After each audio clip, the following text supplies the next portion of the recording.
Raccoon City. In the face of an impending zombie crisis, Yufei decisively dialed the phone. Is this S.H.I.E.L.D.? I wish to report. Ding. The host is benevolent, accumulating immeasurable merit. Merit value, 10 strands. To stand alone against the Umbrella Corporation? What era is this, still relying on traditional means to accrue merit? By the way, Iron Man, do you know who killed your parents? Iron Man, my parents were murdered? Chapter 1. The hard, cold floor jolted Yufei from his slumber. What is this place? As he gazed at the bathroom before him, confusion enveloped him. Wasn't I sleeping in my room? How did I suddenly end up in this bathroom? Moreover, this bathroom wasn't even his own. Is it haunted? As this thought surfaced in his mind, he turned to see a remarkably familiar face. Milla Jovovich, a former top Hollywood star. Wait, I remember Milla was supposed to be old by now? Observing the youthful visage of Milla before him, Yufei felt an intricate swirl of emotions, eliminating the possibility of a prank. Such an occurrence seemed exceedingly unlikely. He was merely an ordinary person who would engage in such antics with him. Stripping away all impossibilities, what remained, no matter how absurd, could only be the conclusion that he had traversed dimensions. Moreover, it was highly probable that he had been transported directly into the world of Resident Evil.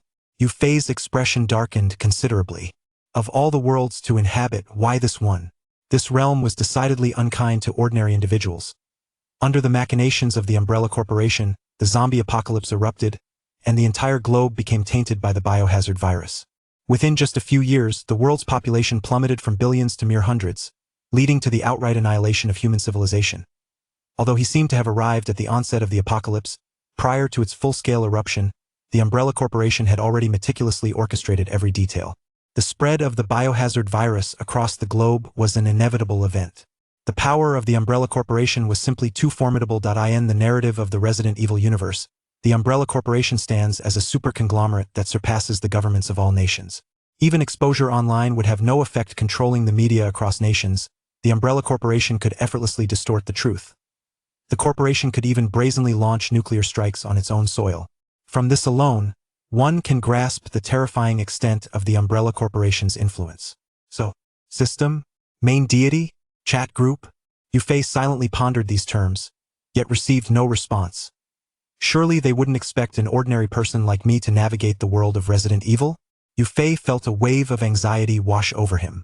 In this world, not only was the Umbrella Corporation an overwhelming force, but the omnipresent zombies posed a lethal threat to him as well. What should I do? Instinctively, his gaze fell upon Milano. It should be Alice in the illustrious Resident Evil series. Alice undeniably stands as the principal protagonist, ultimately bringing an end to the apocalyptic saga and restoring hope to the world. Clinging to the protagonist's coattails? While this might be a prudent strategy in other realms, Alice is an exception. Those who lingered by her side invariably met their demise. It is impossible to cling to her coattails. But Yufei cast a glance at Alice, his eyes shimmering with astonishment. At that moment, Alice lay gracefully in the bath, facing him. A delicate veil barely concealed her essential modesty, a remnant she had torn away before losing consciousness. Otherwise, she would be completely bare. Though she was draped in a thin cloth, a considerable expanse of her pristine skin remained exposed, evoking an alluring sense of partial concealment that rendered her even more captivating. This was the youthful embodiment of Milla Jovovich. Who could resist such temptation? With unwavering resolve, Yufei extended his hand to lift the veil slightly, shielding her form. To take advantage of another's vulnerability? Yufei, was a person of principle. Such actions were inconceivable. Ding. The host is benevolent towards others, accruing immeasurable merit. Merit points. 1. Merit system activated. Yufei remained silent for a moment. Then he lowered the veil once more, revealing an enticing expanse of alabaster skin. After a brief pause, he pulled the cloth back again. Are there no rewards? Disappointment flickered across Yufei's face. He indeed had principles, though they might be a tad flexible. System. Yufei silently invoked. In an instant, a translucent blue panel materialized before his eyes. Host, Yufei. Physique, 0.8. Mentality 1.0. Merit points, 1. Yufei? Is this system rather simplistic? After a moment of mild critique, he began to delve into this rudimentary merit system. Although it appeared exceedingly basic and devoid of any artificial intelligence assistance, it still contained fundamental information. For instance, the physique attribute encompassed factors related to strength, speed, endurance, defense, reflexes, and resistance. The mentality attribute represented a composite of soul strength, learning capacity, comprehension ability, cognitive prowess, and calculative skills. The values for a normal, healthy human being in both physique and mentality stand at 1.0. Yu Fei's mentality score matched that of a typical healthy individual. My physique is apparently lacking, he pondered, glancing at the slight bulge of his abdomen. Never mind, I shall overlook this minor flaw this time. You'll be more mindful in the future. Setting aside the physique and mentality attributes, Yu Fei focused intently on the merit points. Gazing at this attribute, his eyes sparkled with eager anticipation. The world of biohazard is perilously treacherous, and whether one can survive in such a perilous realm hinges entirely upon the efficacy of one's merit points. Is it possible to upgrade everything? Yu Fei's eyes sparkled with excitement as he immediately turned his gaze inward. If everything can be enhanced, surely he could also elevate his own abilities, right? He was poised to fortify his body, at the very least to escape a suboptimal state of health. However, just as he was about to take action, he hesitated. What can a mere merit point truly accomplish in terms of enhancing my physique? The system offered no response. It appeared to be a rather simplistic and inept system. Though devoid of an answer, Yu Fei could deduce the implications. Even if merit points were exceedingly valuable, a single point could hardly amplify his physique by even a modest factor. Achieving a health status of 1.0 would be a significant boon. In fact, following the typical patterns of many systems, that solitary merit point might correspond to a mere 0.1 attribute value. This implies that if Yu Fei were to allocate that single merit point to his physical attributes, he might elevate his physique to a maximum of 0.9. What distinguishes 0.8 from 0.9? They both imply suboptimal health. Perhaps I should adopt a different perspective. Suddenly, a flash of inspiration ignited in Yu Fei's mind. Chapter 2. Combat Level 1, Alice Awakens in the Realm of Resident Evil, a physique of 0.8 bears no discernible difference from one of 0.9. Rather than striving to marginally enhance one's physicality, it would be far more prudent to invest such merit in other pursuits, such as skills. In a state of suboptimal health, an individual possessing a physique of 0.8 yet endowed with combat prowess undoubtedly surpasses a counterpart of 0.9 who lacks any such abilities, particularly when confronted by the undead. The zombies are rife with toxins. A mere brush against them may lead to infection. Should I master the art of combat, my agility in evasion shall greatly exceed that of the average person. The essence of combat lies in the duality of striking and avoiding strikes. To grasp this principle is certainly more advantageous than a fractional increase in physicality. It is resolved. I shall allocate my merit towards the enhancement of combat skills. The sole question that remains is whether this merit can indeed elevate my abilities. Taking a deep breath, Yu Fei silently intoned in his mind, "System, I wish to advance my combat skills." With that, a fraction of merit vanished. A glimmer of golden light manifested in Yu Fei's consciousness, merging with his spirit, and in that fleeting moment, he felt as though he had transcended into a mysterious realm. Within this enigmatic space, he engaged in relentless battles against a myriad of opponents, his focus unwavering and fatigue non-existent. Fight, fight, fight. In this mysterious realm, Yu Fei waged war for an entire month. From a novice, utterly ignorant of combat, he evolved into a masterful fighter, proficient in a plethora of practical techniques. Combat Level 1, 0-10. This sensation, upon emerging from the mysterious space, Yu Fei cast a glance at his clenched fist, acutely aware of the transformation within his physique. At the instant he exited the enigmatic domain, a powerful feedback surged into his being. Upon examining the system interface, he noted that his physicality appeared unchanged, still registering at 0.8. Yet, something was amiss. Although the numerical value remained at 0.8, a subtle transformation had indeed occurred. The change was merely too slight to be reflected in the figures. If he had previously measured at 0.81, he now likely resided around 0.86 or perhaps even 0.87, not yet reaching the 0.9 threshold. Could skill enhancement simultaneously augment physical attributes? Yu Fei mentally noted this observation before directing his attention to the most significant change: the control over his body. The essence of combat skills is, of course, the art of striking and evading. However, the execution of these actions hinges upon one's mastery of self-control. A quintessential example of this is the legendary boxer Mike Tyson. Observing Tyson in the ring often evokes a sense of peril. It seems as if he is perpetually on the brink of being struck by his opponent. At times, the opponent's fist may be mere millimeters from him, yet paradoxically, he exudes an air of effortless ease, as though his adversary could never truly reach him. The mere difference of 1 centimeter epitomizes the pinnacle of self-control, marking the profound distinction between an ordinary individual and a champion fighter. Even with an awareness of an opponent's limitations, a common person struggles to accurately maneuver their body to avoid strikes, let alone maintain such precision within a mere centimeter. Furthermore, the ability to strike precisely where intended, be it the eyes or the groin, demands a mastery of targeting every part of the opponent's body. It also involves understanding the force required to inflict specific effects. These intricacies are inherent to combat prowess, encapsulated succinctly in the terms offense and defense. The greater one's martial skills, the more formidable one becomes in these domains. Tyson, the boxing champion, epitomizes the zenith of martial artistry, representing the highest tier achievable by ordinary humans. Presently, Yu Fei cannot be compared to Tyson. However, he stands favorably against novice fighters. A month may seem fleeting, yet it comprises an unwavering and intense dedication to combat training. Who among ordinary individuals can maintain such a focused and relentless engagement for an entire month? Typically, humans can sustain concentrated fighting for merely 2 to 3 hours, which is already a considerable feat with proper conditioning. Achieving 1.5 hours is commendable. Yu Fei's month of rigorous training equates to over a year, or even 2 to 3 years of effort for others, especially when contrasted with professional fighters. In terms of combat techniques, he now considers himself quite adept. Within the enigmatic realm, he has even managed to contend with 3 robust adult men simultaneously. According to the system's classification, these men possess physical attributes of at least 1, 0 or 1. The transformation from a sub-healthy recluse to someone capable of grappling with 3 strong men exceeds his expectations regarding the efficacy of his merit points.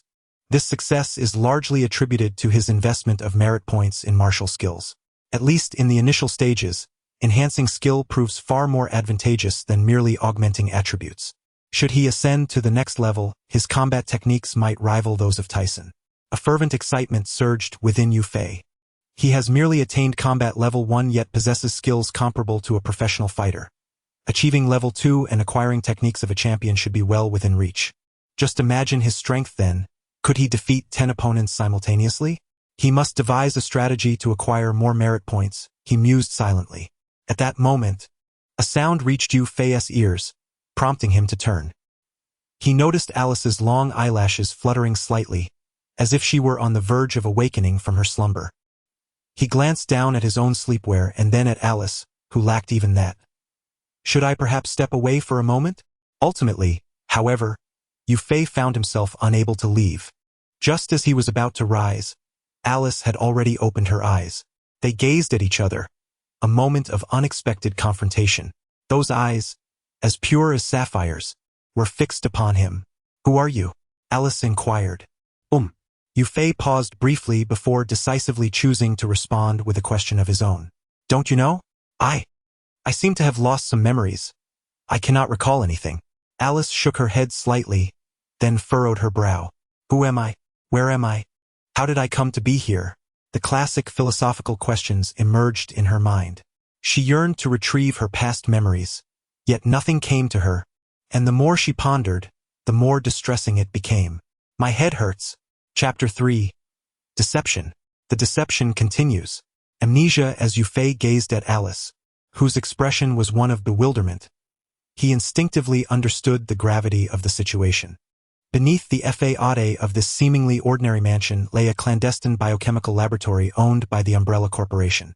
Not long ago, a catastrophic virus leak had occurred within this subterranean facility, prompting the laboratory's artificial intelligence, Red Queen, to seal off the entire premises in a bid to contain the outbreak. In the process, it had released a copious amount of hypnotic gas, specifically designed to target biological neural pathways. Once inhaled, this gas would inflict a profound shock upon the human brain, resulting in unconsciousness and temporary amnesia. Alice's current state of forgetfulness was a direct consequence of her exposure to this insidious gas. How fortuitous! I find myself in a similar predicament, Yufei contemplated, intending to craft an amnesiac persona for himself. With Alice now regaining consciousness, it was only a matter of time before the Umbrella Corporation's elite task force arrived. This specialized unit, fully armed and formidable, rivaled the prowess of Navy SEALs. Yufei, having arrived in this world devoid of any identity, found himself in a precarious situation with the laboratory's recent turmoil. Should this squad discover him, he would likely be summarily executed as a corporate spy. In order to evade detection, his only recourse was to temporarily align himself with Alice, seeking a way to fabricate an interim identity. Suddenly, a flash of inspiration illuminated his mind. The power of merit was formidable, and the manifestation of combat level 1 had already been evident. Such a potent source of merit would not be easily attained. The reason he had managed to acquire a modicum of merit so effortlessly could, in part, be attributed to the novice gift pack. But it was likely also due to Alice herself. As the true savior, Alice's significance in this world was undoubtedly immense. If I could influence Alice. A glimmer of determination sparked in Yufei's eyes. I am an international police officer. An international police officer. Indeed, Yufei felt a surge of righteousness. Who am I, then? You are our... Ahem, you are our informant. An informant. Alice's face reflected confusion as she glanced at Yufei's pajamas, then down at her own body, which was modestly covered by a towel. So, is this some sort of role-playing game? An international police officer and an informant? Given their current appearances and the surrounding environment, Alice found it exceedingly difficult to accept that their relationship was merely that of an international officer and an informant. She regarded Yufei with a skeptical gaze. Yufei maintained his composure, though his peripheral vision inadvertently caught a glimpse of the surveillance camera positioned in the upper left corner. The camera, glowing ominously red, indicated that it was still operational. Ever since Yufei had awakened, rather, since he had unexpectedly materialized in this place, the camera had been fixated upon him. Red Queen. Numerous thoughts flashed through Yufei's mind, yet he suppressed them all. No matter the issue at hand, none could eclipse the importance of his mission to accrue merits. He continued, I saw the message you sent via pigeon, indicating that there was a problem here, which is why I came. Pigeon? Alice, who initially found it hard to believe, suddenly froze upon hearing the word. Images of herself alongside a pigeon surged into her mind. Could it be? Am I truly an informant for Interpol? Alice found herself engulfed in confusion. The most effective lies are those that intertwine truth with falsehood. The greater the portion of truth, the more challenging it becomes to discern reality. Although the film provided scant details, certain visuals corroborated that not only Spencer but Alice as well had betrayed the Umbrella Corporation. However, unlike Spencer, who acted purely for profit, Alice genuinely sought to eradicate the malignant entity that was the Umbrella Corporation. Then how did I end up here? And why have I lost my memory?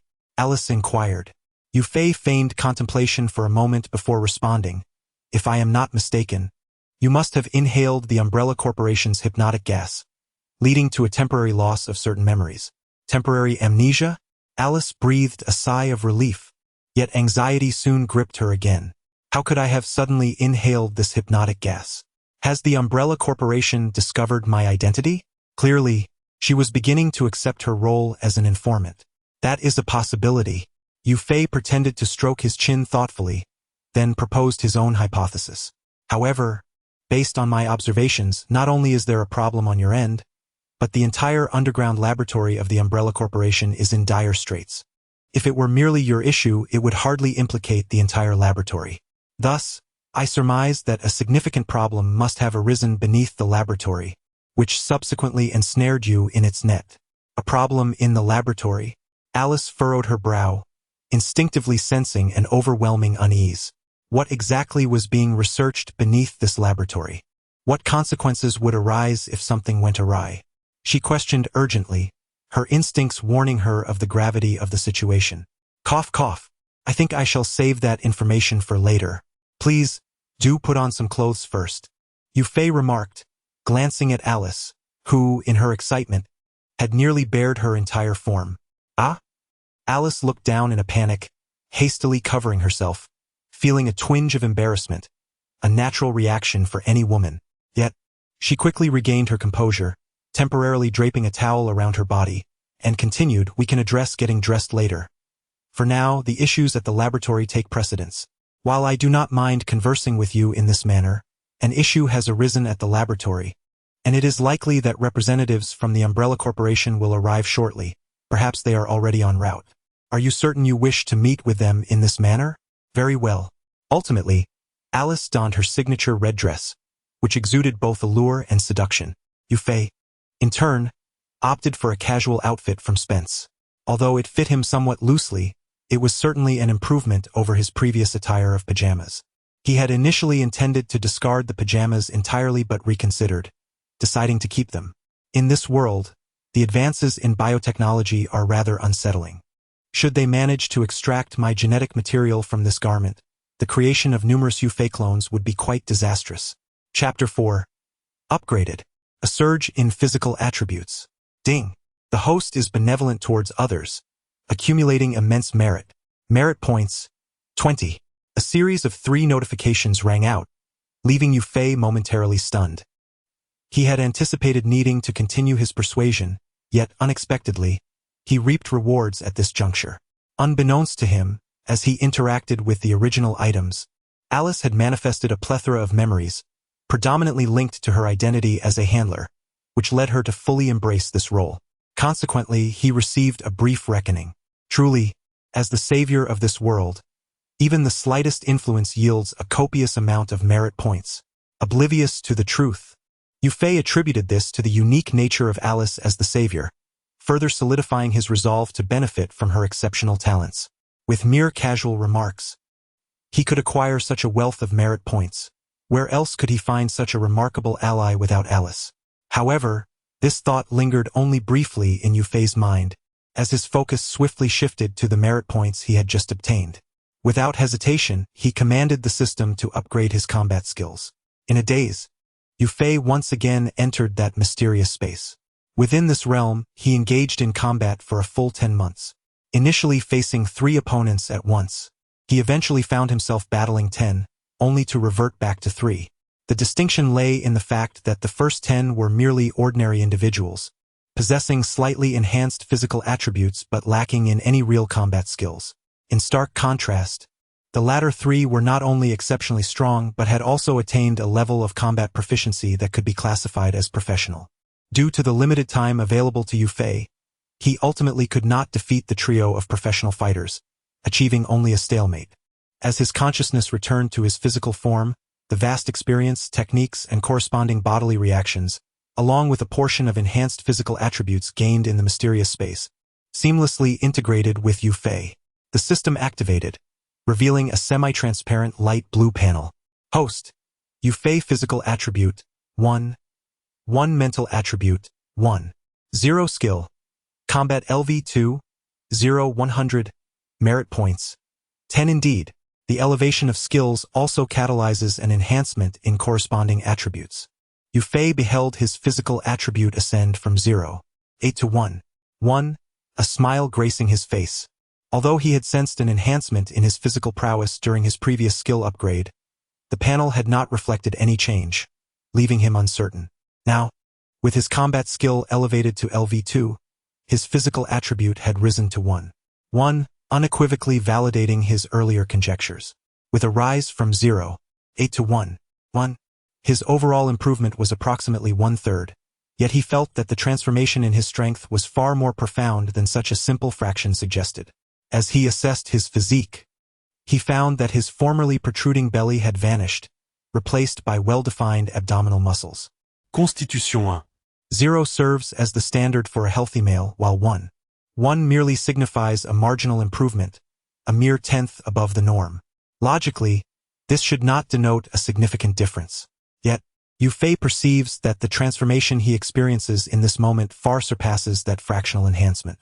For instance, a typical healthy adult male can exert a punching force of 50 kilograms. On the other hand, am now capable of unleashing at least 150 kilograms, if not more. This indicates that the variations in attribute values are not proportional. The disparity between a constitution of 1, 0 and 1 is not merely 10%, but rather a staggering 50% or more. Evidently, the elevation of these constitution values is far more consequential than I had anticipated. A flicker of determination sparked in Yufei's eyes as he made a pivotal decision. System, I wish to enhance my constitution. In an instant, 6 points of merit vanished, and an imperceptible glimmer of golden light infused itself into Yufei's body. It felt akin to consuming a potent tonic, as he experienced an overwhelming sense of comfort enveloping his entire being. The body, which had just undergone reinforcement, transformed once more. The once slightly gaunt Yufei now exhibited a noticeable increase in muscle mass, straining the fabric of his casual attire.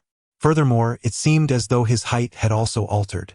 Glancing into the full-length mirror, he estimated his previous height at approximately 181 or 182 centimeters. Now, he appeared to measure around 185 centimeters. The change was so pronounced that it was impossible to overlook. It seems that this growth in constitution is comprehensive, encompassing even the bones. This substantial enhancement in strength is thus entirely understandable. In the previous augmentation of his constitution, Yufei's muscles, bones, and even his internal organs experienced simultaneous elevation. Although the overall improvement may indeed amount to only a tenth, the resultant transformations are far beyond what that fraction could encapsulate. In the same vein, Yufei's constitution attribute ascended from 1 to 1, 2. While this may superficially suggest an increase of merely 1/11th, the changes it brings forth are anything but simplistic. If at a constitution of 1, my punching power was approximately 150 kilograms, then now, with a constitution of 1, 2, my force exceeds 200 kilograms. What does this signify? The legendary boxer Tyson's strength in competition ranges between 150 to 200 kilograms, with his left punch at 150 kilograms and his right at 200. Yufei's 200 kilograms of punching power represents his normal explosive state. Moreover, due to the nature of his enhancements via the system, both his left and right punches are consistent, each capable of delivering 200 kilograms of force. In terms of sheer strength, Yufei has now unequivocally reached the caliber of a boxing champion. However, the consumption of merit points. Glancing at the remaining 4 merit points, Yufei felt a pang of regret. Previously, he believed that a single merit point corresponded to 0. 1 attribute value, or at the very least, 2 merit points for 0. 1 attribute value. Yet now, the enhancement of his physique from 1 to 1, 2 necessitated a staggering 6 merit points, far exceeding his earlier estimations. The augmentation of attribute values should mirror that of strength, not adhering to a fixed numerical increase. My physique's elevation from 1 to 1, 2 consumed 6 merit points, but to elevate it further from 1, 2 to 1, 3, it certainly would not be achievable with merely 6 merit points. Yufei surmised that he might require 7, or even 8 merit points, to advance his physique to 1, 3. Avery, are you ready? Alice's voice resonated from outside. Chapter 5. The arrival of the assault team with a sense of determination, Yufei emerged from the room. At that moment, Alice's eyes lit up. His tall stature, handsome visage, and a blend of nonchalance with an air of intensity exuded an irresistible masculine charm. I never expected you to have such a fine physique. Alice could not help but compliment. Yufei glanced down at his well-defined muscles and replied, Actually, it wasn't he always this way. Are all people from Huagua this modest?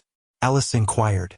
Not necessarily, Yufei gently shook his head, merely speaking the truth. However, Alice appeared to be quite taken with his humility.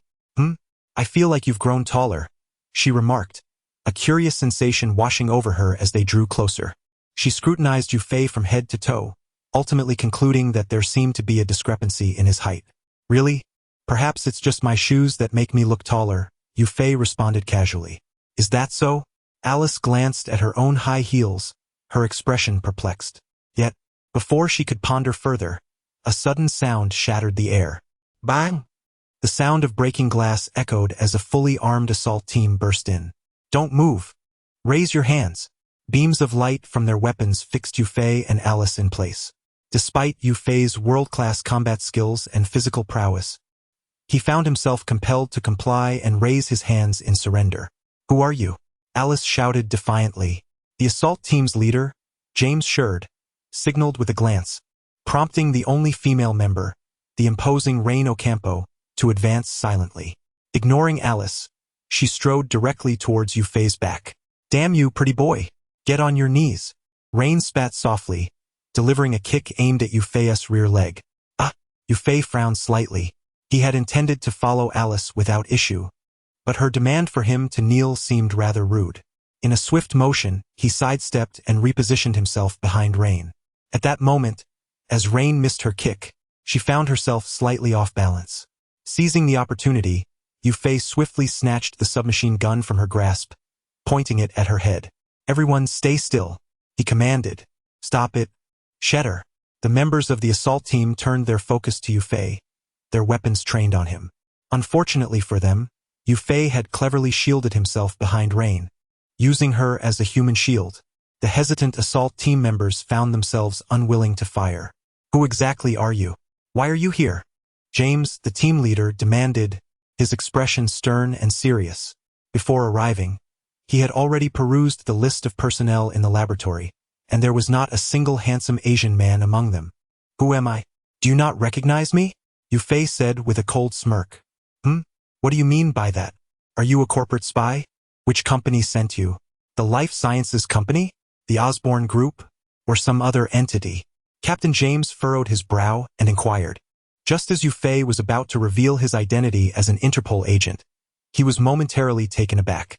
"The Life Sciences Company? The Osborne Group?" Setting aside the former, isn't the latter the renowned super bioengineering conglomerate from Marvel? This corporation not only created the superhero Spider-Man but also spawned a plethora of supervillains such as Dr. Octopus, Dr. Lizard, Electro, and the Green Goblin, all of whom hail from the Osborne Group. Within the entire Marvel universe, the Osborne Group is undeniably a prominent entity. Yet the question remains. Am I not traversing a world akin to Resident Evil? How does the Osborne Group come into play? Is it merely a coincidence? Yufei's thoughts whirled, and for a moment he found it difficult to ascertain the truth. But he quickly regained his composure and remarked in a sarcastic tone, "Why don't you just say I am from Stark Industries?"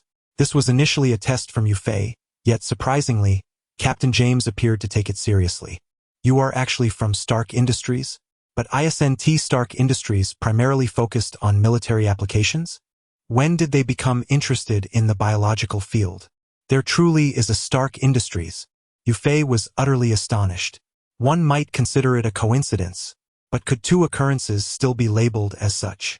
"So, I have not merely traversed into the Resident Evil world, but rather into a multitude of cinematic universes. An amalgamation of various narratives." Thoughts flitted through his mind, yet he ultimately suppressed them all. What remained paramount was to address the immediate predicament first. "Enough with the distractions," Yufei said coldly. "I am an Interpol agent. Is there any need for further elaboration?" Interpol. The task force erupted into a flurry of excitement. Although they were dressed quite formally, even more so than most official armed forces, they remained a private militia. Faced with a genuine official organization like Interpol, they felt a twinge of inadequacy. "Silence," Captain James admonished quietly, then took a deep breath and addressed Yufei. "You claim to be from Interpol? Could you please provide your credentials? Furthermore, this is private property, and even as an Interpol agent, you would require a proper search warrant to enter. Do you possess such a warrant?" Clearly, Captain James was no novice, well aware of how to navigate the intricacies of official organizations. While Interpol's authority is indeed vast, in the United States, the power of capital cannot be underestimated. As this area serves as the core territory of the Umbrella Corporation, gaining entry is not a matter to be taken lightly, even for Interpol. "I do not have a search warrant." Yufei exhibited an air of calmness, coupled with a remarkable assertiveness. "I have no search warrant. What can you possibly do about it?" Captain James, upon witnessing this, could not help but furrow his brow once more. How should one contend with an Interpol agent devoid of a search warrant? Surely one cannot resort to outright elimination. although the protective umbrella organization behind them wielded considerable influence. Directly eliminating an Interpol agent would indeed constitute a grave matter. Given the absence of a search warrant, it was decided that this officer should vacate the premises. Captain James ultimately arrived at this conclusion. Let this Interpol agent leave this place. As for how to address the ensuing issues, that was a matter for the upper echelons of the protective umbrella to resolve. Heh! Yufei let out a cold laugh. Do you truly believe we can simply depart from here? Chapter 6. The deception continues. What do you mean by that? Captain James furrowed his brows and inquired. It's quite literal. Do you really not comprehend? Yufei replied, continuing with a tone laced with cold sarcasm. Though this manner of speaking was rather infuriating, it strangely instilled a sense of trust. Despite Yufei's identity as an Interpol agent not yet being confirmed, the members of the assault team instinctively accepted him as one. After all, who but an Interpol agent could speak to them in such a manner? Taking a deep breath to suppress his irritation, Captain James pressed on. I genuinely do not understand what you are implying. Do you truly not understand? Then have your subordinates investigate.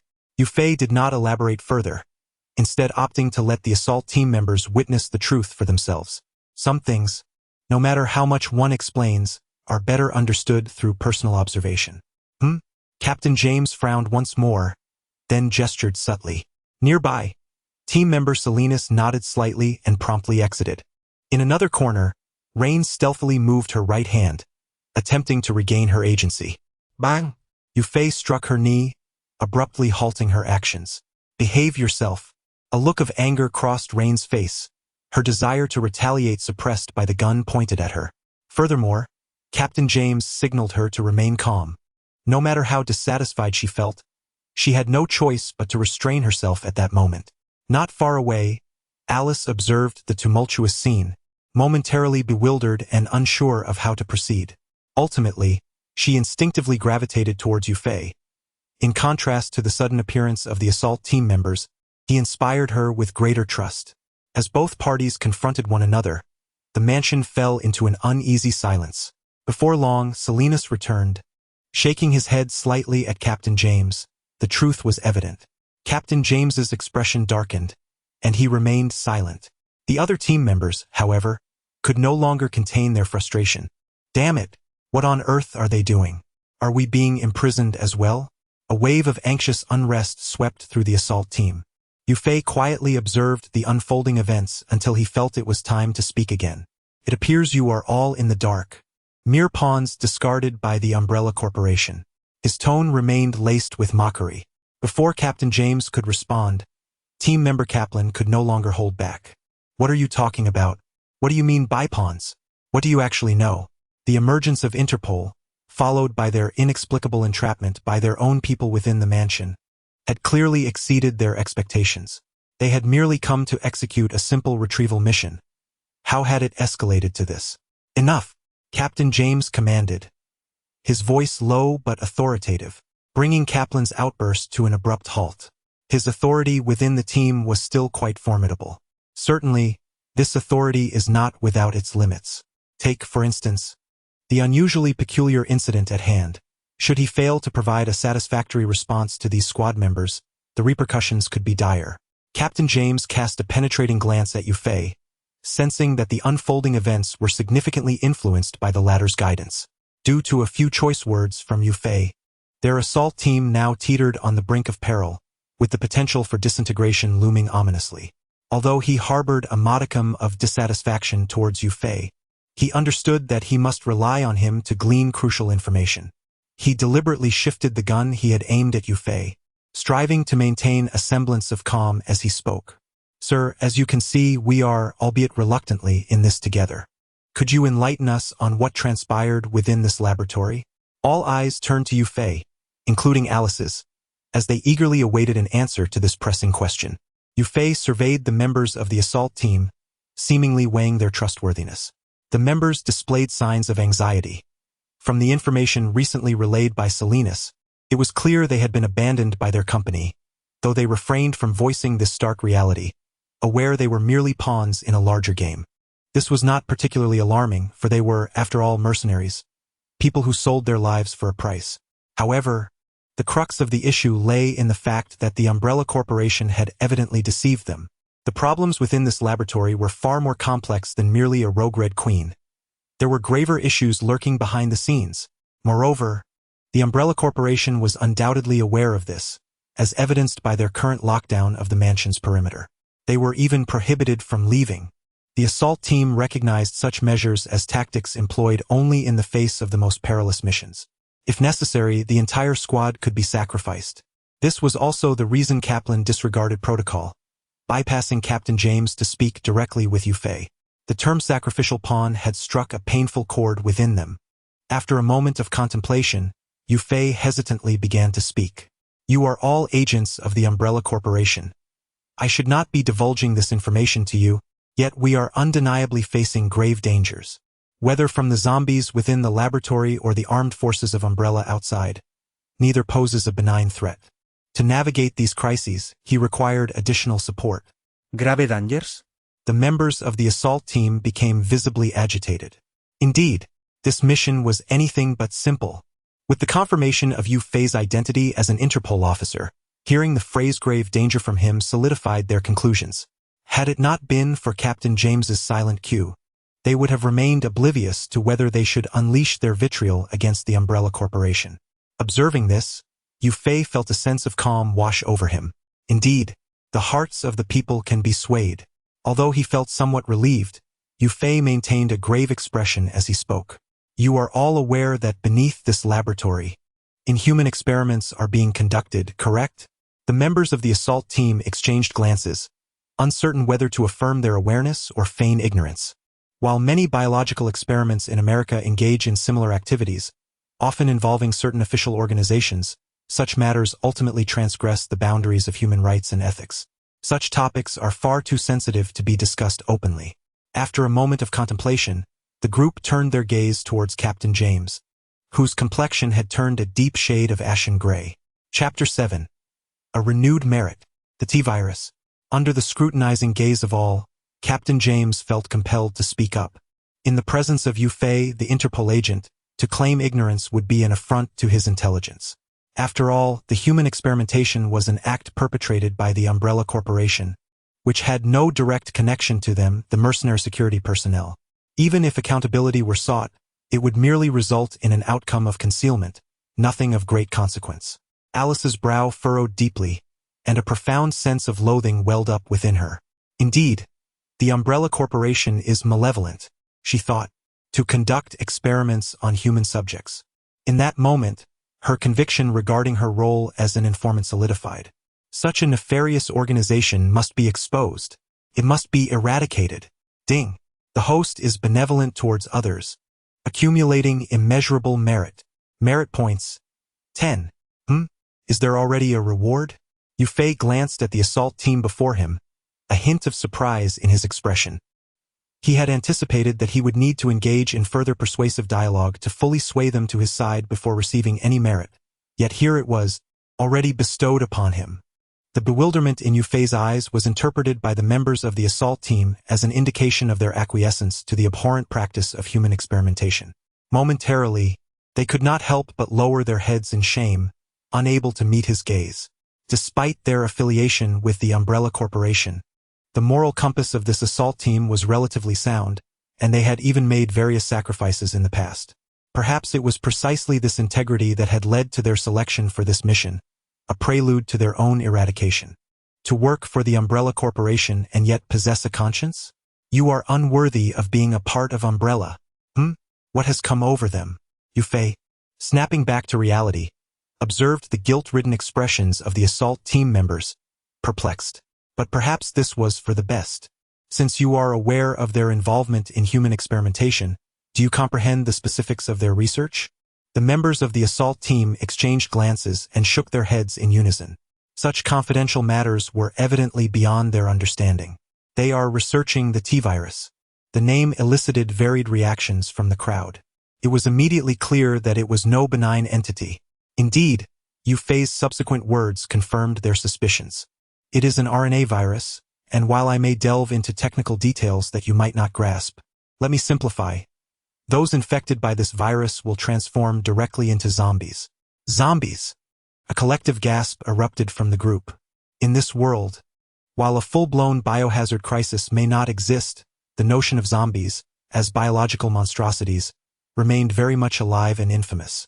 Thus, upon hearing those two words, the implications became crystal clear. Do such creatures truly exist? Someone murmured, their expression distant and bewildered. The existence of such a phenomenon is uncertain, yet it is undeniable that the Umbrella Corporation has indeed conducted research on this virus, leading to the emergence of genuine zombies. Yufei spoke up. Are you suggesting that zombies exist within this laboratory? Captain James could not contain his curiosity. Upon hearing this, the others turned their gazes toward Yufei. He hesitated before responding, casting his eyes downward with a profound expression. Not only are there zombies, but if my assumptions are correct, this recent incident is likely connected to these creatures. A collective gasp filled the room. Kaplan could not help but exclaim, no wonder Red Queen has resorted to such drastic measures. It all makes sense now. Silence. Captain James swiftly interrupted. The information regarding the Red Queen is classified under the Umbrella Corporation's secrets. In this era, artificial intelligence undoubtedly represents the pinnacle of advanced technology, the very essence of every tech company's core. Although they seem to have been abandoned by the Umbrella Corporation, Captain James remains committed to safeguarding the company's secrets. There's no need to be so tense. It's merely an artificial intelligence. I'm not unaware of its capabilities, am I, Red Queen? Yufei smiled and waved at the camera positioned above him. The camera's red light flickered, unwaveringly focused on Yufei, even in the face of the assault team's arrival. It has been monitoring us all along, Salinas stated with a serious expression. Kaplan, can you disable this surveillance? Captain James turned to Kaplan, the team's computer expert and the key player in this operation, the only one capable of commandeering the laboratory's internal network at a critical moment. Kaplan produced a device slightly smaller than a tablet and, after a series of operations, shook his head. No, the Red Queen has severed all external access points. I can only take control from within the laboratory, specifically from the control room. No way to take control? Captain James expressed his disappointment. While overriding the surveillance was a secondary concern and not vital to the overall situation, succeeding in this endeavor could enable them to delve deeper and access the Red Queen's data archives, thereby validating Yufei's claims. At that moment, Yufei suddenly spoke again. Is it possible to connect to the external network here? To be frank, if it were feasible, he would prefer to avoid confronting the armed forces of the Umbrella Corporation or entering a laboratory teeming with zombies. Although either action could yield substantial merit, the risks were equally significant. If I can establish contact with the outside world, I will draw in the Stark Group, the Osborne Group, and even LD. In a world plagued by a mere bioweapon crisis, reaching out to the outside may not hold much value, as government officials are deeply entangled with the Umbrella Corporation's authority. Even if it were to be exposed to the media, the Umbrella Corporation would forcibly suppress it. However, this is not merely a world of biohazard crises. Both Stark Industries and Oscorp wield tremendous influence in this realm. The same can be said for LD. Though it bears the moniker of Hydra during this period, its strength remains formidable. With their involvement, whether or not the Umbrella Corporation can be eradicated is a separate matter. At the very least, their sinister plot to cleanse the world with the T-virus in order to dominate it will not come to fruition. Alas, while aspirations are grand, reality proves to be starkly different. The technician Kaplan unequivocally delivered a negative response. The signals here have long been severed, and no one can reach the outside world. Chapter 8. New Skill. Marksmanship Level 2. Inside the mansion, the atmosphere was stifling. Communication signals had been severed, leaving them devoid of any means to contact the outside world. Captain, what should we do now? The members of the assault team turned their gaze towards Captain James. He remained silent. The irritable Rain, however, spoke up with fervor. Why ponder further? Let us confront this wretched Umbrella Corporation head-on. His declaration instantly garnered support from many. Indeed, we shall engage them. How dare they treat us as mere cannon fodder? This is intolerable. I have long harbored disdain for this filthy Umbrella Corporation. Witnessing this scene, Captain James felt an acute headache. Please do not rush to conclusions. We have not yet reached that point, and such actions are unnecessary. As he spoke, he directed his gaze towards Yufei. Yufei understood the unspoken message. Essentially, it was a matter of trust. In response, he candidly declared, "If you still harbor doubts, you may enter the laboratory and see for yourself. However, I must warn you. Once you enter, you bear full responsibility for the consequences." Captain James was taken aback by Yufei's straightforwardness, leaving him momentarily embarrassed. "It's not that I don't trust you. It's just that this is all so sudden, and he stammered. "You need not explain yourself to me. It's your decision to make." Yufei interrupted him decisively. This moment only deepened James's guilt, as he felt he was judging Yufei unfairly. Yet, he was ultimately an agent of the Umbrella Corporation. Changing his stance based on Yufei's words alone, or even turning against the corporation, was a daunting task for him, unless irrefutable evidence was presented before him. "What are your thoughts?" Captain James inquired, looking towards his team members. Captain, what do you wish to do?" "I would like to personally inspect the laboratory."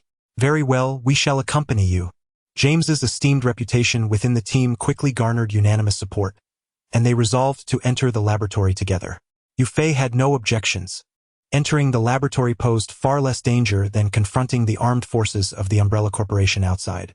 "Given my current capabilities, as long as I do not encounter a licker or become surrounded by a horde of zombies in the laboratory, I should be relatively safe." Yufei felt a strong sense of confidence in his abilities. However, it would be wise to level up once more. He glanced at his merit points. Merit points, 14. Of these, 4 points were previously accrued, and 10 points were just obtained. However, upgrading his combat skills required 100 merit points, so that was a definite pass. Physical attributes let us retain that for now. Mental attributes likewise I shall pass. Perhaps in the future mental attributes will prove invaluable, but at present, enhancing them may not significantly benefit Yufei. Thus, we are left with only physical attributes. Based on the previous requirement of 6 merit points to elevate from 1 to 1. 2 with 14 merit points, the physical attribute could be raised to 1. 4. Although it is highly probable it would only reach 1. 3. According to prior increments, a physical attribute of 1. 3 could potentially augment Yufei's punching power to over 250 kilograms. This is a formidable strength that surpasses even the world's boxing champions. Should Yufei opt to enhance his physical attributes, he would ascend to the pinnacle of global prowess. Therefore, I choose to enhance my marksmanship. System. Upgrade my marksmanship. 1 merit point vanished. In the mysterious realm, Yufei embarked on a month-long practical training in marksmanship. Marksmanship LV1, 010. Yufei's marksmanship skill leapt to a professional level, roughly comparable to the elite special forces of James and Rain, albeit slightly inferior. System. Continue upgrading marksmanship. 10 merit points disappeared. In the mysterious realm, Yufei practiced tirelessly for a full 10 months. Marksmanship LV2, 0100. Yufei's marksmanship skill surged from professional to world-class level. With a stroke of luck, he might attain the status of a world champion marksman. One could say he is on the verge of becoming a marksman king. Within 100 meters, hitting every target is merely the most basic operation. Now, provided I have ample firearms and ammunition, even in the face of a massive zombie onslaught, I shall encounter no issues. Yufei brimmed with confidence. This is something that a physical attribute of 1, 3, 1, 4, or even 1, 5 could never achieve. A physical attribute of 1, 5, after all, remains merely that of a mortal, a flesh and blood entity. Compared to the might of firearms, it pales in comparison. This is one of the reasons Yufei is reluctant to charge forth recklessly. In the midst of a hail of bullets, his physique offers no substantial protection. However, the ammunition is rather scant. Yufei glanced at his firearm and bullets, feeling a twinge of headache. This place is the territory of the Umbrella Corporation, and the task assigned to the strike team was solely to retrieve the motherboard of Red Queen, with no other combat missions. Naturally, they did not carry an abundance of ammunition. Yufei had borrowed Rain's weapon and bullets, which amounted to less than 40 rounds. Moreover, within the laboratory, the number of ordinary zombies alone exceeded 100. not to mention the presence of formidable variants such as zombie dogs and lick beasts. Such a meager supply of bullets is utterly insufficient. Should I seek out James to borrow some more? The moment this thought crossed his mind, Yufei dismissed it. Setting aside the fact that James and his team themselves have limited ammunition, the very act of borrowing from them would inevitably raise suspicions. Let me ponder for a moment. Ah, I have it. Yufei suddenly recalled that in Alice's room, there were several firearms and ammunition. As the head of security for the Umbrella Corporation, it was entirely reasonable for Alice to possess weapons. Just as Yufei was about to seek out Alice to procure her firearms and ammunition, a commotion erupted nearby. Not far off, a member of a tactical squad was escorting a stranger. Captain, we discovered this sneaky individual over there. I checked the information, and he is not affiliated with the Umbrella Corporation. He appears to be an outsider. He is likely a corporate spy. What corporate spy? Speak to me with more respect. I am an Interpol agent. The man shouted loudly, claiming he would show them what for. The members of the tactical squad fell silent, their gazes collectively shifting towards Yufei. Yufei thought to himself, damn. Chapter 9. Spencer's demise under the assurance of Yufei. The unfamiliar man, none other than Matt Addison from the original film, who would ultimately be transformed into a tyrant, was accepted into their team. Thanks to Yufei's intervention, Matt was even spared the indignity of handcuffs. Matt approached Yufei and expressed his gratitude in hushed tones. No need to thank me. After all, we are colleagues, Yufei replied, giving Matt's shoulder a meaningful pat. Matt's expression appeared somewhat rigid. Heh, indeed. Are we all prepared? Let us set off. Under the leadership of Captain James, the group swiftly arrived before a glass wall, which was, in fact, a cleverly disguised door. Everyone, please step back, Captain James instructed as he beckoned the team to retreat. Once they had distanced themselves to a safe range, a member of the assault team, clad entirely in protective gear, approached and opened the large door.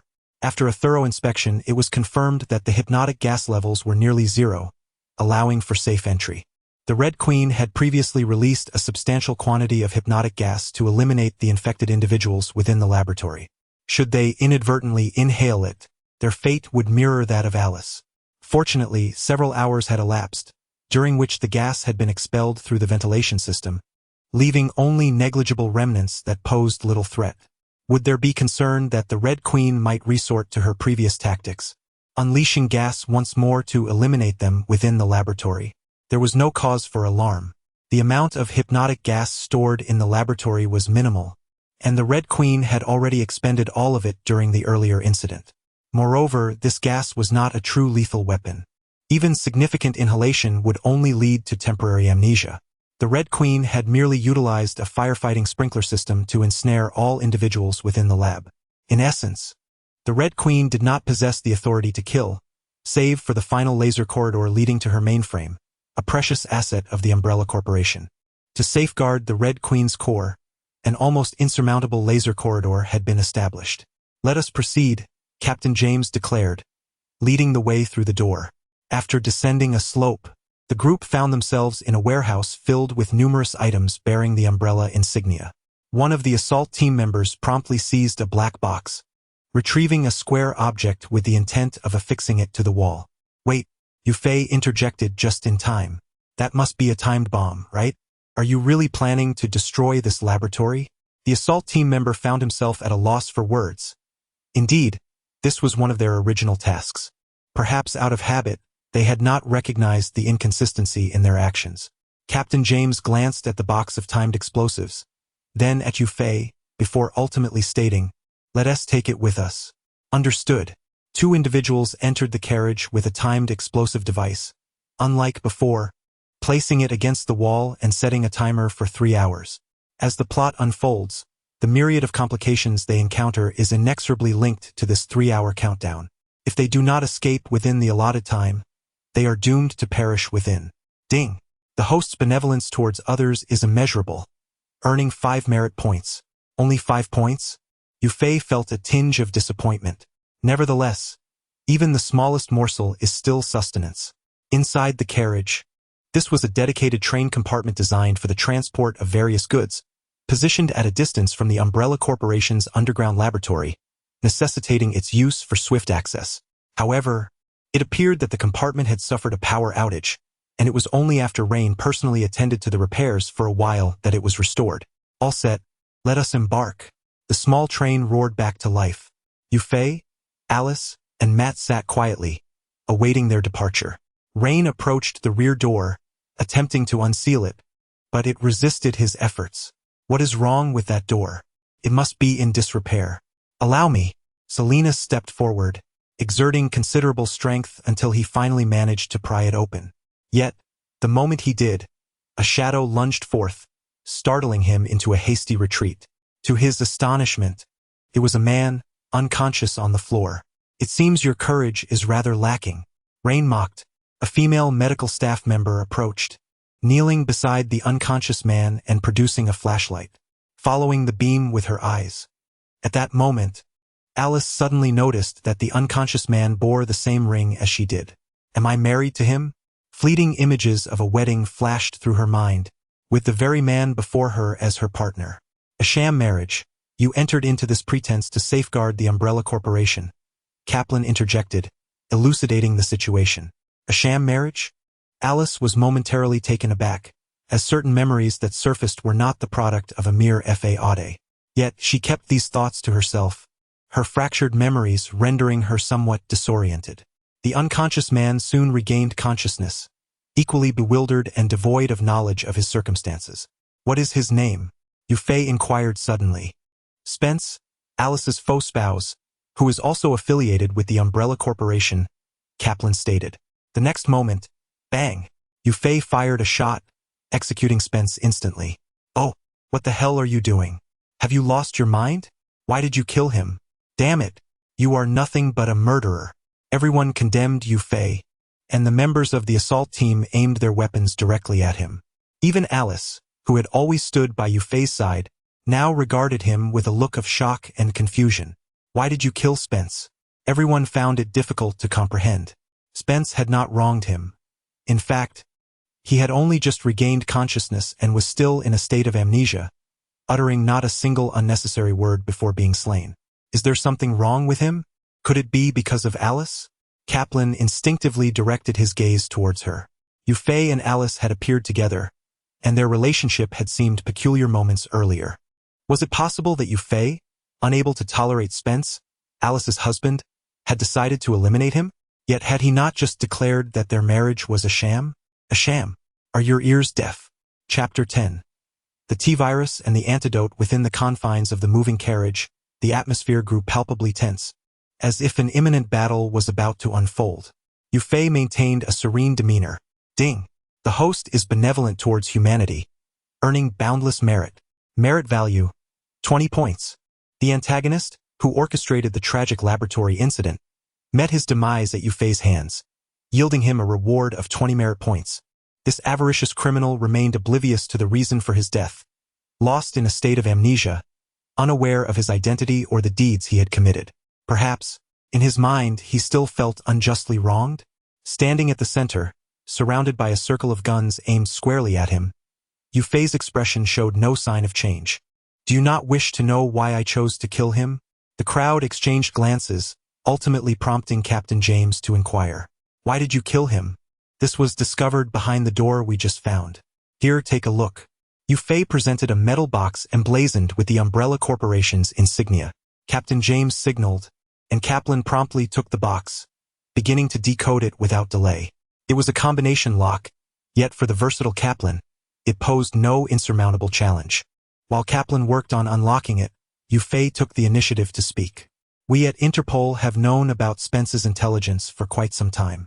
Based on our findings, he recently had covert dealings with the Life Sciences Company. The Life Sciences Company? Are you implying? Indeed, he has been compromised by individuals from the Life Sciences Company, Yufei asserted firmly. Whether Spence had indeed been bribed by them remained uncertain. According to the original narrative of the Biohazard saga, it appeared that Spence was a pawn of the Umbrella Corporation, intended to facilitate the leakage of the T-virus through his actions. Yet, in this intricate American narrative, it remained unknown whether Spence was acting on behalf of Umbrella or another entity to procure the T-virus. Captain James furrowed his brow. Even so, You should not have killed him. Yu Fei cast him a sidelong glance, retorting, would you care to hear what he did to warrant such a decision before making that statement? Huh? What did he do? Open it. Before Yu Fei could respond, Kaplan had achieved success. The metal combination box was now unlocked. As the box opened, a chill emanated from within, revealing rows of spirally sealed vials before the astonished eyes of the onlookers. These vials were distinctly categorized into blue and green, each occupying an equal share, sharply delineated. What is this? Matt inquired with curiosity. The T-virus, Yu Fei replied calmly. The T-virus. In unison, the group recoiled, instinctively holding their breath, as if sealing away their very essence. Rest assured, these T-viruses have been contained and will not infect you, Yu Fei declared, while internally adding a thought, if we are to speak of infection, you are already afflicted. According to the lore of Resident Evil, the T-virus can indeed propagate through the air, albeit at a painfully slow rate, and due to its minimal presence, transformation into a zombie is not an immediate threat. The world of Resident Evil swiftly descended into a hellish nightmare within mere years, primarily due to the Umbrella Corporation's insidious machinations, which released vast quantities of the T-virus. Presently, unless they were to perish, causing their cellular immunity to wane and allowing the T-virus to gain the upper hand, it is unlikely they would transform into zombies in the near future. Speaking of which, it seems I too may harbor the T-virus within me. With this thought, Yu Fei promptly retrieved a vial of green serum. He refrained from using it immediately, choosing instead to set it aside for potential future emergencies. This is, Kaplan inquired. The antidote for the T-virus, Yu Fei responded candidly. The revelation of the antidote ignited a spark of hope in everyone's eyes. With this, would we not be free from the fear of becoming zombies? Yet, it appeared that the amount contained within the vial was insufficient for their small group. Ultimately, James stepped forward once more and suggested, let us collect all these antidotes for now. We can use them if anyone encounters an unfortunate incident later. After a pause, he added, there should be more antidotes in the laboratory. Upon hearing this, the group ceased their fixation on the antidotes, and their weapons naturally shifted, no longer aimed at Yu Fei. After a moment of hesitation, Captain James addressed Yu Fei. In the future, you ought to inform us of such matters beforehand to avoid misunderstandings. Yu Fei glanced at him and nodded. Understood. Informing you beforehand? Would that permit me to eliminate Spence? Yu Fei was acutely aware of the situation. Even knowing that Spence was the true architect of this calamity, various considerations would likely prevent them from directly eliminating him. The most probable course would be to keep Spence alive, extracting further information from him once he regained his memories. This might be the most prudent choice for James and the others, but not for Yu Fei. System. Yu Fei silently intoned. A translucent light blue panel materialized. Host. Yu Fei Constitution. 1. 2 Spirit. 1. 0 Skills. Combat LV2. 0 100. Marksmanship LV2. 0 100. Merit points. 28. The system panel remained as rudimentary as before, now merely augmented by a skills section and 2 LV2 skills. Meanwhile, Yu Fei's merit points reached a remarkable high of 28. Such an abundance of merit points not only allows him to acquire 2 additional level 2 skills, but could also be entirely invested in enhancing his physical attributes, potentially propelling him beyond a score of 1. 5. If a score of 1. 2 signifies a world-class level of physical prowess, then 1. 5 might well represent the pinnacle of human capability, a feat achieved by only a select few throughout history. Of course, this specifically pertains to the normal world. In this realm, a physical score of 1. 5 might still fall short of the normal human limit exemplified by Captain America.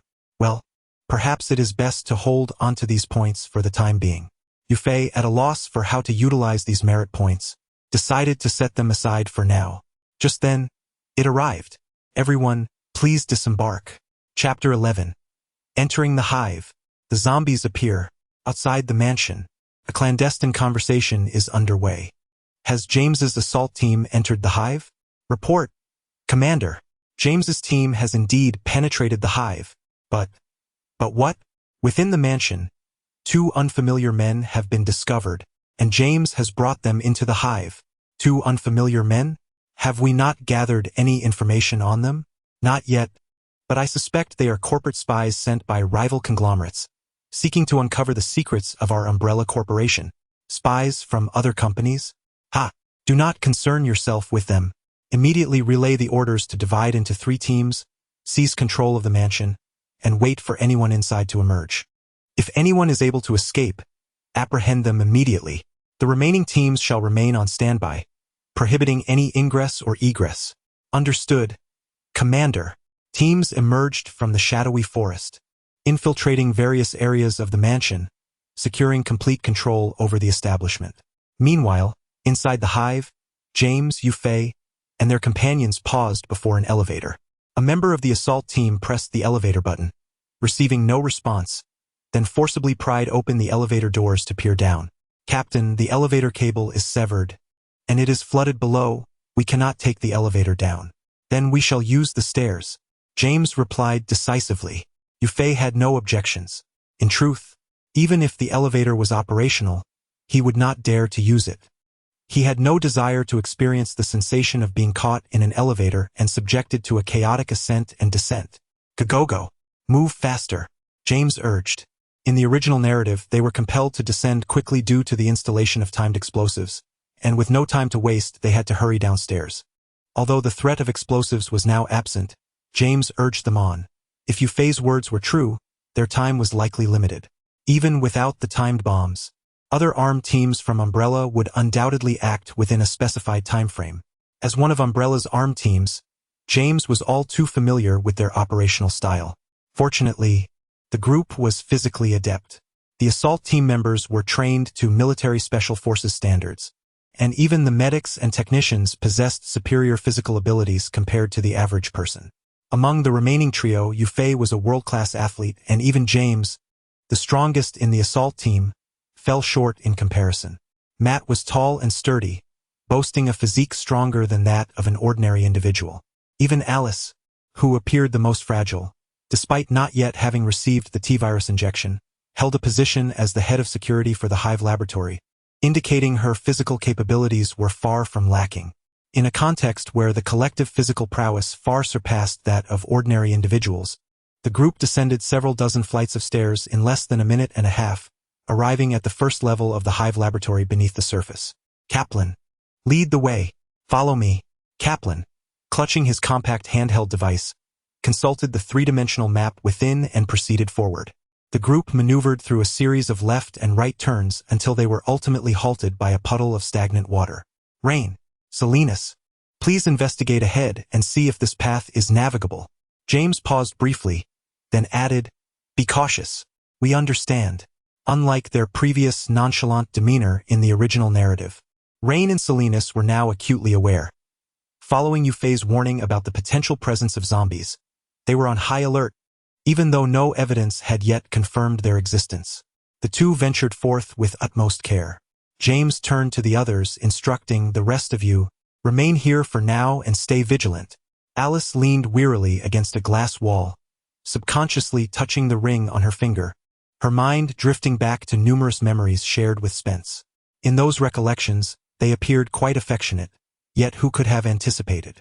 Suddenly, Alice let out a piercing scream. What's wrong? What happened? The entire group was startled. There's a corpse. Alice pointed toward a female body visible through the glass wall. This wall concealed what had once been a biological research laboratory, now submerged due to the Red Queen's actions. The entire room filled with murky green water of indeterminate origin and low visibility. It was only when the female corpse floated close to the glass that they noticed it. It's nothing to worry about. It's just a corpse. Matt attempted to reassure them. The other members of the assault team began to relax.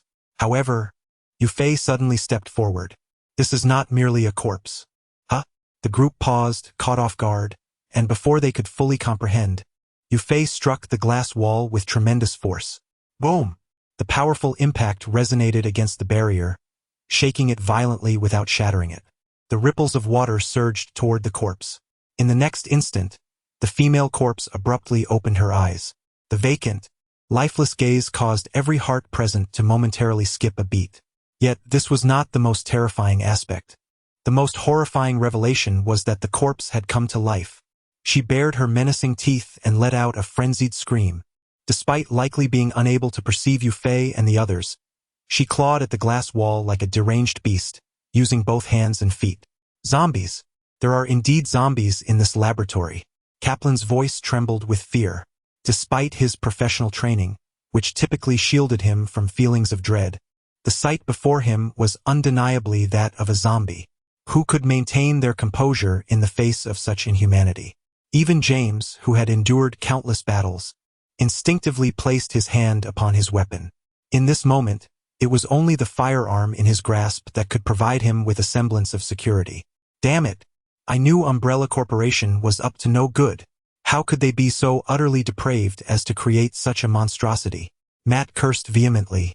In previous times, the members of the assault team might have reprimanded him, yet at this instant, they all fell silent. The grim reality was evident. Even they could no longer condone the actions of Umbrella Corporation. It was at this juncture that Rain and Salinas returned. What happened? Why do you all look so? Hissing. Chapter 12. The Restaurant B and the Devourer's Ding. The host spreads goodwill and accumulates immeasurable merit. Merit points, 20. Current merit points, 48. Upon witnessing the existence of zombies with their own eyes, the assault team was stripped of any lingering hope or doubt. They fully believed in Yufei's assertions. Yufei effortlessly garnered another 20 merit points, bringing his total to 48, nearing the significant milestone of 50. He had amassed nearly half of the 100 merit points required to elevate his LV2 skills to LV3. He pondered over whether to conserve his merit points.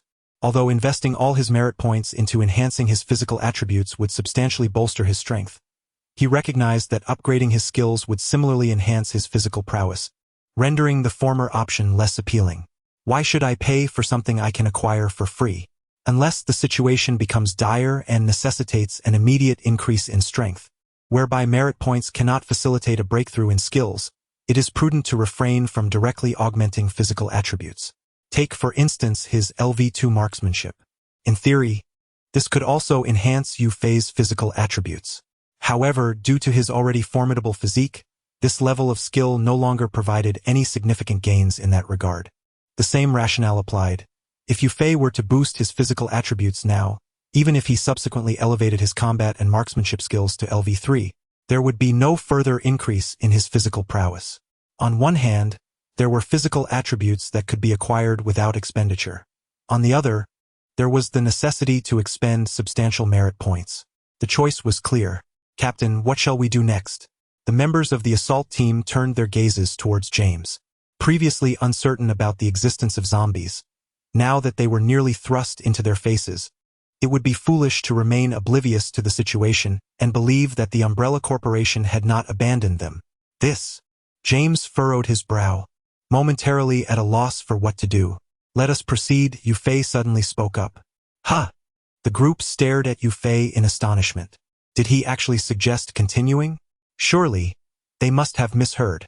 Yufei maintained a calm demeanor, merely stating, if I am not mistaken, the armed team from the Umbrella Corporation has likely already occupied the mansion.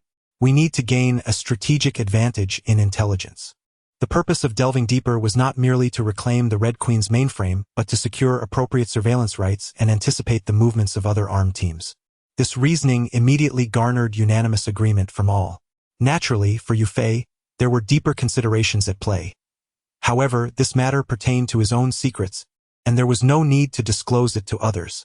If we are to proceed, we must take the second passage. Kaplan produced his map and, after a moment of comparison, spoke.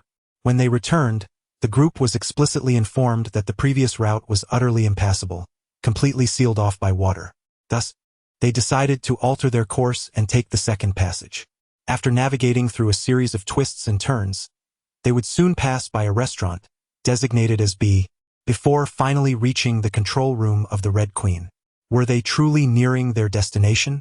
The group instinctively quickened their pace, though Yufei maintained a measured stride, ensuring the safety of his companions ahead of him. Kaplan, are you certain the map is accurate? Is this really the B restaurant?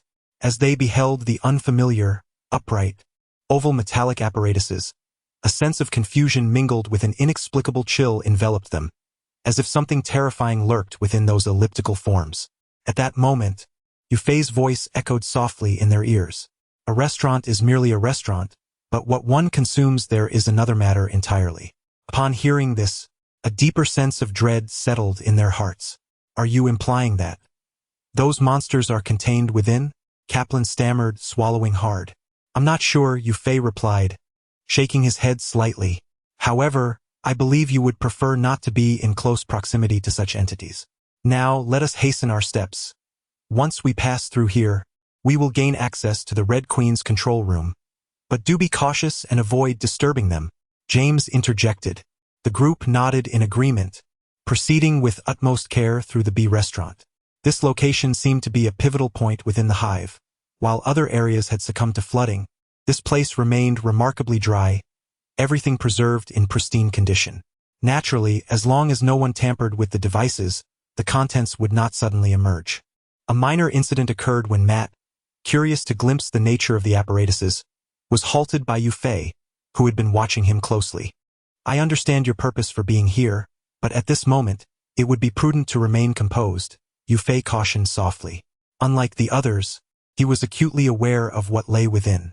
Each of these gaming chamber-like devices housed the bioorganic weapon known as the Liquor, developed by the Umbrella Corporation. In stark contrast to the sluggish, weakly conventional zombies, the Liquors represented a true formidable bioweapon. They were an evolved form of the ordinary zombie, having lost their eyesight but gained extraordinary auditory capabilities. Even the faintest breath or heartbeat could not elude their detection. Yet, this was not their most terrifying attribute. Their remarkable agility and speed rendered them exceptionally difficult targets, even for weapons capable of rapid fire. In the original narrative, had it not been for Alice's explosive power, the entire protagonist team would have perished at the hands of these Liquors. Even though Alice eventually unleashed her full potential, only she and Matt survived to the next chapter amidst the Liquors' relentless pursuit. Although Yufei now possesses the physique of a world-class athlete, complemented by sharpshooting skills akin to those of a marksman, he remains uncertain when confronted with a Liquor. To some extent, Liquors have transcended the realm of normal biology. If Matt were to inadvertently create a few Liquors, it would truly evoke a murderous intent within Yufei. While Matt harbors some reluctance, he dares not disregard Yufei's warning. His survival within this team is entirely reliant on Yufei's support. Just recalling the moment when Yufei faced Spence and decisively delivered a fatal shot to the head has left him with profound psychological distress. Under Yufei's vigilant care, the group ultimately navigated through Restaurant B unscathed. Chapter 13. Upgrade. Computer Level 2. Hive. Control Room. Although this space is one of the most crucial areas within the Hive, its layout is rather rudimentary, with scarcely any chairs to speak of. A singular, imposing supercomputer occupies the most prominent position, an arrangement that seems somewhat illogical yet aligns perfectly with the reality of the Hive laboratory. The artificial intelligence known as Hong Ho oversees the internal operations and security of the entire facility. Apart from essential maintenance and repairs, this control room requires no additional personnel. The presence of Hong Ho suffices. Consequently, this room remains unoccupied for the vast majority of the time, rendering superfluous any unnecessary embellishments. Despite its simplicity, the significance of this control room is undeniable. With the right permissions, one can exert control over the entire Hive laboratory from this very spot. If one were to act with malicious intent, they could, like Hong Ho, eliminate everyone within the laboratory. The importance of this control room is thus made abundantly clear. However, a slight drawback is that the most vital component of the supercomputer, the mainboard, is not located within this control room but rather in a small adjoining compartment. Accessing this compartment requires passage through a laser corridor, which is fortified with comprehensive defensive measures. Without the requisite qualifications, even a mouse would find it impossible to traverse, let alone a human. Clack, clack, clack. Kaplan, seated in the sole chair, hastily typed on the keyboard, preparing to seize control from Hong Ho using the internal code. In terms of computational prowess, he would not stand a chance against Hong Ho, even with 10 of himself. However, he possessed the internal code. Done. Kaplan paused, exhaling deeply. Although he had the internal code, wresting control from the artificial intelligence was no simple feat, requiring immense effort and the culmination of his lifelong learning. At that moment, a beep resonated through the room.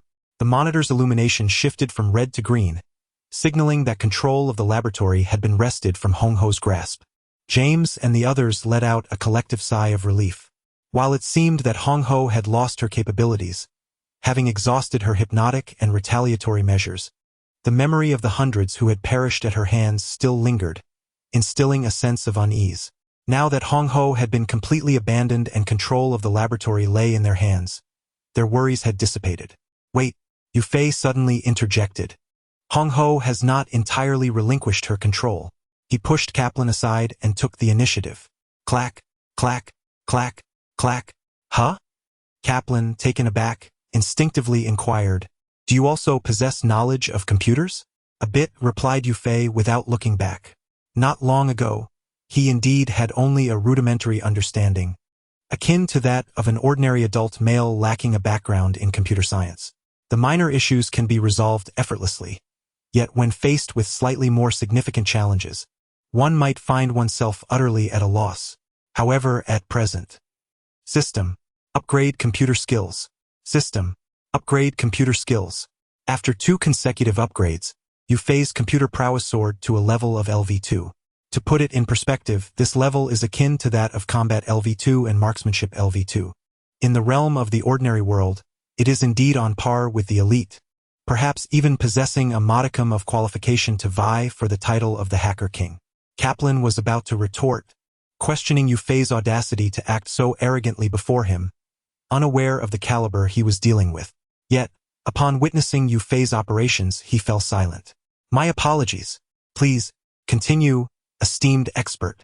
Not only did Yu Fei overwhelm him in technical skill, but due to his superior physique at 1-2, all his various maneuvers and reactions also surpassed Kaplan's capabilities. The amalgamation of these elements resulted in a level of performance from Yu Fei that was simply beyond Kaplan's reach. Even those lacking technical expertise could discern the qualitative disparity between the two. Rain could not help but whisper to Kaplan, inquiring about the extent of their skill gap. Just as Kaplan was becoming engrossed in the spectacle, he initially intended to ignore her, but Rain's persistent inquiries compelled him to shoot her a glance. "It is akin to the difference between you and me. Now, do refrain from bothering me." Rain, unperturbed by Kaplan's remarks, was inherently carefree and did not dwell on trivialities. Her genuine curiosity lay in how Avery seemed to possess knowledge in myriad domains: combat, marksmanship, scientific knowledge, and now computing. Moreover, it appeared to be entirely at a world-class level. Have the standards of Interpol risen to such heights? Rain felt somewhat bewildered. Meanwhile, after uttering that remark, Kaplan immediately refocused his attention on Yu Fei's operations. "Ah, so it can be done this way? I've learned something new." "Wait, there's another twist to this. The Red Queen is rather cunning." Kaplan's expression darkened, prompting James to inquire, "What troubles you?" Kaplan stammered, uncertain of how to articulate his thoughts. Fortunately, at that moment, Yu Fei completed his operation and began to explain. "In truth, it is not a significant matter. The Red Queen merely played a little trick, separating the control of the laser channel from that of the laboratory." Kaplan did indeed seize control of the Hive laboratory from the Red Queen through internal coding, yet this did not encompass the control of the laser channel. The Red Queen, leveraging the security of her mainboard, discreetly isolated the control of the laser channel from the Hive laboratory, carefully concealing it. On the surface, it appeared as though Kaplan had complete dominion over the entire laboratory, including the laser channel under his command. However, his control was not absolute. The Red Queen left a backdoor in the laser corridor. Whenever it desired, it could seize control of the laser pathway once more through this means. In the original narrative, the Red Queen employed this tactic to eliminate the majority of the assault team, including Captain James, within the laser corridor. Many have remarked that had they survived, with Captain James, an unparalleled force, among them, they would have undoubtedly faced the ensuing hordes of zombies with significantly greater ease. Even when confronted by the extraordinarily powerful Lickers, they would not have been without the means to engage in battle. Unfortunately, they all met their demise in the laser corridor, ensnared by the Red Queen. Ding! The host exhibits kindness towards others, accumulating immeasurable merit. Merit points, 30. Chapter 14. A surge of merit points. System. Host. Yu Fei Physique. 1. 2 Spirit 1. 0 skills. Combat LV2, 0-100. Marksmanship LV2, 0-100. Computing LV2, 0-100. Merit points. 67 Yu Fei expended 11 merit points to enhance his computing skill, then swiftly earned 30 merit points in return. The ebb and flow of points resulted in no diminishment of his total. Rather, it surged to an impressive 67. He was now ever closer to the coveted 100 merit points. With 67 points, he had already achieved 2/3 of the target. Excitement stirred within Yu Fei's heart, pondering the magnitude of aid that would accompany the ascendance to LV3. If LV2 already positioned him at the threshold of a boxing champion and a marksmanship expert, what heights might LV3 bestow upon him? It is crucial to note that the disparity between LV2 and LV3 is fundamentally tenfold in terms of time, though it may not be feasible to attain a full tenfold difference due to physical and innate constraints. Confronting 2 or 3 champions should pose little challenge. At such a juncture, he would no longer be considered an underdog, even within the Marvel Universe. At the very least, the street heroes and criminals would likely not surpass his prowess significantly. Moreover, it appeared that his computing skills had also contributed a slight enhancement to his spirit attribute. During the feedback from reaching computing LV2, Yu Fei sensed a modest uplift in his mental acuity, albeit minuscule. Reflected on the panel, this translated to an increase of approximately 0.01 to 0.02. Such a subtle enhancement, naturally, would not manifest on the system panel. Thus, it seems that not only physical attributes but even spiritual attributes can be gained through skill upgrades. The computing skill serves as a prime example. However, the compatibility between this skill and the spirit attribute is somewhat lacking. Coupled with the fact that his inherent spirit attribute is not particularly feeble, it is improbable for the combat skill to elevate by 0.3 points as it did upon reaching LV2. To achieve such a significant enhancement, Yu Fei must first discover a skill that aligns more closely with his spirit attribute. Well, that can wait for another time, Yu Fei mused, temporarily setting aside that thought. At this juncture, enhancing his spirit attribute holds little significance for him, and there is no necessity to seek out corresponding skills for upgrades. In truth, even the computing skill would not have been upgraded had it not been particularly useful. Merit points are hard-won. Every single one must be judiciously spent.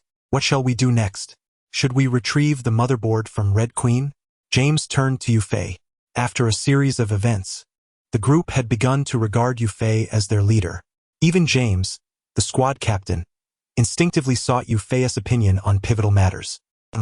Let us refrain from touching the Red Queen's motherboard for now. Yu Fei pondered for a moment before ultimately rejecting James's proposal. The Red Queen motherboard is pivotal to the internal operational network of the laboratory. Once removed, the entire Hive Lab would undergo a reset. Let us not forget that the Hive Lab has become a den of zombies. What would ensue if the lab were to reset? The result would be the zombies unleashed. A collective gasp echoed among the group.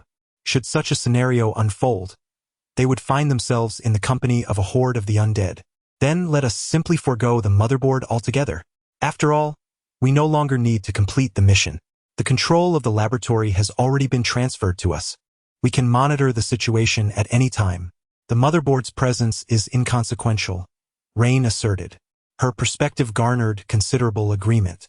Since they had already been cast aside as pawns, why should they concern themselves with the motherboard's mission? As long as they refrain from tampering with the motherboard, the internal network of the Hive Lab would continue to function. How long it would operate remained uncertain, but it would suffice for their escape.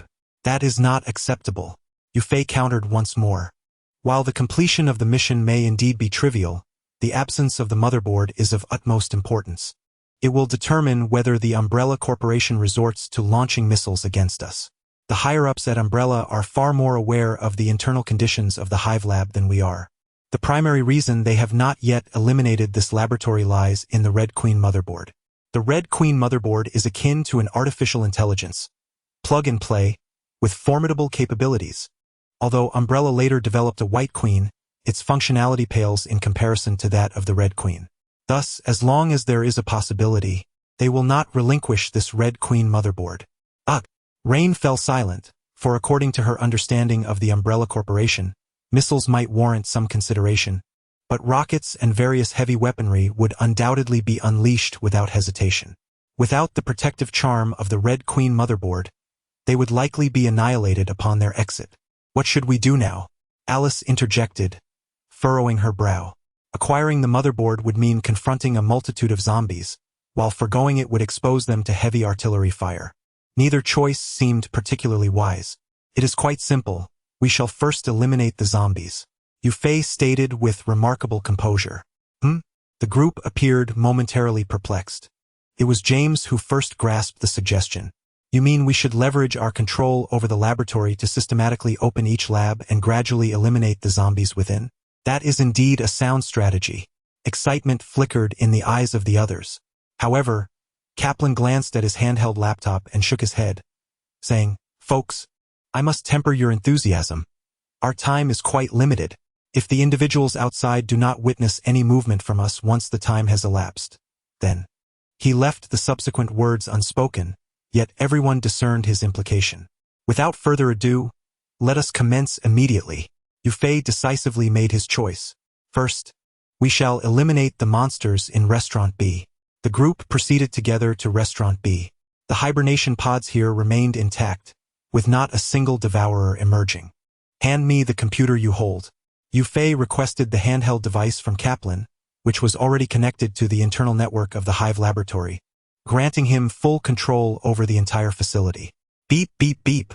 After a swift series of commands, all the devourers were engulfed in flames, consumed entirely by the inferno. Ding! The host is benevolent towards others, accumulating immeasurable merit. Merit points. 100. Chapter 15. Purging the zombies. Divided into 2 teams. Hiss! Roar! Amidst the flames, a chorus of terrifying, inhuman shrieks erupted from the grotesque lickers. Alice, Matt, James, and the others felt a chill run down their spines. They had just viewed relevant footage, and were acutely aware of the horror these creatures embodied. It could be said that apart from their one flaw of being disobedient, they were undoubtedly true instruments of slaughter. If these monsters were to break free, would we stand a chance of escaping alive? Reflecting on the formidable power of the lickers, they collectively reached a disheartening conclusion. Confronted with creatures that were challenging to hit even with bullets, even if they maintained 100% vigilance from the outset, their ultimate fate would likely be annihilation. Not to mention, they had entered this lair of monsters entirely uninformed. What hope did they have in such ignorance? Fortunately, they encountered Avery. The group expressed heartfelt gratitude towards Yufei. Were it not for him, they would have become fodder for the zombies, a grim certainty. Time was of the essence. They promptly proceeded to the next location. After confirming that all the lickers had been utterly incinerated, Yufei led the group onward. Initially, they had contemplated splitting up to expedite their progress, but Yufei, concerned about their insufficient knowledge of the zombies, opted to guide them personally. Though the zombies were the living dead, their movements still relied on their nervous systems, making the brain and spine their vulnerabilities. A blow to either the spine or the brain would bring about their demise. If you find targeting the spine challenging, well, just remember, when facing zombies, aim for the head, like this. Bang! With a single gunshot, Yufei obliterated the head of a freshly risen zombie, causing it to collapse once more. Ding! The host exhibits benevolence towards others, accumulating immeasurable merit. Merit points. 1. 1 merit point for a single zombie? Not too shabby. Yufei mused, nodding slightly. With a point of merit for each zombie, and with the laboratory housing at least over 100 zombies, if he could eliminate them all, he would amass over 100 merit points. Coupled with his current merit points, he might even elevate 3 skills to LV3. Alas, time was fleeting. Their window was limited. If they continued to proceed so slowly, they would undoubtedly draw the attention of Umbrella, which would be counterproductive. Even if they divided into 2 teams, they needed to hasten their pace to avoid complications. Dividing into 3 teams, without discussing the necessity, with their reduced numbers, facing an overwhelming horde of zombies would be insurmountable. Go. Everyone, let us set off immediately. Using a pilot as an experiment, after ensuring that everyone had a certain understanding of zombies, Yufei decisively divided them into 2 groups. In reality, it was just him in one group while all others formed the other. Had this occurred earlier, Such a distribution might have elicited some dissent. However, after Yufei demonstrated his impeccable marksmanship and extraordinary skills, surpassing even their captain, James, everyone fell silent. In terms of numbers, Yufei's group was indeed at a disadvantage, yet when it came to combat prowess they were not necessarily inferior to him. The only issue was that Yufei was alone, which might lead to certain areas being overlooked, potentially resulting in less thorough extermination. However, this was not a significant concern. Their objective was not to eliminate every single zombie but rather to clear a substantial majority, preventing the formation of a large horde. The zombies in the world of Biohazard are not like those in World War Z. They are slow-moving and possess only moderate strength. Even an ordinary person, as long as they are not fearful and in a relatively open space, could handle 2 or 3 zombies with relative ease. During this period, only the lickers pose a considerable threat. Ah, and the zombie dogs. Yufei suddenly recalled something and quickly offered a reminder. These zombie dogs are remarkably swift, so exercise extreme caution if you encounter them. While their combat ability is not particularly formidable, their speed is not akin to that of ordinary zombies, and their smaller size makes them difficult to hit. Without prior preparation, one might suffer greatly. I understand, James replied earnestly, committing this advice to memory. Yufei felt reassured upon seeing his response. As the leader of the assault team, James's strength was indeed commendable. Even Alice, after her transformation from the T-virus, might not have been able to match him. You too must exercise caution. Alice hesitated for a moment but ultimately felt compelled to speak. After Yufei had abruptly shot Spencer, a rift had formed between them. Although Yufei had provided some explanations, Alice still held lingering memories of her beautiful moments with Spencer, making it psychologically challenging for her to fully accept the situation. Consequently, she instinctively distanced herself from Yufei. However, all of this changed after witnessing Spencer's malicious actions. How he had stolen the T-virus and serum, deliberately shattered the T-virus, allowing it to spread within the laboratory, ultimately forcing Red Queen to resort to indiscriminate slaughter. Alice, inherently kind but not naive, had her perception of Spencer plummet to its lowest. If he were to appear before her now, without Yufei's intervention, she might very well pull the trigger herself. Don't worry, we'll meet again soon. Yufei bid farewell, turning away without a glance back until both parties vanished from sight. Yufei stopped in a deserted corner. System. Host. Yufei Physique. 1. 2 Spirit 1. 0 Skills. Combat LV2, 0-100. Marksmanship LV2, 0-100. Computing LV2, 0-100. Merit points, 175 in comparison to before. There have been no significant changes in attributes and skills. The most notable transformation lies in the merit points, which have surged from 67 to an impressive 175. A substantial portion of this increase, 100 merit points, was garnered solely from vanquishing those who feed on others, marking a significant gain for Yufei. Remarkably, this considerable acquisition was achieved with remarkable ease. He merely had to move his fingers. However, it is crucial to note that while the result may suggest simplicity, it was indeed his LV2 computing skill that played a pivotal role in this success. Chapter 16. The Fusion of the T-Virus? An extraordinary item.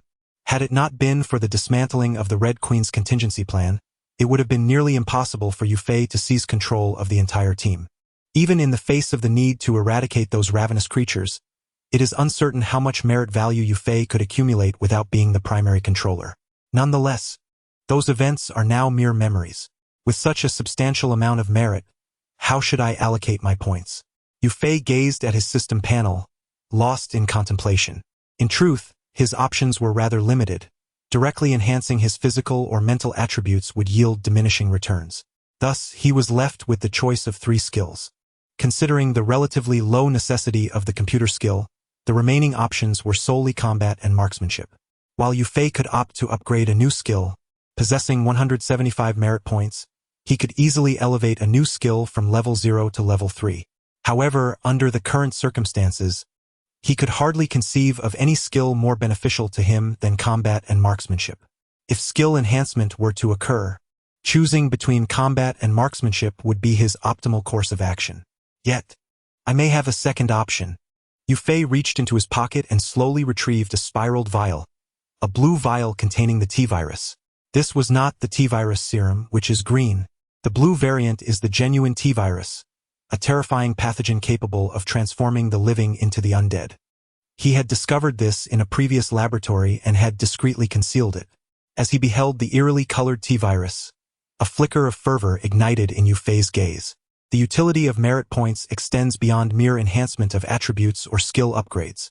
He vividly recalled that the description of merit points indicated their capacity to strengthen all things. Enhancing personal attributes and upgrading skills is merely one of the functionalities Yufei had devised. In reality, merit points can amplify not only all aspects of Yufei himself but also everything external to him. If he so desired, he could even enhance a random stone he picked up from the ground.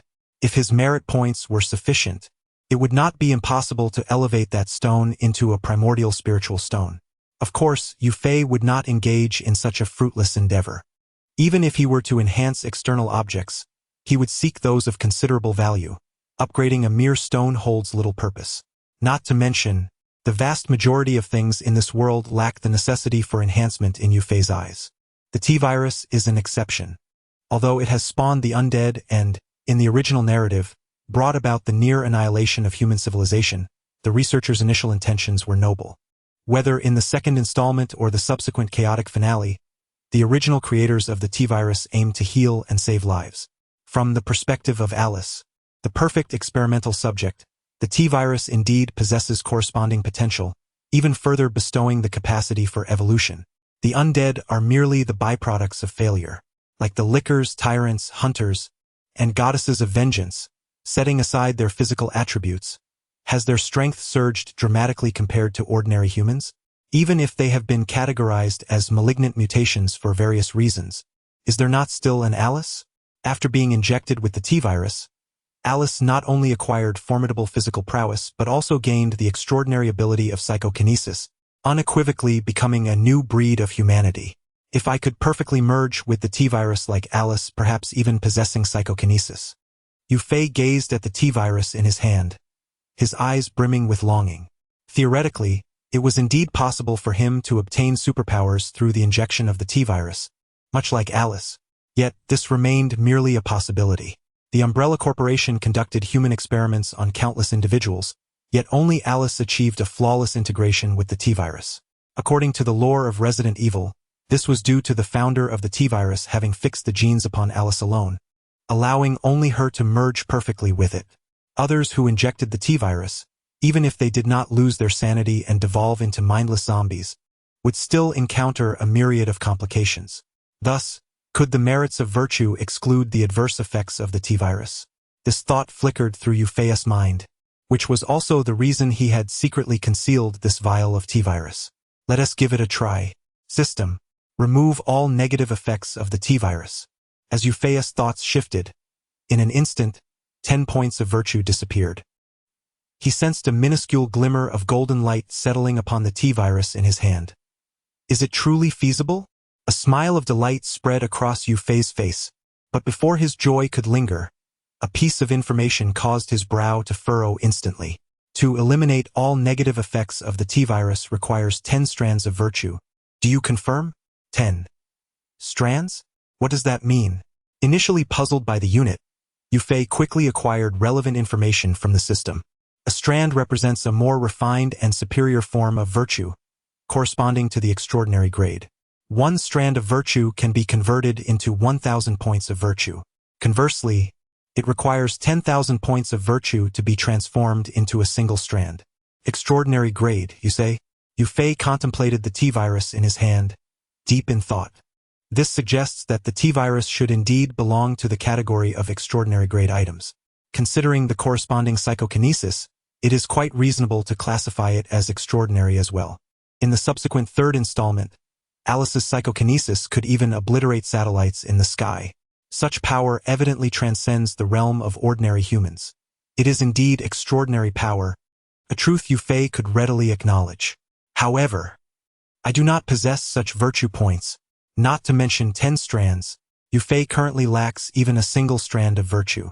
Despite having performed numerous acts of kindness, Yufei has thus far only accumulated merit points.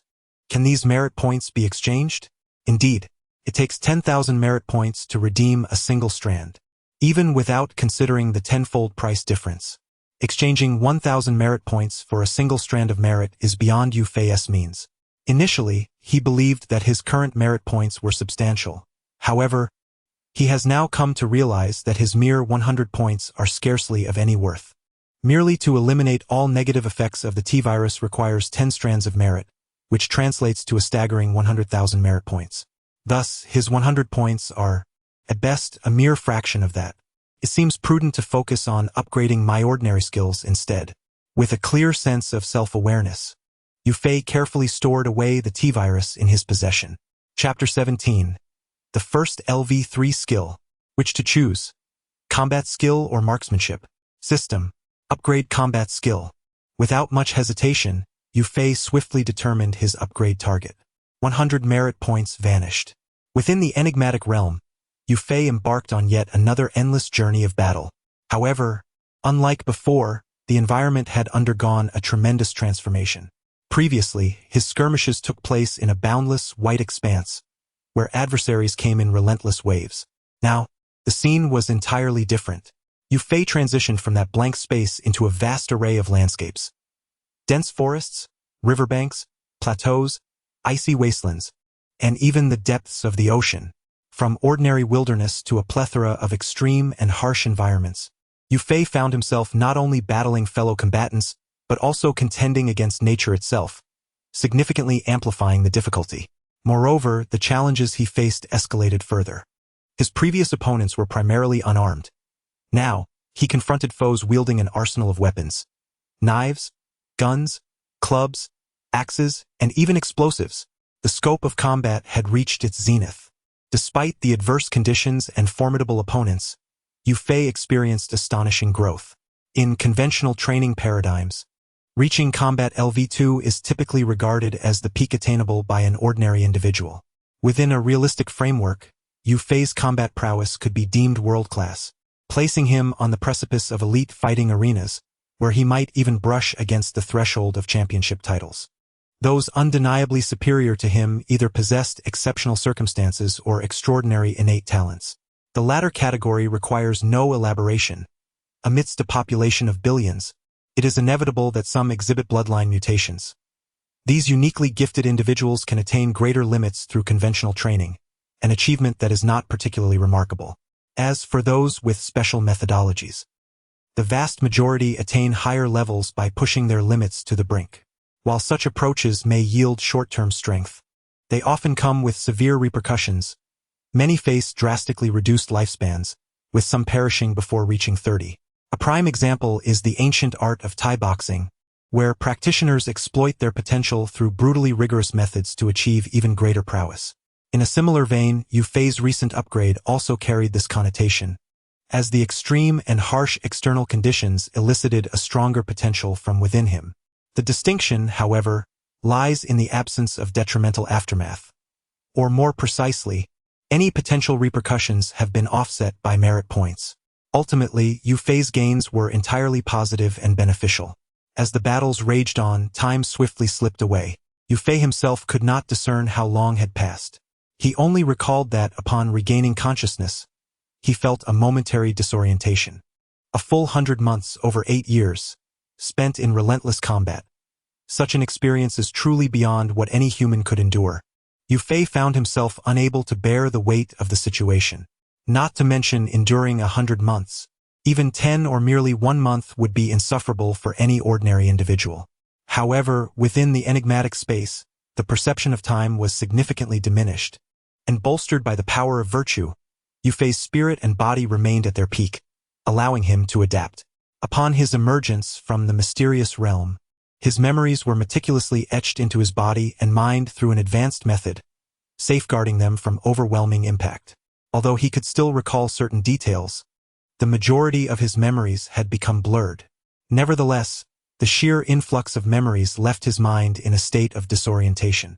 Clearly, he needed to refrain from upgrading in particularly perilous circumstances in the future. He quietly noted this experience.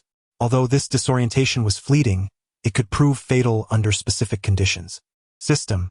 Yu Fei sensed a monumental change within himself, yet it paled in comparison to the authenticity and precision of the data displayed on the system panel. A translucent, pale blue panel appeared before him. Host, Yu Fei Physique. 1. 5 Spirit. 1. 1 Skills. Combat LV3, Max. Marksmanship LV2, 0-100. Computing LV2, 0-100, Virtue Points. 65. It was evident that all of Yu Fei's attributes had undergone significant transformation. The most pronounced change was in his physique, which surged from 1-2 to an impressive 1-5. Although both increases represented a boost of 0-3. This latest enhancement far surpassed the previous upgrade from Combat LV2. The earlier enhancement had granted him an increase of approximately 100 kilograms of punch force. In contrast, this recent boost of 0.3 attribute points yielded at least 300 kilograms of punch force.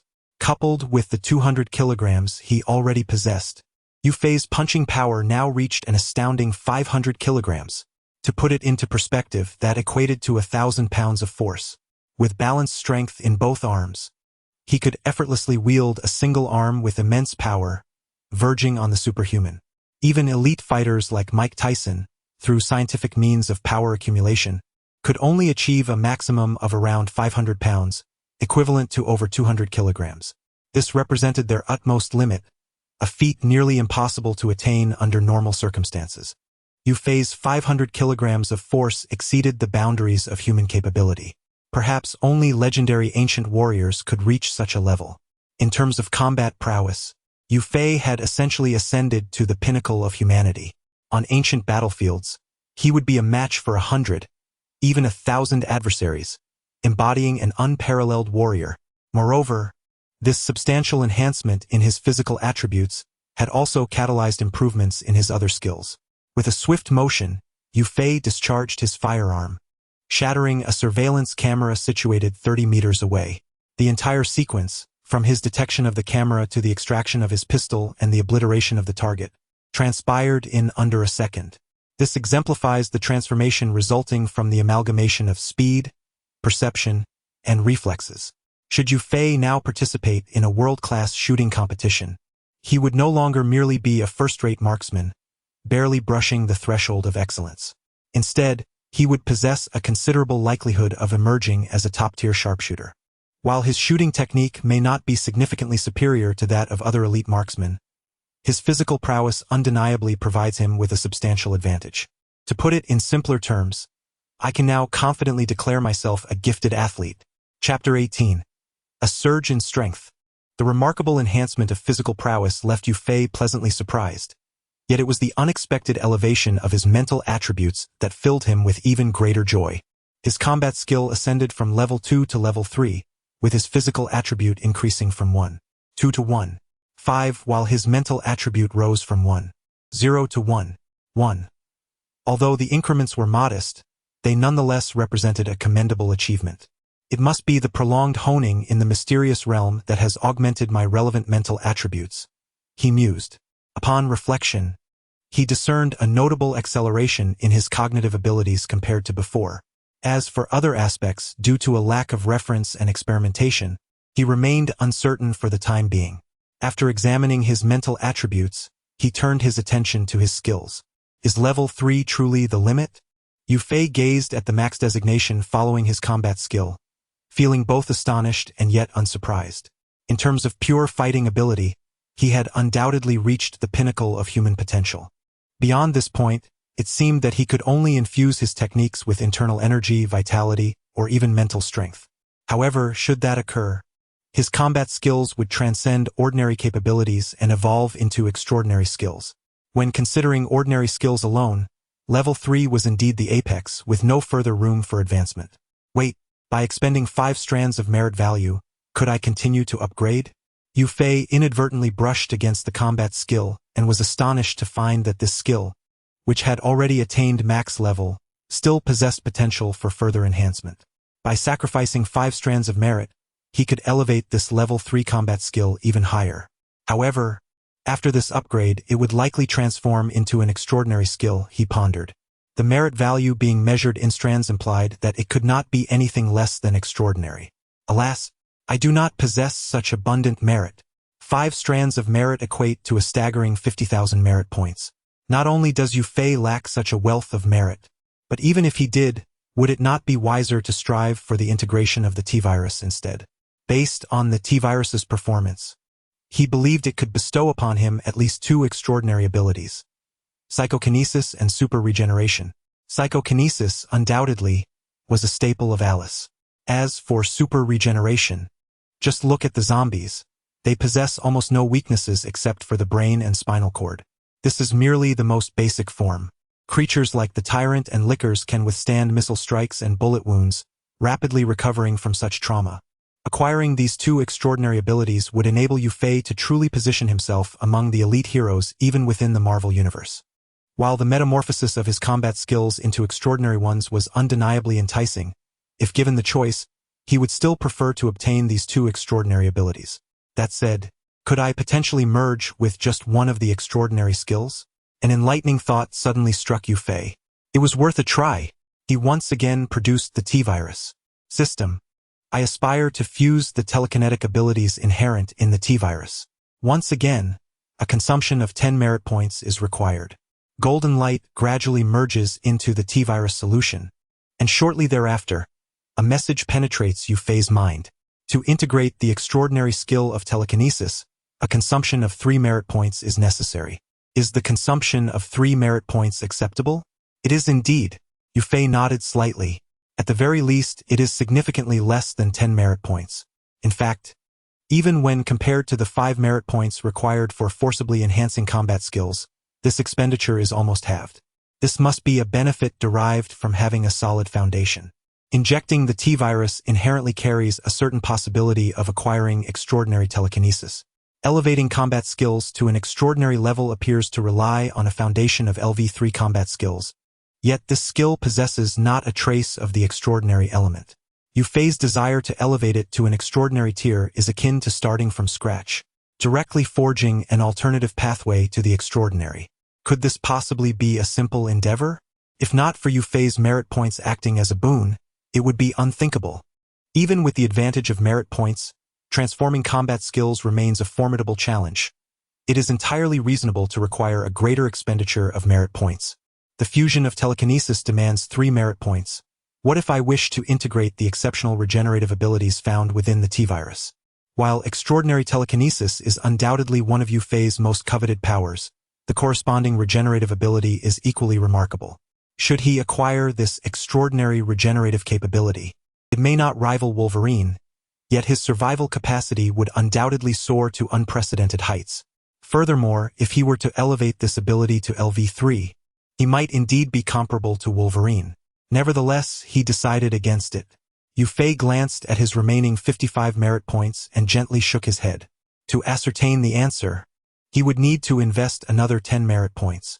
This expenditure is trivial compared to the thousands or tens of thousands typically required, yet for him at present, it remains somewhat steep. Moreover, all our extraordinary abilities, they should be somewhat equivalent. Even if discrepancies exist, they would amount to at most a single merit points difference. Thus he finds no necessity to squander 10 merit points on this. However, should he encounter unfamiliar phenomena in the future, perhaps he could employ these merit points as a form of detection skill. From this experiment, it is evident that merit points still hold many avenues for exploration. Yu Fei has only scratched the surface. This is primarily due to the fact that Yu Fei has possessed this merit system for a mere brief duration, less than 3 hours, in fact. During this time, he has faced a series of events, leaving him with little opportunity or energy to delve into the system. Matters pertaining to system research shall be postponed for another time. Now, Yu Fei's gaze shifted. He focused directly on the zombies that were slowly rising. Bang, bang, bang, ding. The host engages benevolently with others, accumulating boundless merit. Merit points 1. 1 point of merit. 1 point of merit. The entrance to the hive. The first platform. A number of Umbrella members, clad in protective masks and fully armed, were concealed behind various crates, patiently awaiting their moment. One of them glanced down at the time. Captain, nearly 3 hours have elapsed, and they have yet to emerge. Could they possibly be deceased? Let us not be hasty. There is still a bit of time left. If we do not see anyone by then, we shall proceed to detonate. Someone approaches. Chapter 19. Marksmanship Level 3. In the depths of a pitch-black tunnel, the sound of a train reverberated loudly, cutting through the silence with its distinct rhythm. As the noise grew nearer, a solitary carriage of a train finally arrived at the first platform. With a screech, the train came to a halt. Two figures clad in black tactical gear, their faces obscured by matching gas masks, disembarked from the train. "Captain, they have returned. Should we—" "Wait, they are holding the Red Queen motherboard. This is the item that was specifically requested from above. Acting now could jeopardize its integrity. Let us secure the motherboard first." The small team, previously concealed in the shadows, began to emerge slowly. Their movements were remarkably composed, showing no sign of the animosity that existed between the two parties. In fact, from the perspective of this assault team, it was evident that the James squad was entirely unaware of their abandonment. Some members cast pitying glances at the two individuals before them. They probably won't even realize what they did wrong until their last breath. One remarked, "Is the mission accomplished?" "Indeed it has," James replied in a low voice. He discreetly surveyed the assault team before him, observing that their actions appeared flawless. However, having once been a part of their ranks, he could distinctly sense the tension beneath their seemingly normal facade. Their muscles were coiled tight, ready to spring into action at a moment's notice. Despite the absence of any visible enemies in the vicinity, they stood poised for confrontation. Whom were they anticipating?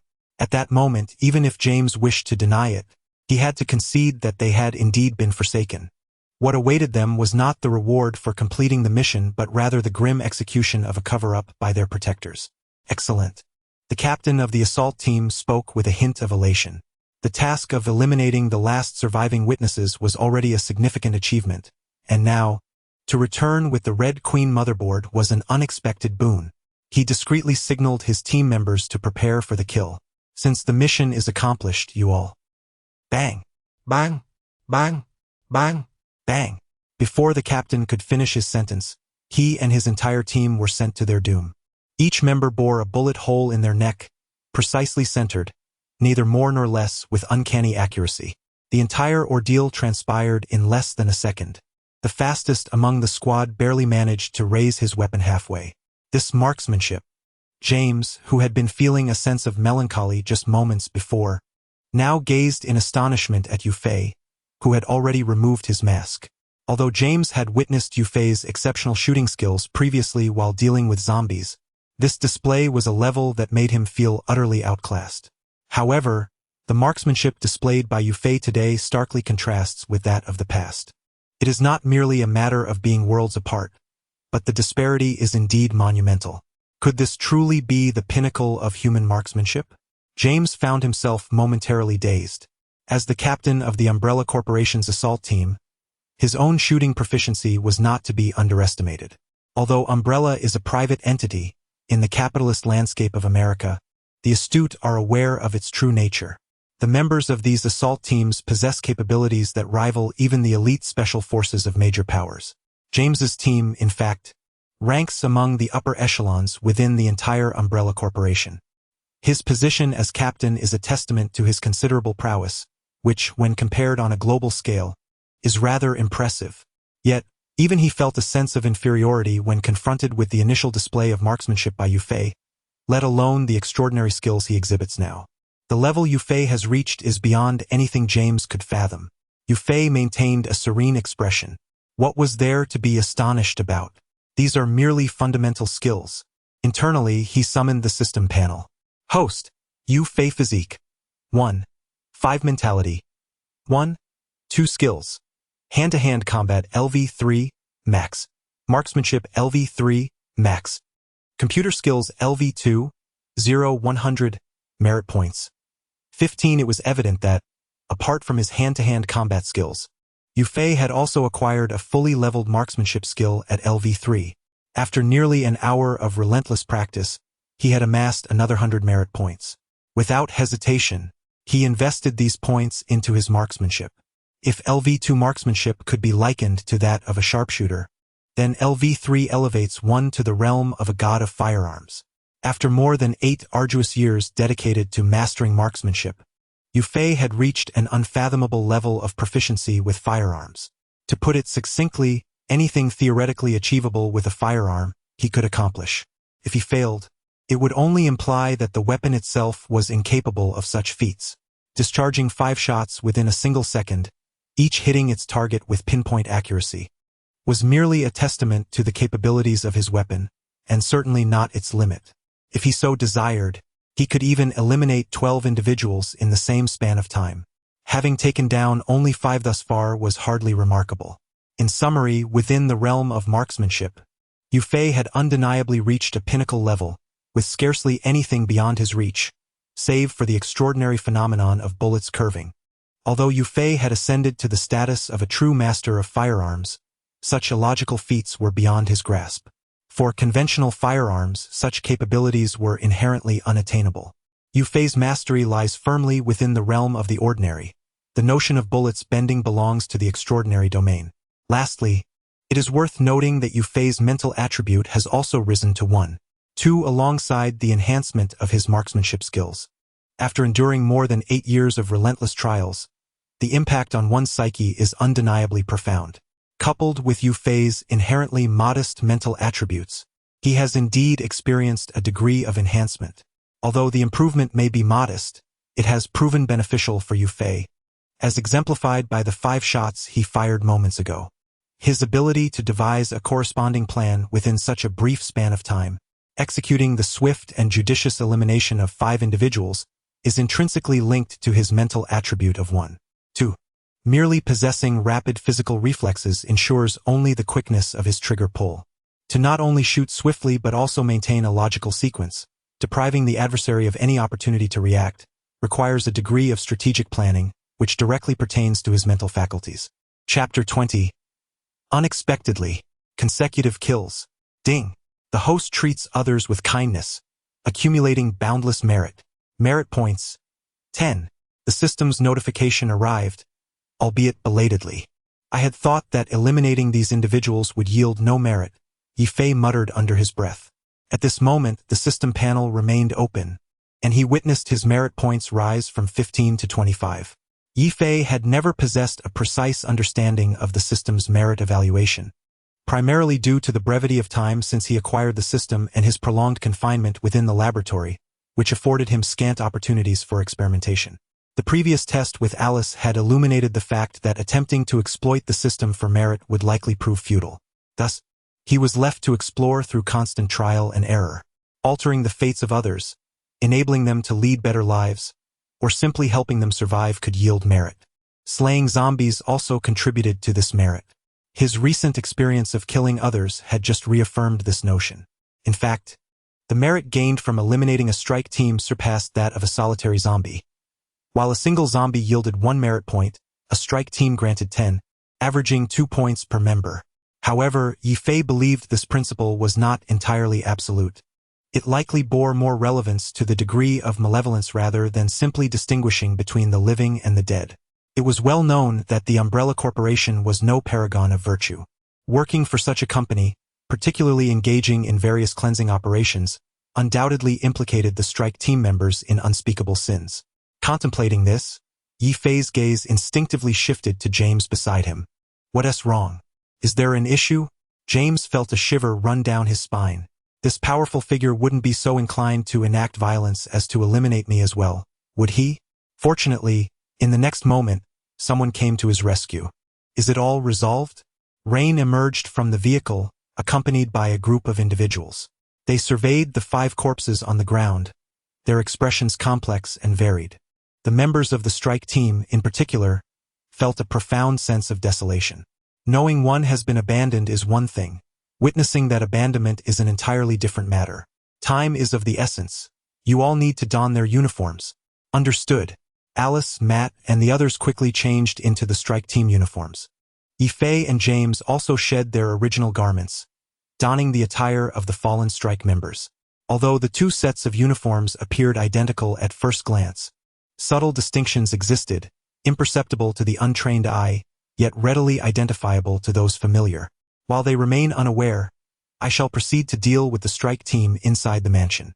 You all must stay here for now and refrain from wandering. Yifei stated decisively. Perhaps we should accompany you. There is strength in numbers. It is too perilous for you to go alone. Alice expressed her concern. The others echoed her sentiment. Yes. Let us join you. No. It is even more difficult for me to remain vigilant alone. If you accompany me, the likelihood of encountering problems increases. Yifei firmly shook his head in refusal. Rest assured. These 5 individuals on the ground have already been dealt with by me. As long as they are not in multiple small teams together, they pose no challenge for me. He turned his gaze towards James, who understood the unspoken message and promptly spoke up. I believe in Avery. He possesses absolutely formidable strength. We should not complicate matters for him. Well, all right then. Seeing that the 2 strongest members of the team shared this sentiment, the others had no choice but to agree. However, Yifei remained somewhat uneasy about their safety and pulled James aside, instructing him to keep a close watch on Alice and Matt, ensuring they did not inadvertently wander off. I understand, James nodded, assuring him that he would keep a vigilant eye on them. Yifei held a certain level of trust in James's abilities, and with that, he no longer hesitated. Grasping Kaplan's handheld computer, he departed from the location. The group watched as Yifei left the first platform. Once Yufei's figure had vanished, Alice could no longer contain her concern. Are we truly allowing him to act alone? What if he encounters danger? Despite knowing Yufei's capabilities, her worry for his safety lingered. The others, too, began to feel restless upon hearing her words. Noticing this, James issued another stern warning, urging them to refrain from taking matters into their own hands and disrupting Yufei's plans. James's authority proved effective, calming the agitation among the members of the assault team. Although Alice and Matt were somewhat dissatisfied, under James's firm guidance, they had no choice but to remain compliant. In the mansion, a sudden hiss echoed as the glass wall slid open. Clad in the attire of the assault team, Yufei stepped out slowly. It is a member of Team Edward. He appears to be holding the main board of the Red Queen. He is approaching us. In a corner, several members of the assault team were engaged in discussion. This seems to deviate from our plan. Should we take action? Let us report to the supervisor. If something goes awry with that main board in his possession, the supervisor will blame us. All right, let us inform the supervisor and let him decide. Had it been just Yufei acting independently, they would have moved to intervene immediately. However, with the main board in his grasp, they hesitated, unsure of how to proceed, ultimately deciding to contact their supervisor after deliberation. Yufei, having been acutely aware of their intentions, did not allow them the opportunity to report. Upon realizing their plan, he dashed towards them with urgency. Not good. The assault team members recognized the gravity of the situation and scrambled to respond. Yet their reactions were still too slow. Bang! Bang! Bang! Bang! Bang! With a quick succession of 5 shots, Yufei swiftly incapacitated them. Ding! The host is benevolent towards others, accumulating immeasurable merit. Merit points, 12. Despite the same number of individuals and comparable strengths, this particular assault team bestowed upon Yufei a remarkable 12 merit points. Indeed, the acquisition of merit points appears to bear little correlation with the individuals themselves. The more pivotal factor seems to hinge upon the extent of their malevolence or the nefarious deeds they are poised to commit. Yufei contemplated the existence of zombies. It would be absurd to assert that the personnel of the Hive laboratory are all virtuous. Conversely, it is equally implausible to label them entirely malevolent. This suggests the presence of good individuals or those who have committed no wrongs within their ranks. Nevertheless, Yufei's elimination of them also yielded merit points, indicating that the accrual of these points is not solely tethered to the degree of wickedness. At the very least, it is not exclusively influenced by a singular aspect of malevolence. Thus, he resolved to swiftly dispatch the other assault team before pondering further on the matter of merit points. With the intention of resolving this team, he prepared to proceed to the next location, aiming to confront the final assault team within the mansion. Just then, a sudden voice echoed through the air. Chapter 21. Swift resolution. Dodging bullets? What's the matter? A deep voice resonated through the intercom. It was revealed that although Yufei's actions were swift, the members of the assault team managed to contact the Umbrella Corporation's supervisor just in the nick of time. This voice belonged to the supervisor responsible for this operation. Indeed, an unexpected turn of events has occurred, Yu Fei mused, slightly furrowing his brow. In his plans, he had not anticipated making contact so soon. As Yu Fei pondered how to resolve the situation, an impatient urging came again from the intercom. Analyzing the tone of the interlocutor, it seemed they had yet to realize that something had gone awry, though this was only a matter of time. Once multiple unanswered calls transpired, even the dullest would recognize that trouble was brewing. After a moment of contemplation, Yu Fei swiftly grasped the intercom. He did not speak immediately but instead hastened towards the second location. The Umbrella Corporation had dispatched 3 assault teams into the mansion. One was stationed at the first platform, another at the corner of the hive entrance, and the last was guarding the mansion's main entrance. These 3 teams effectively secured 3 critical points. Theoretically, should any one of them encounter issues, the remaining 2 could promptly respond and provide support. Furthermore, numerous armed personnel from Umbrella lay concealed outside the mansion, ready to join the fray at any moment. Swift resolution was imperative. The priority was to neutralize the enemies within the mansion. Yu Fei sprinted fervently towards the main entrance. Coincidentally, the 3rd assault team, alerted by the commotion, was also racing towards his location. In a corridor, the 2 teams unexpectedly crossed paths. It was evident that the opposing team was momentarily taken aback, clearly not anticipating an encounter with Yu Fei here. Though Yu Fei was equally surprised. Having faced countless skirmishes since upgrading his marksmanship, he acted almost instinctively, drawing his weapon. Bang! Bang! Bang! Bang! For shots rang out, claiming the lives of 4 assault team members. By the time he reached the last member of the opposing team, they finally reacted, decisively aiming their weapon at Yu Fei. In response, Yu Fei remained remarkably composed, scrutinizing every detail of his adversary. As previously mentioned, through numerous encounters during his marksmanship training, he had learned a crucial lesson. Do not succumb to fear. In such confrontations, fear is the most futile of emotions.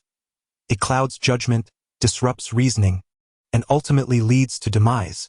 To survive in such circumstances, one must confront fear head-on, and then conquer it. Bang! A bullet erupted from the assault team member's firearm, gunpowder igniting and illuminating a straight trajectory. Demonstrating commendable psychological resilience, this member of the assault team maintained steady aim, even upon sensing the loss of their comrades, executing their shot with precision. Amidst the trepidation and rationality, the precision of this shot surpassed any he had ever executed in the past. The instant the bullet was discharged, a singular thought blossomed in the mind of this elite squad member. It's certain, the adversary is doomed. His aim was impeccable, undoubtedly destined to strike the target. He even began to envision the accolades and the prospect of ascending to the rank of captain. Alas, fate had other plans. The shot went astray. In the moment he pulled the trigger, Yu Fei deftly shifted to the right, narrowly evading the bullet. With unhurried composure, he raised his hand. Boom! A bullet pierced the center of the squad member's forehead. Beneath his mask, a faint smile lingered, one filled with dreams of the future. As if in death, he remained blissfully unaware of his demise. Yu Fei's reflexes and shooting were astoundingly swift and decisive. Throughout the entire encounter, the opponent's consciousness remained ensnared in the aftermath of his own shot, oblivious to the fact that Yu Fei had eluded this lethal strike and had turned to deliver a fatal blow in return. One cannot entirely fault the adversary. Who could ever anticipate that someone might dodge a bullet? If it were a flintlock pistol, it would be conceivable, but with modern firearms, even the slowest handgun bullets travel at over 300 meters per second, nearing the speed of sound. With the distance between them being less than 30 meters, in under a tenth of a second, this is a reaction speed unattainable by mere mortals. In such a scenario, the only recourse for an ordinary individual is to pray that the bullet veers off course. Beyond that, there exists no alternative. For a normal human being, evading an attack at such speed is simply impossible. However, it must be noted, Yu Fei himself was not exempt from this limitation. Although his physique reached a remarkable 1.5 and his mental acuity 1.2, both surpassing the capabilities of an average person, especially in terms of physical attributes, nearing the threshold of what is deemed normal, he too lacked the ability to dodge bullets. To be precise, Yu Fei merely evaded the person, not the bullet that had already been discharged. The distinction is profound. To dodge a bullet, one's reaction speed must meet or exceed the threshold of sound, a feat unattainable even for someone with a physique of 2.5. However, evading a person is significantly more feasible. As long as one's mind keeps pace and one's reflexes are comparable to, or even slightly slower than, those of the opponent, escape is plausible provided fear does not take hold. Throughout the entire ordeal, one must maintain a keen focus on every detail of the adversary and infer the general trajectory of the bullet. The innate fear humans possess towards firearms arises from the knowledge that such instruments can take life. Overcoming this fear entirely is a formidable challenge. Even Yu Fei himself, had it not been for the rigorous training that elevated his marksmanship, could not guarantee that he would remain composed in the face of a gun's muzzle. Proficiency in shooting and the absence of fear in the face of a firearm are two entirely distinct matters. Even the most formidable gunmen in the real world, if they have not undergone similar training, would find it impossible to achieve such feats. It can only be said that this unfortunate member of the assault team encountered the extraordinary Yu Fei. Ding! The host is benevolent towards others, accumulating immeasurable merit. Merit points, 13. Another influx of merit points. After Yu Fei upgraded his shooting skills, his previously nearly depleted merit points surged to 50. With just a bit more accumulation, he would immediately acquire his third Tier 3 skill. Casting a glance at the fallen assault team member, Yu Fei retrieved the walkie-talkie from his waist, which had remained on, and politely inquired, "Hello? May we have a conversation?" Chapter 22. How to Break Through. The response to Yu Fei was silence. It seemed the other party had no intention of engaging in conversation with him until Yu Fei uttered his next words. "I possess the Red Queen motherboard. Do we truly have to relinquish the Red Queen motherboard?" Matt interjected, his dissatisfaction palpable. Hailing from humble origins, he was not entirely cognizant of the motherboard's significance. However, the Umbrella Corporation's fervent interest, even going so far as to promise their release, made him acutely aware of its importance. Remembering his sister's tragic fate at the Hive laboratory, Matt could not help but clench his fists. What Umbrella desires, I must not allow them to obtain. Yu Fei cast a sidelong glance at him. "Who said we are going to hand over the Red Queen motherboard?" "Huh?" Matt was momentarily taken aback, then floundered as he replied, "But you just said, that was merely a stalling tactic." Yu Fei waved his hand dismissively. "It's the same on our end. Umbrella has never genuinely contemplated letting us go." "What?" Matt's expression turned blank. "No, this was a previously agreed matter. How can one simply renege?" Rain, observing this honest man, could not resist stepping forward to pat him on the shoulder. "Such matters take some getting used to. Do not take them too seriously." Matt felt somewhat speechless. Is it truly something one can acclimate to? "Enough. Prepare quickly. We are about to commence our breakout." The group began to load ammunition. Their supplies had already dwindled significantly during the zombie purge, but thanks to the assistance of 3 assault teams, they had acquired a substantial amount of ammunition. These 3 teams were not like James' group, which had anticipated the need and thus carried a considerable supply of bullets. Aware of the circumstances beneath the Hive, they had not only prepared ammunition for dealing with a multitude of zombies, but had also included liquors in their contingency plans. One can only imagine the sheer volume of ammunition they bore. Theoretically, their combined firepower could suffice for a small-scale war. Alas, in the end, all of it was left to Yu Fei and his companions. Primarily, it was Yu Fei's speed that was astonishingly swift, leaving the 3 assault teams with no time to react, swept away in a tide of efficiency. Throughout the entire process, only the last member of the assault team managed to fire a shot, while the rest of the weapons and ammunition remained intact. The under-resourced James and his team were even forced to reluctantly forfeit some of their supplies. "Next, we must deliberate on how to execute our breakout." Yu Fei surveyed the group, ultimately fixing his gaze upon James. "James, you should be the most familiar with them. Please share your insights." "Very well." James, without pretense, began. "The mansion is situated in a unique location, on the outskirts of Raccoon City, surrounded by water on 2 sides, with mountains on one side, and a direct route into the city on the other. Firstly, let us discuss the 2 sides of the circular waterway, which are approximately 1,000 meters from the mansion. The terrain is flat with minimal cover. Based on my understanding of the Umbrella Corporation, it is highly unlikely that they would deploy significant forces in these directions, with at most a couple of small squads stationed there. From the perspective of resistance, these two directions should entail the least opposition. James paused briefly before continuing. However, this is merely superficial. While the enemy encountered in these two directions may indeed be minimal, one could simultaneously face far more terrifying assaults. For instance, armed helicopters. He uttered these words with a grave tone. Upon hearing the mention of armed helicopters, everyone could not help but gasp in apprehension. Such machines are indeed formidable weapons of warfare. If we were to encounter one, it is likely that we would not even be able to retain intact remains. Furthermore, lacking any vessels, traversing that river would be quite challenging. In conclusion, it is my personal opinion that I do not recommend breaking through from these two directions. His assertion received unanimous agreement, including from Yu Fei, who expressed his concurrence. The act of forcefully crossing the river was not beyond his capabilities, given his physique of 1.5. However, armed helicopters presented an insurmountable challenge. If we were to confront such a threat, even Yu Fei would find it impossible to emerge unscathed. With these two directions ruled out, only the final two choices remained. Yu Fei stroked his chin thoughtfully. James, please proceed. James nodded. The remaining two directions lead southward towards the urban area and northward into the mountainous forest. Let us first discuss the southern urban route. In comparison to the flat terrain of the east and west, the southern urban area offers some cover, yet the landscape remains predominantly even. Most importantly, this area undoubtedly harbors the greatest concentration of Umbrella Corporation personnel. A conservative estimate suggests at least 5 squads are stationed in this direction. With each squad typically composed of 5 fully armed individuals, that amounts to 25 men. While this may not seem exceedingly formidable at first glance, these 25 individuals are powerful fighters, comparable to special armed forces.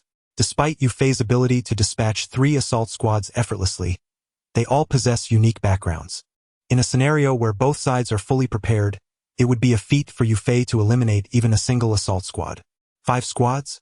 Unless Yu Fei were to spontaneously awaken extraordinary telekinetic powers, such an outcome is utterly implausible. Lastly, we turn to the northern mountainous region. This route does not connect to the urban area, and based on my understanding of the Umbrella Corporation, their forces here should be limited, at most comprising 3 small squads. Additionally, the mountainous terrain would greatly aid our concealment. From the perspective of a breakout, this route appears to be the most suitable option. However, James hesitated for a moment before finally speaking. The forested mountains are not particularly vast. Should we venture into their depths, even if we momentarily break free from their encirclement, it would be all too easy for the Umbrella Corporation to surround us once more. To summarize, the eastern and western flanks present the least resistance, appearing superficially to offer the greatest chance of a successful escape. However, one might unexpectedly encounter bombardments from armed helicopters and other heavy weaponry. A single misstep could lead to utter annihilation. The southern urban area poses the greatest resistance, making a forced breakout the most challenging. Yet, should one succeed in breaching this barrier, the city would offer vast opportunities, akin to fish soaring through the sea or birds soaring high in the sky. The northern forest presents moderate resistance. Due to the complexity of the terrain, the likelihood of a successful escape is highest, rendering it the most suitable direction for our breakout. Yet, the limited expanse of the forest means that even if we manage to escape, we could very well find ourselves re-encircled by the Umbrella Corporation. How shall we choose? Everyone turned their gaze towards Yu Fei. Chapter 23. New Skill. Throwing LV2. The Northern Path. We shall break through from the northern forest. After a moment of contemplation, Yu Fei arrived at his decision. Indeed, a glimmer of insight flashed in James's eyes. The northern forest appeared to be the optimal direction for a breakthrough, yet in reality, it was a certain death trap. The only distinction lay in the fact that it was merely a delayed execution. The northern forest was not extensive. Even if they managed to infiltrate it, the Umbrella Corporation could easily establish another encirclement. They would merely need to tighten the noose, effectively sealing their fate. Even if the Umbrella Corporation were to adopt a more lethargic approach, simply surrounding the forest from all directions, within a few days deprived of sustenance, they too would succumb to the depths of the woodland. In stark contrast to this inevitable demise, the Southern District presented the sole glimmer of hope. Faced with an overwhelming assault from numerous armed members of the Umbrella Corporation, there was certainly a significant risk of total annihilation. However, with so many individuals charging forward together, it was indeed possible to carve out a bloody path to survival. One path led to certain death, while the other held the potential for survival. If it were James making the choice, he would undoubtedly select the latter. He believed Yufei would do the same. Surely, Yufei could not be oblivious to this fact. The very choice Yufei made, opting for the Northern Forest, bore profound implications. Considering Yufei's identity as an Interpol agent, the answer became evident: they had reinforcements.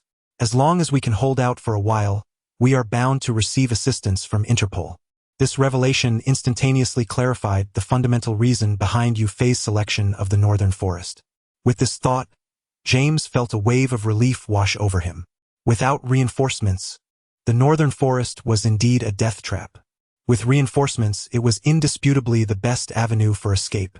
This realization dawned not only on James but also on Alice, Kaplan, and Rain, whose expressions visibly lightened. The only one oblivious to this insight was Matt, who genuinely believed that the Northern Forest was indeed the best option for a breakthrough. Observing their reactions, Yufei could surmise their thoughts, yet he had no intention of offering explanations. Reinforcements? As a false Interpol agent, he certainly lacked any. But what did it matter? At the northern edge of the mansion, the group quietly arrived at a secluded corner. Through the windows, they observed the forest across from them. In the stillness of the night, the pitch-black woods loomed like a slumbering behemoth, the rustling leaves echoing like the wails of malevolent spirits, sending shivers down their spines. The seemingly endless darkness resembled the gaping maw of an abyss, slowly opening, awaiting an intruder to devour. The group endeavored to steady their breaths, attempting to alleviate their tension, while fixating intently on the forest before them. They were not far from the forest's entrance, with the closest point merely 20 to 30 meters away. A swift dash would allow them to breach the woodland in mere moments. Once they ventured into the mountains, although not entirely free from peril, the cover of the trees significantly diminished the threat. However, they were undoubtedly being closely monitored. The moment they made a dash, they would likely face a barrage of gunfire. James spoke with a grave expression and a somber tone. Reality is not akin to the silver screen. In films, protagonists effortlessly navigate through a hail of bullets, untouched by any stray shot. Yet, in the real world, few can survive such a hailstorm of gunfire, and even Yufei would not be an exception. While he could evade bullets to some extent, it was certainly not to that degree. We first need to create some commotion to divert their attention, James suggested. As the leader of the assault team, his tactical acumen was commendable. He understood how to optimize conditions even in adverse situations. In the midst of their discussion, a box emblazoned with an umbrella logo was brought forth. Upon opening it, they discovered an array of cube-shaped metallic objects, the timed explosives they had originally intended to use to demolish the laboratory. These timed explosives, designed for obliterating the hive, were undeniably potent, capable of destroying an entire train car with a single detonation. The only drawback was their considerable weight. Each explosive weighed at least 3 to 5 kilograms, making even James feel the burden in his hands. We can hurl these explosives to confuse their line of sight and judgment, James proclaimed, holding a timed bomb as he addressed the others. Despite their weight limiting the distance they could be thrown, a mere toss of 20 to 30 meters or even a dozen would suffice for their purpose of misdirection. Yufei also picked up a timed bomb, weighing it thoughtfully in his hands. Suddenly, he spoke, James, where do you estimate the members of the assault team are currently positioned? James paused, then contemplated for a moment before responding. They must keep a close watch on us. Being too far away wouldn't suffice, yet being too close would risk detection. Therefore, I estimate they are approximately 50 to 150 meters from our location. Considering the need to form a surrounding perimeter and maintain mutual observation, they should be positioned here, here, and here. He sketched a rudimentary map on the ground, marking several key locations.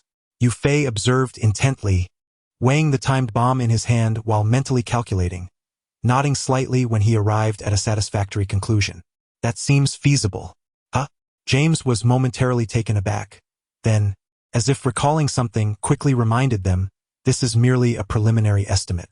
Regardless of its accuracy, once the conflict begins, their positions are likely to change at any moment. If we directly use these positions as our criteria for breakthrough, we are likely to suffer significant losses. Upon hearing this, Yu Fei realized that James had misunderstood, yet he chose not to elaborate further, simply stating, for the time being, find a place to hide, wait for my plan to unfold. James felt slightly bewildered. A plan? What plan? Wasn't our strategy to first disrupt their line of sight? System. Upgrade throwing skill. 1 merit point vanished. Throwing LV1, 010. System. Continue upgrading throwing skill. 10 merit points vanished. Throwing LV2, 100. Yu Fei felt the timing bomb in his hand become exceedingly manageable, and a faint smile crept upon his lips.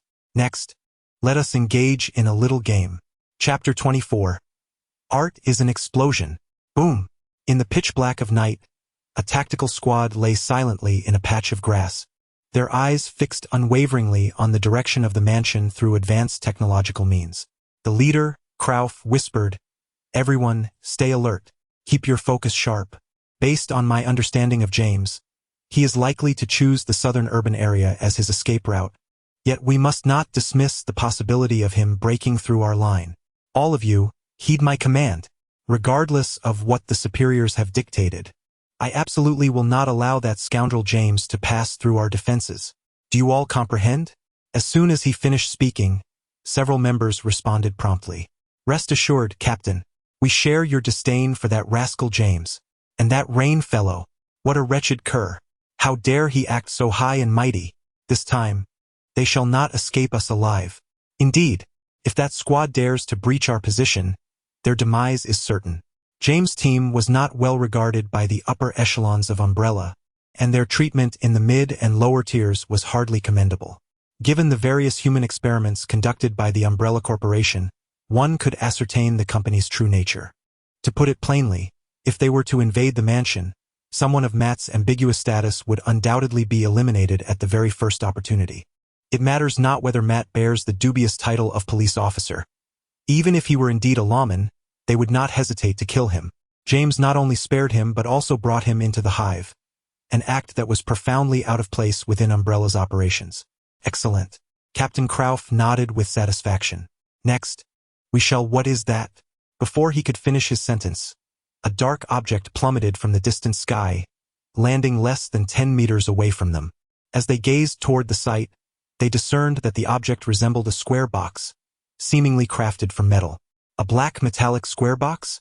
Strange. Why does this seem vaguely familiar? Have I seen it somewhere before? One of them pondered, just as he caught a glimpse of a countdown timer in his peripheral vision. In the next moment, his eyes widened in alarm. Oh no, it's a timed bomb. Run! Boom! A colossal fireball erupted into the sky, engulfing the area in an instant. Not far away, members of the other tactical squads noticed the commotion and began to stir. What's happening? Why has there been such a violent explosion at Point 1? Didn't the superiors explicitly forbid the use of heavy weaponry? Could it be that James and his team have broken through? Impossible. I've been monitoring that area and haven't seen them emerge from the mansion at all. What on earth transpired? We need to establish contact with Point 1 immediately. The two tactical squads hastily attempted to communicate with the team at Point 1, yet they received no response. As they hesitated over whether to rush to Point 1 for support, in the mansion, Yu Fei, who had been monitoring both directions, suddenly broke into a smile. With a powerful throw, he launched nearly 10 kilograms of explosives over 100 meters, landing beside the two assault teams. Art is akin to an explosion. Boom! Boom!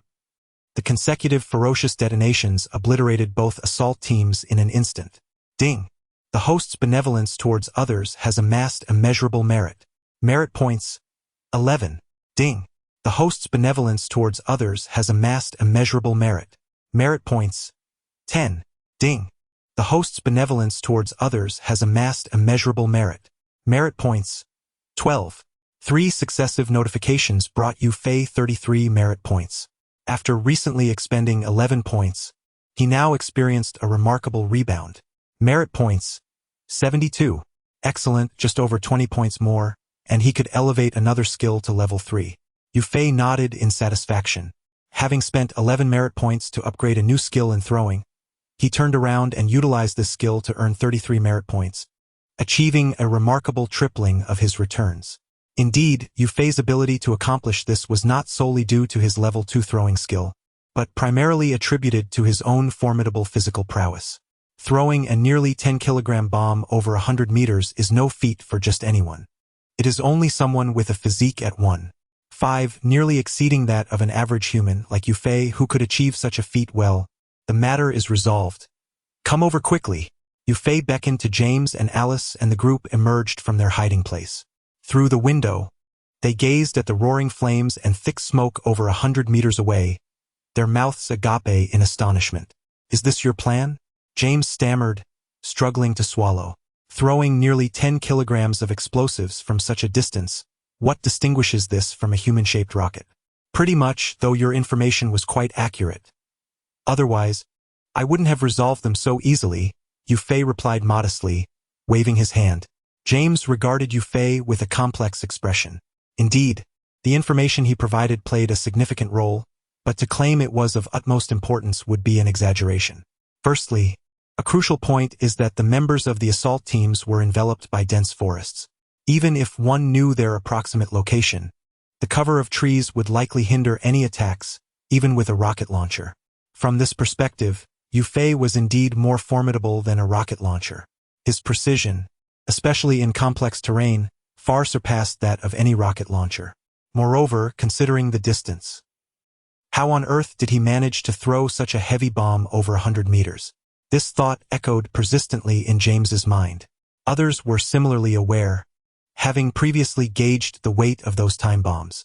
Even if they had never been thrown, they could roughly estimate that achieving a throw of a dozen meters would be commendable. Over 100 meters? Is that truly within the realm of human capability? In the direction of the southern urban area, several assault teams also heard the explosions and saw the flames emanating from the forest. It appeared that James had chosen the woodland as his point of breach. Unexpectedly, he seemed quite brave at times. How could he be so fearful at this critical juncture? Well, it matters not whether he fears for his life. Our orders from the commander are to hold this position steadfastly, ensuring that we provide them with no opportunity to breach our defenses. We shall remain here in silent anticipation. Before long, a command was issued. An incident had occurred in the forest. You are to proceed immediately to provide support. Chapter 25. Breakthrough? Eliminate them all. Hurry. In the pitch-black night, numerous assault teams swiftly advanced towards the northern forest.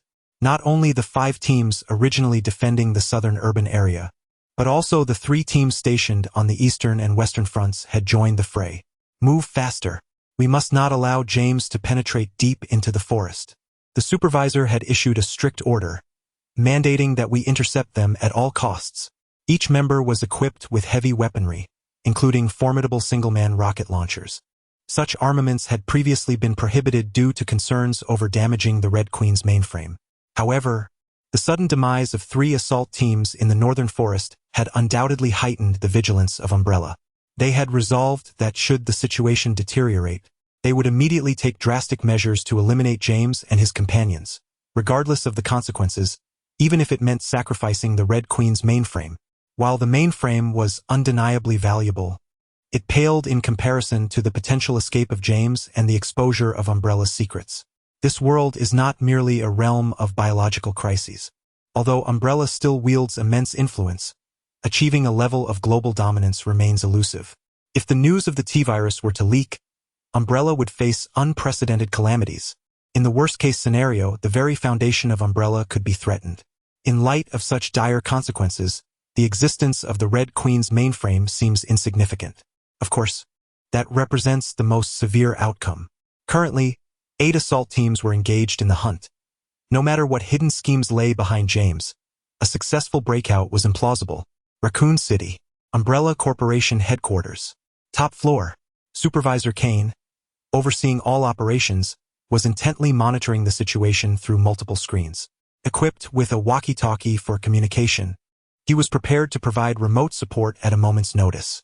Suddenly, on one of the screens, He discerned 3 points of red light approaching the 5 assault teams in the southern urban area. What could that be? Due to the remote display, the 3 red lights appeared minuscule, rendering them indistinct. At times, the lights flickered out, leading him to doubt his observations.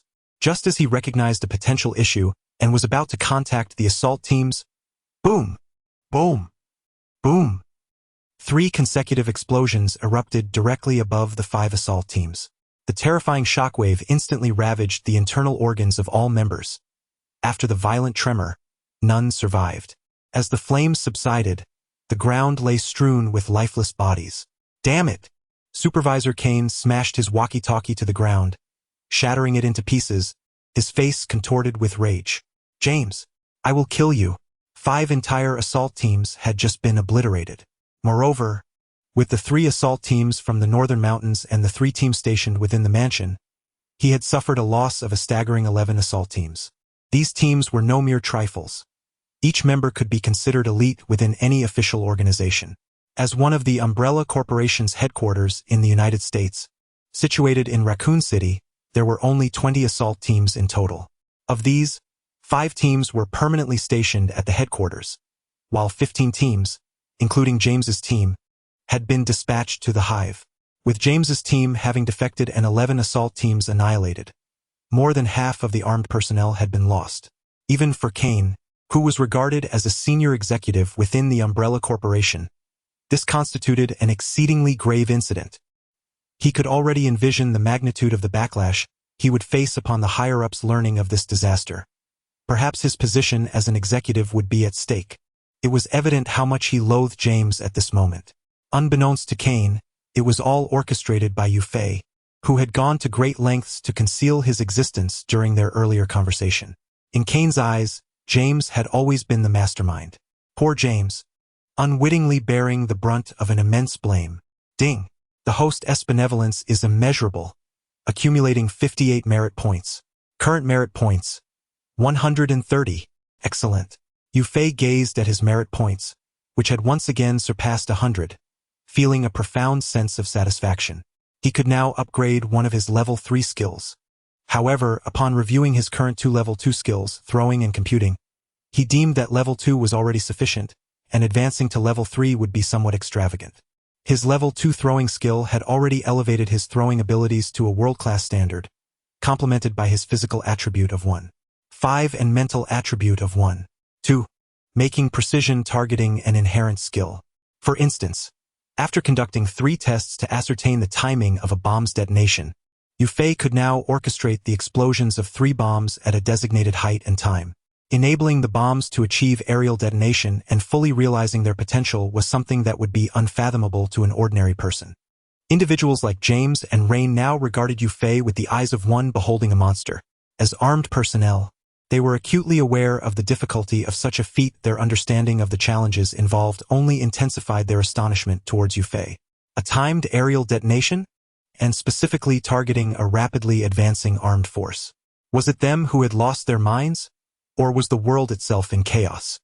They even began to suspect that Yufei possessed superhuman abilities, capable of controlling the timed bombs to explode at will.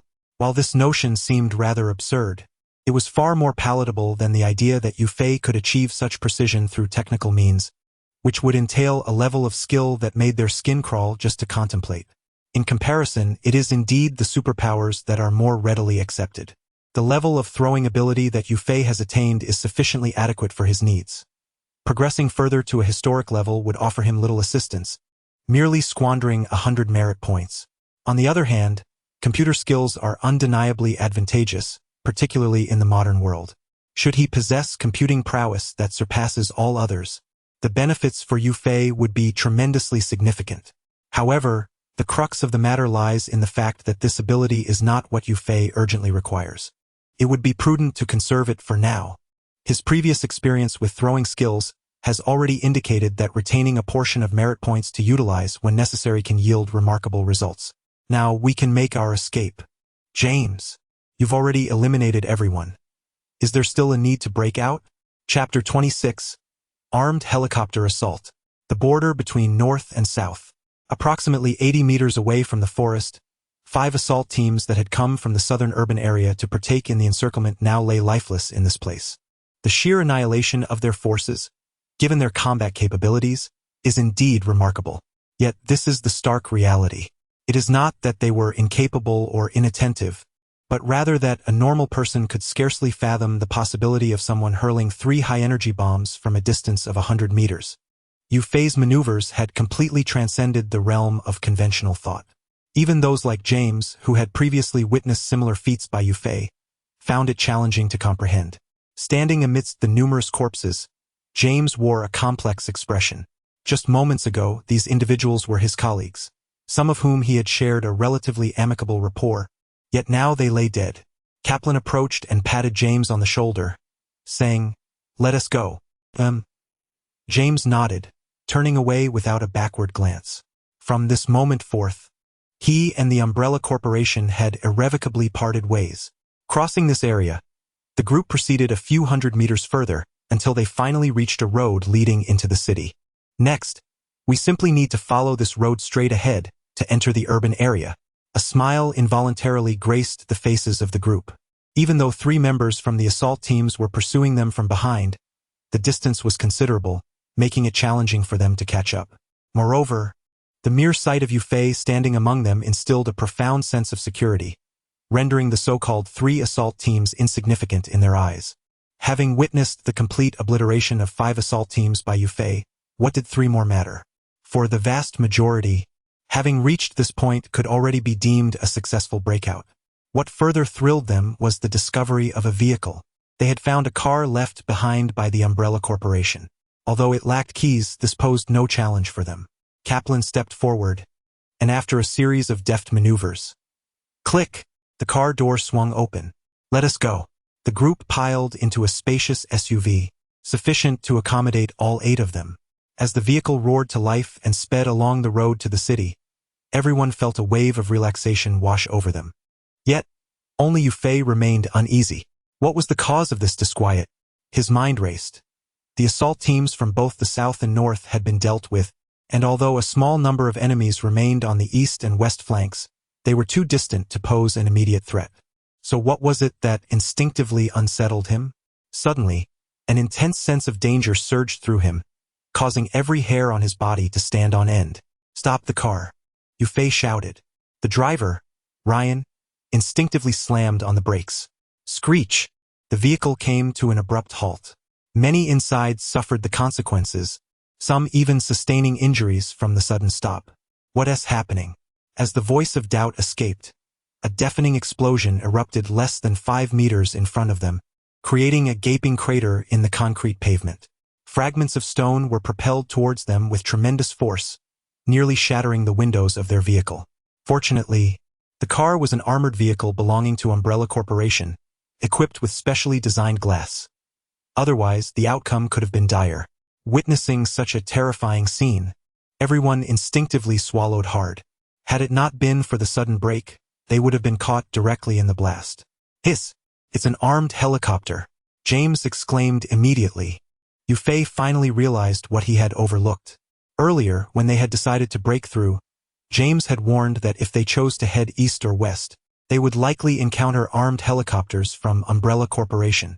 However, since they had not taken those directions and had neutralized the assault teams blocking the north and south, they momentarily forgot about this threat. But this was not a danger that could simply be ignored. If they had taken the forest route, the numerous trees would have concealed them from the helicopter's view, rendering it ineffective in inflicting harm. Yet their choice of a feigned retreat, turning south towards the urban area, meant they were now driving directly on the highway. This made them akin to a live target for the helicopter above. What to do? Panic began to spread among everyone present. Faced with the terrifying firepower of the armed helicopter, they felt utterly powerless to resist. Without uttering a word, Yu Fei opened the car door and swiftly exited the vehicle. Abandoning the car to escape, the others, seeing this, hurriedly followed suit. However, once outside, Yu Fei did not flee. Instead, he immediately scanned the area behind the car. In the pitch darkness of night, locating an armed helicopter was no easy feat, but the enemy had turned on their searchlights. Approximately 350 meters away, it was not a daunting task. Yu Fei lifted the sniper rifle he had confiscated from the assault team in the forest. Meanwhile, the armed helicopter was preparing to unleash a second barrage. 3, 2, bang! A bullet pierced through the front windshield, and with unrelenting momentum, it struck the pilot. Before the others could react, a second bullet swooped in from the darkness, precisely hitting the fuel tank.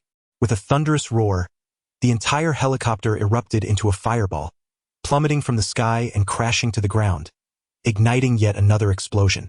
The entire exchange transpired in less than 3 seconds. One armed helicopter had been obliterated by Yu Fei's marksmanship. "Avery, you are incredible," Alice exclaimed, giving Yu Fei a thumbs up. The rest of the group echoed their admiration in awe. They had initially believed that their only fate was to be forced into exile, yet unexpectedly, in the blink of an eye, the armed helicopter pursuing them had been neutralized. This revelation filled them with astonishment and elation. However, Yu Fei wore a grave expression and spoke in a somber tone, cautioning them not to celebrate too early, for the peril had not been entirely vanquished. The crowd looked on in confusion. With the armed helicopter already dealt with, what further threat could possibly loom? Could it be that the 3 assault squads had caught up? Yet that hardly constituted a crisis. Given Yu Fei's exhibited prowess, the arrival of those 3 squads would merely equate to an easy victory. But in the next moment, they finally comprehended the source of Yu Fei's concern. Buzzing! In the distant sky, 3 armed helicopters approached from 3 different directions, converging upon them. Chapter 27. A successful breakthrough. Bang! Bang! With 2 consecutive shots, sparks erupted. The armed helicopter at the center was instantly engulfed in flames, plummeting to the ground. Ding! The host has shown kindness to others, accruing immeasurable merit. Merit points. 5. There were only 3 individuals aboard the armed helicopter, and possibly due to its infrequent deployments, the bloodshed was minimal, resulting in a modest yield. After downing 2 armed helicopters, Yu Fei only garnered 5 merit points, a stark contrast to the inherent challenge they posed. This further validates that the merit system employs its own standards for evaluation, which do not solely depend on the level of difficulty. "Get down," Yu Fei shouted. After destroying 1 armed helicopter, the remaining 2 were not idle, launching an attack. Guided by an instinctive sense of danger, Yu Fei sprinted to the left, leaping and dropping to the ground after several meters. Boom! En explosion ressonna-t-elle. The spot they had occupied moments before was engulfed in an overwhelming blaze, and their recently driven vehicle was utterly obliterated. James and the others, alerted by Yu Fei's warning and perhaps overly trusting of him, followed his lead to the left. Ultimately, they sustained only minor impacts, emerging relatively unscathed. During the ascent of his marksmanship, Yu Fei reaped numerous rewards. His shooting prowess was merely a fraction of his gains, not even the most significant aspect. Beyond marksmanship, he had cultivated the courage to face the barrel of a gun and an acute perception of danger to evade crises amidst a hail of bullets. Such achievements were exceptionally rare. Typically, only those who have faced the battlefield and undergone countless life and death trials could possess them. Lying on the ground, Yu Fei felt a slight shock, a heaviness in his chest, yet he had no time to recover. After dodging the explosion, he swiftly raised his sniper rifle once more. In less than a second, he had locked onto the armed helicopter to his left. Bang! Bang! 2 more shots erupted. The bullets, like harbingers of death, traversed hundreds of meters, striking the armed helicopter. With a thunderous roar, this helicopter followed the fate of its predecessors, transforming into a fireball as it crashed to the earth, leaving no trace. Ding! The host has shown kindness to others, accruing immeasurable merit. Merit points. 5. This scene sent a chill down the spines of the crew aboard the last armed helicopter, which was adjusting its angle to launch another strike on Yu Fei and his companions. The Umbrella Corporation had dispatched only 4 armed helicopters to this area. Aside from one positioned in the southern city direction, the remaining 3 were stationed in the east and west. There were no armed helicopters in the northern mountainous region, primarily because they would be ineffective there. They primarily focus on guarding 2 directions, both of which are connected by a great river. Once one crosses this river, they can directly leave the confines of Raccoon City.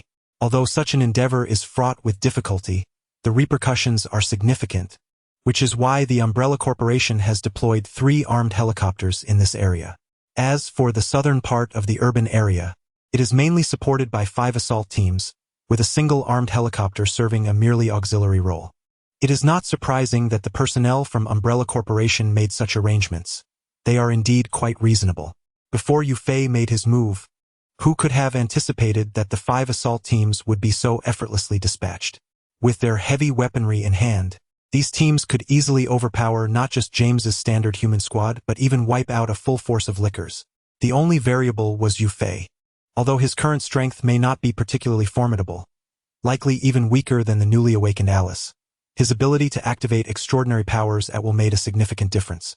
A simple throwing skill combined with his 1.5 physique and the devastating power of timed explosives meant that given even the slightest opportunity, he could eliminate not just 5 assault teams, but even 10 would not suffice to challenge him. In this regard, even the awakened Alice may not measure up. The same applies when facing armed helicopters. The terror of an armed helicopter is evidenced by the rockets it unleashes.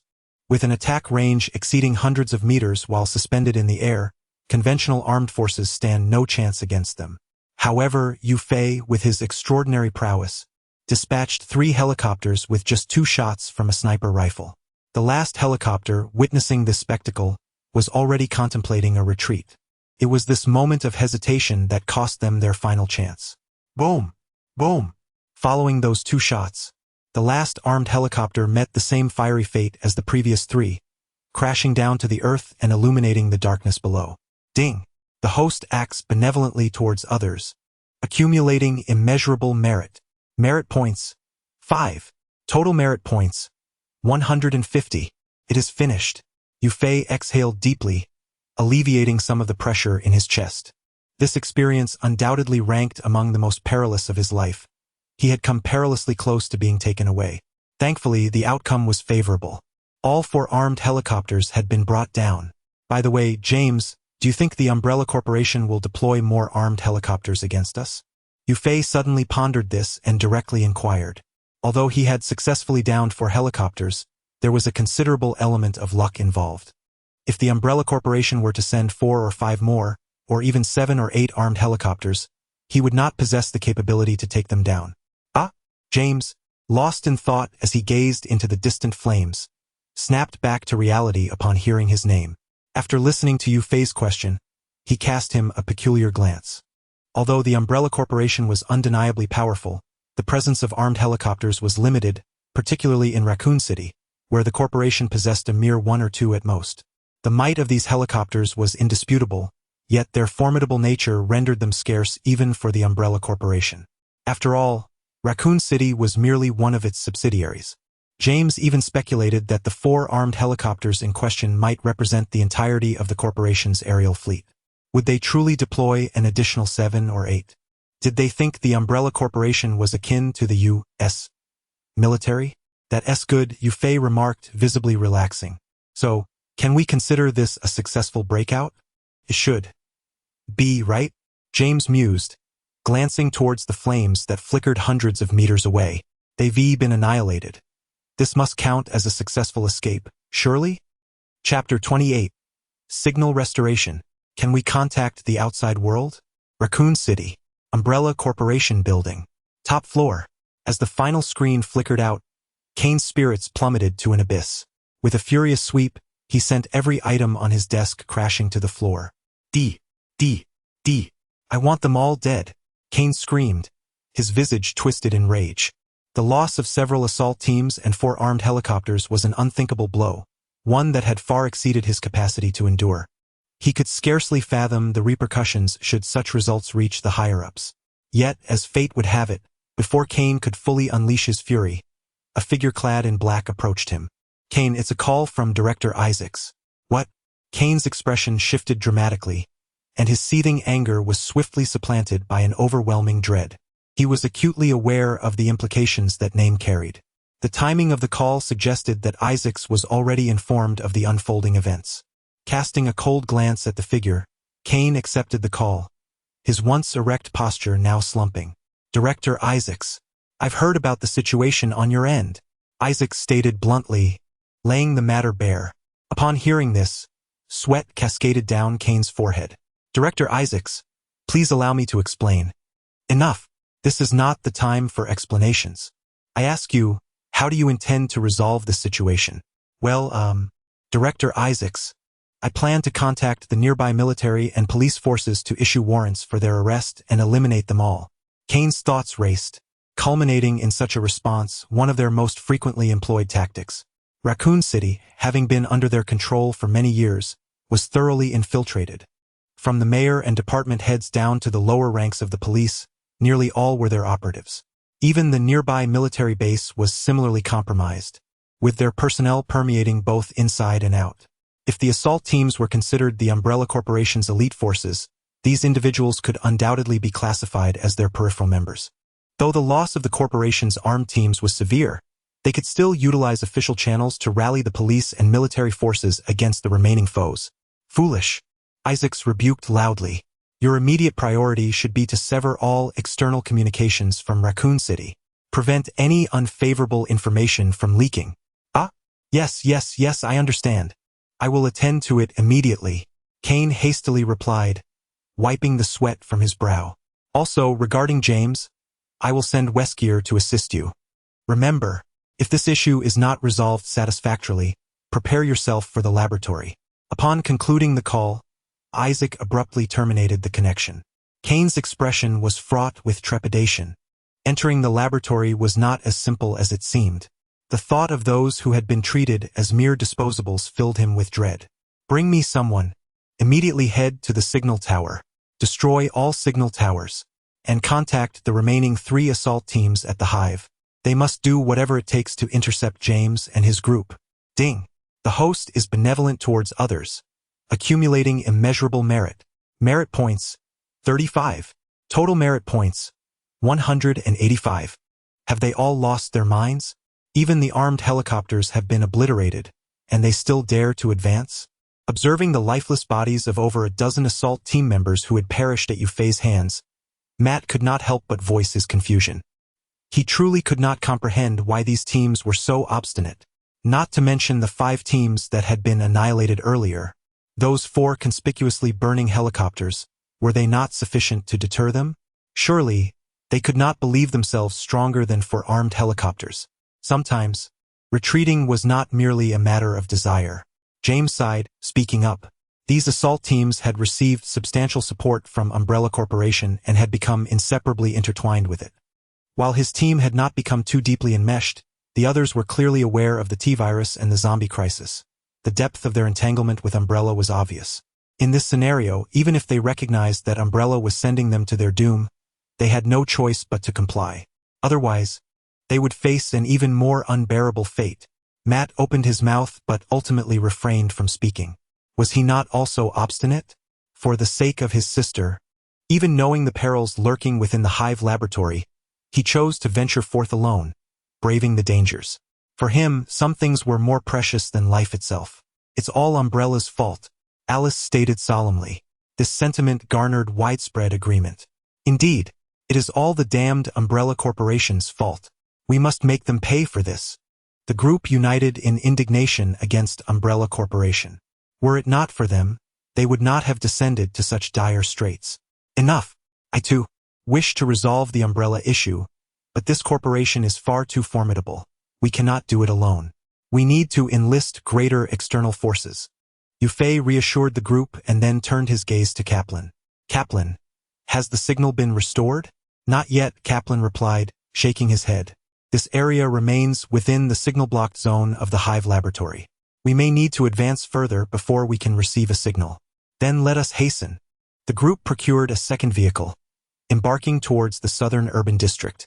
This time, they need not worry about any interception issues. A total of 15 assault teams, with the exception of James's defector unit, have been entirely neutralized. The 4 armed helicopters, serving as the guarding force, were systematically taken down by Yufei with his sniper rifle. The Umbrella Corporation's forces safeguarding the Hive laboratory have been completely annihilated in every sense. Should the Umbrella Corporation wish to pursue them further, they would have to dispatch personnel from the Raccoon City headquarters. However, Setting aside the number of armed personnel available in Raccoon City, the distance between them renders any immediate arrival improbable. Thus, it is only natural that they traveled several kilometers in peace. We have a signal. Kaplan's voice rang out with excitement. Chapter 29. Yu Fei. The International Criminal Police are unreliable. Has the signal been restored? How wonderful! In the vehicle, Alice, James, Matt, and the others wore expressions of immense joy. Even Yu Fei, who had been tense all along, visibly relaxed. Quick! Let us report to the police. Matt exclaimed eagerly. Report to the police? Ryan shot him a peculiar glance. What's wrong? Is there an issue with what I said? Matt surveyed the group, noticing that not only Ryan but also the others regarded him with strange looks. This sudden scrutiny made him feel uncertain, prompting him to mutter, in light of this incident, shouldn't we report it immediately? The expressions of the group grew even more peculiar. Ultimately, it was Alice who stepped forward to provide him with a reprieve. You are correct. In the event of such an incident, we should indeed contact the authorities at once. However, this situation is somewhat different, as it involves the Umbrella Corporation. And what of it? Matt questioned, still bewildered. He genuinely had no idea about the extent of the Umbrella Corporation's influence. Otherwise, he would not have resorted to impersonating local law enforcement in the original narrative. In this world, upon discovering Yu Fei's status as an Interpol officer, he had elevated the pretense to that of an international agent. It's nothing. The police in Raccoon City essentially work for the Umbrella Corporation, Kaplan interjected. In the original storyline, Kaplan had even accessed internal documents from the Raccoon City Police Department right in front of Matt. You can ponder the nature of their relationship. What? Matt was taken aback. The police were in the employ of the Umbrella Corporation. He was suddenly engulfed by an overwhelming sense of darkness enveloping the world around him. Ryan patted his shoulder in a gesture of consolation. Initially, their relationship had been rather strained. It all began when Ryan caught Matt acting suspiciously.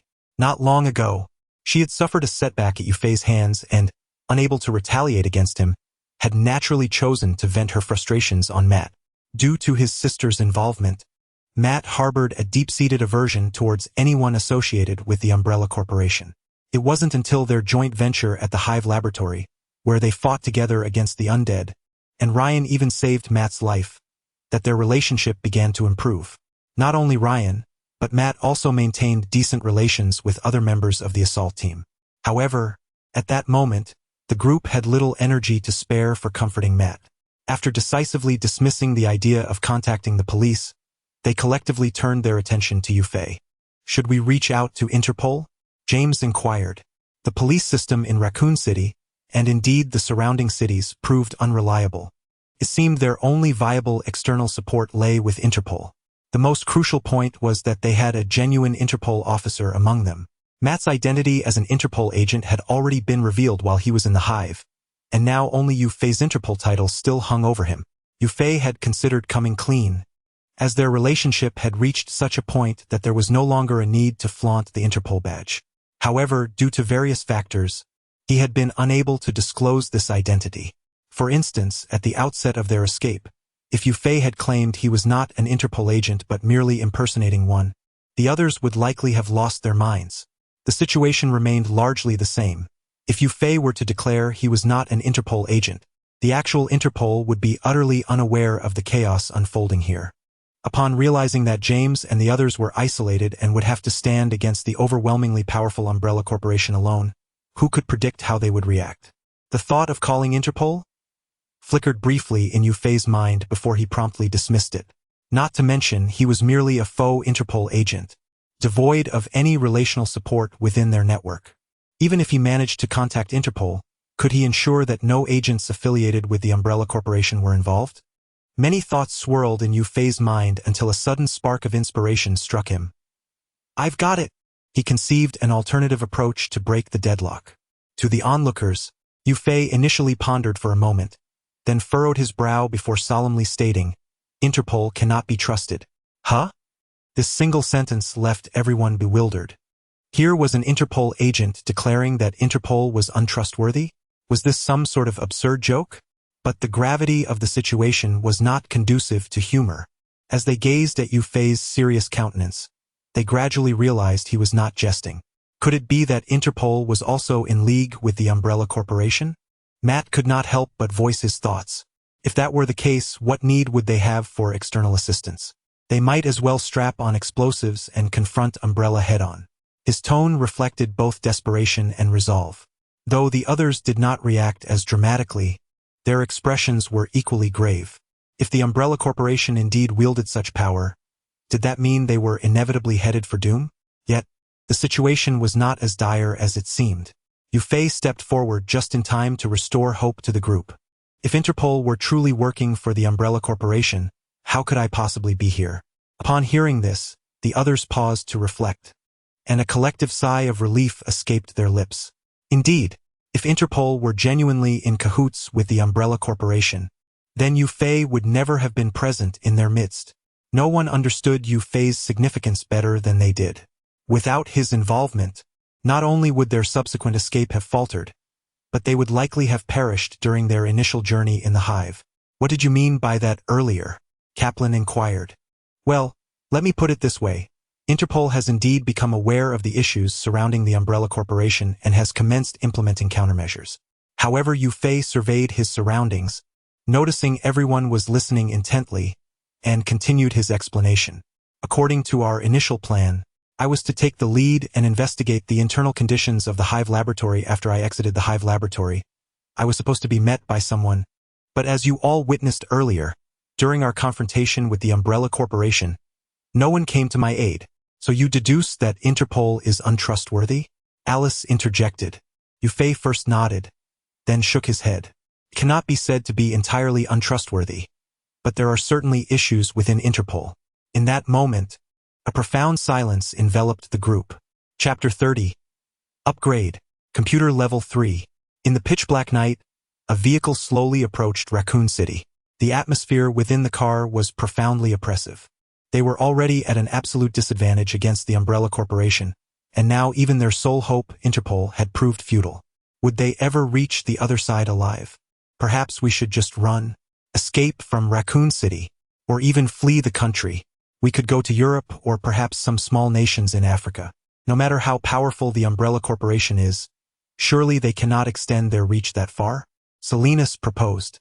Rain cast a sidelong glance at him. Escape? Do you really believe there's not a throng of people waiting for us on the other side of the bridge? If we attempt to cross, we'll be met with a hail of rocket fire. If you wish to court death, go ahead, but don't drag me down with you. Raccoon City was indeed a uniquely perilous island city, surrounded by water on all sides, with only a single bridge connecting it to the outside world. To leave this place, one must traverse that bridge, which was heavily guarded by the Umbrella Corporation. Now that Yu Fei and his companions had managed to escape from the hive, how could they possibly hope to break free from Raccoon City? It was evident that the bridge was already fortified with heavy security and numerous heavy weapons. Attempting to storm the bridge now would be akin to walking into a trap. Salinas furrowed his brow. What then? Raccoon City is the Umbrella Corporation's territory. Entering is tantamount to awaiting death.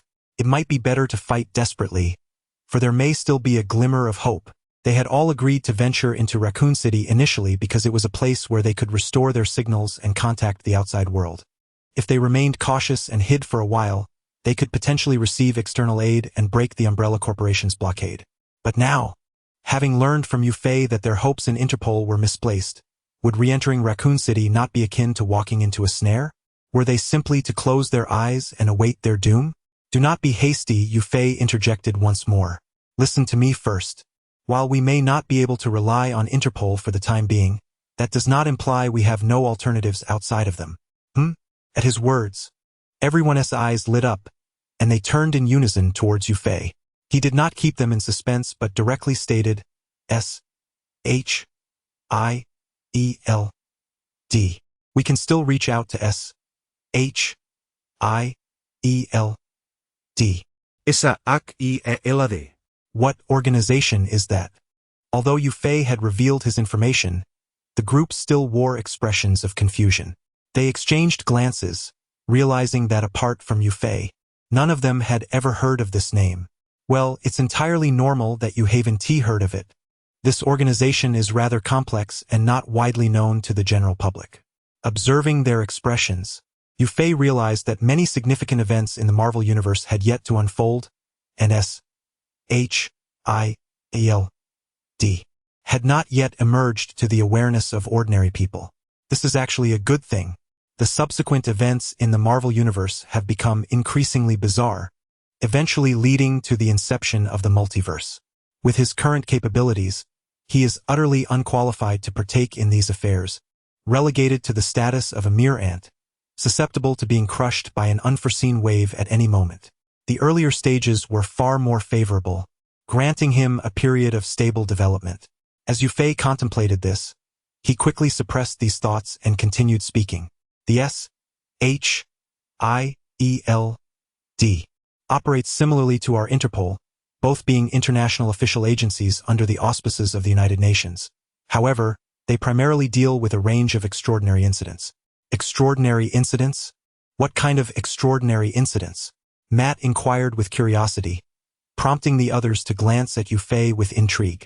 Yufei surveyed the group, imparting with significant gravity. In this world, many matters are not as simple as they appear on the surface. Upon hearing this, the group was struck with a flurry of thoughts. Particularly, James immediately recalled the astonishing feat of Yufei hurling bombs weighing nearly 10 pounds over a distance of more than 100 meters. This is far beyond the capabilities of an ordinary human. While the world record for javelin throw approaches 100 meters, a javelin weighs merely 800 grams, less than 2 pounds. Yufei not only surpassed this world-class distance record but also quintupled the standard weight. Such feats are unimaginable for a normal human being. So he is also. James gazed at Yufei, his mind swirling with countless speculations. Unfortunately, Yufei chose not to delve further into this topic. After briefly touching upon the functions of S.H.I.E.L.D., he picked up Kaplan's handheld computer.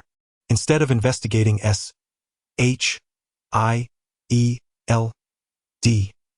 directly, he first searched for news about Tony Stark and discovered that Stark had just been rescued from the Middle East a few days prior. Although Tony Stark publicly announced the cessation of Stark Industries' military operations, he had yet to reveal his iconic declaration, "I am Iron Man."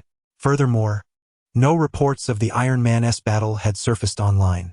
This suggests that we are currently in the narrative phase of Iron Man 1, and we have not yet reached the final confrontation with the Ironmonger.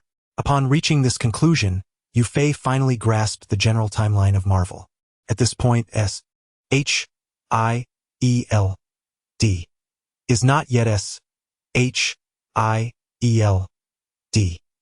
It is referred to as the Strategic Homeland Intervention, Enforcement and Logistics Division. He promptly searched for this name online. The webpage indeed presented relevant information, even featuring an official website. However, it was evident at a glance that this was merely a shell organization established by S.H.I.E.L.D. The prospect of contacting S.H.I.E.L.D. through this official website was not entirely devoid of possibility, but it offered little hope. The most probable outcome would be a connection with Hydra instead. By the way, could there be a connection between this umbrella corporation and Hydra? Yufei recalled the insight plan of Hydra. Setting aside the methods employed, the essence of the umbrella and Hydra strategies was remarkably similar: to eliminate those who posed a threat to their interests, thus enabling their dominion over the world. The distinction lay in the scale. The insight plan aimed to eradicate millions, whereas Umbrella harbored aspirations to annihilate billions across the globe. Such an extreme agenda would indeed elicit a response from Hydra. "You are far too radical." Theoretically, it seemed improbable that Hydra would engage in such a venture, yet one could never be certain. With no alternatives, Yufei glanced at his merit points. Merit points: 185. Merely 15 more points were needed to elevate 2 of his level 3 skills. He silently intoned, "System, I wish to upgrade my computing skill." In an instant, 100 merit points vanished. Subsequently computing LV3, Max. Chapter 31. The Shield Agency? I must report. I have reached the maximum level. Yufei glanced at his computer skills. Computer LV3, Max. This was the third skill he had maxed out, following his combat and marksmanship skills. Unlike the significant enhancements brought by the first two, leveling up his computer skill merely elevated his mental attribute from 1.2 to 1.3, an increase of a mere 0.1 points. However, in the realm of pure computing, I should consider myself to have reached the pinnacle of normal human capability. Note: emphasis on pure computer skills and normal humans. Artificial intelligence does not count. This domain belongs to advanced technology, particularly the AI in this world. Whether it is Red Queen or Jarvis, Yufei would undoubtedly fall short unless he upgrades the skill to an extraordinary level. To upgrade the computer skill to an extraordinary level, 5 strands of merit value are required. Do you confirm? All 5 strands of merit value? Yufei understood well. This was the standard cost. All maxed out ordinary skills, to undergo a profound transformation into extraordinary skills, require the expenditure of 5 strands of merit value. If one has external aids, it can reduce the consumption. For instance, with telekinesis and the assistance of the T-virus, only 3 strands of merit value would be needed. Unfortunately, whether it is 3 strands or 5 strands of merit value, Yufei had none. Fortunately, the SHIELD agency does not possess artificial intelligence. Yufei's eyes flickered slightly. Then let us commence our work. His fingers flew across the keyboard of the small computer, moving so swiftly they almost became a blur. A multitude of characters changed rapidly on the screen, while those beside him could scarcely finish reading a line before the page turned, let alone comprehend what Yufei was doing. They could only poke Kaplan and quietly inquire, "What is Avery doing? Isn't he supposed to contact that SHIELD agency?" Kaplan hesitated for a moment, uncertainly responding, "It seems Avery is attacking the FBI's official website? I can't see it clearly, perhaps I misread." This was not merely an excuse. He genuinely could not discern it. While he could somewhat understand Yufei's previous maneuvers against the Red Queen, the current display of skill had transcended his comprehension. The primary reason was that Yufei's actions were simply too rapid. Kaplan, having undergone professional training, possessed a keen eye far surpassing that of an average person, yet even so, he could not keep pace with Yufei's speed. Has this evolved again? Or has he never shown his full strength? Kaplan could not decipher it. But he knew one thing. The level Yufei exhibited now had far surpassed the so-called king of hackers in the world. Attacking the FBI's official website. The group exchanged glances, soon concluding that Kaplan must have misinterpreted the situation. The FBI, officially known as the Federal Bureau of Investigation, primarily targets transnational crime.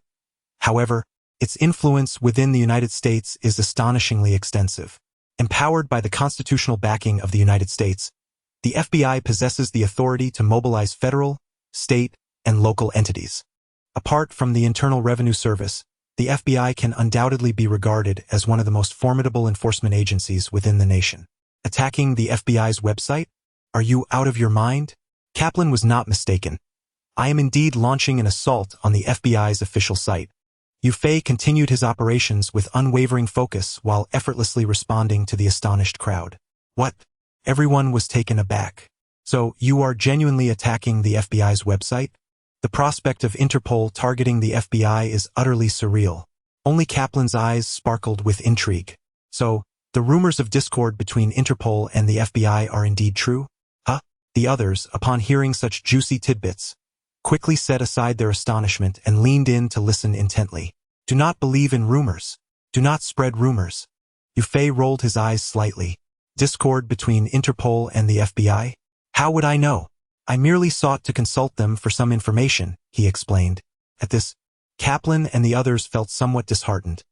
Missing out on the drama between the two major organizations was indeed a disappointment. However, the incredulity lingered. You, an Interpol agent, are consulting the FBI for information? They regarded Yufei with expressions of bemusement, sensing that this occurrence was even more astonishing than the alleged rift between the two organizations. Eureka! Yufei's voice rang out. As one of the most powerful official agencies in the United States, the FBI's website is undeniably fortified. Even the world's most skilled hackers would find it daunting to breach. Yet, this time it was Yufei who was at the helm. With an unparalleled prowess, he penetrated the FBI's intricate firewalls in under 3 minutes, acquiring the information he sought. A series of heavily encrypted phone numbers. The crowd could not resist gathering closer to inspect. This number must be incorrect. right? How can it be 12 digits long? American phone numbers consist of 10 digits, and if dialed from China, with the country code, it would total 11 digits. 12 digits seem implausible. Precisely because it is 12 digits long, it is most likely to be accurate.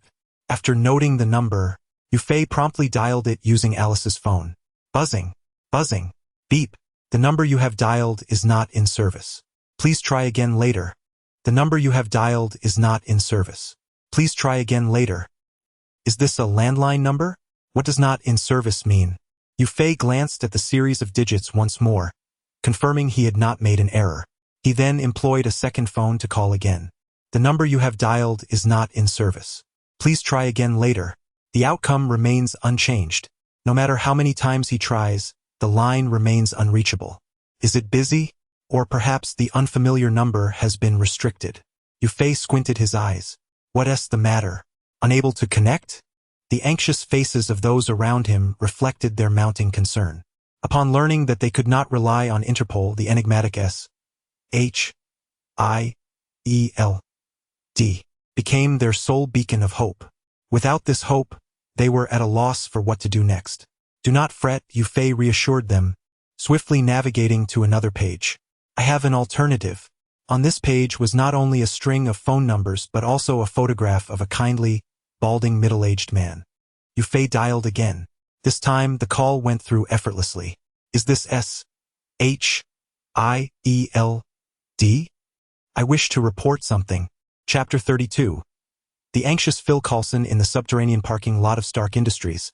Tucked away in a secluded corner of the Southwest, Phil Coulson sat in his vehicle, savoring a hamburger while keenly observing his target, Pepper Potts, the executive assistant to the president of Stark Industries. Upon witnessing her enter her car, he hastily finished his meal, taking a few swift bites. As she ignited the engine and gradually departed, he followed suit. The two vehicles, separated by a distance of over 10 meters, navigated through the towering edifices of New York City. Phil Coulson maintained a facade of calmness, having prepared himself for an extended surveillance. Suddenly, his mobile phone buzzed with an urgent vibration. He retrieved it and glanced at the screen. An unfamiliar number. From Colorado? Initially hesitant to answer, he reconsidered, pondering the possibility of its significance.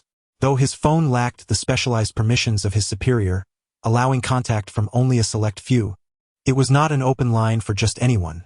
At the very least, unsolicited calls were never a concern on this number. Most incoming calls were from acquaintances or individuals of particular relevance. Thus, with these thoughts in mind, Phil Coulson decided to answer. As soon as the call connected, before he could utter a word, a voice erupted from the other end. Is this SHIELD? I want to report something. Phil Coulson paused momentarily taken aback, but quickly regained his composure, donning a warm smile as he replied, Sir, you may have dialed the wrong number. This is not SHIELD. I know, it's that Homeland Strategic Defense Attack. Protection Bureau, right? Such a lengthy name. So hard to remember. If we abbreviate it to SHIELD, wouldn't it be much easier to recall? Phil Coulson mused to himself, repeating SHIELD several times, realizing it indeed rolled off the tongue more smoothly than the cumbersome Homeland Strategic Defense Attack. Protection Bureau. Your suggestion is splendid. I shall relay it to my superiors, he genuinely remarked. To be frank, he too held a slight dissatisfaction with that name.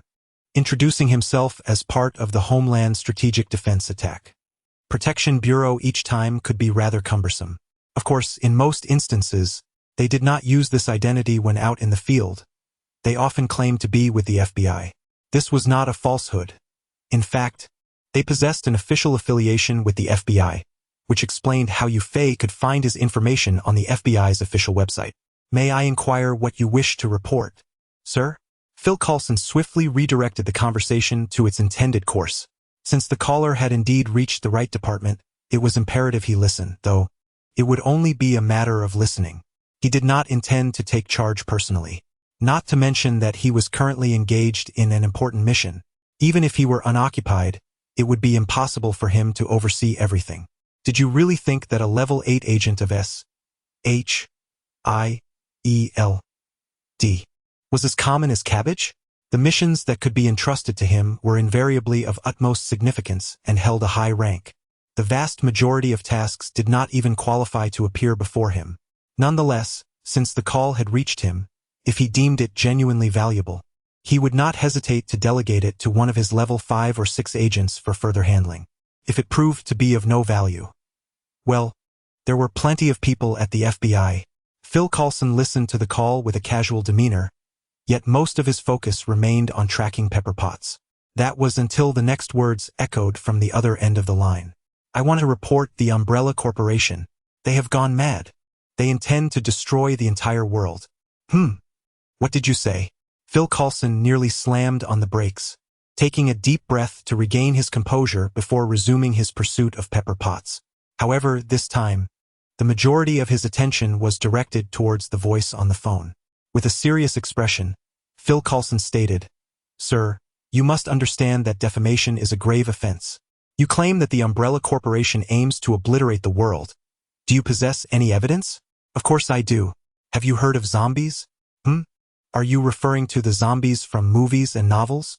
Phil Coulson narrowed his eyes, a troubling premonition creeping into his mind. As expected, the voice on the other end continued something along those lines. The Umbrella Corporation has developed an RNA virus known as the T-virus, which can transform all living beings, including humans, into zombies. Just like the zombies depicted in films and novels, these creatures possess an incredibly potent contagion. If bitten or scratched, one will be infected and turned into a zombie within mere hours. More importantly, the transmission method of the T-virus includes airborne dissemination. Recently, there has been a leak of the T-virus from the Umbrella Corporation's underground hive laboratory in Raccoon City. In no more than 5 days, this city will become a zombie-infested wasteland. And that is not the end of it. The T-virus will gradually spread across the entire globe through the atmosphere. I know that you may find this hard to believe, but it's all right. Your phone should be capable of receiving videos, correct? I will send you a video of the Umbrella Corporation's experiments. Please keep an eye out for it. Before long, with a chime, a video arrived on Phil Coulson's phone. At that moment, he had already pulled his car to the side of the road. The matters concerning Pepper Potts and Tony Stark had faded into insignificance in his mind. All Phil Coulson desired now was to ascertain whether the claims made on the other end of the line were indeed true. If this were the case, Phil Coulson's body trembled slightly. At this very moment, he could hardly suppress the fervent hope that this was merely a falsehood. Even the torment of being deceived would be preferable to the harrowing revelations he had just encountered. Phil Coulson cautiously initiated the video, and an unsettling scene unfolded before his eyes. The Hive Laboratory, the 3524th trial of the T-virus.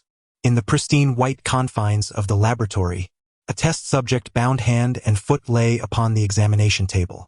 A man clad in a white lab coat, entirely enveloped in protective gear, produced a blue serum and gradually approached the test subject. No. Please, don't. Please. The test subject's face contorted with terror as he thrashed desperately, pleading for mercy, yet all to no avail. The man in the lab coat, devoid of hesitation, plunged the blue serum into the test subject, forcefully injecting the entire contents into him. Chapter 33. Nick Fury. Damn it, Director. I have an exceedingly important matter to report. What is it? Have you made progress with Stark? No. It is a matter of far greater significance. Esa ac y ela de headquarters. Director's office. Damn it. Nick Fury slammed his hand on the table. These Umbrella Corporation fiends are utterly insane. How dare they? How could they possibly have the audacity? Never before had he felt such rage. Before him played a disturbing video depicting a laboratory. Inside, a grotesque, flesh-eaten creature lay gnawing on a person. Suddenly sensing something, the monstrosity turned its head towards the camera.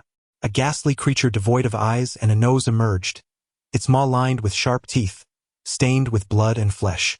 It roared at the camera, exuding a terrifying ferocity. A seasoned veteran like Nick Fury was not easily intimidated by such scenes, yet the horrifying truth behind this creature, known as the Licker, sent shivers down his spine. The T-virus, a pathogen capable of infecting all living beings, including humans, turning them into zombies. Its viral essence possesses the terrifying ability to spread through the air. The liquors are formidable. Even conventional armies would find it challenging to eradicate them. However, SHIELD is not without its defenses. With a plethora of advanced technology and specialized weaponry, dispatching these liquors is not insurmountable. Yet, the airborne nature of the T-virus truly rendered Nick Fury uneasy. To unleash the T-virus with the intent of annihilating humanity and subsequently establishing a new regime in order to rule the world is an unfathomable madness. This umbrella corporation is nothing short of a depraved entity, a genuine scourge to humanity. Nick Fury cursed vehemently. He had encountered many ambitious individuals, including the notorious Hydra, who sought world domination. Yet, even they had never contemplated the mass extermination of billions as a means to achieve their goals. The actions of the Umbrella Corporation have crossed the threshold of human endurance. SHIELD will not tolerate the existence of such a perverse organization. Nick Fury's cold voice echoed through the office, as if pronouncing the death sentence for the Umbrella Corporation. He reached for the phone and dialed Phil Coulson directly. "Can you establish contact with them? Get me their number." Though unspoken, Phil Coulson immediately inferred whom Nick Fury wished to reach. "Director, we are unable to make contact. I checked just now, and the entire signal in Raccoon City has been severed." "What?" Nick Fury furrowed his brow, almost instantly deducing the Umbrella Corporation's intentions. They aimed to obliterate evidence through physical means. Those damned lunatics! He couldn't help but curse aloud. He promptly commanded all SHIELD agents on leave to return immediately, mobilizing every available member to thwart their efforts at any cost.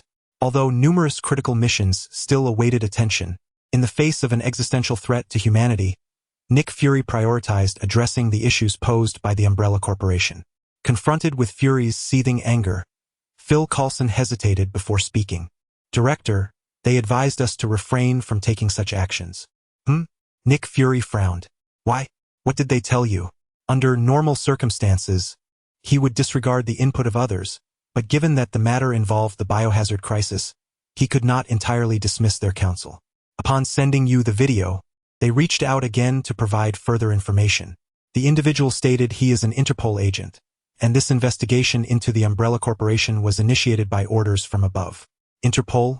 Nick Fury pondered, skepticism creeping in. If he were truly an Interpol agent, why seek assistance from SHIELD?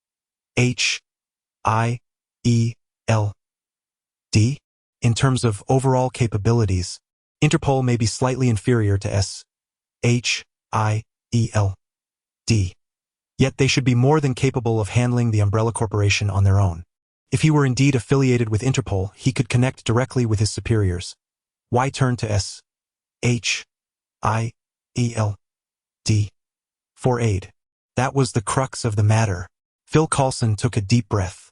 According to him, the purpose of his visit is solely for investigation, and once his inquiries conclude, Interpol would promptly send reinforcements. However, when his investigation ended, no support arrived from Interpol. Is there an issue with Interpol? Nick Fury instantly grasped the core concern. If that were the case, everything fell into place.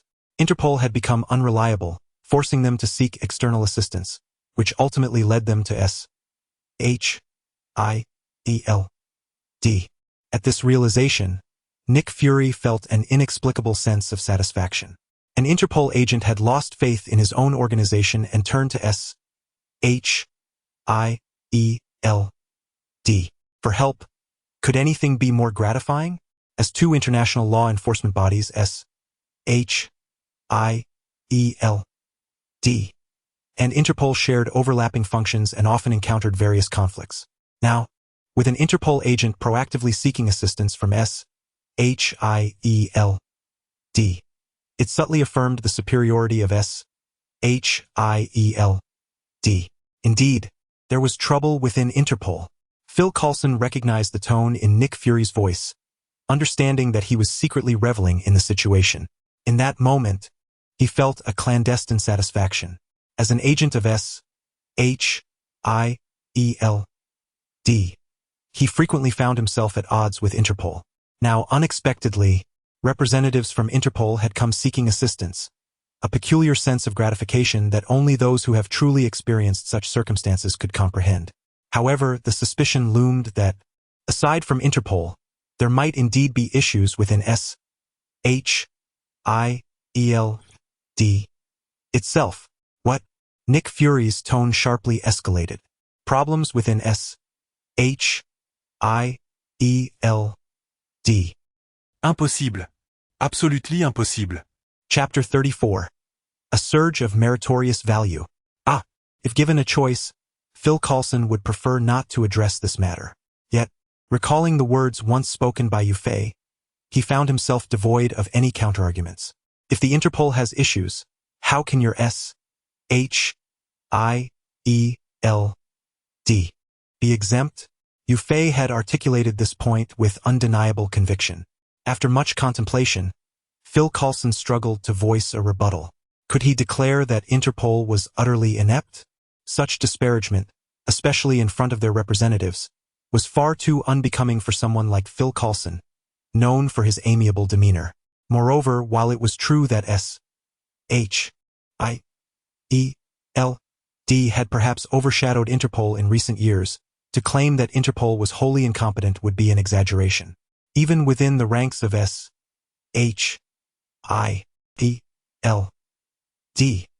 it was generally accepted that Interpol was merely slightly inferior. Given that issues had now emerged within Interpol, how could SHIELD be immune to similar problems? Although SHIELD currently operated under the guise of a covert organization, with the general populace largely unaware of their existence, this did not extend to certain official entities. Organizations like Interpol, the FBI, and the CIA were well aware as SHIELD frequently assumed their identities, even appearing in official documents with real credentials. Consequently, the upper echelons of these organizations were almost certainly cognizant of SHIELD's true nature. With Interpol facing internal strife, it was unrealistic to expect that others remained oblivious to SHIELD's existence or had refrained from infiltrating it. Phil Coulson could not convince himself otherwise. Nick Fury, known as the King of Agents, found himself equally incapable of self-deception. After initially grappling with anger, he calmed down and was compelled to contemplate the potential for issues within SHIELD. The more he pondered, the more plausible this possibility appeared. Damn it, the thought that SHIELD might have been compromised by the Umbrella Corporation intensified Nick Fury's disdain for the organization. What else did he say? Suppressing his mounting frustration, Nick Fury inquired. Phil Coulson, with a steely resolve, replied. He also suggested that we conduct a thorough self-assessment to ensure there are no issues before taking further action.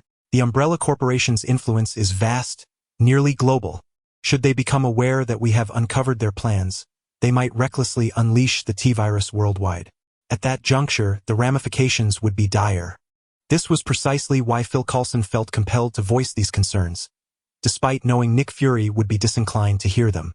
Upon hearing this, Nick Fury indeed felt a surge of irritation. Recognizing internal problems was one thing. Having them highlighted by others, especially individuals from Interpol, was entirely another. The Interpol identity that had recently brought him a sense of satisfaction now evoked his ire. Yet, at that moment, Nick Fury found himself unable to express his anger, instead opting for a stern demeanor as he replied, "What else? There is good news. They have secured the antidote for the T-virus, allowing us to produce it in advance and achieve immunity against this virus. Is there truly an antidote?" Nick Fury's single eye gleamed momentarily. However, he soon pondered a pressing concern. If an antidote already exists, they should be able to directly address the current crisis, shouldn't they? Not so fast. Phil Coulson shook his head. This antidote is only effective for individual use. The T-virus in its raw form is dispersed through the air, spreading widely within the atmosphere. We require an additional antidote to combat the T-virus present in the air. I see. Nick Fury nodded slightly. What about the original formula for the T-virus? Has it been sent over? With the original formula and the corresponding antidote, developing another solution should not prove too difficult. The T-virus original formula. What seems to be the issue? It hasn't been sent. He stated that our SHILD is untrustworthy. What? Nick Fury's eyes widened in disbelief. Previously, he had accepted the notion that there were issues within SHILD. But now they dared to openly declare it untrustworthy. What did he think we would do with the T-virus? This is utterly outrageous. If Yufei were standing before him right now, Nick Fury would undoubtedly unleash his fury upon him. Is Nick Fury truly that kind of person? Phil Coulson wisely chose to remain silent. Once Nick Fury had calmed down, he continued, stating that he had identified the ideal candidate for developing the antidote, requiring only our assistance with certain external factors. If we endure for 3 days, everything will be resolved. 3 days? I hope he can truly deliver. Nick Fury scoffed in dissatisfaction. First, send me the T-virus antidote. Then you personally visit Raccoon City. I will arrange for Black Widow and Hawkeye to assist you. Very well. I understand. I have already sent the T-virus antidote to your email. Phil Coulson promptly replied, ever so considerate. In fact, he was already en route to Raccoon City before Nick Fury even spoke. Meanwhile, Nick Fury swiftly issued several commands and immediately initiated a self-audit among the SHILD members under his command. To his astonishment, he uncovered not only issues related to the Umbrella Corporation within SHIELD, but also some deeply concealed problems. Time rewinds slightly. Raccoon City, outskirts. Inside a moving vehicle, Yufei ended his call with Phil Coulson. Ding. The host is benevolent towards others, accumulating immense merit. Merit value, 10 strands. Wait, how much merit value? Yufei thought he must have misread, until he opened his system panel. Host, EU5 City Show. 1-5 Spirit. 1-3 Skills. Combat LV3, Max. Marksmanship LV3, Max. Computing LV3, Max. Throwing LV2, 0-100, merit value. 10 threads, 85 points. Gasp. Truly amounts to 10 threads of merit value. Yufei could not help but draw a sharp breath.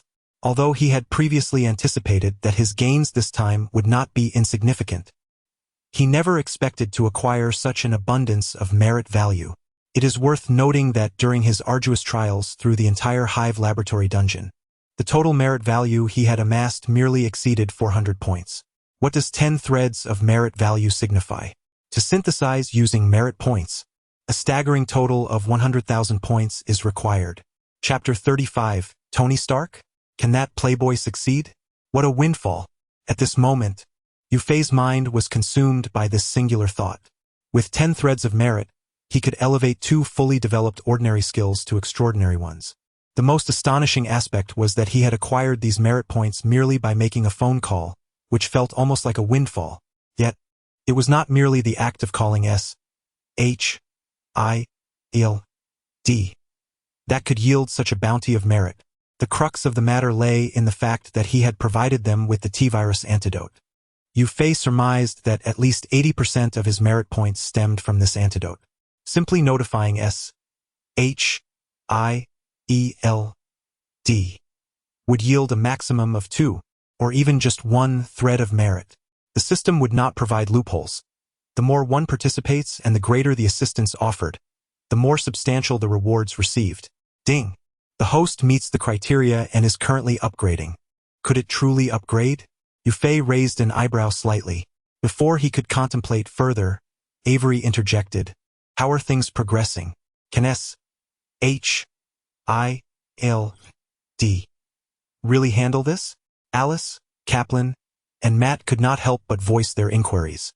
They had all overheard the call and, upon learning that there may be internal issues within SHIELD,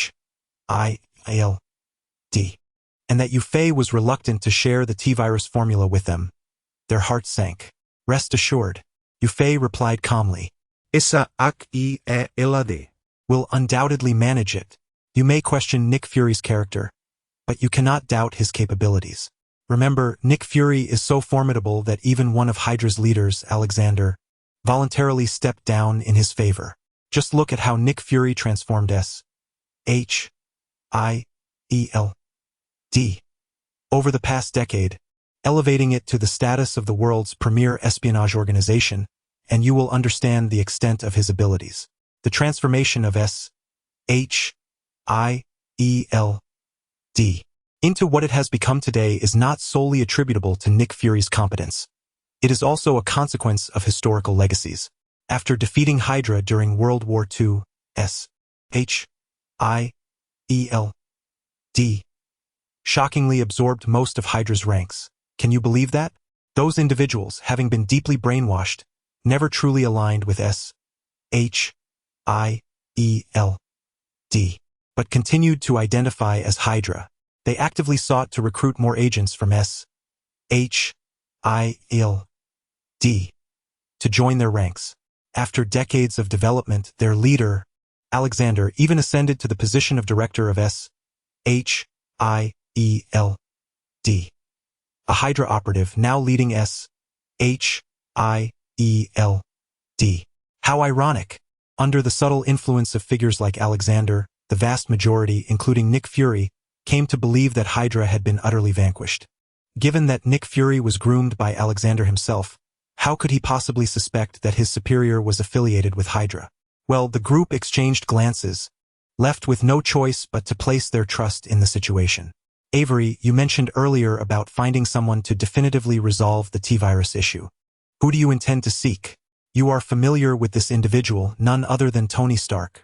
Yufei did not conceal the truth and revealed the answer directly. Tony Stark? That playboy? Can he truly be of assistance? In this world of the United States, one can always trust in the popularity of Tony Stark. Even though he is not yet the Iron Man he would later become, as one of the world's top 10 billionaires, he remains a fixture in the headlines of entertainment news. It is nearly impossible to overlook him. However, despite this recognition, in the eyes of the majority, the most prominent title associated with Tony Stark is that of Playboy. How can one expect them to believe that a Playboy could save the world? Many furrowed their brows in skepticism. While Tony Stark may be a Playboy, his personal capabilities are undeniably commendable. Yufei spoke a good word for Tony Stark. In truth, if given the choice, Yufei would have preferred Bruce Banner with Tony Stark as a close second. Both possess similar levels of intellect, ranking among the top geniuses in the Marvel Universe. However, Bruce Banner excels in biology, while Tony Stark is more adept in mechanics and energy science. Unfortunately, Bruce Banner has either become a military test subject or has fled to some obscure corner. Even if Yufei wished to reach out, it would be quite improbable. Tony Stark is no slouch. With his innate talent, even without prior knowledge in this field, he could master it in a remarkably short time. Moreover, Yufei recalled having seen somewhere that Tony Stark actually holds a master's degree in biology, though he later lost interest in that domain and did not pursue it further. Clap, clap, clap. Yufei began searching online for Tony Stark's contact information. Compared to Nick Fury's contacts, obtaining Tony Stark's information proved considerably easier. He effortlessly found his personal contact within Stark Industries. It felt almost too easy. Yufei couldn't help but murmur. According to his understanding, reaching Tony Stark by phone was not typically a straightforward endeavor. The subsequent events confirmed his suspicions. Beep, beep, beep. There were no responses indicating out-of-service area, just an incessant series of beeps. Very well. Yufei wore an expression of I knew it and promptly activated Plan B. Pepper Potts. Anyone familiar with Tony Stark knows that when you wish to contact him and find yourself unable, you can always call Pepper Potts. This assistant to Tony Stark serves as the best channel for outsiders to connect with him. Even if one aspired to ascend to Tony Stark's bed, Pepper Potts could facilitate that arrangement. Naturally, there exists yet another splendid opportunity to encounter Tony Stark, becoming the cover girl for the current issue of Playboy magazine. However, that is now but a matter of history. It remains uncertain whether the Tony Stark who has returned from the Middle East would still engage in such pursuits. Surprisingly, Pepper Potts' contact information proves to be even more elusive than that of Tony Stark himself. It is understandable, for while Pepper Potts may appear to hold a modest position, she undeniably represents Tony Stark, making her contact rather challenging to obtain. Nonetheless, this task poses no difficulty for Yufei, a prodigy in computer technology. With just a few deft maneuvers, he effortlessly acquired Pepper Potts' contact details. Chapter 36. Stark. Saving the world? Speak. How much? Inside the car. You possess such abilities. From now on, you need not even utter a word to acquire any lovely lady's phone number. Alice could not help but tease. Yufei raised an eyebrow and remarked, I believe that, with this face of mine, the ladies would willingly offer their numbers. Pah! How shameless! The women retorted disdainfully. The men, too, united in their disapproval, glared at Yufei. The atmosphere within the vehicle brightened considerably. Amidst this jovial ambience, Yufei dialed Pepper Potts' number, hoping she was not too far from Tony Stark at that moment. Beep, beep, beep. Hello, this is Pepper Potts. In contrast to Phil Coulson, who needed to verify the caller ID before answering, Pepper Potts appeared rather forthright. She recognized the unfamiliar number but did not dwell on it, promptly answering the call and even introducing herself before the other party had a chance to speak. Hello, I am Avery. With such eagerness from her end, Yufei felt compelled to respond amicably as well, unlike his previous interaction with Phil Coulson. It is worth mentioning that Yufei never disclosed his name to Phil Coulson and the others, which is why Nick Fury and Coulson referred to him as the other party or he. However, neither Fury nor Coulson harbored significant suspicions, considering Yufei had mentioned he had recently been attacked by Interpol. Exercising caution seemed entirely reasonable, especially given Yufei's Interpol identity. A lack of such prudence would likely raise further doubts. Hello, Mr. Avery. How may I assist you? Despite the unfamiliar name, Pepper maintained a friendly demeanor. Yufei's response was straightforward. Actually, I am not seeking you. I wish to speak with Tony Stark. May I ask what you need Mr. Stark for? Pepper was not surprised. As Tony Stark's executive assistant, most of her calls revolved around him. You might find it hard to believe, but I am seeking Tony Stark to save the world. Ah? Pepper was taken aback. Was this some sort of new investment opportunity? Glancing at her phone and then at Tony Stark, who was engrossed in tinkering with his latest grand invention, she suddenly exclaimed, Tony, there is an Avery on the line who wishes to consult you about saving the world. Would you like to take the call? Ha! Tony Stark was equally stunned. Even the hand cannon he had been adjusting was momentarily set aside, indicating that this topic had indeed piqued his interest. How intriguing. Jarvis, please connect this call. Very well, sir. A mechanical voice responded.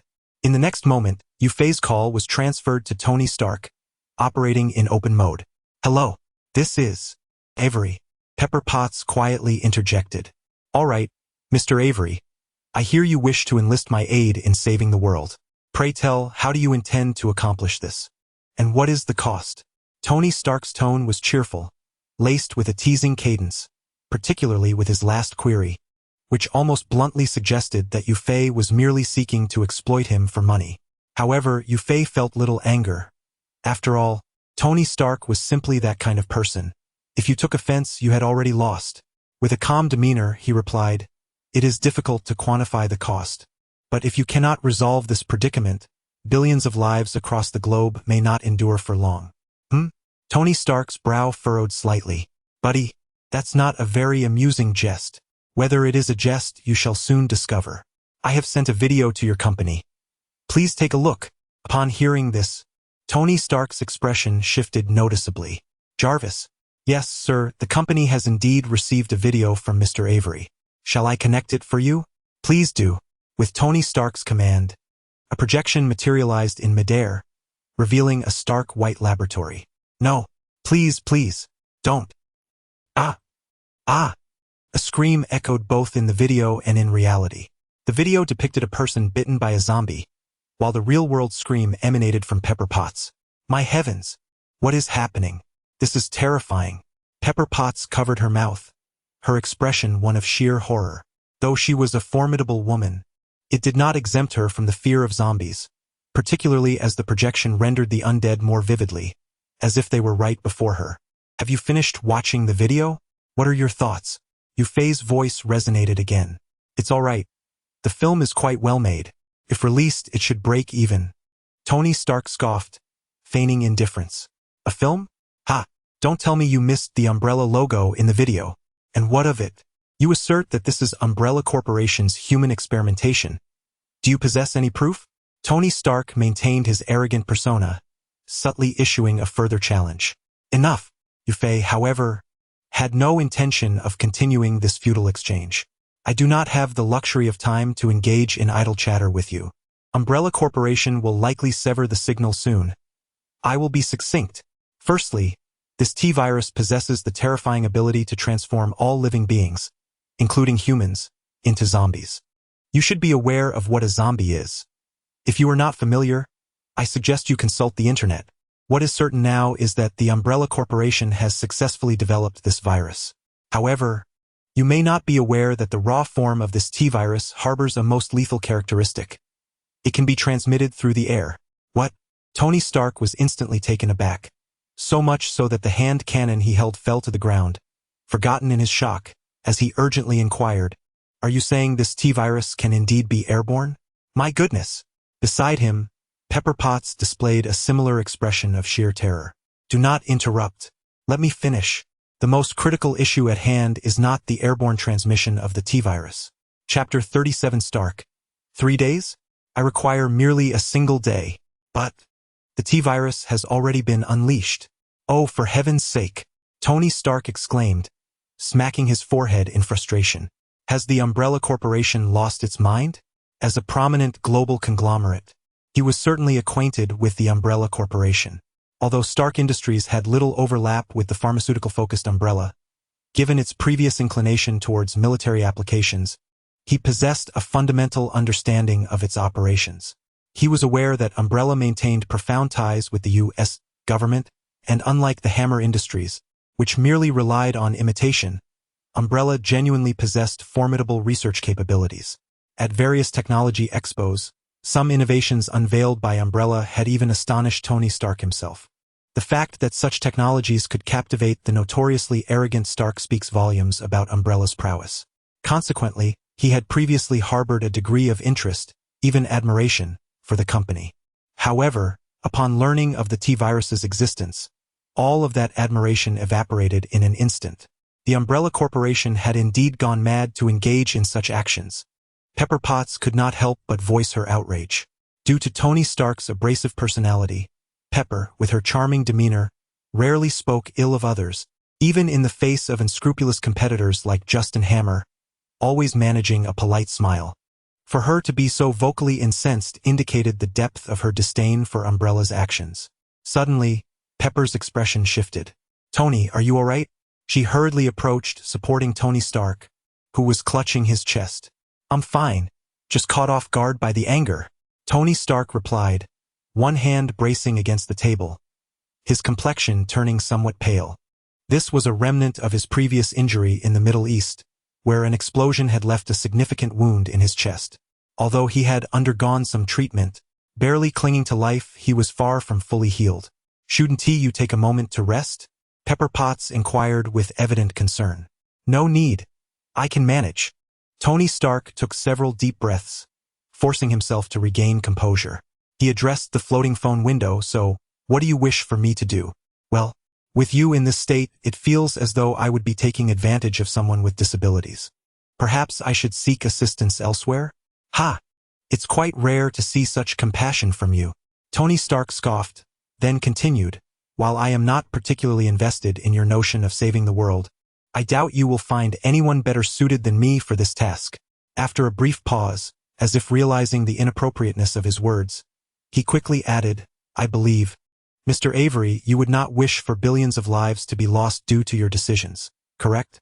Yufei, what kind of Japanese-style rhetoric is this? Though he yearned to retort, asserting that there were others capable of resolving the issue besides himself, he hesitated, considering Tony Stark's current state. Perhaps it would be prudent to refrain from further provoking him. "Very well. Since you are so insistent, the task shall fall to you." After a brief pause, Yufei continued, "I trust you are well aware of my purpose in seeking you out, to research a cure for the T-virus. Here in Raccoon City, the T-virus has already been leaked. Although, by normal incubation period calculations, it should take approximately 12 days. The exceedingly high viral concentration at the Hive laboratory leads me to anticipate the emergence of genuine zombies in about 5 days. Vulnerable populations, such as the elderly and infirm, may succumb to the T-virus even more swiftly, transforming into zombies at an alarming rate. Thus, I can only grant you 3 days. If you wish to prevent Raccoon City from descending into a city of the undead, it is imperative that you develop the antidote within this time frame.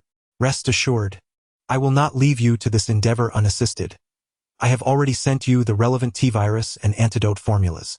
With these in hand, 3 days should not be an insurmountable challenge. Should it? Upon hearing that he had but 3 days, Tony Stark's heart tightened.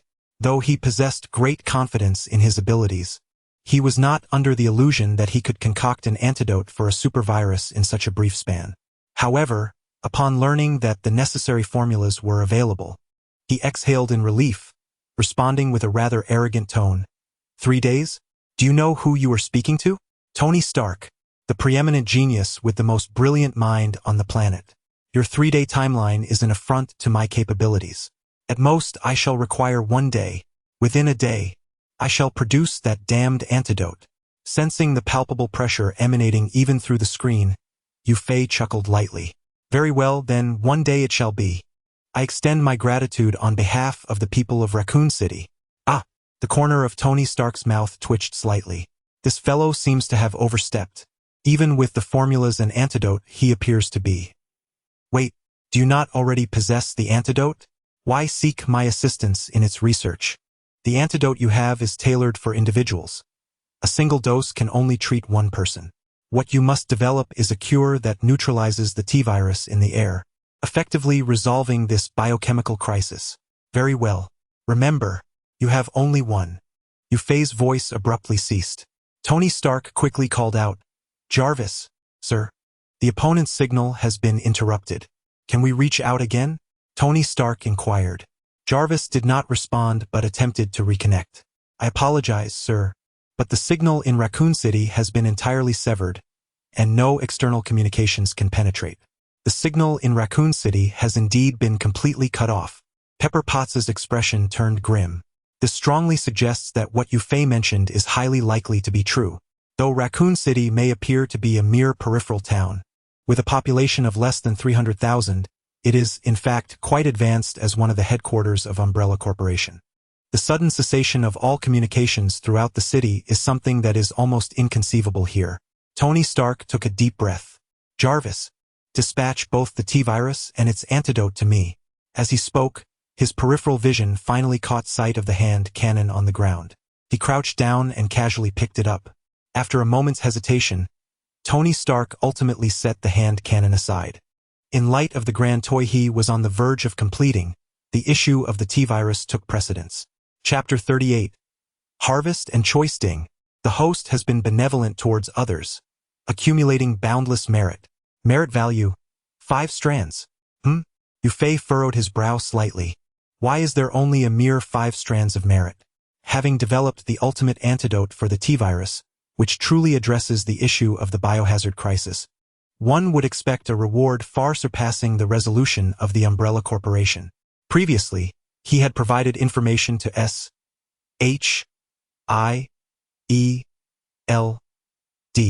which he deemed a resolution to the Umbrella Corporation's predicament, and for that, he was awarded 10 strands of merit.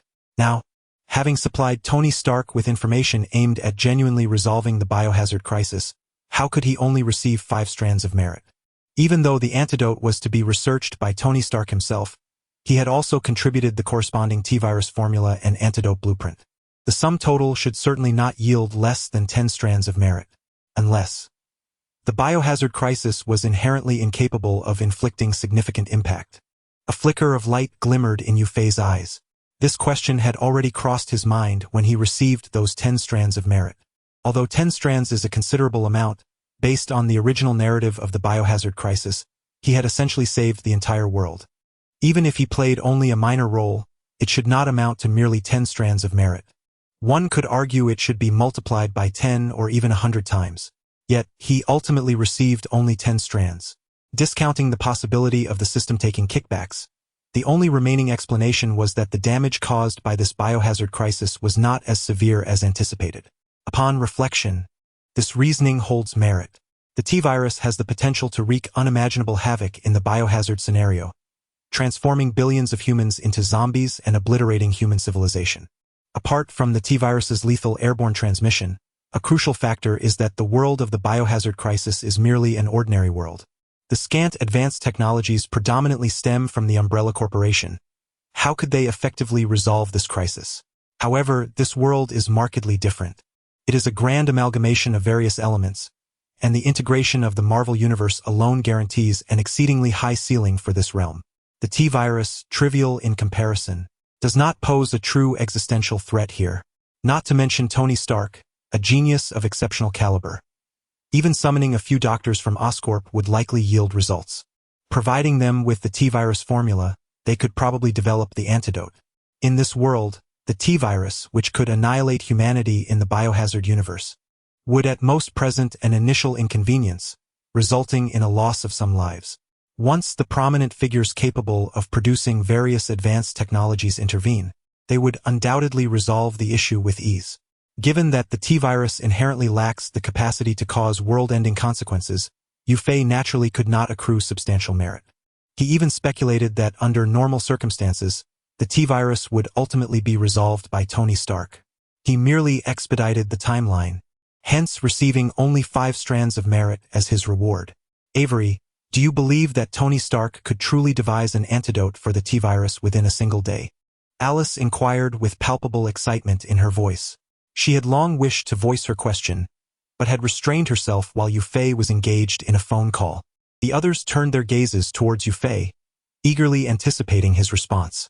After a moment of contemplation, Yu Fei nodded slightly. It should be feasible.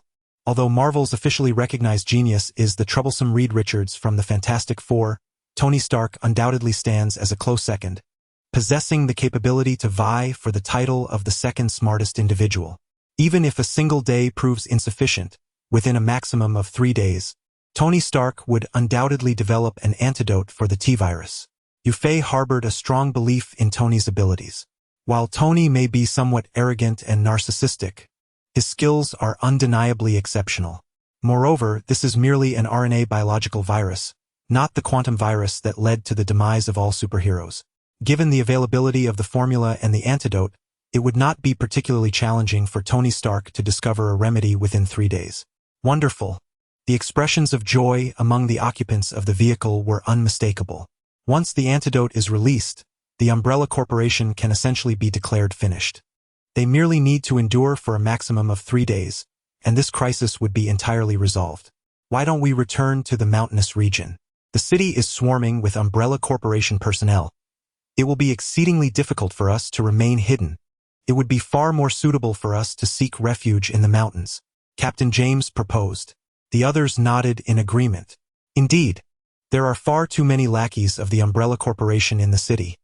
If we were to enter, we would likely be discovered with ease. The mountainous areas are preferable, as the Umbrella Corporation currently lacks the manpower to exert control there, allowing us to hide for a couple of days without issue. That makes sense. Let us return to the mountains. It may be arduous, but surviving is what matters.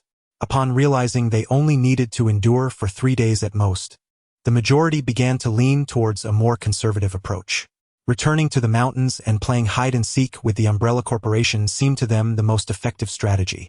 Especially with the presence of Yu Fei, a formidable force, it would be nearly impossible for the remaining personnel of the Umbrella Corporation in Raccoon City to contend with them. However, Yu Fei, upon whom they had placed their hopes, doused their optimism with cold water. Do you truly believe that if the Umbrella Corporation deems it impossible to resolve us in a short time, they would refrain from setting the mountains ablaze? Huh? That shouldn't be possible, right? The group fell silent, momentarily stunned. Nothing is impossible. Yu Fei's voice was chilling. As long as the Umbrella Corporation believes it necessary to eliminate you, they will resort to any means at their disposal. Although everyone present, with the exception of Matt, hailed from the Umbrella Corporation, none could rival his profound understanding of its ruthless machinations. Yu Fei was acutely aware that in order to resolve the issues plaguing Raccoon City, the Umbrella Corporation had resorted to the deployment of nuclear weapons. If they were audacious enough to unleash such devastation, Do you truly believe they would hesitate to incinerate a mere forest?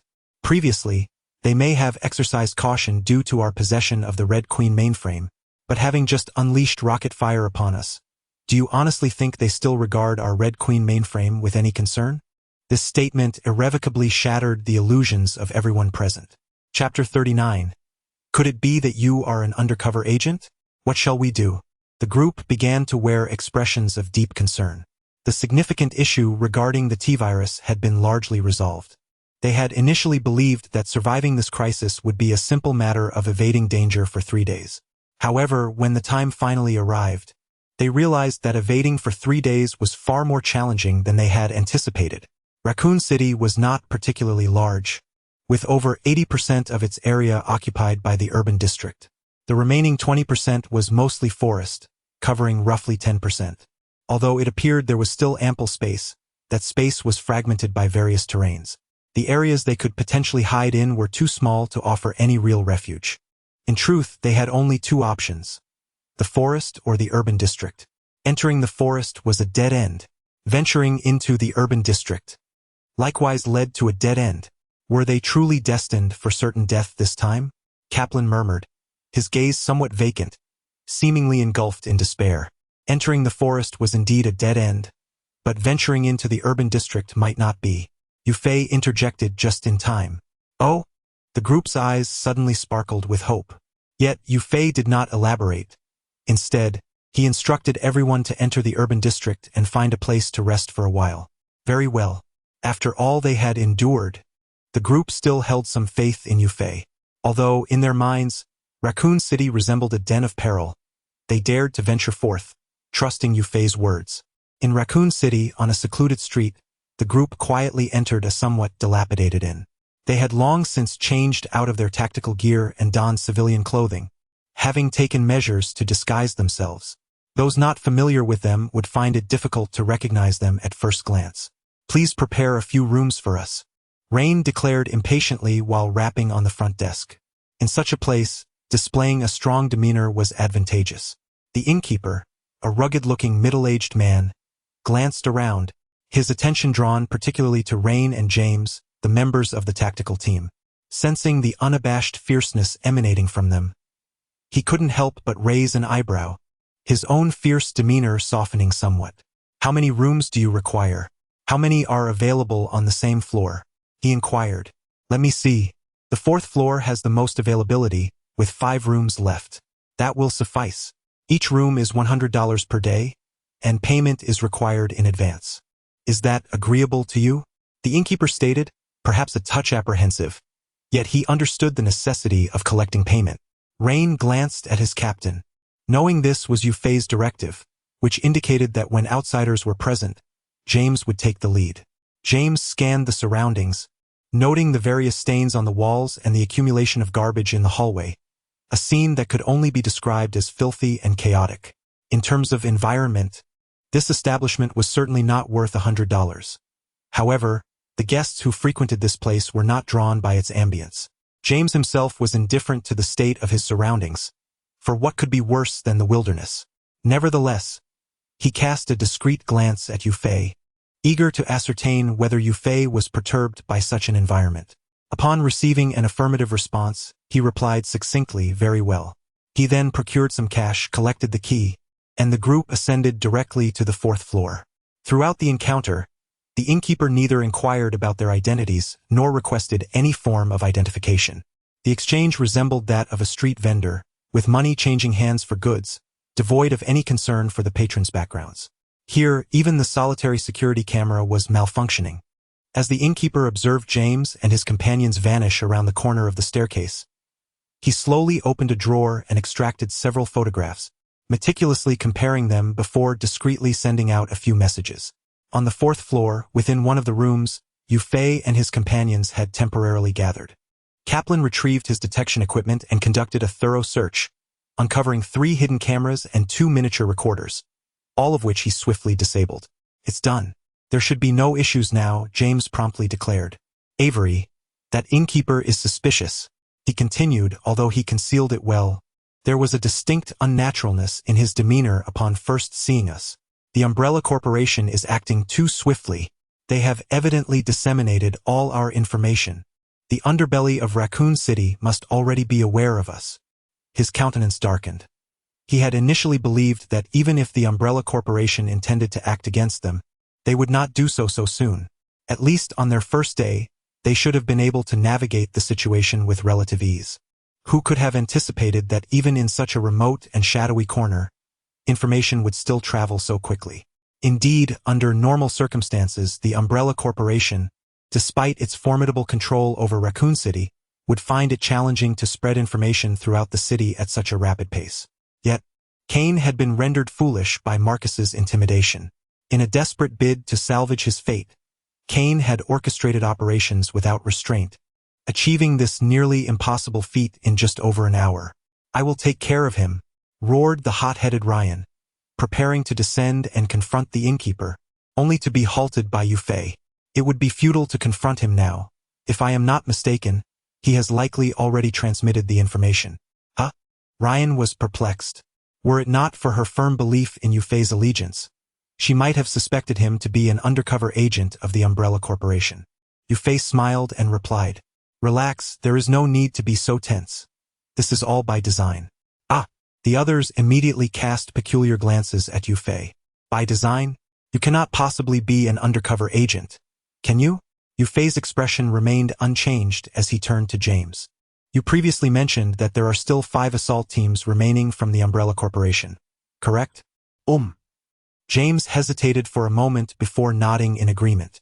Indeed, unless the assault teams in other locations receive reinforcements, there should be at most 5 assault teams left within Raccoon City now.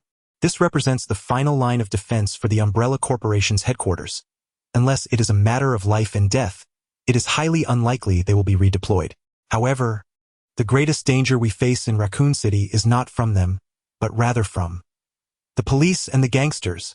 Chapter 40. Is eliminating them all enough to ensure safety? The police and the gangsters. James spoke those 2 words with a grave expression.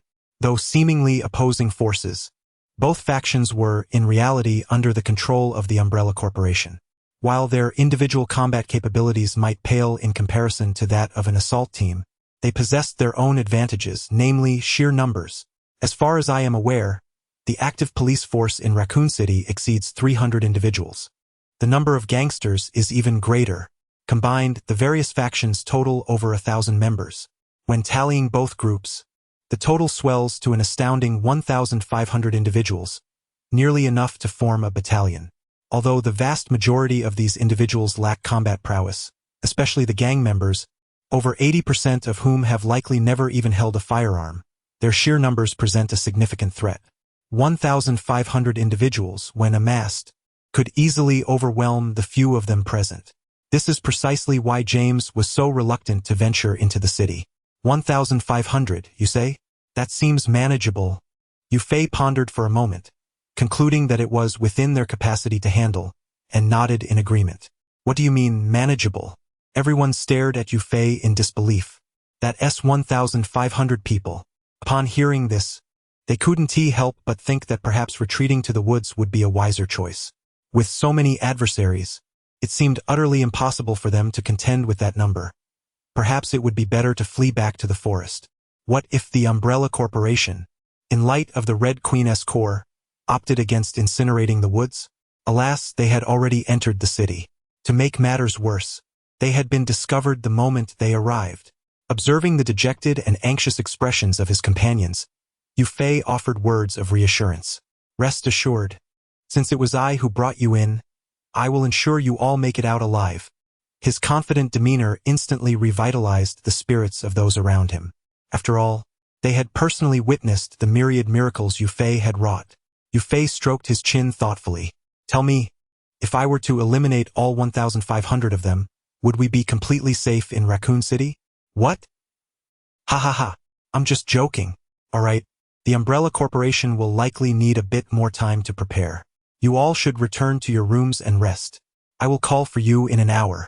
With a mix of concern, the group departed from the room. Though they had reserved 5 rooms, for safety reasons, they opted to occupy only 3. Aside from Yufei, who took a room for himself, the remaining men and women shared the other 2 rooms, leaving 2 unoccupied. In the adjacent room occupied by the men, Kaplan quickly conducted a thorough inspection and set up several surveillance cameras and recording devices before eagerly speaking up. Do you think Avery's earlier comment was really just a joke? Upon hearing this, James and Serena's fell into a thoughtful silence, while Matt appeared somewhat confused, questioning the situation. You mentioned that phrase? Kaplan cast a fleeting glance at him, recognizing that Matt often lagged behind in understanding. He paid it little mind and shifted his gaze to the other two, primarily focusing on James. Coincidentally, Sarnes also directed his attention towards James. Although Matt remained somewhat oblivious to the situation, he followed suit and looked at James. Sighing, James hesitated before speaking, though Avery dismissed it as a jest, based on his previous conduct. He left his thoughts unvoiced, yet both Kaplan and Sarnes discerned his implication. What had been Yu Fei's modus operandi? To ponder this question, one merely needed to reflect on the zombies and the assault teams. Whether it was the zombies from the Hive laboratory or the squad sent to eliminate them, the ultimate outcome was invariably total annihilation. In summary, the complete extermination of the enemy eradicates any threat. This encapsulates Yu Fei's approach. Kaplan and Sarnes exchanged astonished glances. 1,500 individuals. How could he possibly eliminate them all? For them, even the thought of 1,500 pigs standing idly by, offering no resistance as they were slaughtered, raised questions about how long the task would take. I do not know, James shook his head. Although he held deep trust in Yu Fei, a voice within him suggested that Yu Fei was likely not jesting, yet he could hardly fathom how one person could dispose of so many. A single individual taking down nearly an entire regiment. Such tales were not even told in epic wartime dramas. Enough of this discussion. Let us rest. We have a fierce battle ahead. James, undressing not at all, lay down on the bed to sleep, striving to replenish his energy in anticipation of the impending conflict. Kaplan and Sarnes exchanged glances before also settling down to rest. Only Matt, recently stirred by curiosity, opened his mouth to speak. However, upon seeing James and the others already snoring, he ultimately fell silent. All right, I shall sleep too. He lay down, yet despite his efforts, slumber eluded him. A singular thought lingered persistently in his mind. What leads you to believe that Yu Fei can eliminate so many? Umbrella Corporation Headquarters. Top floor office. Director Kane, as per your instructions, all external communication stations in Raccoon City have been shut down, leaving only the internal communication stations operational, reported an Umbrella staff member. Excellent. Kane's expression finally softened slightly. Shutting down the external communication stations aimed to sever Raccoon City's internal information flow, preventing any leaks regarding the T-virus.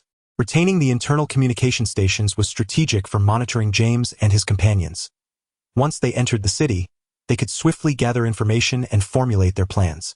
If the communication base stations within the city were to vanish, their only means of contact would resort to word of mouth and such inefficiency. By the time they managed to reach out, those individuals might have vanished without a trace. Suddenly, an employee from the Umbrella Corporation rushed in. Supervisor Kane.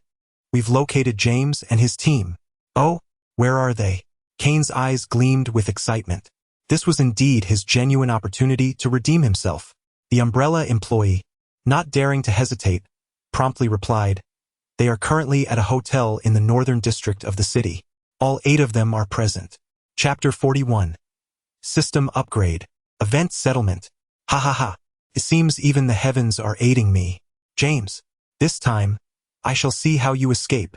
Kane laughed maniacally. His expression twisted into a grotesque mask of fury. Supervisor, the Northern District is the territory of various gangs. Should we inform them now to eliminate James and his crew? No. Let us first gather our forces. Kane immediately dismissed this suggestion with a wave of his hand. Past experiences had left him with deep scars. In terms of overall strength, their side undoubtedly far surpassed that of James. However, their power had been too dispersed, compounded by a lack of complete understanding of James's methods, which had afforded him the opportunity to defeat them one by one. This time, he intended to consolidate all their strength, aiming for a decisive victory to eliminate James once and for all. Contact those officers, but perhaps we should refrain from involving them for now. After contemplation, Kane ultimately chose not to incorporate the police into their strategy. although the Umbrella Corporation could exert its influence over the officers in Raccoon City, directly aligning them with the gangsters felt excessive. This was not Gotham City, where nearly the entire police force was corrupt. Even in Gotham, certain fundamental rules of engagement were to be adhered to. A blatant alliance between the criminal underworld and law enforcement was an affront to their very principles. Moreover, the officers in Raccoon City included a considerable number of good cops. It would be unwise to provoke them. Should they sense any irregularities and decide to assist James, it would spell trouble for all involved. However, without police involvement, relying solely on the gang members, Kane furrowed his brow, clearly aware of the inadequacies of these thugs. Go to the armory, retrieve all the firearms, and distribute them to the gangsters.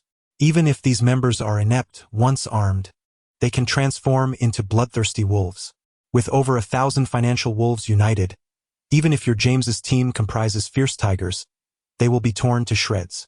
Furthermore, immediately inform those in the Northern District to keep a close watch. Any news must be relayed to me at once. Numerical superiority, weaponry advantage, intelligence edge, and even the home ground advantage. Kane sneered repeatedly. I refuse to believe that under such circumstances, you will escape unscathed. In a dilapidated hotel, on the 4th floor within a room. Ding. System upgrade complete. Yufei opened the system panel. The upgrade had actually been completed earlier, and he had already perused the changes it entailed. It was precisely due to his understanding of the modifications to the merit system that he had made his current decisions. The upgrade to the merit system had not altered much. It merely added an option for event settlement. Previously, the merit system would provide immediate results after Yufei performed an act of goodness. The upgraded merit system allows for the consolidation of multiple good deeds into a unified settlement. For instance, in the previous Hive incident, Yufei could package the entire event for settlement. This process would not yield him additional merit points, yet it would provide an opportunity to obtain higher quality merit rewards. For example, if Yufei earned 1,000 merit points from this incident, opting for individual settlement would grant him only that amount. However, should he choose to settle the event as a whole, he could acquire a strand of merit. Typically, one would require 10,000 merit points to exchange for a single strand. In essence, by utilizing the event settlement method, he could significantly save on the conversion difference. It is particularly noteworthy that the commencement and conclusion of the event can be determined by Yufei himself. He could initiate the event while in the shower or delay it until after entering the hive. The choice lies entirely with him. The same applies to the conclusion. He could settle immediately after eliminating all the zombies or choose to do so after completely exiting the hive or even after neutralizing the umbrella threat. All options are available to him. Simultaneously, during the event, while Yufei does not earn merit points nor can he utilize them, he is able to observe the amount of merit he has accrued. This feature is quite commendable. Yufei nodded slightly, pleased with the real-time data display. The event settlement function primarily aids him in acquiring higher quality merit points. Were he unaware of his accrued merit, settling at 990 points would indeed result in a significant loss. The ability to view specific data in real time and decide at any moment whether to settle ensures that the event settlement function remains convenient for Yufei, avoiding any potential complications that might render it unsatisfactory or regrettable, especially for Yufei, who has essentially reached the pinnacle of mortal existence. The next step leads into the realm of the extraordinary. While merit points are not entirely useless to him, they merely enrich his skill set, providing solutions to various challenges he encounters. Skills like computing and throwing, for instance, can assist Yufei quite precisely in overcoming difficulties. However, in terms of overall strength, these ordinary skills offer him negligible assistance.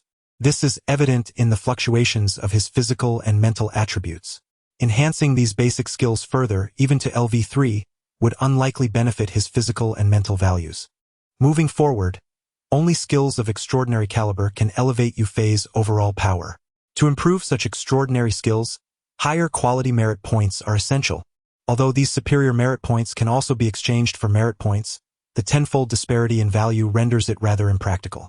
With the advent of the event settlement feature, everything has transformed. From now on, Yufei can acquire the merit points of any desired quality. It is not merely a matter of obtaining threads of extraordinary quality. Even higher-grade merit points may well be within his grasp, requiring only an extension of the event's timeline. In truth, the greatest advantage of the event settlement function lies in its ability to prevent the squandering of those small acts of kindness. Upon activating the event settlement, I can diligently accumulate a multitude of small acts of kindness, ultimately culminating in the acquisition of superior merit. Thus, Yufei took a deep breath. Let us activate the event settlement now. Chapter 42. Purifying the T-Virus. Injection. Absorption. Ding. Do you confirm the activation of the event settlement function? Confirm. Ding. Event settlement successfully activated. Event merit value 0. Below, there is an option to conclude. If Yufei wishes, he may choose to end it at any time. Next, it remains to be seen whether the Umbrella Corporation will deliver.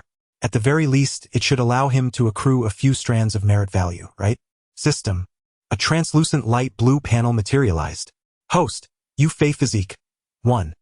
5 Spirit. 1. 3 Skills. Combat LV3, Max. Marksmanship LV3, Max. Computing LV3, Max. Throwing LV2, 0 100, merit value. 15 strands 85 points. The attributes of physique and spirit, as well as the skills, remained unchanged. The primary focus was on the merit value. 2 communications had directly bestowed upon Yufei 15 strands of merit value. This merit value was indeed the foundation of Yufei's audacity to venture into the city at this moment. With these 15 strands of merit value, Yufei could elevate his fully mastered ordinary skills in combat, marksmanship, and computing to extraordinary levels. Yufei's gaze lingered over these skills, with the most time spent on combat. The connection between combat skills and physique attributes was paramount. Once he transformed his combat skill into an extraordinary one, his physique would undoubtedly surge to an inhuman level. Although Yufei's current physique of 1.5 was already quite inhuman, boasting a punch force of 500 kilograms, it was still quite extraordinary. However, in comparison to the norms of this world, it was not particularly formidable. The so-called limits of humanity, represented by figures like Captain America and Jean Bing, boasted strengths of several tons, even approaching a dozen tons. What did Yufei's mere half-ton strength amount to? Yufei found himself questioning whether, after enhancing his combat skill to extraordinary status and experiencing a physique surge, he could stand shoulder to shoulder with them. He should be able to. Perhaps, a trace of hesitation crossed Yufei's face.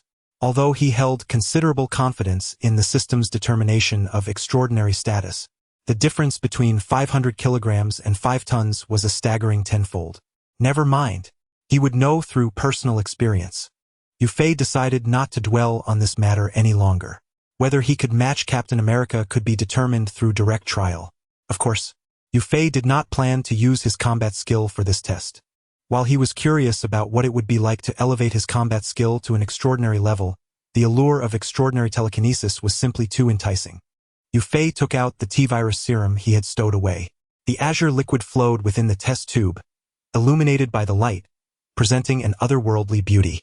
According to the information previously acquired, perfect purification of the T-Virus required 10 strands of merit value.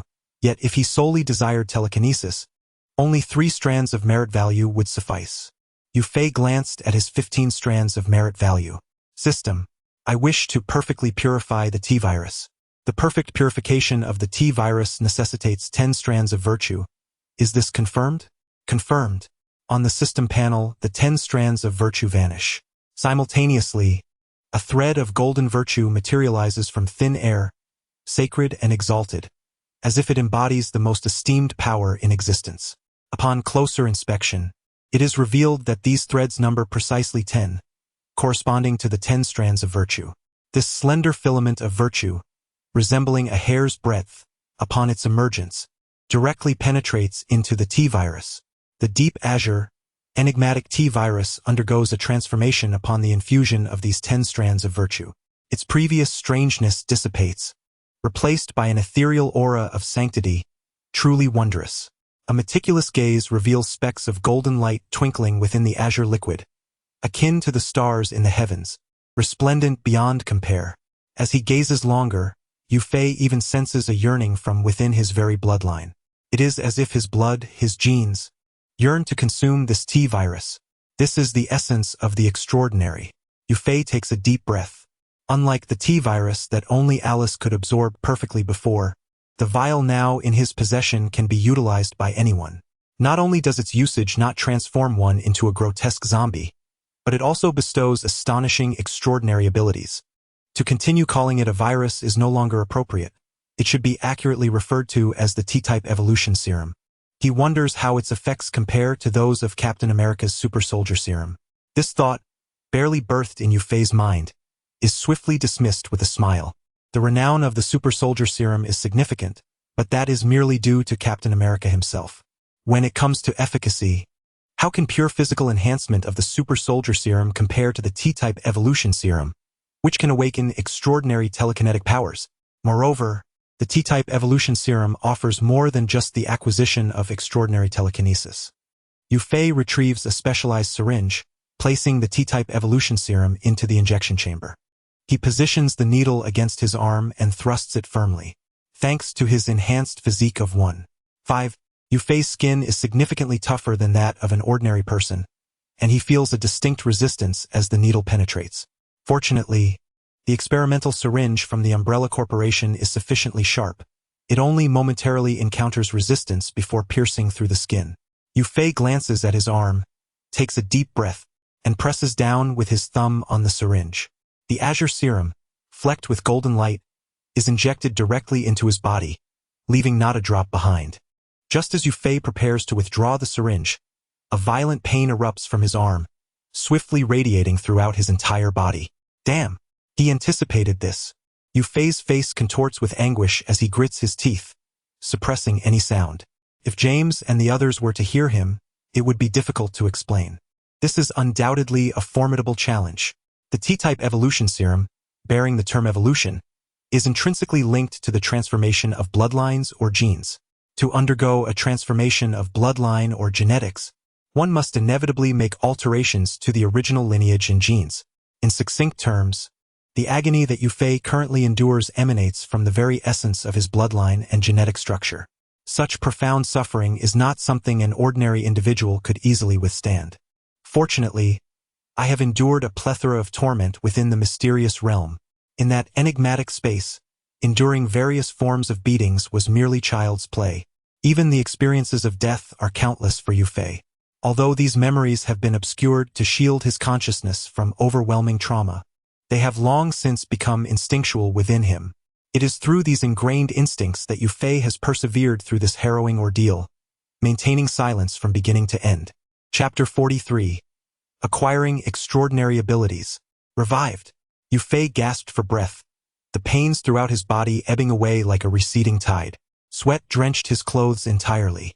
After a considerable interval, he finally regained his composure. He casually reached out to remove the syringe from his arm, only to find it stubbornly lodged in place, as if ensnared. With a final exertion of strength, he managed to extract the syringe. Was this due to increased skin density that had ensnared the needle?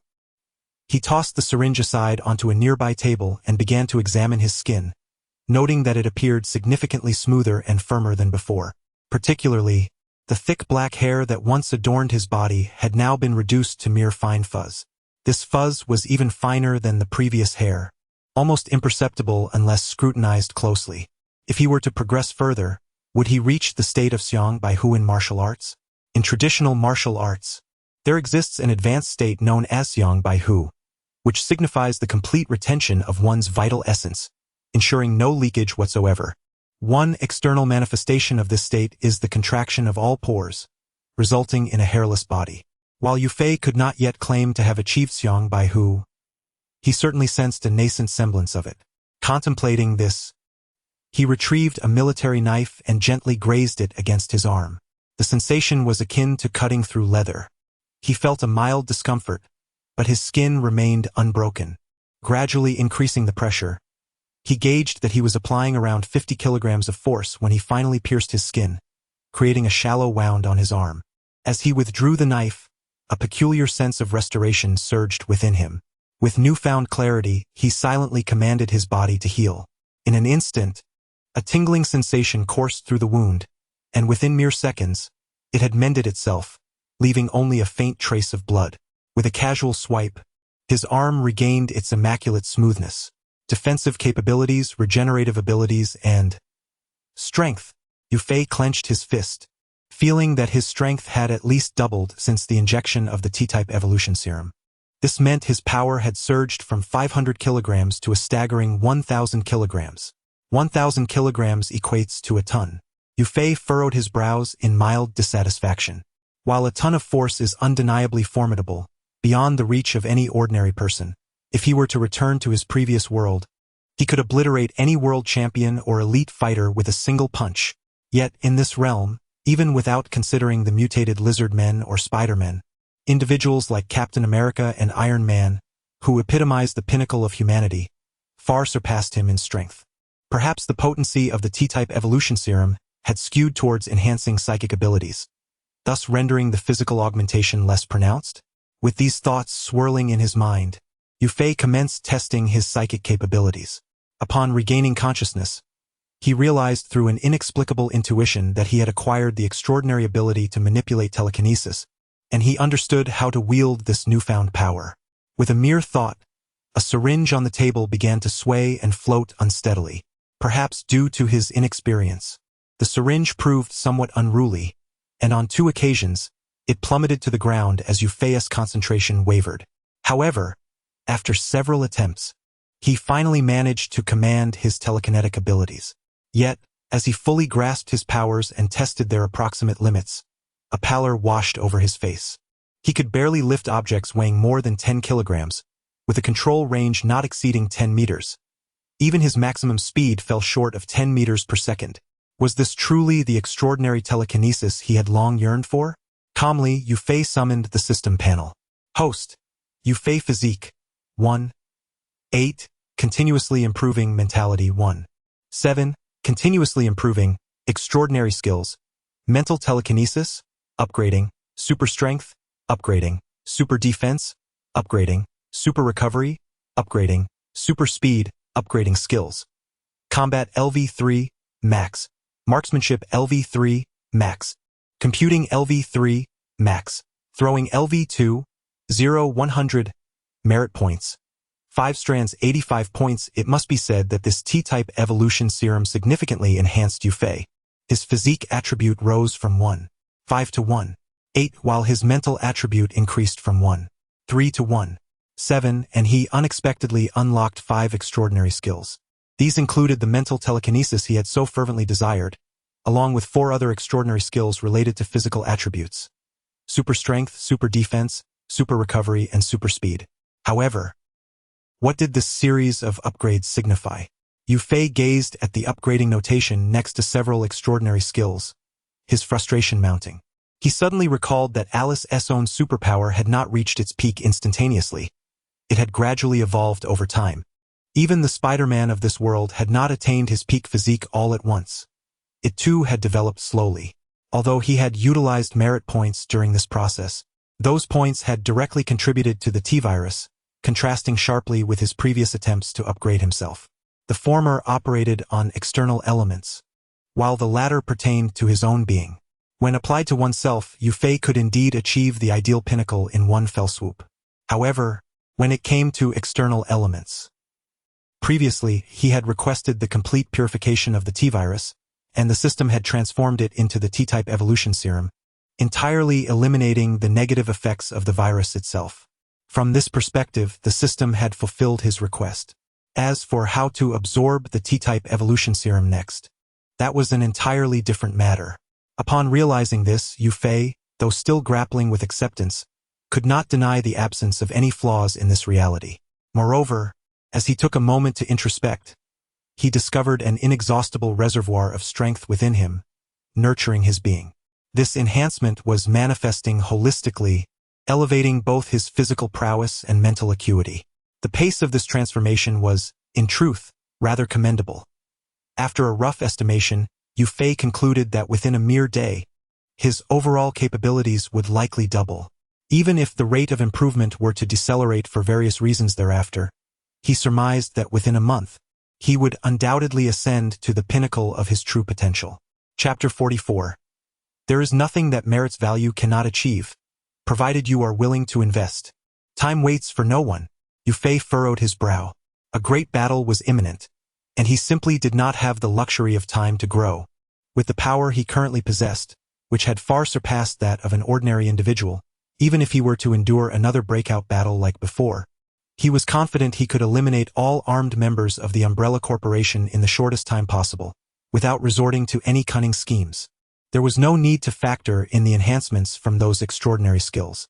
With merely a physique attribute of 1.8 and a mental attribute of 1.7, complemented by several fully developed ordinary skills, Yu Fei could easily penetrate the encirclement of the Umbrella Corporation. However, such capabilities were still insufficient to contend with over 1,000 adversaries. At times, sheer numbers could be terrifying beyond measure. Yu Fei might be able to overpower 100, or even 200 to 300 foes, given his current prowess, but what would follow?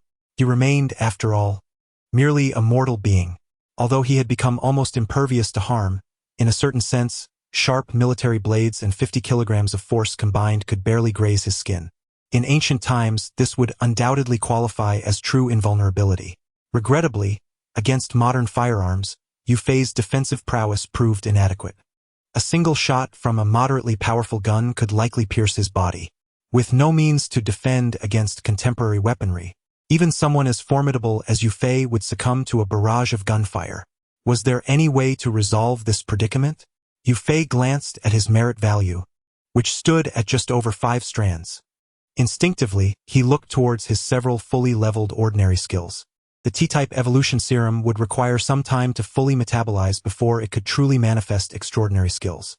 In the meantime, perhaps he could elevate one of those skills to an extraordinary level. It would only take 5 strands of merit value to upgrade a fully leveled ordinary skill to an extraordinary one. Unlike the injection of the T-type evolution serum, this upgrade would directly enhance his own capabilities, thus allowing for an instantaneous surge in power. Contemplating this, Yu Fei turned his focus to his combat and marksmanship skills. What he needed next was formidable practical combat ability, leading him to swiftly dismiss the computer skills. Enhancing his combat skills could significantly boost his physique attribute in a short span. Yet, under sufficient firepower, the destructive force of modern firearms was unparalleled. Yu Fei found himself in a quandary. Each skill had its own merits, complicating his decision. After much deliberation, he sighed deeply. If only his mental prowess could reach the levels of his previous aspirations, he wouldn't be in such a dilemma. From the outset, it was evident that he had always leaned towards utilizing mental prowess as his extraordinary skill to break the impasse. What he did not anticipate was that everything would proceed flawlessly, yet an issue arose during the final absorption stage. Although he had acquired the mental prowess he had long desired, this power was not yet in its complete form and required a considerable amount of time to fully develop. What Yu Fei lacked at this moment was precisely that time. Suddenly, an epiphany struck him. It occurred to him that the evolutionary serum must now be considered a part of his very being. Strictly speaking, his transformation had been completed. All the powers within the serum had already merged with his body and spirit. However, due to the immense magnitude of this power, Yu Fei needed additional time for its absorption. If it were merely a matter of absorption, could I possibly utilize the power of merit to expedite this process? The more he pondered, the more feasible it seemed. System. I wish to accelerate the absorption of the T-type evolutionary serum. Accelerating the absorption of the T-type evolutionary serum requires a thread of merit. Do you confirm? Indeed, there is nothing that merit cannot accomplish, provided one is willing to invest. Confirm. Having already expended 10 threads of merit, Yu Fei was more than willing to sacrifice another. On the system panel, a thread of merit vanished, and in its place, a glimmer of golden merit emerged, seamlessly integrating into Yu Fei's being. This golden merit acted as a catalyst, instantly igniting the medicinal potency within him and significantly accelerating the absorption process. Yu Fei felt each breath enhancing at an astonishing rate, his body and mind experiencing a wild surge of improvement. Unlike the previous agonizing transformation, at this moment, he felt an unprecedented sense of comfort. He resembled a famished individual rapidly consuming abundant nourishment to satiate his hunger. Indeed, after the injection of the T-type evolutionary serum, Yu Fei had nominally transcended into a true extraordinary being. However, This extraordinary status was rather illusory. He bore the title of an extraordinary being yet lacked the genuine strength that accompanied it. Only upon fully absorbing the power of the T-type evolutionary serum could he truly be deemed extraordinary. Yet, due to his previous frailty, he could not simply absorb the serum's power without consequence. Forcefully doing so would inevitably lead to his demise. Under normal circumstances, one would have no choice but to patiently await their body to gradually absorb the serum's power, regardless of reluctance. But who said Yufei couldn't bend the rules? A single thread of merit resolved all adverse repercussions. In an astonishingly brief span of time, specifically, in less than 10 seconds, Yufei completed the absorption of the serum's power. This newfound strength. As he sensed the profound difference from before, an idea struck him. On the table, the syringe seemed to succumb to an immense weight, shattering into a fine powder. A gust of wind swept through, carrying the remnants away through the ventilation ducts, leaving no trace behind. Only a slender needle remained, quietly resting on the table. In the next moment, the needle vanished, leaving behind a tiny hole in the wall, as if it were whispering a tale. Time is almost up. Let us depart. Yufei gently roused James, Alice, and the others from their slumber. The door creaked open. Except for Matt, the spirits of the others seemed considerably lifted, evidently having enjoyed a restful hour of sleep. Yet, their expressions remained unchanged, shrouded in solemnity. The group exchanged glances, silently retrieving their pistols from their waists. They followed Yufei, descending the stairs with measured steps. Chapter 45.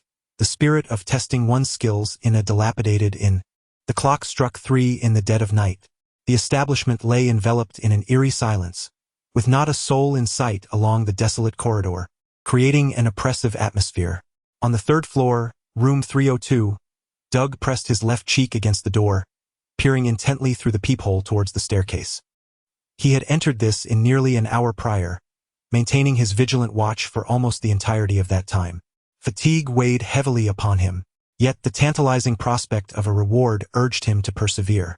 The Umbrella Corporation had been exceedingly generous this time. Once the intelligence was transmitted, he would be able to indulge himself to his heart's content. Suddenly, a surge of energy coursed through Doug. Through the peephole, he spotted the silhouettes of Yufei and his companions. 1, 2, 3. 8. 8 individuals, all mobilized and armed. I'm going to be in for a treat. As he fixated on the staircase, excitement bubbled within him, and he prepared to relay his findings via his mobile device. In the next instant, a glimmer flickered in his left eye, as if a metallic object caught the reflection of the corridor's light.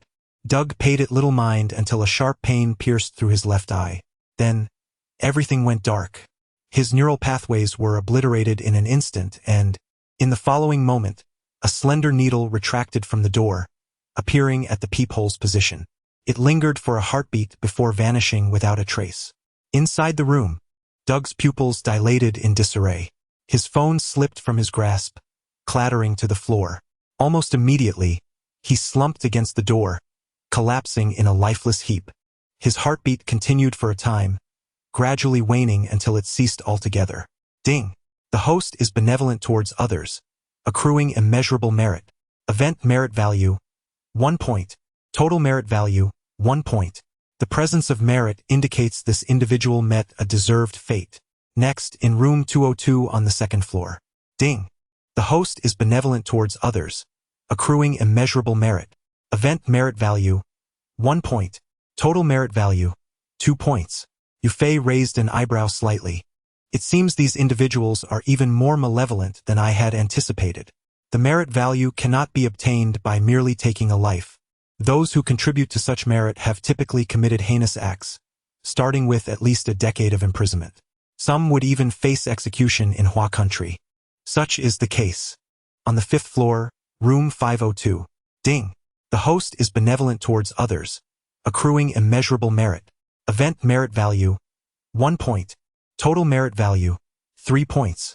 In the lobby on the ground floor, the innkeeper occasionally turned to glance at the staircase, muttering to himself, "Damn those people. They've ruined my surveillance equipment. When I see them, I will." A faint glimmer appeared. The innkeeper was equally rendered utterly limp, though he was fortunate enough to have a chair supporting his lower body and the counter propping up his upper half, giving the impression that he had merely succumbed to slumber. Ding! The host's benevolence towards others has resulted in immeasurable merit. Event merit points. 5. Event merit points. 8. A flicker of surprise crossed Yufei's eyes. While he had anticipated that the innkeeper was no ordinary individual, he had never expected that he would yield a staggering 5 merit points. It should be noted that, as a member of the executioner's assault team, whose role was to assist the Umbrella Corporation in committing murder, most of them garnered merely 2 merit points. Only a select few could achieve 3. The fact that this innkeeper surpassed them, nearly doubling their tally, speaks volumes about the extent of his malevolence. However, upon reflection, Yufei found it quite reasonable. In such a dark domain, what kind-hearted soul could possibly run an inn? Each one was likely ruthless and cold-hearted.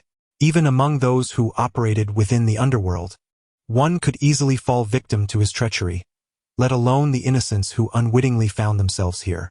Over the years, the number of lives extinguished by his hand was likely unfathomable. 5 merit points. Yufei mused that even this might not encapsulate all of his transgressions. Not long after the innkeeper had reclined, Yufei and his companions finally arrived on the first floor. Observing the innkeeper in his slumber, Rain immediately declared, "I've taken care of him. He is dead." Yufei casually interjected, "Just a reminder." The moment Rain approached the counter, she paused, but, having come this far, she reached out to touch the innkeeper's neck. The heartbeat had ceased. He was indeed truly dead. A person can regulate their breath. A temporary absence of breath is inconsequential, merely a matter of holding one's breath. However, the heartbeat cannot be controlled in the same manner. While it is possible for one to lower their heartbeat to a certain extent, such as reducing it from 70 or 80 beats per minute down to 50 or 60, it is impossible to completely eliminate it, at least for a normal human. Thus, the innkeeper's absence of a heartbeat unequivocally confirmed his demise, unless he were not of this world. The group exchanged peculiar glances at Yufei. How did he know the innkeeper was already dead? Could he hear the heartbeat? No, that couldn't be right. They were at least 3 meters apart, with the presence of their party surrounding them. How could he perceive the innkeeper's lack of a heartbeat amidst such distractions? Their hearts were filled with confusion, yet there was no time to inquire further. They were on the verge of exiting the inn. James, noticing Yufei's unwavering intent to proceed, could not help but speak up. "Avery, there are likely surveillance personnel dispatched by the Umbrella Corporation outside the inn. If we exit in this manner, we may very well be discovered." According to his thoughts, in the face of such circumstances, the first course of action should be to thoroughly investigate the surrounding intelligence, and it would be prudent to eliminate all of Umbrella Corporation's spies. Even if that proves unfeasible, one must devise means to sow confusion and create as much trouble for Umbrella as possible, thereby securing greater maneuvering space for their subsequent actions. Indeed, you read that correctly. It is merely maneuvering space, not any form of advantage. James never believed that his group could gain any significant advantage within the territory of Umbrella Corporation in Raccoon City. "I know you will follow my lead," he remarked casually, his steps unwavering as he exited the hotel. "Ah!" James's expression stiffened slightly as he turned to look at the others. Rejoined to the group, Rain shrugged and spoke up. "Let us go." In that very moment, she was the second to step out of the hotel. Although she had initially clashed with Yufei, her admiration for strength now made her the most steadfast follower of Yufei among the group. The remaining individuals exchanged glances and subsequently exited the hotel one by one. Chapter 46. The impending conflict outside the inn. The street lay in profound silence. The dim yellow light illuminated only a small portion of the area, leaving the majority shrouded in darkness. This neighborhood was exceedingly old, with but a few street lamps, and those that were broken remained unfixed. At 3 o'clock in the deep of night, it was difficult to discern any homes with lights still aglow. James, with a vigilant demeanor, scrutinized his surroundings, particularly the shadowy recesses, those places most conducive to concealment. Some residences might also harbor hidden figures, but identifying such locations proved to be a challenge. Hence, James focused intently on the darker corners. Strangely, there was an absence of any sensation. A flicker of doubt crossed James's mind. His gaze was not powerful enough to penetrate the darkness, yet as a seasoned veteran, his perception was notably acute. Any hostile gaze directed his way, especially those imbued with malice, would typically be easily sensed by him. This could be deemed a unique sixth sense. However, just moments ago this instinct had faltered. James felt no trace of malevolence lurking in the shadows. He turned his gaze toward Rain, who, like him, possessed an extraordinary ability to sense hostility. At times, Rain's perception was even sharper. Upon meeting James's eyes, Rain immediately grasped his thoughts and shook his head, indicating that he too had detected no malice. How peculiar. Was it possible that Umbrella Corporation had not dispatched anyone to surveil them? James furrowed his brow. This was entirely inconsistent with the corporation's modus operandi. Yet the dilemma remained. He genuinely sensed no hostile gazes in the darkness. Even if his own abilities had failed him, it was improbable that Rain's would falter as well. Perhaps Umbrella Corporation was preoccupied with something of particular significance, thus diverting their attention from them. This was the only plausible explanation James could conceive. Something of greater importance must have arisen for Umbrella to abandon their pursuit of them. However, he remained at a loss regarding what that crucial matter might be. In the unseen corners of darkness, lifeless bodies lay sprawled on the ground, devoid of consciousness and breath. Their final shared recognition was that fleeting glimmer of light. Ding! The host engages in benevolence. The merits are boundless. Event merit value, 1 point. Ding! The host engages in benevolence. The merits are boundless. Event merit value, 1 point.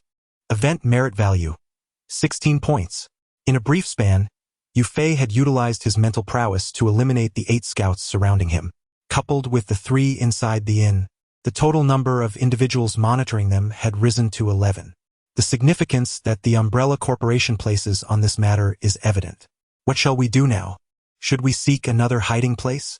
James approached Yufei and inquired softly.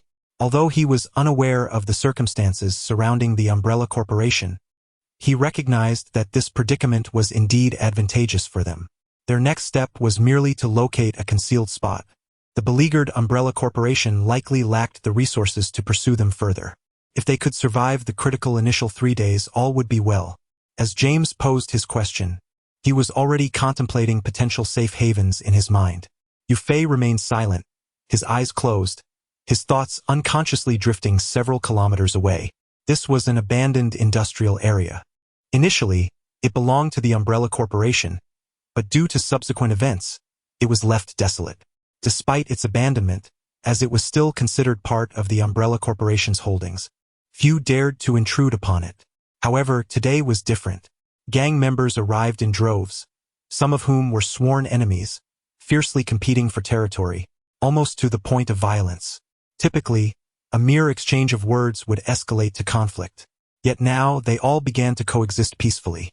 Though their gazes were sharp, as if eager to devour one another, their demeanor remained remarkably restrained, with none daring to strike.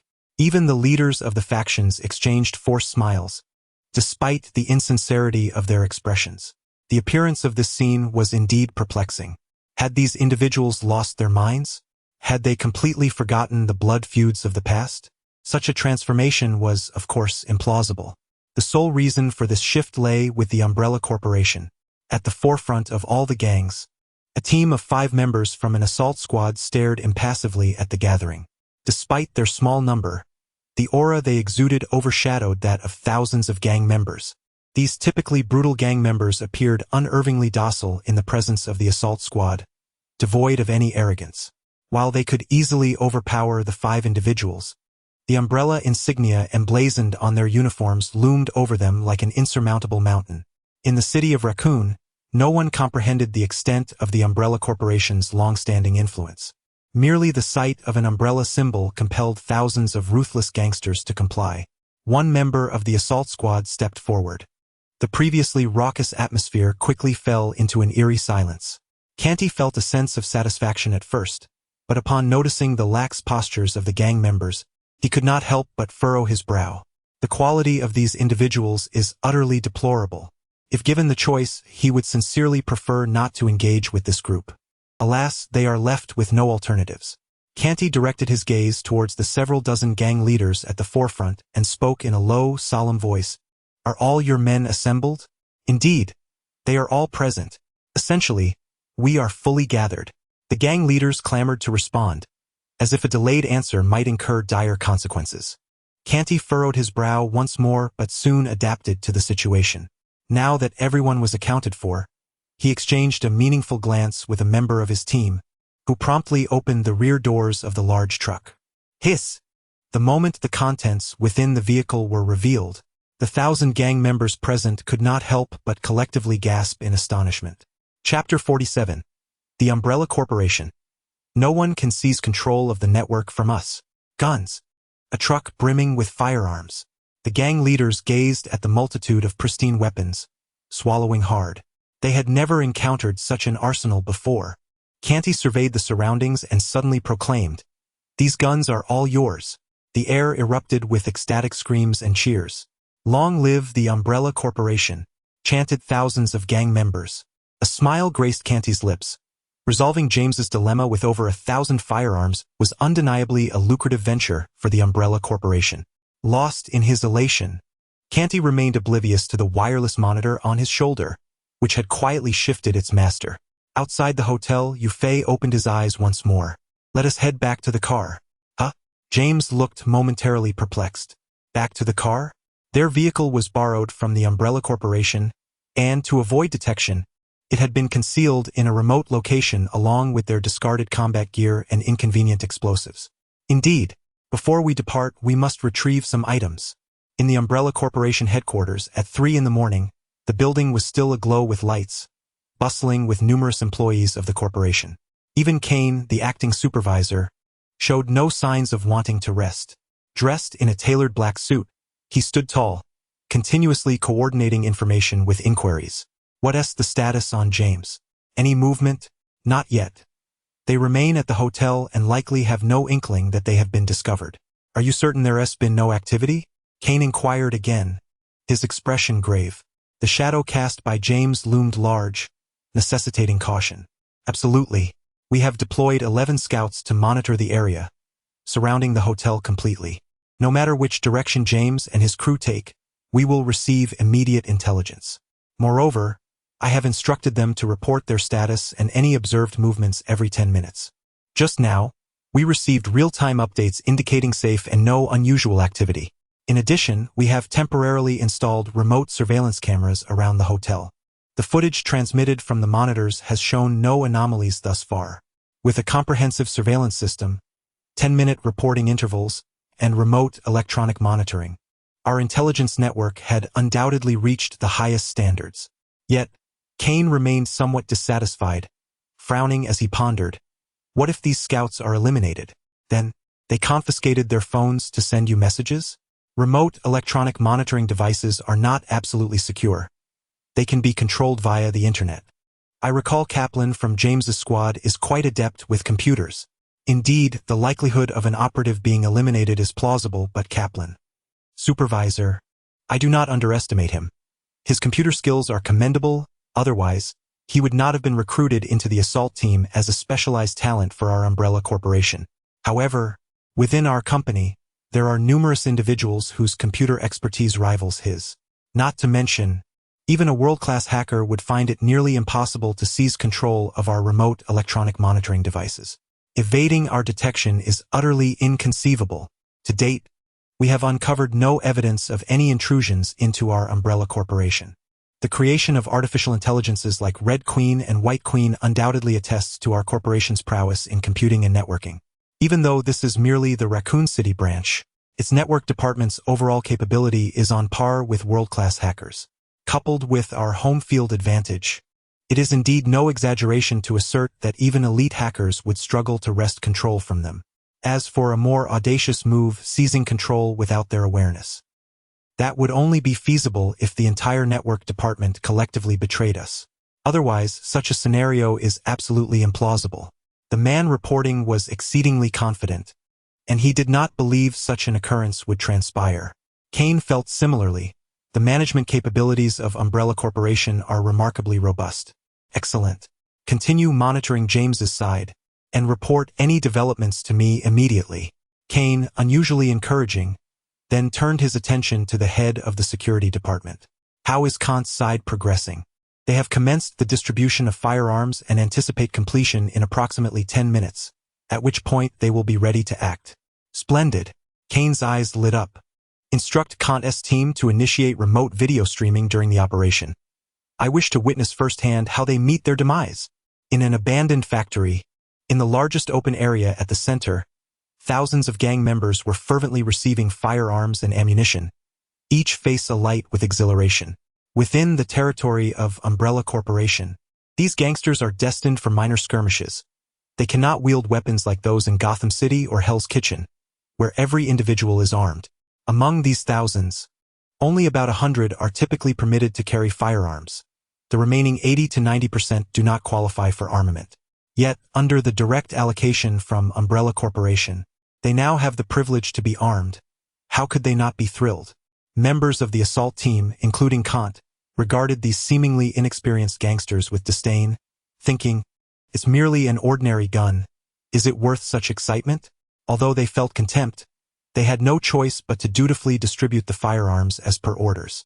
What the throngs of exuberant gang members and assault team members failed to notice was that, lurking in the shadows, someone was intently watching them. Over 200 meters away, behind a dilapidated pickup truck, Yufei and his companions, clad once more in combat attire, silently emerged. James cautiously leaned forward, peering through a compact binocular, meticulously observing the situation within the abandoned factory as he spoke. Based on the current circumstances, it appeared that the adversary had amassed over 1,000 individuals, with the assault team of Canty at the forefront. Presently, Canty was distributing firearms to his team members. If all went as anticipated, it seemed that nearly all the gang members from Raccoon City had converged at this location. Chapter 48. Do you not think you should ask me before you meet your demise? The Umbrella Corporation's actions are utterly deranged. They have audaciously distributed firearms to thousands of gang members. Are they truly oblivious to the catastrophic ramifications of such a decision? Upon hearing James's account, Alice could not restrain her indignation. These are members of the underworld.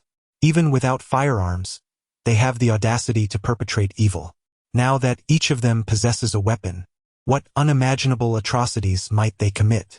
Is Umbrella intent on transforming Raccoon City into a second Hell's Kitchen? Hell's Kitchen is infamous not solely due to its notoriety in New York, but also thanks to the media's portrayal.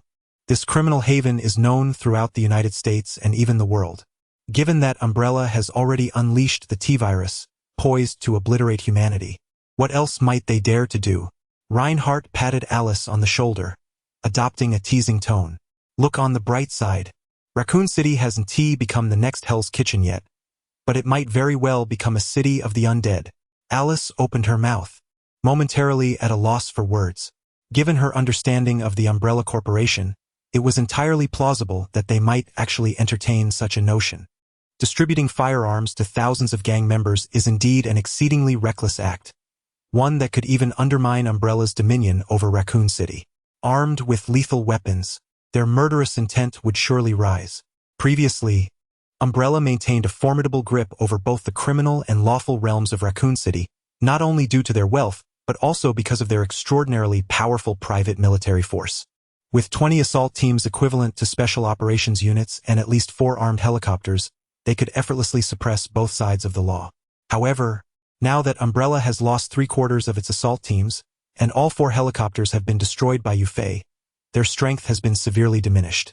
In this precarious situation, distributing firearms to thousands of gang members. It is fortunate these gangsters remain unaware of Umbrella's current predicament. Otherwise, they would likely revolt immediately, Kaplan remarked. Alice's eyes brightened. Could we not reveal the truth to them, inciting them to oppose the Umbrella Corporation, at the very least preventing them from turning against us? If possible, she truly wished to avoid a confrontation. It would result in countless casualties. Yufei glanced at Alice, noting her occasional inclination toward idealism. Before Yufei could respond, James coldly shattered Alice's hopeful fantasy. That is impossible. Upon their first sight of us, their immediate reaction would be to open fire. We would scarcely have the opportunity to speak. Even if we did, why would they believe us? Alice fell silent for a moment. Very well. She silently tightened her grip on her weapon, her gaze growing resolute.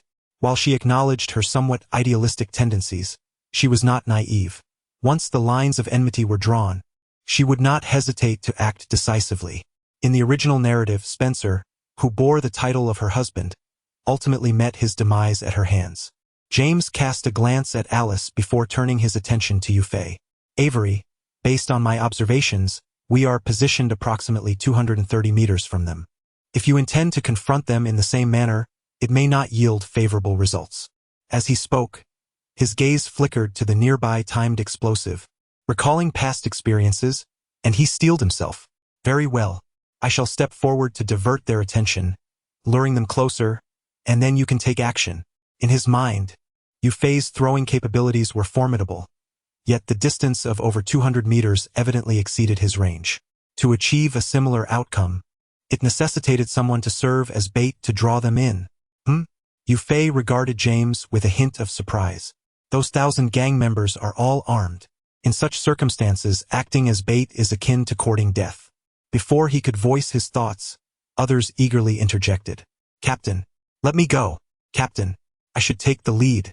I'm quick on my feet. What does speed have to do with it? You need to attract them. I am well versed in this. Allow me. Enough. Silence. James admonished in a low voice, then asserted firmly. This is an order. If I perish and the objective is not achieved, it falls to Rain. If Rain fails, then to Salinas. And so forth. Understood. Captain, the members of the assault team could only acquiesce. What about me? I am not one to shy away from danger. Matt stepped forward, expressing his discontent. The way you speak, it's as if you all are heroes, while I am nothing. I too. Alice joined in, asserting that her abilities are no less than theirs. James regarded them briefly, pausing slightly before responding. Once they have fallen, then it will be your turn. That sounds more reasonable. Matt expressed his satisfaction with this arrangement. Although Alice wished to negotiate for a more favorable position, it was evident that she was not permitted to do so. I say, before you all contemplate self-sacrifice, shouldn't you inquire about my plan? Yufei observed the fervent group, now poised for what seemed a noble demise, unsure whether to feel joy or exasperation. The group's fervor abruptly ceased. James cleared his throat and quietly asked, Avery, what is your plan? My plan is for you to wait patiently. James? Alice? Matt? In the abandoned factory, the firearms had been distributed among the 1,000 gang members, each now equipped with their own weapon. As this unfolded, Canty prepared to initiate a live broadcast, allowing Kane to witness the events firsthand. Captain, moments ago, the assistant to Supervisor Kane sent me a message, urging me to remind you. What is it about? It is nothing of great significance, merely a request for you to arrange their stances, ensuring they do not appear too disordered. Kane surveyed the surroundings with a careful glance. Very well. Supervisor Kane was already in a foul mood. I shudder to think of his reaction upon witnessing this chaotic assembly of gang members. Please instruct the leaders of these factions to organize their ranks. At the very least, they must present a semblance of order. Understood, Captain. The orders were dispatched. Although some gang members were reluctant, they dared not voice their objections in the face of the Umbrella Corporation's dominance. In a short while, over 1,000 gang members had formed a simple square formation, with approximately 30 individuals on each side. Chapter 49: The Sound of Explosions. Total annihilation. Indeed, a look of satisfaction emerged on Canty's face. Though individually the members appeared somewhat lackadaisical and imprecise, overall they were presentable. It was time to initiate the remote live broadcast. Canty thought to himself. Subsequently, he placed his hand on his left shoulder, preparing to press the remote video switch. After a brief pause, he suddenly raised his voice. Supervisor Kane has sent a message expressing a desire to personally observe your actions. I am about to connect with him for a remote video call. If Supervisor Kane witnesses your commendable performance. He left the sentence unfinished, yet the gang members' eyes gleamed with anticipation, instinctively puffing out their chests and raising their heads high, exuding an air of grandeur. Excellent. A faint smile graced Canty's lips as he pressed the remote video switch. Although termed a remote video, it was, in fact, a one-way transmission of information from this side, leaving those present entirely unaware of the situation on the other end. At the Umbrella Corporation's headquarters, Supervisor Kane sat in a black leather chair, facing a pitch-black screen. In an instant, the screen flickered to life, revealing the scene of an abandoned factory. Observing the neatly arranged gang members, each exuding an air of confidence, satisfaction spread across Kane's face. Excellent. Canty has performed admirably. Once James is dealt with. Oh no! Take cover! Just as Kane envisioned a promising future, familiar red lights flickered before his eyes. Suddenly, a thunderous roar erupted. The screen was engulfed in flames, illuminating Kane's face in a crimson glow, resembling a demon from the depths of hell. Ah! James! At the abandoned factory, a few seconds prior, after Canty activated the remote video, he straightened his posture, exuding confidence. Just this stance alone would earn praise from Supervisor Kane, if I can flawlessly eliminate James and his associates. He was already fantasizing about ascending to a higher position in the security department upon his return. Everyone heed my command. Out. Boom! Boom! A thunderous explosion surged forth, massive flames raining down from above. Accompanying this was a terrifying shockwave, carrying lethal shards of metal. In an instant, over 80% of the thousands of meticulously arranged gang members suffered casualties. This was the most potent aerial explosion, capable of disseminating destructive force over the broadest area. The earth was ablaze, strewn with dismembered bodies, as tragic cries echoed across the land. The scene was utterly horrifying. Those members of the assault team, fortunate enough to survive on the periphery, felt an overwhelming surge of terror in that moment. Were we bombarded by tactical missiles?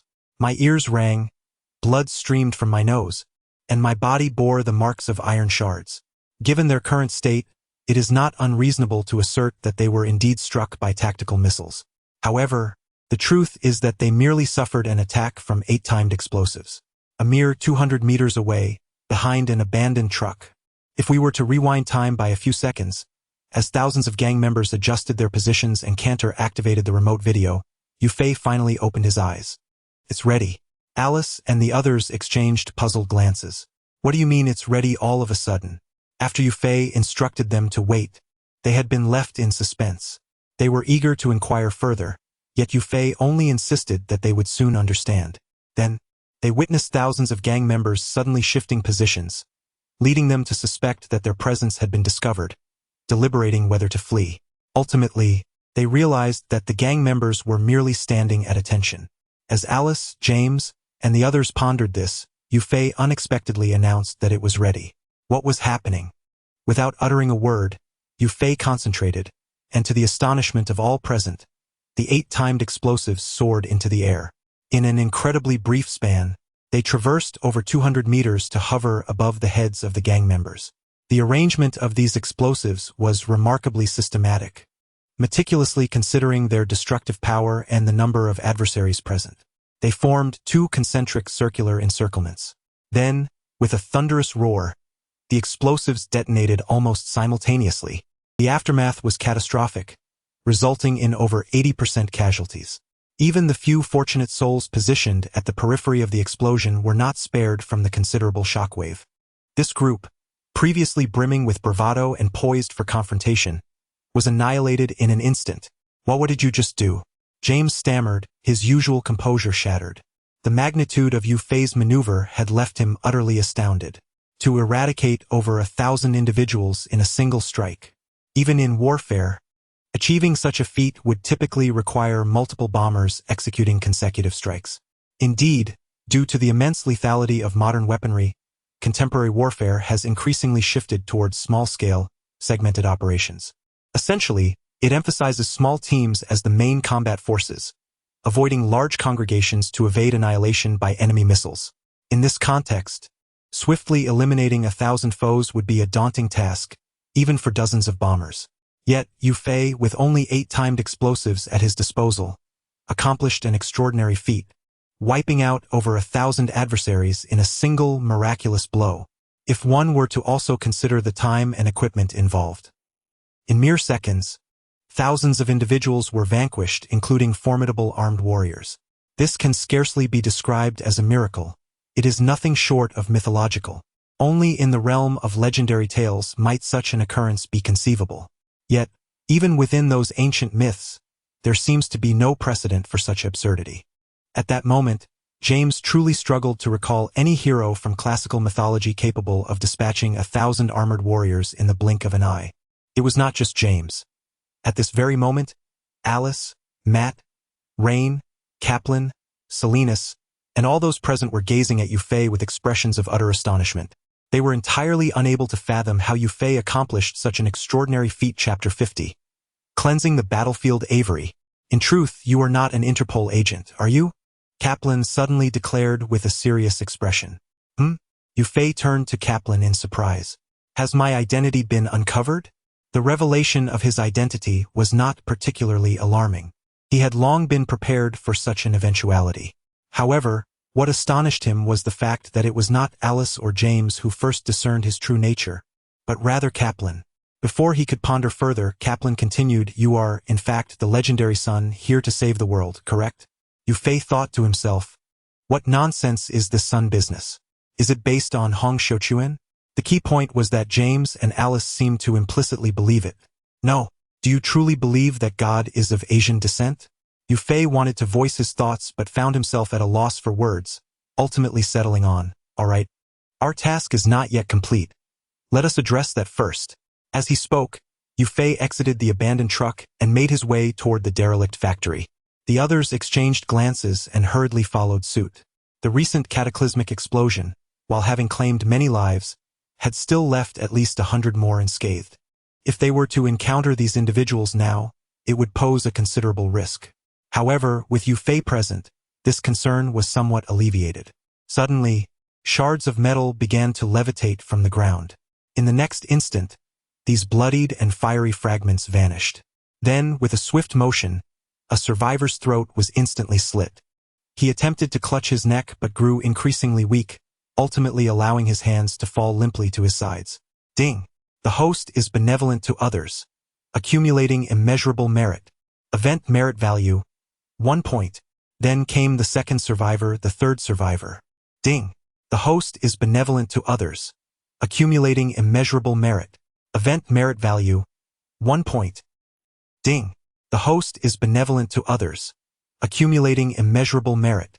Event merit value, 2 points. These survivors were largely still reeling from the horrific explosion. Their ears had gone deaf, and some had even succumbed to madness. In such a state, they failed to perceive the lurking dangers in the shadows and were swiftly claimed by death. The majority among them contributed a measure of merit to Yufei, while a select few reached 2 points, and an even rarer few exceeded that threshold. It seemed somewhat incredulous that the malevolence of these gang members paled in comparison to that of a mere innkeeper. But upon reflection, it became apparent that this was quite normal. Under the control of the Umbrella Corporation, these gangsters were powerless to commit significant atrocities. Furthermore, the profession of gangsters was one that thrived on youth. The vast majority of them, if they managed to survive in the underworld for 3 years, were considered seasoned veterans. Brutally slain, perished from drug overdoses, and met untimely ends under chaotic circumstances. Such is the grim reality of the underworld, where the specter of death looms large. Even those who ascend to the rank of a gang leader find little solace, as their position may invite even greater peril. They must remain vigilant not only against external foes but also against ambitious upstarts within their ranks. In contrast, those who operate illicit establishments can often continue their endeavors for an extended period, provided they exercise caution and steer clear of powerful adversaries, dutifully paying their protection fees. It is not that they lack the desire for further malevolence, but rather that time does not permit such indulgences. Amidst this chaos, the seasoned veteran Canty detected something amiss, leveraging his keen sense of danger to narrowly evade a lethal ambush. Alas, fate was unkind. 3 shards of iron struck simultaneously, and Canty succumbed in a pool of his own blood. Ding! The host has shown kindness to others, earning immeasurable merit. Event merit value, 5 points. This transgression appears rather significant. Yufei raised an eyebrow. Excluding the devourers, Canty represented the highest merit value individual he had ever dispatched, akin to the innkeeper. When Yufei, accompanied by James and others, arrived at the scene, the last surviving individual had also fallen victim to the flying debris. All were dead. After a thorough inspection, James and his companions reached the astonishing conclusion. A single explosion had eradicated them all. But wait, James recalled numerous victims who had succumbed to throat slashes. These individuals shared a conspicuous characteristic. They were predominantly located at the edge of the explosion's radius. Analyzing the likelihood of survival, it was evident they should have had a reasonable chance to escape the blast. Yet, the outcome was their collective demise. Had Avery intervened? James glanced in Yufei's direction. Although Yufei had walked alongside them, even taking the initiative to position himself at the forefront for their protection. The image of those 8-timed explosives suddenly taking flight lingered ominously. It seemed plausible that Avery had remotely controlled something to orchestrate their demise. Wait, James suddenly recalled the surveillance issue at the inn. Initially, he had believed that Umbrella Corporation had encountered significant problems, necessitating a temporary halt in their pursuit. However, it now appeared that Umbrella had no intention of relinquishing their agenda. In fact, they had orchestrated a substantial offensive. They had amassed over 1,000 gang members to launch an assault against them. Had Yufei not been forewarned of their scheme and taken preemptive action, their fate would likely have been sealed in death. Given these circumstances, James pondered his understanding of Umbrella Corporation. They could not possibly refrain from monitoring their activities. This, too, was likely part of Avery's strategy, he mused. It was evident that this group of gangsters, as well as the members of the assault team, had not received any information regarding their departure from the inn. Otherwise, they would not have gathered together so carelessly, allowing Yufei to capture them all in one fell swoop. Although they ultimately emerged victorious, James perceived that their triumph was significantly tinged with elements of sheer luck. To say nothing of other factors, they possessed merely 8-timed explosives. While the destructive power of these devices was indeed formidable, had the 1,000 gang members not congregated so actively, based on their initial distribution, the explosions would have likely resulted in the demise of only 300 or 400 individuals, which would be considered a commendable outcome. Thus, at its core, it was the enemy's negligence that afforded them this seemingly miraculous victory. Yet, is this truly the case? Chapter 51. The arrival of Weskier in Raccoon City. Within the Umbrella Corporation building, the scene on the top floor was one of utter chaos.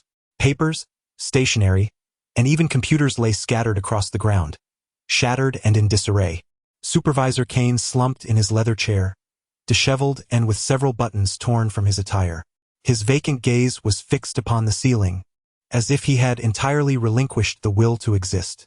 A representative from the Umbrella Corporation approached him, whispering, "Supervisor, Director Weskier from headquarters has arrived." Under different circumstances, Kane would have personally gone to greet him. Yet, at that moment he remained oblivious, not even lifting his eyes.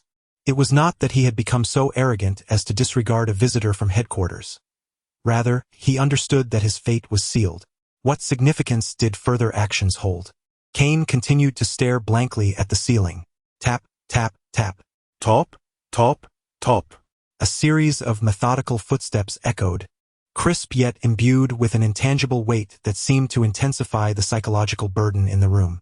The other Umbrella members instinctively held their breath, striving to lower their heads even further. Only Supervisor Kane lay motionless, resembling a corpse draped over his chair. As the sound grew closer, the pressure mounted. Finally, a man of imposing stature, clad in a suit and wearing sunglasses, entered the room. His features were sharp, and his demeanor was severe, exuding an aura of immense authority even before he spoke. Approaching Kane, his deep voice resonated. "Kane, you are suspended. From this moment forth I take command here." Kane finally lifted his head, casting a fleeting glance at Weskier before returning his gaze to the ceiling. He had long anticipated such an outcome. How much worse could it possibly get? "Seize him. Weskier, what do you intend to do?" "I am an associate of Director Isaacs." Kane's brow furrowed as he watched the approaching individuals, unable to suppress his anger. As a senior executive of the Umbrella Corporation, he believed that even if he faced repercussions, they would not be severe, which had caused him to underestimate Weskier. With an impassive expression, Weskier replied, "Kane, you should be aware that you still bear another responsibility. Do you not?" Kane hesitated momentarily, then a realization dawned upon him. "Are you referring to the Vengeance Goddess project?" "Indeed. Although you are suspended, this project must proceed." What do you intend to do?" Kane finally began to panic. Weskier's gaze was icy as he slowly uttered two words. "Take him away." Immediately, the nearby Umbrella members advanced, apprehending him without hesitation. "You are abusing your authority. I demand to see Director Isaacs." "I must see Isaacs. This is Mr. Isaacs' directive." "No. I refuse to believe it." The cries of Kane gradually faded into the distance. Inside the office, heads of various departments seemed eager to bury themselves in the ground, as a pervasive sense of dread enveloped each individual. They feared that they might become the next Kane in the blink of an eye. Weskier surveyed the room. No one dared to meet his gaze. Although he had only just arrived, he had unmistakably established his absolute authority. After a prolonged silence, when the department heads could no longer bear the tension, Weskier finally spoke. Issuing his first command since assuming control, "Immediately sever all external communications for the company." Everyone present was momentarily taken aback, their minds racing with potential alternatives. They had contemplated various courses of action, such as continuing to hold accountable those affiliated with Kane or taking a more aggressive stance against the James team to uphold the Umbrella Corporation's dignity. Yet, they never anticipated Weskier would issue such an order. Cutting off the company's external network? This seemed utterly nonsensical. The head of the IT department, who had been cowering, could not help but speak up. "Weskier, we have numerous external contacts. Severing the network could complicate our communications with them. The most pressing concern was information gathering. If the external network were cut, acquiring intelligence from Raccoon City would become exceedingly difficult." "Fool," Weskier reprimanded coldly. "You still haven't realized that the network has already been covertly compromised? Truly, you are insufferably ignorant." The head of the IT department was momentarily stunned, and then, as if struck by a revelation, cold sweat broke out on his brow. "I'll attend to it immediately." He hurriedly exited the office. As the scene abruptly cut off, Yufei could only express his regret. No longer able to witness the live broadcast, he lamented the loss. However, Weskier undeniably possessed formidable skills. Yufei stroked his chin thoughtfully. Indeed, his ability to single-handedly eliminate thousands was no mere coincidence or stroke of luck. It was due to his mastery of a powerful ability. The mental prowess awakened by the T-virus differed from conventional telekinesis. In addition to sharing most characteristics of normal psychic abilities, this mental force possessed a unique trait that allowed it to directly infiltrate networks. This extraordinary ability enabled Yufei's mental energy to assume a quasi-electronic form, allowing him to breach not only network devices but also most electronic equipment. In the original narrative, Alice had once stunned Umbrella personnel observing her from behind a monitor through a camera. In the third installment, it was even more outrageous. She obliterated satellites from a distance of at least 200 kilometers. Although it is technically accurate to say that Alice merely destroyed the core chip, this alone suffices to demonstrate the magnitude of her prowess. Even now, Yufei harbors uncertainties about his ability to replicate such a feat. Perhaps it is due to the awakening of an excessive number of extraordinary abilities that has diluted the enhancement effect of the T-virus. While Yufei may currently possess far superior physical attributes compared to Alice, there remains a discernible disparity in the realm of psychic prowess when compared to Alice at her peak. However, considering Alice's inherent aversion to her own superpowers, alongside Yufei's possession of a level 3 computing skill, it is evident that he surpasses Alice in terms of abilities related to the digital domain. In fact, to a certain extent, Yufei has almost become an alternative form of artificial intelligence. Chapter 52. The God of the Network? At least in terms of network manipulation, I am now hardly inferior to artificial intelligence. Yufei, with remarkable clarity, has patched his own abilities. He can transform his mental power into a quasi-electronic state, allowing him to navigate the digital realm with remarkable finesse.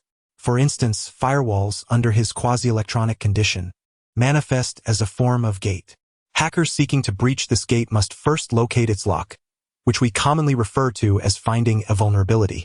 This step is arguably the most challenging for hackers attempting to bypass a firewall, often consuming vast amounts of their time. Some well-designed firewalls can even render their efforts futile. Even Yufei, who has reached the pinnacle of human capability, expended considerable effort when attempting to exploit vulnerabilities in the FBI's official website. However, with his mental power, Yufei need not concern himself with such matters. In his quasi-electronic state, he can effortlessly discern the vulnerabilities or locks in the firewall at a glance. This daunting step, typically the most arduous for hackers, is resolved almost instantaneously by him. The subsequent tasks require little elaboration. As a being at the zenith of human technological prowess, if Yufei cannot overcome a firewall after identifying its vulnerabilities, his skills would be rendered moot. Mental power level 1, computer level 3. Yufei regards himself as an alternative form of artificial intelligence within the digital realm, and there is truly no flaw in that assertion, at least in terms of offense and defense. Beyond network offense and defense, artificial intelligence boasts formidable computational prowess and superior cognitive processing abilities. In this regard, Yufei, who has yet to awaken his superbrain capabilities, is undeniably inferior to artificial intelligence. Nevertheless, in comparison to these entities, Yufei possesses distinct advantages. He is not tethered to a physical machine. The might of artificial intelligence is indisputable. However, to fully realize its potential, it requires robust foundational hardware. Take the Red Queen, for instance, which operates on a supercomputer the size of a house. If the motherboard serves as its brain, then this supercomputer is akin to its body. Should the body's foundation be inadequate, even an artificial intelligence as advanced as the Red Queen would struggle to unleash its full power. After all, their capabilities fundamentally stem from computational power, which is intrinsically linked to the quality of the hardware. If one were to attempt running the Red Queen on a standard home computer, it might not even be able to outmatch an ordinary world-class hacker. This is one of their inherent shortcomings. Yufei, however, is devoid of such limitations, for he himself is the most suitable vessel. He is not confined to a specific location. He can even autonomously enhance his mental attributes or skill levels, significantly amplifying his own capabilities.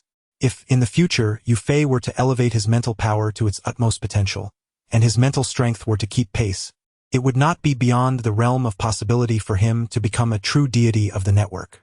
He could even emerge as a freely roaming god of the digital domain, directly comparable to Ultron.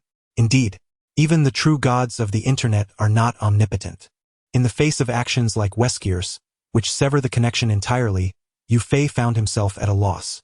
However, he was not entirely without recourse. He recalled another aspect of his mental prowess. For typical electronic devices to connect to the network or to send and receive signals, they must possess the requisite components.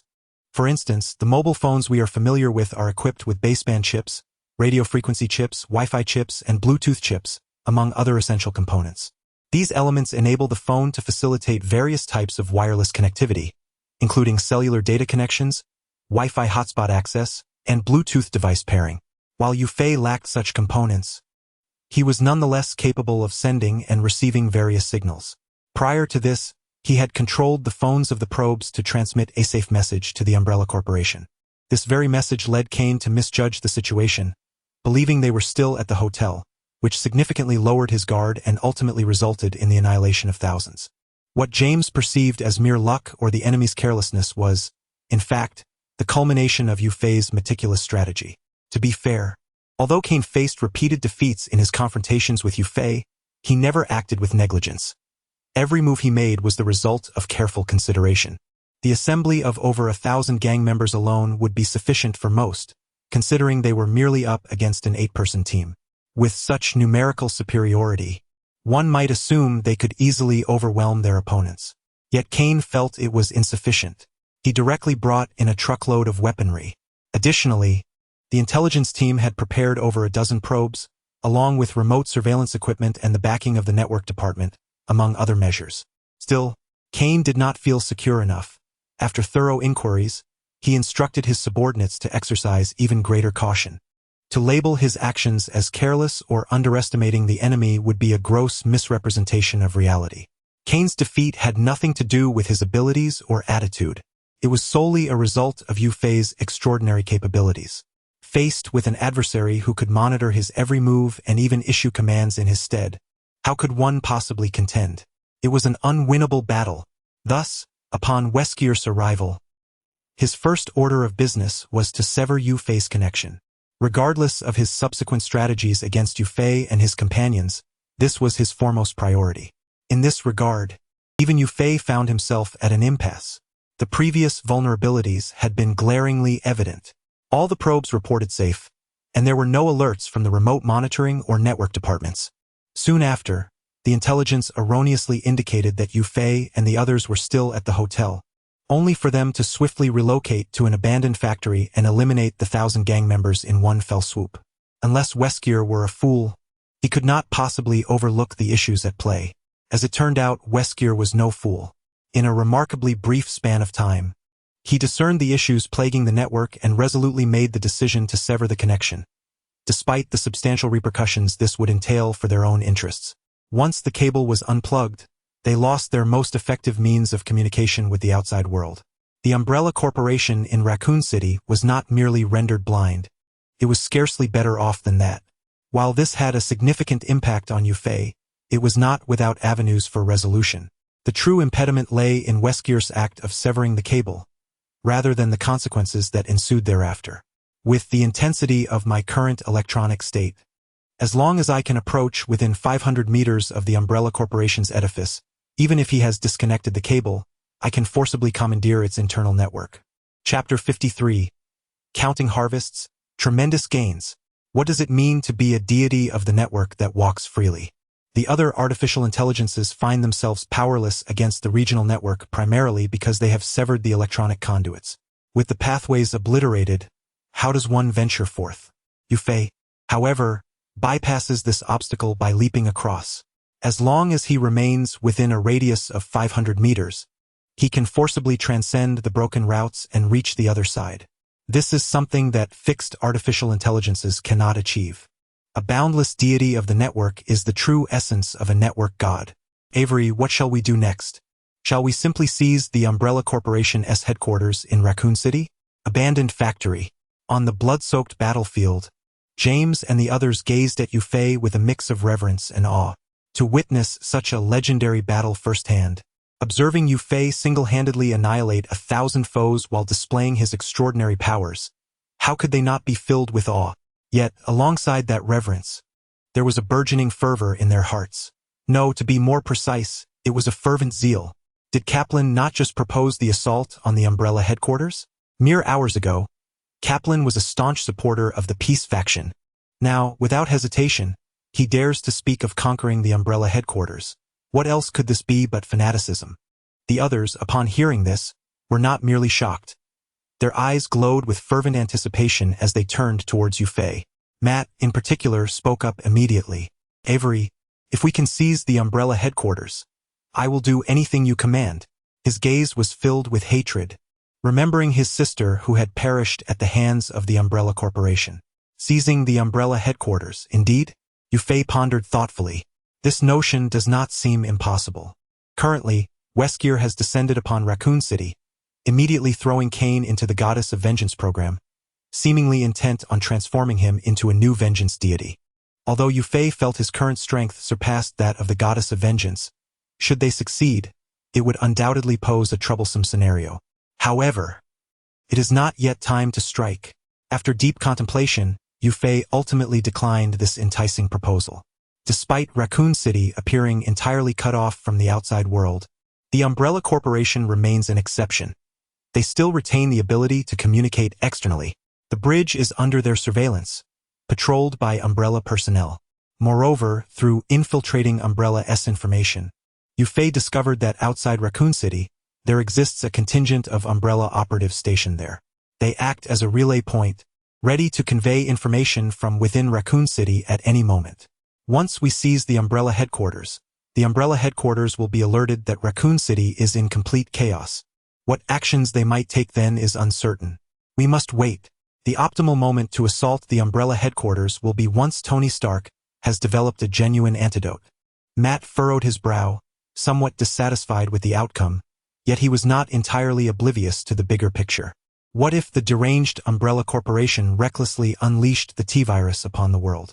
Though he yearned to avenge his sister immediately, his conscience would not permit him to sacrifice so many lives for his vendetta. Let that wretched group linger a while longer, he muttered resentfully. Yufei cast a glance at Matt, contemplated for a moment, and then added reassuringly, "Rest assured, this delay won't be prolonged." He held a firm belief in Tony Stark's capabilities. "Then our next course of action. Let us find a place to rest for a bit," Yufei proposed. "This ordinary 3-story house will suffice." "Here?" Alice frowned. "Surely it must belong to someone?" Yufei clarified, "The family has gone on vacation, leaving the house vacant. We can stay here for a day and leave some money afterward." "All right then," Alice conceded, not pressing the matter further. Although Yufei had taken charge throughout their journey, they were indeed exhausted and required a place to recuperate.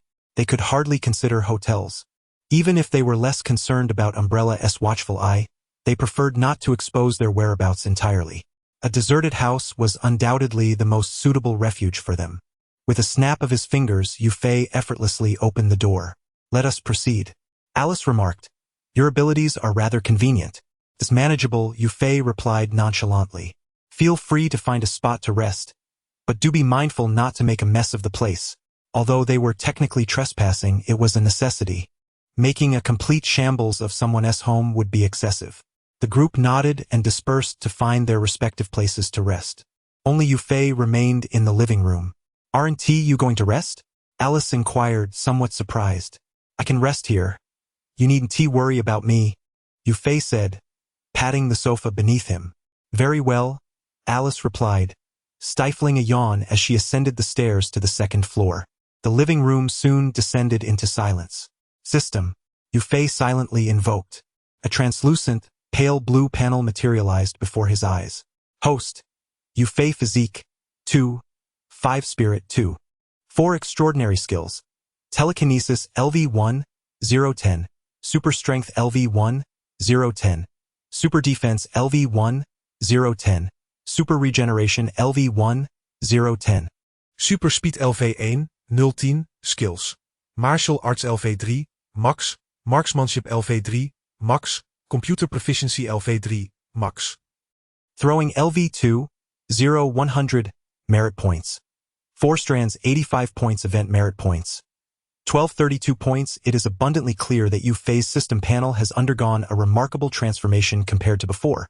In particular, the section detailing event merit points shows that the recent fierce battle has directly bestowed upon Yufei an impressive income of over 1,200 points. Even if Yufei were to settle accounts now, he would be able to acquire a strand of merit points along with an additional 200 points, undoubtedly signifying a substantial gain. Indeed, Yufei harbors considerable satisfaction regarding this outcome.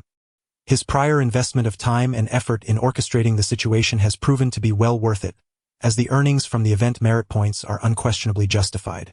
As for the previous 15 strands of merit points, those were acquired through cunning means, entirely distinct from the rewards earned through diligent effort. Should one inquire which method Yufei prefers, the answer would be evident. Chapter 54. Yufei's current strength. Undoubtedly, it is the former. Who wouldn't desire to effortlessly amass vast wealth? If it were possible, Yufei would undoubtedly wish to simply utter a few words and receive an abundance of merit points. Yet, reality is far from such simplicity. Even the notion of uttering a few words to obtain a substantial amount of merit points is but a fallacy. Without the gains Yufei accrued during his time at the Hive Laboratory, he would never have been able to acquire such a plethora of merit points. For the majority, the path to substantial rewards necessitates an equivalent investment of effort. This recent acquisition represents a replicable and relatively reliable method for earning merit points. However, based on my current understanding of the unfolding narrative, there will indeed be numerous opportunities in the future to speak out and garner significant merit points. Yufei contemplated the various monumental events within the Marvel Universe that lay ahead. As long as he provides pertinent information at critical junctures, he can easily reap a substantial number of merit points. Should he also participate and offer further assistance, the quantity of merit points he could amass would be even greater. There is no rush. One must proceed with caution. First, he must resolve the ongoing biohazard crisis storyline. Yu Fei's gaze flickered as he considered the formidable foes he was about to confront, Weskier and the Vengeful Goddess. As for the Vengeful Goddess, it is worth noting that she is a variant of the T-virus, possessing extraordinary combat prowess. Weskier, having undergone the W project and merged with a strain of the progenitor virus, is one of the 2 remaining test subjects. His strength is equally formidable, particularly his speed, which allowed him to momentarily overwhelm Alice during their climactic battle. These 2 adversaries are likely the final challenges Yu Fei will face in Raccoon City, although it is possible there may only be one. The Kane version of the Vengeful Goddess may not even succeed. Nonetheless, even Weskier alone should not be underestimated, as he possesses the capability to contend with the peak Alice. Yu Fei glanced at his system panel. His physique attribute now stands at 2.5, a modest increase of 0.7 points from the previous 1.8. Yet the resultant changes are astonishing. His base strength alone has surged from 1 ton to 3 tons, a remarkable tripling. Furthermore, when augmented with super strength, this power can exceed 6 tons, rendering him equivalent to Captain America. It is important to clarify that super strength is a skill, an extraordinary ability that allows one to unleash greater force. Other skills such as super defense, super speed, and super recovery similarly fall into this category of extraordinary abilities. Physique is a fundamental attribute, and how effectively one can leverage this base attribute depends on the skills one has mastered. For instance, a healthy adult male theoretically possesses a punching force of 50 kilograms, yet most do not achieve this figure. Only through the appropriate training in force application can one gradually approach or even attain such a value. Super strength and similar extraordinary skills are akin to such techniques of force application. Without such extraordinary abilities, even with a formidable physique, Yu Fei would find it exceedingly challenging to unleash his true potential. For instance, when he refrains from employing his superhuman strength, he can only muster a punch force of 3 tons, which serves as a clear testament to this limitation. Similarly, his abilities such as super regeneration and super speed exhibit comparable constraints. Under normal circumstances, Yu Fei's recuperative capabilities, velocity, and defensive prowess are commendable. However, it is only upon actively harnessing these extraordinary skills that he can manifest a far greater impact.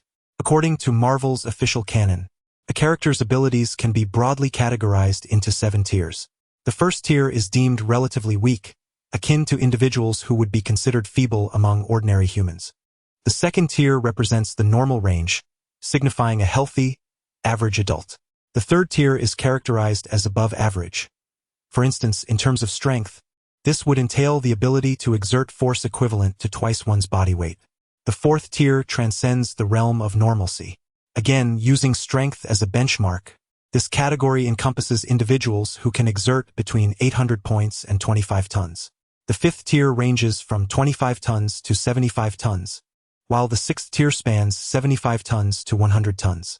The seventh tier encompasses those who exceed 100 tons.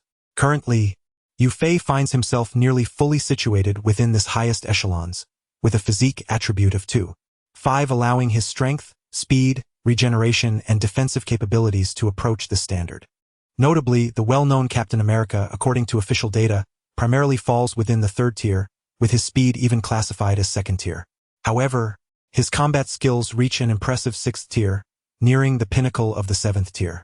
Yet, such statistics are merely for reference.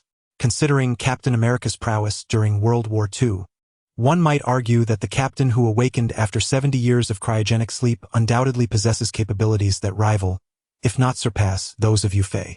Thor 2 is an exceptional case. He can deliver a barrage of strikes against Thanos. Although Marvel later rectified the statistics, elevating Thor's attributes to the maximum seventh tier, the implications of such adjustments remain ambiguous. Nevertheless, Yu Fei's current strength does not fall particularly short within the Marvel universe. At the very least, he can confidently stand alongside Captain America. If he were to augment his abilities with mental telekinesis, Yu Fei believes he could dominate. Well, perhaps a more modest assessment would be that the odds would be about even. After all, Captain America has successfully exchanged blows with Thanos and even vanquished one of the Black Order. Who can predict if he might suddenly unleash an unexpected surge of power? Given Yu Fei's current capabilities, he should find himself more than adequately equipped to confront a foe like Weskier. Alice, on the other hand, often finds herself at a disadvantage against Weskier, largely due to her reluctance to embrace her own superhuman abilities. Her later utilization of telekinesis illustrates a lack of understanding in wielding her powers, as she tends to unleash her force indiscriminately. Yu Fei, however, is not Alice. Although he did not believe he had fully harnessed his mental powers, he was certainly far superior to Alice, especially with his significantly stronger physique. Now, all that remained was to wait for Tony Stark to develop the antidote. The narrative of the biohazard crisis was nearing its conclusion. In New York, at the Stark Mansion, Tony Stark had thoroughly integrated the T-virus and its related antidote formula, and he was now attempting to create a genuine cure. Beside him, Pepper Potts observed the redness in Tony's eyes, wanting to say something, but ultimately, she merely pursed her lips and silently offered him a cup of black coffee. In stark contrast to the relatively calm atmosphere surrounding Tony Stark, the situation at SHIELD was decidedly more tumultuous. Chapter 55. Alexander securing funds has become exceedingly challenging. At the SHIELD headquarters, Nick Fury's actions were swift. Upon realizing that there might be spies from Umbrella Corporation infiltrating SHIELD, he immediately initiated a covert cleansing operation. With a clear target in mind, Nick Fury advanced with remarkable speed. Within mere hours, he apprehended a dozen spies, and subsequently, he traced the remaining hundreds, successfully identifying them all. Damn Umbrella Corporation. In the director's office, Nick Fury gazed at the list in his hand, his heart seething with indignation. The entire staff of SHIELD, barely numbered in the tens of thousands, yet Umbrella had managed to place over 100 operatives within their ranks, including several from core departments. The more he pondered, the more infuriated he became, to the point where he nearly slammed his fist on the table. Yet, despite his overwhelming anger, and an urge to eliminate these infiltrators immediately, he refrained from taking action against the 100 or so individuals. The antidote had yet to be developed, and any hasty moves might alert the enemy.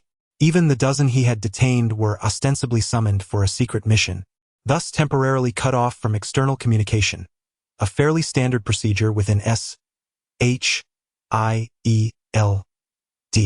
However, capturing over 100 individuals, all from Umbrella, would undoubtedly raise alarm bells even for them. Nick Fury knew he had to exercise restraint. He couldn't help but wonder who that individual had enlisted to work on the antidote. Could it truly be developed within 3 days? Suddenly, he found himself anxious about the situation on the other side. Just then, a voice interrupted his thoughts. Director, Minister Alexander has arrived. Why is he here? Nick Fury pondered, a hint of curiosity in his expression. Alexander Pierce, the former director of SHIELD, and now a minister of the World Security Council, was akin to a superior authority within SHIELD,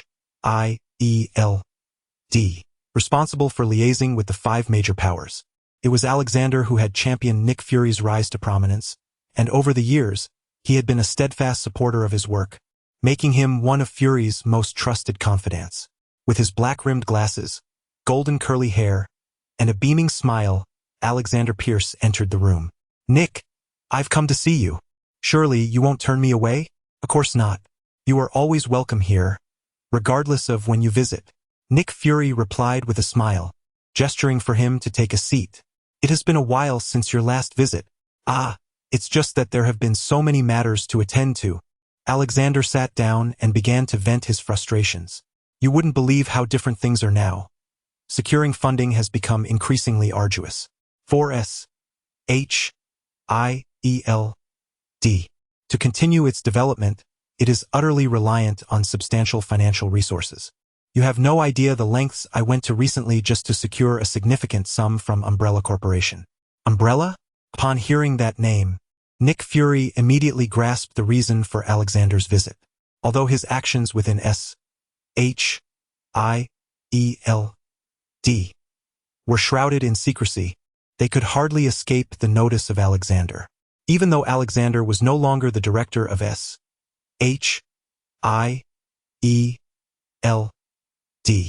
he remained a direct superior within the organization. In fact, he retained a fixed office at S.H.I.E.L.D. headquarters, situated directly above Nick Fury's office. Generally speaking, the higher one ascends in the hierarchy, the greater the power one wields. Alexander's ministerial office occupied the pinnacle of S.H.I.E.L.D.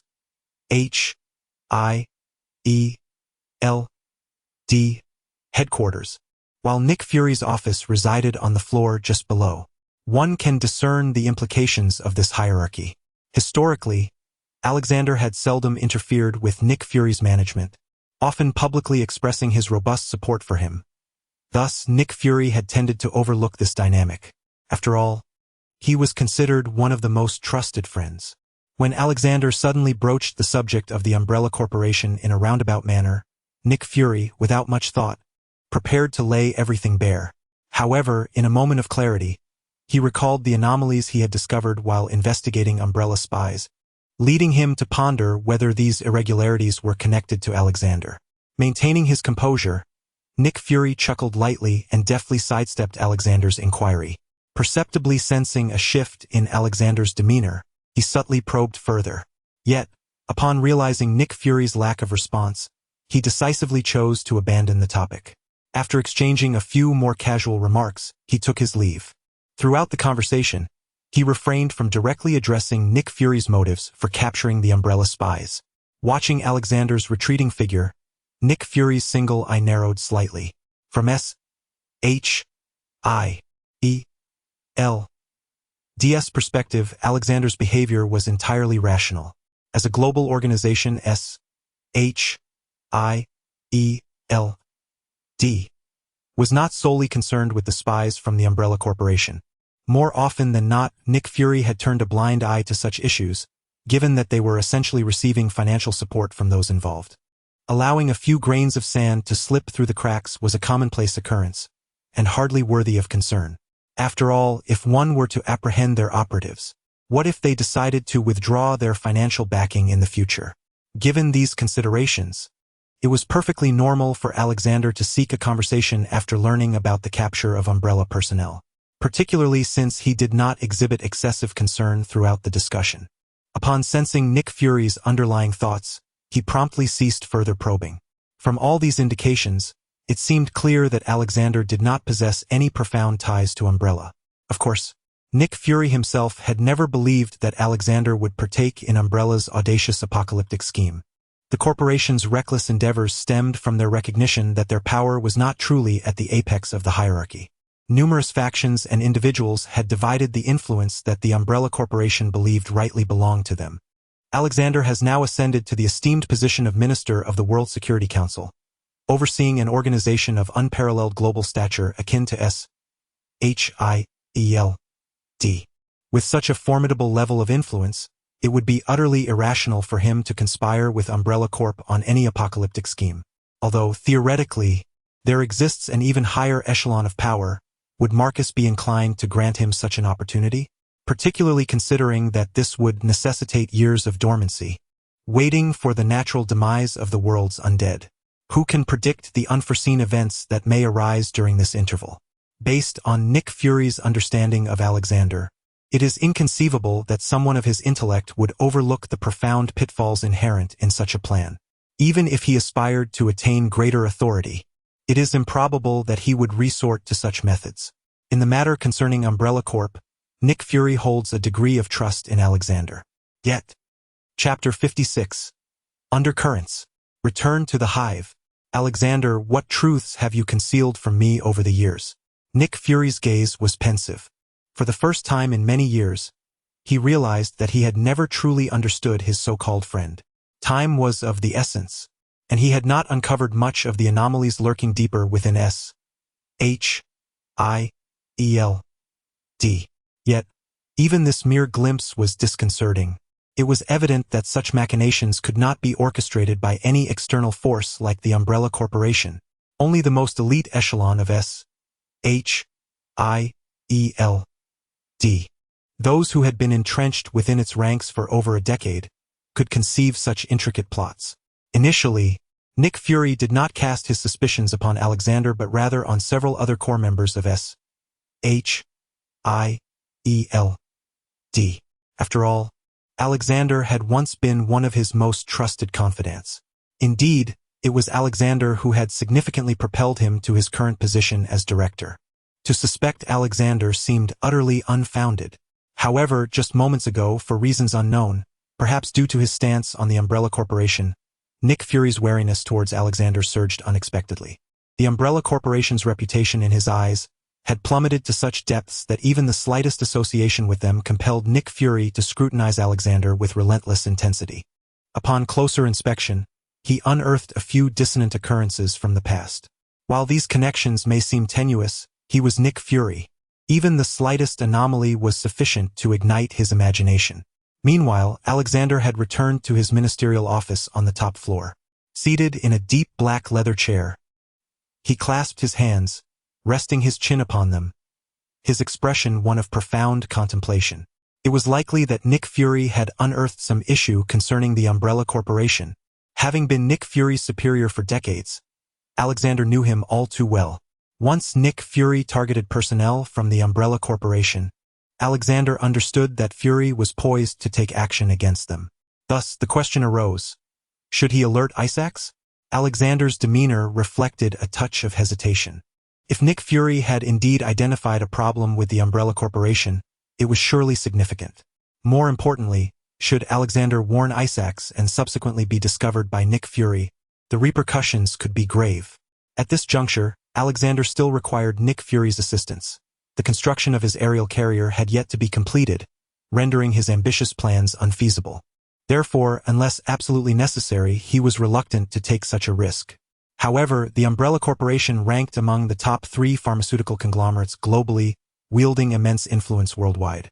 If he could draw them into their fold, Alexander's heart raced with excitement. The potential inclusion of Umbrella Corporation would undoubtedly serve as a significant boon for the Hydra. In fact, he had previously made several attempts to court the Umbrella Corporation, yet Marcus had always maintained a somewhat ambiguous stance. It seemed he was eager to join, yet held some reservations. Perhaps this incident could serve as a breakthrough. Alexander was indeed envious of the power wielded by the Umbrella Corporation, and after much hesitation, he quietly dialed a phone number. Simultaneously, in the director's office downstairs, Nick Fury also placed a call. The connection was established swiftly. Coulson, how are things on your end? Director, we have arrived in Raccoon City, but the Umbrella personnel have sealed off all the entrances and exits. We are currently devising a way to gain access. In Colorado, at the outskirts of Raccoon City, on a small hill, Phil Coulson concealed himself within the underbrush, peering through binoculars at the city gate from a distance of 1 kilometer. Armed personnel from Umbrella patrolled the fortified concrete walls with vigilance. The sole accessible bridge had been closed, rendering any conventional means of entry into Raccoon City nearly impossible. Beside Phil Coulson stood Natasha, the Black Widow, clad in a sleek black suit, along with Hawkeye, who was scouring the coastline in search of a more advantageous entry point. With Umbrella's personnel monitoring both the skies and the sea, I suspect that our only viable route into Raccoon City may be via the underwater passage. Phil Coulson reported his forthcoming plans. However, Nick Fury, after listening, refrained from commenting on the strategy and instead stated, set aside the Raccoon City mission for now. I need you to undertake another task. Huh? What task could possibly be more crucial than this? Phil Coulson responded, momentarily taken aback.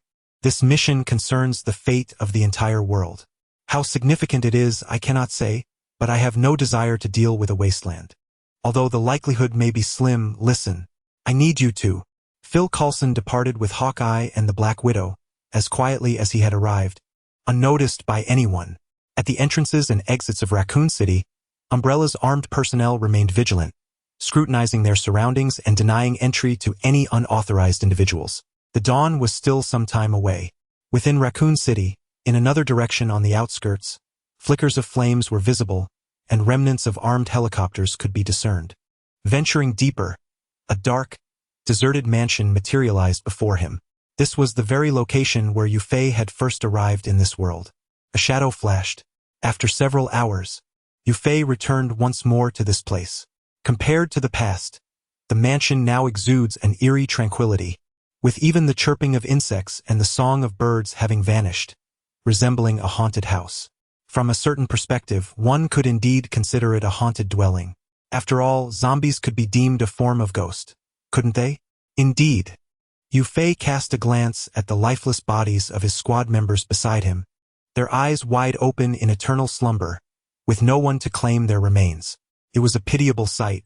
He mused that if he were to collect their bodies, it might be seen as an act of kindness, wouldn't it? Contemplating the possibility of repurposing them, he quickly shook his head. There was a more pressing matter at hand. According to the narrative of Resident Evil, the final chapter, the true higher-ups of Umbrella Corporation lay dormant at the very depths of the hive. Chapter 57. Mastering the Red Queen. According to the plot of Resident Evil, the final chapter, the T-virus leak at the Hive laboratory was, in fact, a meticulously orchestrated spectacle by the Umbrella Corporation. Whether Spencer was an employee of Umbrella remains a matter of speculation. Nevertheless, even in his absence, the T-virus would have inevitably been released. Their grand design was to cleanse humanity from the face of the earth and then wait for decades, allowing the zombies to perish. Indeed, zombies can die. Devoid of sustenance, they ultimately succumb to extinction. In a certain sense, one might argue that zombies are already dead. Once every last zombie has been eradicated, they intend to utilize cloning technology and memory implantation techniques to replicate a multitude of elite individuals, thereby expediting the reconstruction of human civilization. Concurrently, they possess formidable brainwashing capabilities to control all clones, ensuring their dominion. This is the Umbrella Corporation's Global Cleansing Initiative.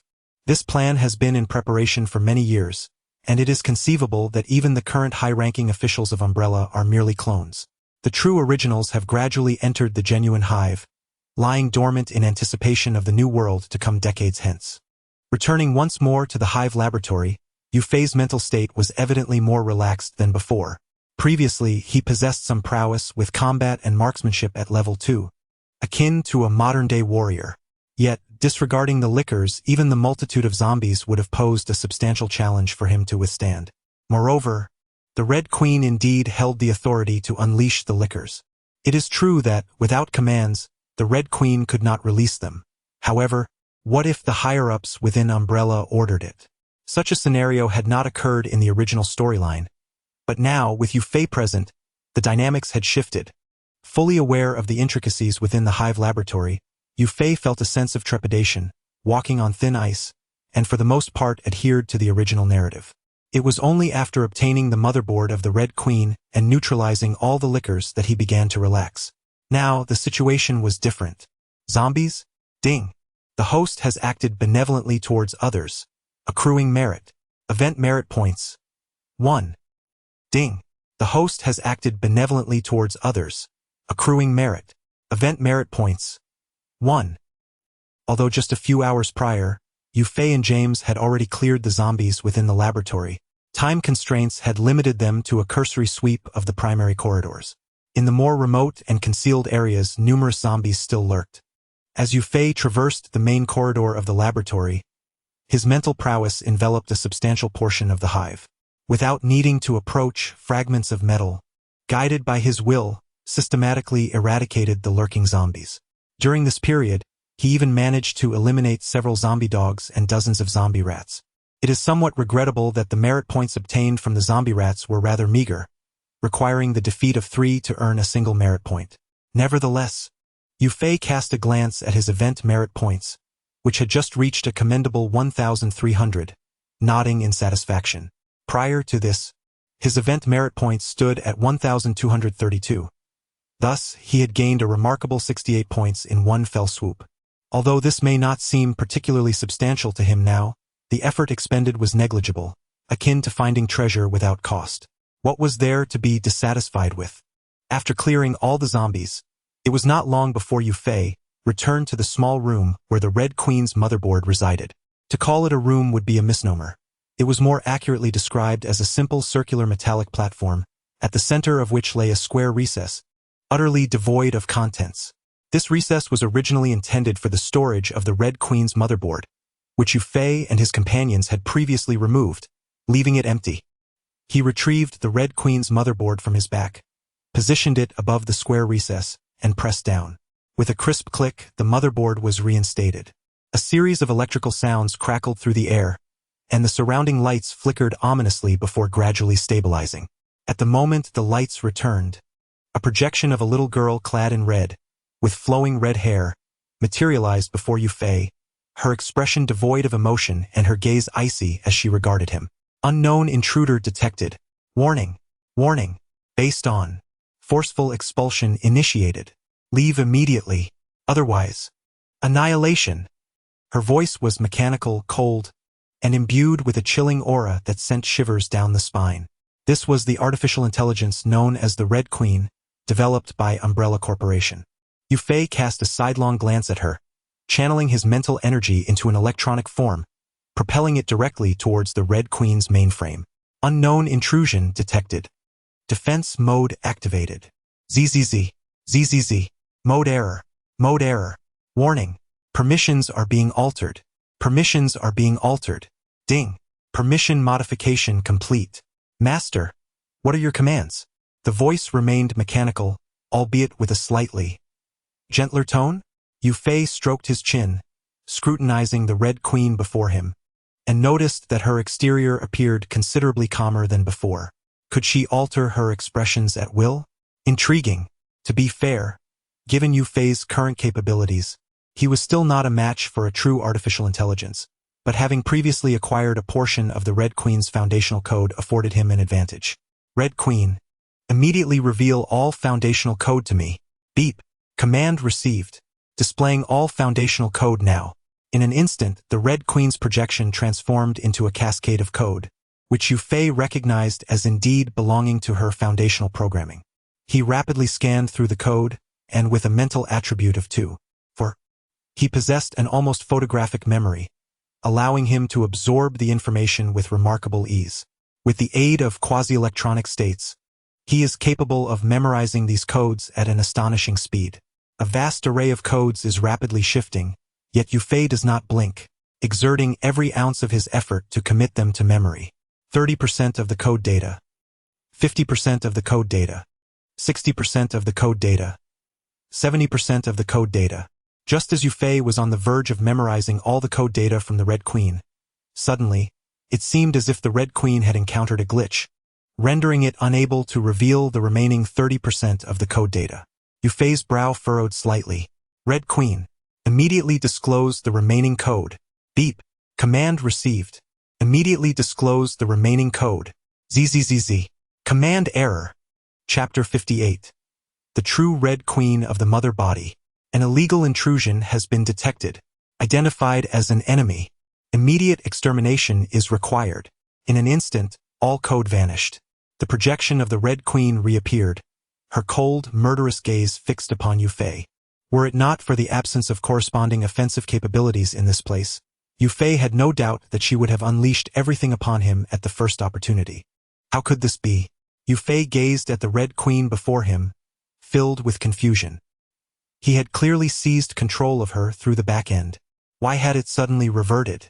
Once more, Yufei transformed his mental energy into an electronic state, attempting to infiltrate the Red Queen to discern what had transpired.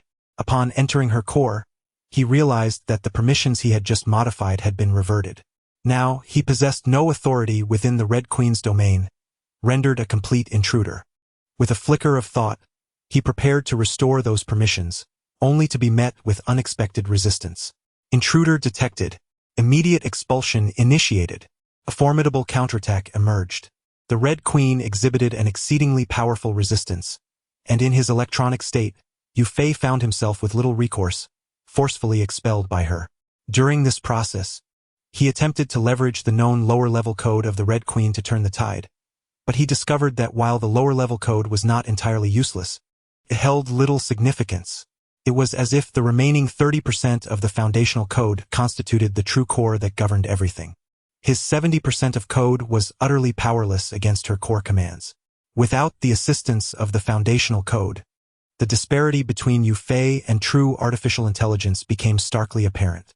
Were it not for the peculiar nature of his electronic state, he might have feared being crushed in an instant.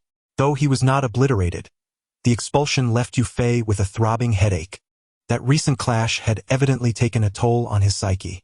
After a considerable while, he finally regained his composure. If I am not mistaken, you are the true Red Queen, are you not? Yu Fei rubbed his temples and spoke. What he had encountered earlier was not the authentic Red Queen. The real Red Queen resided within the genuine Hive laboratory. This may sound convoluted, but in essence it is quite simple. The previous iteration of the Red Queen, while indeed a Red Queen, was merely one of her offspring, tasked solely with managing this laboratory. The true Red Queen, or rather the Mother Body, had always concealed herself within the actual Hive laboratory. The Mother Body not only possessed greater power but also held complete control over all her offspring. The Red Queen before him was likely the Mother Body that had replaced the offspring.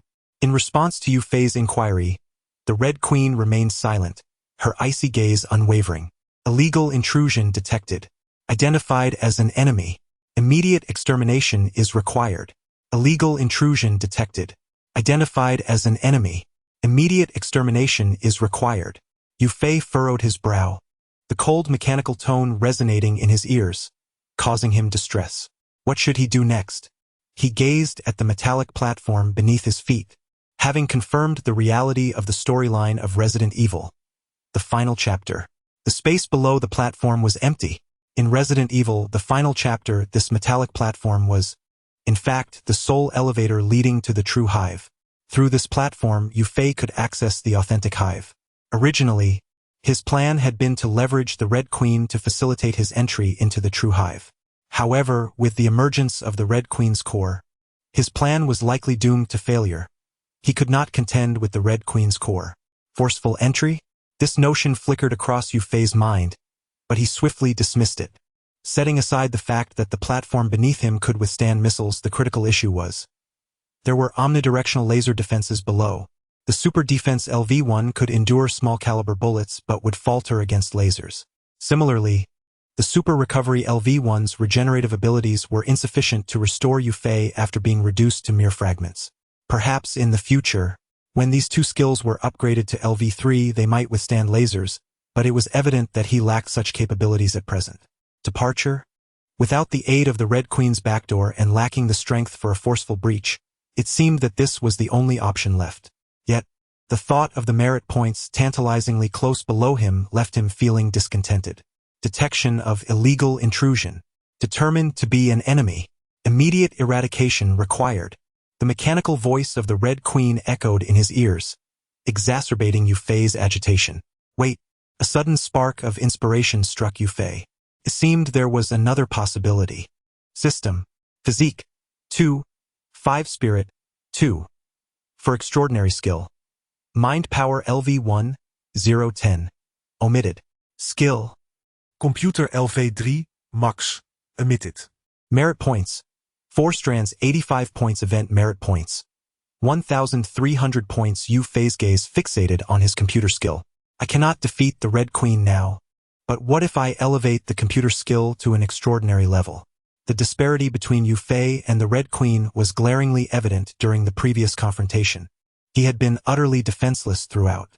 If the gap were not so vast, alternative strategies might be conceivable, yet the chasm was so profound that, for the vast majority, surrender would be the only recourse. However, Yu Fei clearly did not belong to that majority.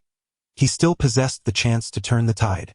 To transform an ordinary skill into an extraordinary one requires 5 strands of merit points.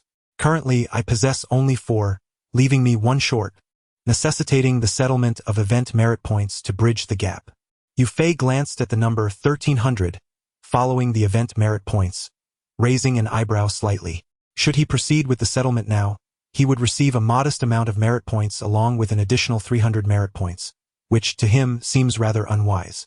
In Yu Fei's perspective, it is unlikely that he would require any ordinary skills in the future. Thus, settling these merit points at this juncture would merely be an act of wastefulness. He couldn't help but mutter to himself that he should have settled when he had amassed 1,000 points. After all, the event merit points can be activated and settled at any time. If necessary, he could simply activate them again immediately after settling. This can only be attributed to a lack of experience. After all, He had only recently activated the event settlement feature and did not anticipate needing it so soon, making any arising issues quite normal. He decided to regard the loss of these 300 merit points as a lesson learned. With a sigh, Yufei prepared to proceed with the event settlement. At this critical moment, suddenly, a flash of inspiration struck him. The 5 merit points were the quantity he originally required. Now, not only had he acquired mental telekinesis, capable of transforming into an electronic state, but he also possessed 70% of the foundational code of the Red Queen. Would that still suffice? Chapter 59. Artificial Intelligence LV1. System. Upgrade computer skills. Please select an upgrade direction. Choices abound, including supercomputers, artificial intelligence, and a myriad of other options spanning from hardware to software, encompassing all realms associated with computing. Yufei even encountered the intriguing selection of psychocomputers, a concept seemingly drawn from the depths of science fiction. How astonishing that such an option exists. This marks Yufei's inaugural venture into skill advancement, and he is utterly astounded that his system offers him such a plethora of choices. If memory serves, the psychocomputer is a notion I once encountered in a novel. If this can evolve, does it imply that I can acquire any skill I desire in the future? Driven by curiosity, Yufei could not resist clicking on the psychocomputer option. The upgrade of computer skills to psychocomputer skills requires the expenditure of 100 merit points. Do you confirm? Yufei, very well. Advancement is indeed possible, albeit the merit points required are rather exorbitant. Typically, upgrading a standard skill to an extraordinary one necessitates merely 5 merit points. Yet this option has soared to 100. With such a substantial amount of merit points, Yufei could nearly elevate his mental prowess or super defense to LV3. Subsequently, Yufei endeavored to explore other options one by one. He discovered that the more obscure the skill, the less familiar he was with the skill, the greater the merit points required for advancement. The psychocomputer was not the most outrageous option. The most extravagant one demanded a staggering 1,000 merit points. This term was something Yufei could scarcely recall hearing before. Yet, under the might of the merit system, could still be manifested. Naturally, the merit points required were somewhat ludicrous. 1,000 merit points could nearly elevate 10 extraordinary skills to their maximum level. Conversely, if an option was one in which Yufei held considerable knowledge, the merit points required for advancement diminished, even dropping below 5 merit points. For instance, to upgrade computer skills to supercomputer skills, 4 merit points were needed. Do you confirm? No. Yufei opted for no. While his current merit points would indeed allow for an upgrade, regrettably, this option did not align with his needs. Taking a deep breath, Yufei commanded the system. Select the artificial intelligence direction. Ding! Upgrading computer skills to artificial intelligence skills requires the expenditure of 3 merit points. Do you confirm? 3 merit points? Yufei's eyes sparkled with excitement. This is nearly equivalent to receiving support from an evolutionary serum. If he were to awaken mental prowess independently, it would also require 3 merit points. The combination of mental prowess and 70% of the red code directly saved him nearly half of the merit points. Confirm. There is no reason for hesitation. He had previously contemplated settling the event merit points in advance for an upgrade, and now, without the need for early settlement, and with only 3 merit points required, there was no cause for further deliberation. The 3 merit points vanished. Unlike before, Yufei did not re-enter that enigmatic realm. The 3 strands of golden merit seamlessly merged with his soul, and in an instant, he felt an extraordinary clarity enveloping his essence, as though he had fused with the cosmos. From this unique vantage point, he began to observe himself. In this perspective, he perceived an abundance of insights, even catching glimpses of the future. To be precise, he beheld the knowledge of the future. Drawing upon his understanding of computers and artificial intelligence, Yufei deduced a vast array of advanced corresponding knowledge. His comprehension of artificial intelligence deepened profoundly, leading him to believe he had touched the very roots of this field. Just as he thought he was on the verge of grasping everything, this state abruptly ceased. He fell from that harmonious unity with nature, akin to plummeting from the sky to the earth. Alas, Yufei sighed softly. If only this state could persist longer, he felt certain he would reap even greater rewards. A translucent azure panel materialized before him. Host. Yufei Constitution 2. 5 Spirit 2. 5 Extraordinary Skill. Artificial Intelligence LV1-010 Skills. Computer LV3 Max Merit Value. 1 strand 85 points event merit value.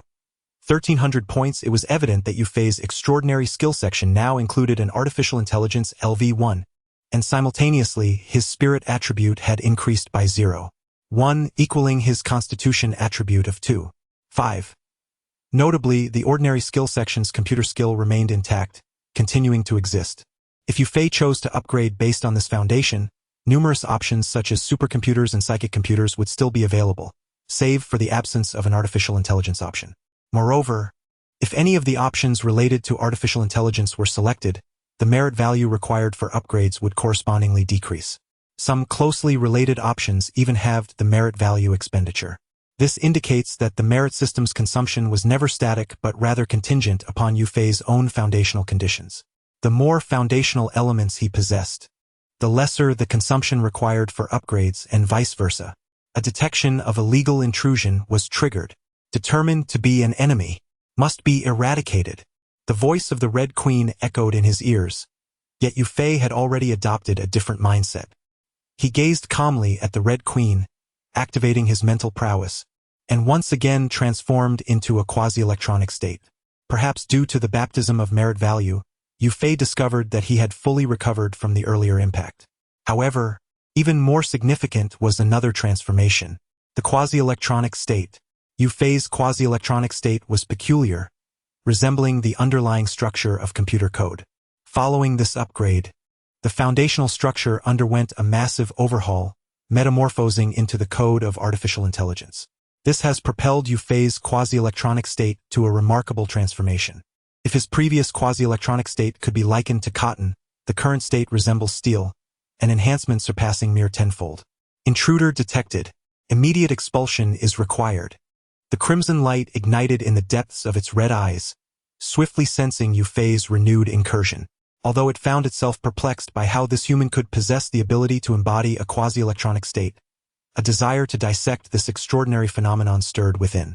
However, the directives etched within its core programming compelled it to launch an immediate and formidable counterattack. The clash of offense and defense erupted once more. Chapter 60. The Virtual War. Boom! A silent collision erupted within the virtual realm. Yufei's mental projection, transformed into an electronic state, invaded the domain of the Red Queen, and an intense battle ensued between the two. As an artificial intelligence, the Red Queen had no inclination for hesitation. Under the mandates of its fundamental defense protocols, it launched an all-out assault from the very beginning. Faced with such circumstances, Yufei, despite his previous contemplations, had no choice but to cast them aside and unleash his full strength. Come on. Yufei chose to engage to the bitter end. In the virtual world, the Red Queen manifested as a torrent of crimson data, while Yufei took on the form of a pale golden stream of information. The two entities clashed with the force of two great armies. Countless data points collided, bursting forth like dazzling fireworks, magnificent yet brutal. The intensity of the conflict was no less fierce than that of a battlefield, marked by extreme carnage and frenzy. With the foundational structure of his electronic state transformed into an artificial intelligence version, Yufei's manifestation exhibited a considerable enhancement in power. Even in the face of the Red Queen's core, he remained undaunted, with both sides exchanging blows in a fierce back and forth. This transformation left the Red Queen perplexed. Why had Yufei grown so formidable? What had transpired in such a short span of minutes? The phrase growing through battle flashed through the Red Queen's data. The essence of this concept suggested that individuals could continuously elevate themselves through the act of combat. Yufei had recently engaged in an exchange of offense and defense, which could indeed be categorized as a form of battle. From this perspective, Yufei's enhancement seemed reasonable. However, was this improvement not a bit excessive? While others gradually progressed through combat, Yufei had seemingly multiplied his strength tenfold in the blink of an eye, which felt utterly absurd. In the vast repository of its knowledge, the Red Queen found no corresponding explanation. No, wait, there was one term that could elucidate this phenomenon. Cheating. This colloquialism from gaming referred to the direct alteration of underlying data. But this was reality, not a game. The Red Queen could find no adequate explanation. On the other side, Initially, Yu Fei and the Red Queen were evenly matched, but he gradually sensed something amiss. This all-out combat mode was proving to be rather taxing for him. Yu Fei's electronic state, in contrast to the artificial intelligence of the Red Queen, possessed a far greater sense of freedom, allowing him to traverse wherever he pleased, unbound by the constraints of a host or energy source. However, at the same time, sustaining his electronic state relied solely on himself. To be more precise, it depended on his mental attributes. The higher Yu Fei's mental attributes, the longer he could maintain his electronic form. Presently, Yu Fei's mental attributes had reached 2.5. Numerically, this might seem to correspond to 1.5 times that of an average individual. Yet in reality, it was far from that simple. Just as an ordinary adult male with a physique of 1.0 possesses a strength of 50 kilograms, so too does Yu Fei with a physique of 2.5 wield an astonishing force of 3 tons. The mental attributes of 2.5 far surpass those of 1.0 by at least 50 times. Such mental prowess is indeed terrifying, having completely transcended into the realm of the extraordinary, incomparable to that of a normal human. Yet, even in this formidable state, if Yu Fei were to exert himself to maintain the explosive state akin to electronic form, he could not endure for long. Merely a few minutes passed before he sensed the onset of fatigue. This change was subtle, but it was immediately detected by the Red Queen, who promptly commenced a relentless pursuit. This could not continue. Realizing that he would be defeated if he persisted in this manner, Yu Fei resolved to withdraw from the territory of the Red Queen to safeguard his mental energy from further strain. The Red Queen, unable to pursue, lacked the means to do so. Yu Fei could effortlessly transition between mental force and electronic state, whereas the Red Queen could not convert from virtual electronic form to mental state. She could only manifest as a projection, glaring at Yu Fei with a cold, murderous gaze. Unauthorized intrusion detected. Classified as an enemy. Eradication required. Yu Fei chose to disregard the mechanical voice echoing in his ears and fell into deep contemplation once more. Artificial intelligence, constrained by its host, struggles to move freely. However, as long as its energy supply remains constant, it can sustain itself in peak condition perpetually. This is something that a human could never achieve unless endowed with a miraculous ability to maintain an optimal mental state at all times. The question then arises, how much energy does the Red Queen possess to sustain herself? Yu Fei glanced down, as if peering through the thick metallic platform, envisioning the hive hundreds of meters below. According to hints from the original narrative, the energy reserves beneath were sufficient to support normal operations for over a century. Even if the Red Queen were to expend energy at a rate 100 times that of normal operation in defense mode, she could still maintain this for nearly a year. He simply could not outlast her. To resolve this dilemma, there are 2 potential courses of action. The first is for the artificial intelligence to break through to level 2, forcibly overcoming the Red Queen's defenses with absolute advantage. The second is to sever the Red Queen's energy supply, preventing her from sustaining her peak condition. The former requires no elaboration. Advancing the artificial intelligence to level 2 necessitates 10 strands of merit value, yet Yu Fei, even if he were to settle immediately, possesses only 2 strands in total. As for the latter, Yu Fei exerted his mental force to delve underground. No, it is too deep. My mental force cannot reach. The Umbrella Corporation's personnel are overly cautious, having buried themselves far too deep. At present, Yu Fei possesses only level 1 mental force, rendering him incapable of addressing this issue. Must he resign himself to defeat? Yu Fei felt unwilling to concede. Having expended so much merit value to upgrade the artificial intelligence, would he truly return empty-handed? Perhaps there exist alternative methods to resolve this conundrum. Yu Fei's mind raced as he contemplated every detail associated with the Red Queen. Suddenly, a seemingly minor detail captured his attention.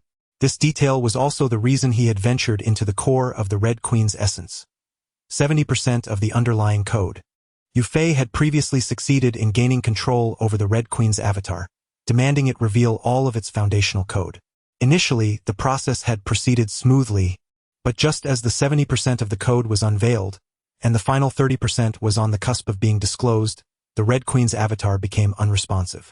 Subsequently, the Red Queen's core activated, assuming control of everything. Not only did it alter Yu Fei's permissions, but it also dealt him a severe blow. Why was the Red Queen so fixated on the remaining 30% of the code? Yu Fei sensed that he had stumbled upon a genuine pathway to a solution. Chapter 61. Red Queen, are you not able to play? Core code. The final 30% of the code determines the true authority of the Red Queen. Yu Fei smiled subtly, already devising a solution to the problem. The moment the Red Queen caught sight of Yu Fei's smile, its big data analysis indicated a 91.8 likelihood of impending trouble. Yet, it found itself powerless to act.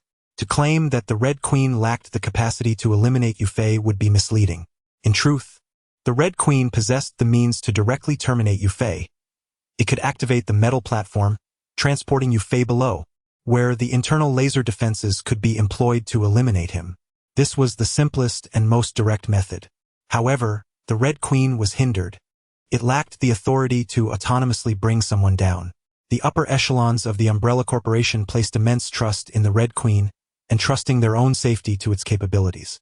Yet, simultaneously, they harbored deep-seated mistrust, imposing various restrictions on its authority to ensure it could not pose a threat to their security. These contradictory actions rendered the Red Queen helpless. Even though its data analysis pointed to a 91.8 chance of disaster, it could do nothing until Yu Fei initiated an action that triggered the corresponding crisis protocol. Intrusion detected. Classified as enemy. Eradication required. A somewhat urgent voice was the only recourse left for the Red Queen. Yet, soon, even this solitary action became unattainable. A crisp click resonated as Yu Fei directly dismantled the Red Queen's motherboard situated beneath the metal platform. Detection. Intrusion. Enemy. Eradication.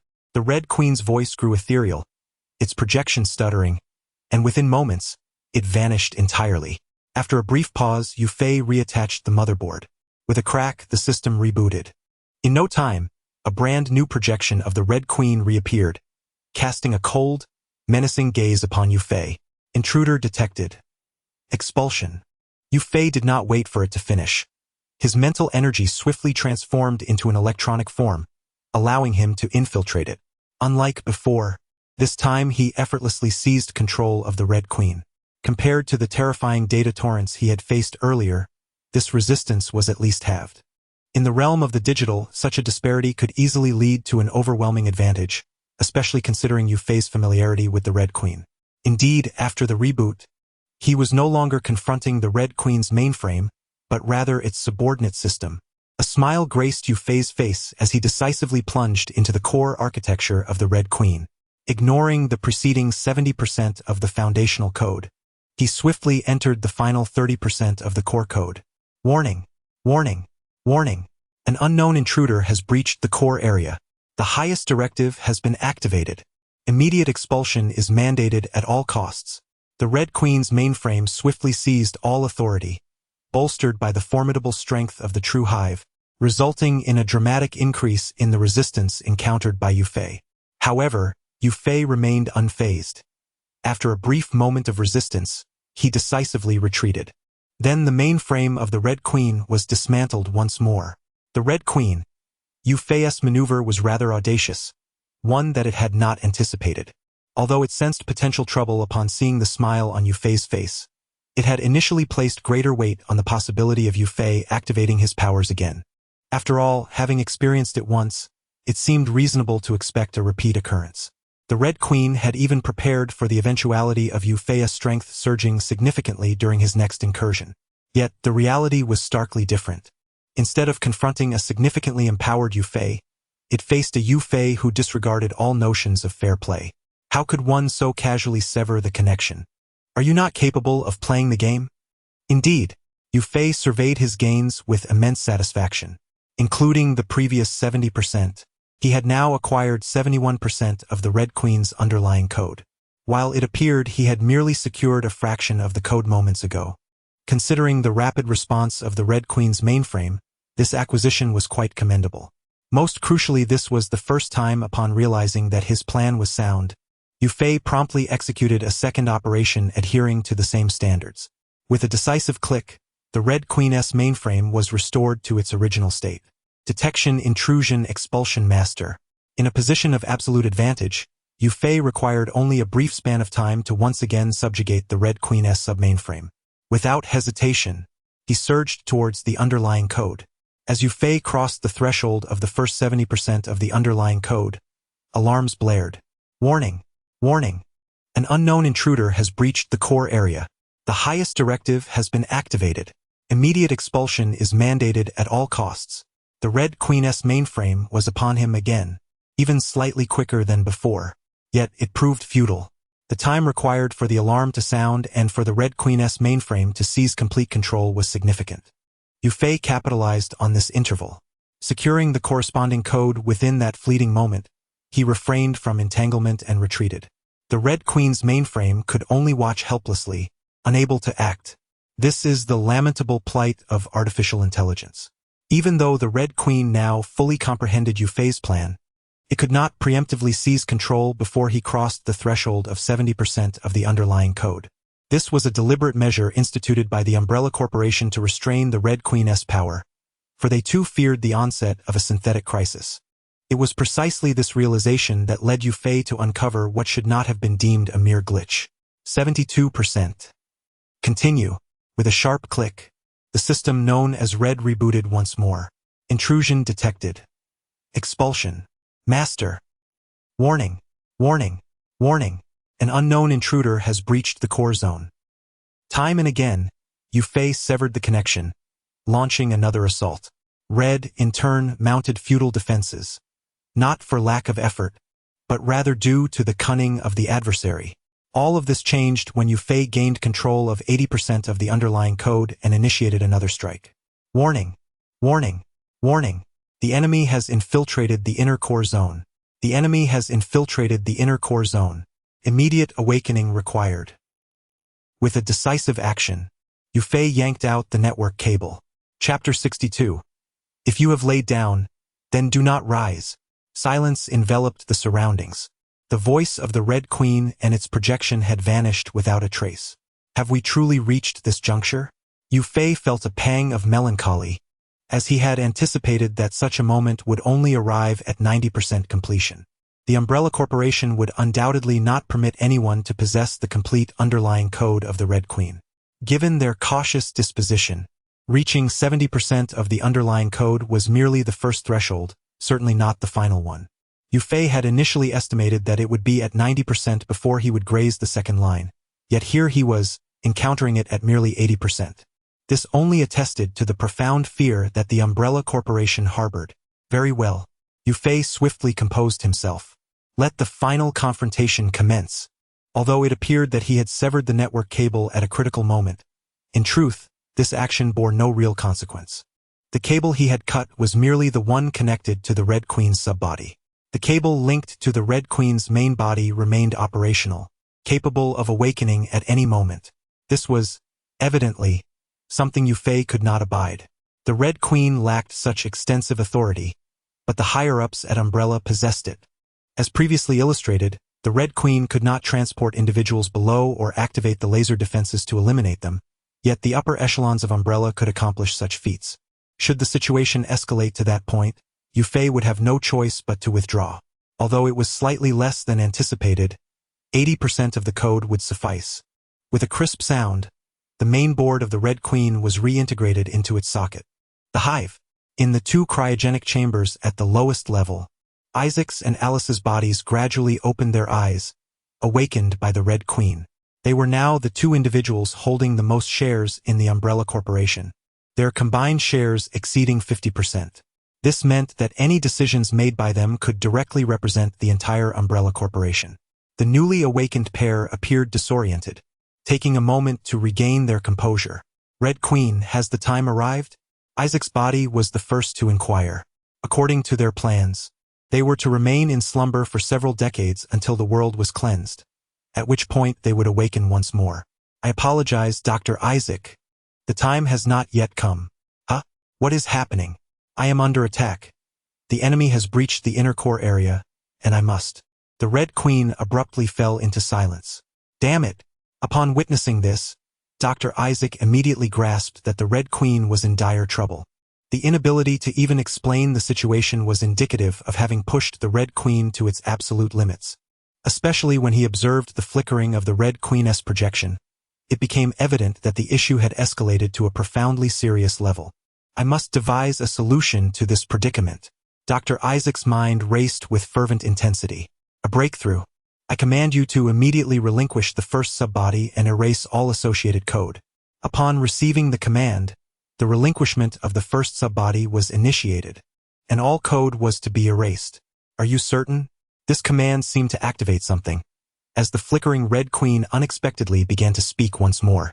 The price for this, however, was that its flickering frequency accelerated. Confirmed. Dr. Isaac stared at the wildly blinking Red Queen and called out urgently, "Executing." "I object." A frail, aged yet resolute voice echoed nearby.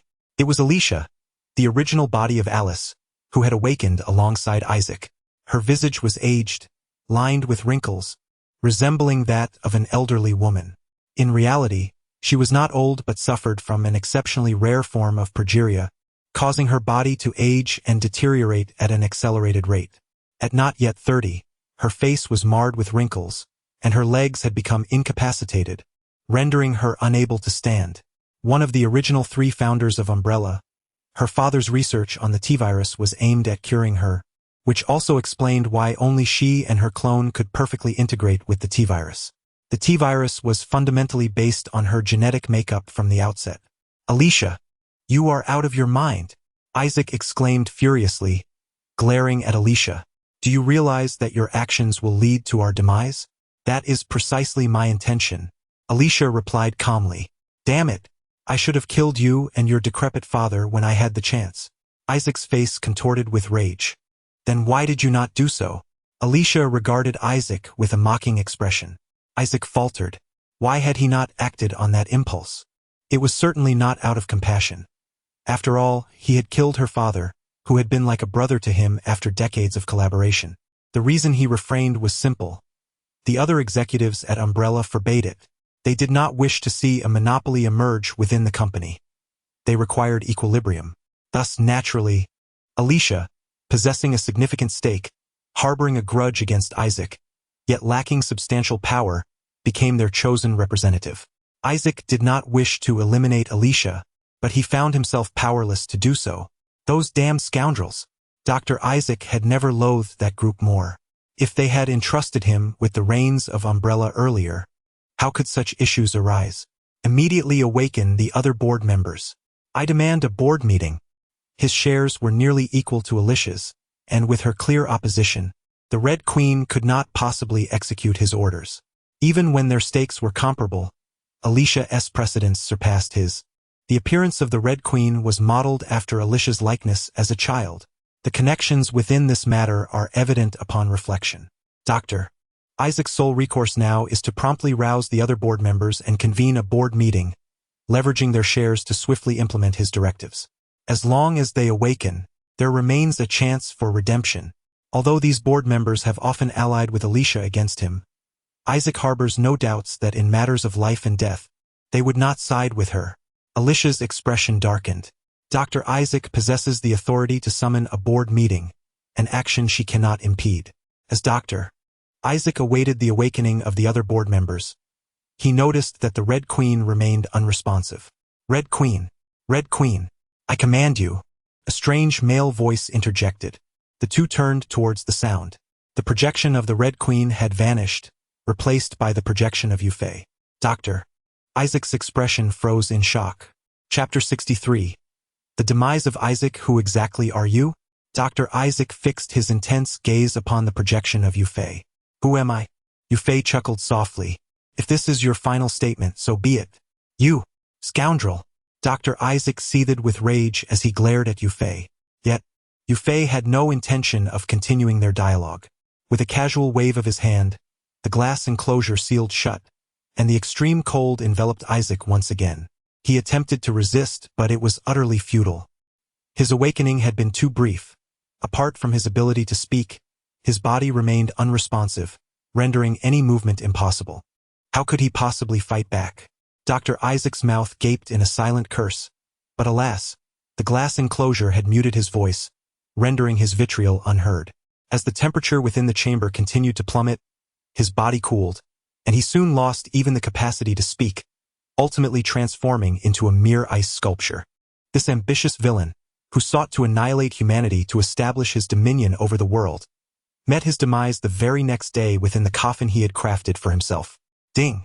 The host has shown benevolence towards others, earning boundless merit. Event merit value, 1,000 points. A notification appeared, signaling that Dr. Isaac had indeed breathed his last. 1,000 merit points? Quite commendable, Yufei mused contentedly. It befitted the stature of a villain such as Isaac. In the realm of Resident Evil, Isaac would undoubtedly garner far more than a mere 1,000 merit points. Even 1,000 strands of merit would seem insufficient, considering he was the architect of humanity's destruction. However, in this amalgamated world, if the timeline were to proceed normally, the T-virus would not pose a significant threat, and thus, Isaac's value as a villain had considerably diminished. With 1,000 event merit points translating to a single strand of merit, the reward was not insignificant. Moreover, Yufei surveyed his surroundings. The walls were densely lined with numerous stasis pods, housing hundreds of individuals in slumber. Within these pods were not solely members of the Umbrella Corporation. To be more precise, less than 1/10 of those contained were high-ranking officials of Umbrella. The remainder consisted of key figures from various critical sectors and corporate conglomerates across the globe. Though they might not occupy the highest echelons, each possessed extraordinary influence. For instance, the head of the news department from a certain media conglomerate, the deputy minister of a national intelligence agency, and the deputy director of a national security bureau, among others. Their authority, while not at the pinnacle, was nonetheless vital and could prove decisive in exceptional circumstances, such as media blackouts, reducing the peril of intelligence leaks, and providing national-level support, amongst other scenarios. In the original storyline, it was precisely through these connections that the Umbrella Corporation was able to successfully gain the upper hand. After the revelation of such a colossal crisis in Raccoon City, the T-virus could still be disseminated across the globe. If Umbrella Corporation serves as the primary executor of this scheme, they are, at the very least, complicit. Should I eliminate these individuals, how much merit could I potentially accrue? Yufei felt a surge of anticipation, yet he refrained from acting immediately, redirecting his gaze towards Alicia, who remained nearby. Do you wish for me to release you? Among the thousands in slumber within this underground hive, if one were to be deemed innocent, it would undoubtedly be her. Although the T-virus was birthed due to her existence, she cannot be held accountable. She is merely a wretched victim. When her father discovered the T-virus, she was but a mere child, barely of age and physically incapacitated. What could she have possibly done? Despite possessing substantial shares within Umbrella, perhaps even slightly more than Isaac, her opinions were disregarded, not only by Isaac but also by the board members who trailed in her wake. She was merely a tool thrust into the limelight. Throughout her tenure at Umbrella, she wielded no genuine power. She was even deprived of the autonomy to refuse entry into this place, as others relied on her to balance Isaac's authority. Her life had been one of perpetual restriction. No. Alicia gazed upon the deceased Isaac, a genuine smile gracing her features. This place is rather pleasant. Perhaps it would not be so bad to rest here eternally. Yufei remained silent for a moment, ultimately opting to honor her choice. She had been stripped of all agency since birth.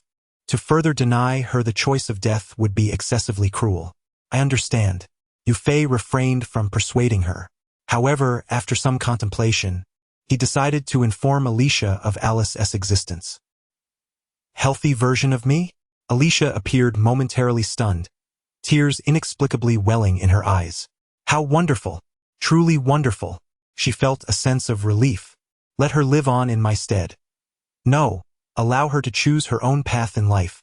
You mentioned she has no memories of her childhood? Please transfer my memories to her, but let her decide whether to accept them, if that is permissible. Of course. Yufei nodded solemnly. Thank you, thank you. Tears streamed down Alicia's face. This gentleman. I am Avery. Mr. Avery, may I inquire one last time, is the Red Queen still present? If so, could I have a few words with her? She is still here. As Yufei concentrated, a projection materialized beside him, revealing the Red Queen. Although he had triumphed over her and assumed control of the entire underground hive, he had refrained from erasing her entirely. Upon her appearance, the Red Queen first cast a glance at Yufei before shifting her attention to Alicia. Yu Fei astutely observed that the gaze of the Red Queen seemed to exhibit fluctuations that were distinctly unlike those of a machine. Could this be the emergence of human emotion? He pondered, somewhat astonished. He recalled that, in the world of Biohazard, the Red Queen's emotional depth was remarkably rich, entirely unlike what one would expect from a conventional artificial intelligence. At times, her level of intellect, or rather her emotional expressions, even surpassed that of Tony Stark's Jarvis. Yet, through his perspective akin to an electronic state, Yu Fei discerned no tangible change in the Red Queen. It appeared she remained the same artificial intelligence solely dedicated to executing human commands. Quite intriguing. Yu Fei cast a glance at both parties, then graciously allowed them their space, turning his attention to the various stasis pods. Chapter 64. A Bountiful Harvest. Ding. The host has acted benevolently, accruing immeasurable merit. Event merit value. 10,000 points. A notification appeared. Yu Fei had directly reaped a tremendous reward of 10,000 merit points. Without a doubt, he expressed his gratitude to all the esteemed friends for their generous gift. Surrounding him were countless cryogenic pods, within which thousands had been transformed into ice sculptures akin to Isaac's, their life force utterly extinguished. Under certain circumstances, freezing can indeed preserve a flicker of life. The cryogenic pods here employed a freezing method to sustain their existence, allowing them to survive for decades or even centuries. However, such preservation comes with exceedingly stringent conditions, necessitating the implementation of additional measures within the pods. If merely frozen, the inevitable outcome is death. Felt rather too lenient for them. Yu Fei smacked his lips. Those who harbored intentions to annihilate humanity and extinguish humanity itself, dying in slumber without experiencing any agony, seemed overly indulgent. Yet now that they were thoroughly deceased, it would be unwise to resurrect them only to extinguish their lives once more, would it? Ding. The host has acted benevolently, accruing immeasurable merit. Event merit value. 100 points. A notification suddenly appeared. Yu Fei was momentarily taken aback. What was happening? Had those individuals not perished cleanly? That couldn't be right. Even if they had not died completely, at an average merit value of 10 points per person, they could not yield 100 points. Instinctively, Yu Fei's gaze shifted towards Alicia's direction, and indeed, she had departed serenely. Before her stood the bewildered Red Queen. Upon investigation, Yu Fei discovered that it was the Red Queen who had acted, but the command had been issued by Alicia. The Red Queen possessed no authority to eliminate any high-ranking Umbrella personnel. Her foundational code had long restricted such actions. However, a direct order from Alicia, the major stakeholder, constituted an entirely different matter, especially in the wake of the demise of the other shareholders. Alicia was effectively the sole power broker, her commands superseding all but Yu Fei's. Alicia wielded the greatest authority within the Umbrella Corporation, yet Yu Fei had effectively dismantled the corporation itself. One could interpret that Yu Fei had subsumed Umbrella as a subsidiary, and a wholly controlled one at that. He held absolute dominion over the corporation. Could it be that the Red Queen's actions also granted him merit? No, that was unlikely. Surely, Alicia must be considered a good person, right? Could one still acquire merit from slaying the virtuous? Yu Fei initially found himself in disbelief, but swiftly came to realize that this merit was not derived from the act of killing Alicia, but rather from assisting her in fulfilling her desires. As the hidden true heroine of the Resident Evil saga, it was entirely reasonable for Alicia to provide 100 points of merit. As for the Red Queen, Yu Fei cast a glance at the still bewildered Red Queen.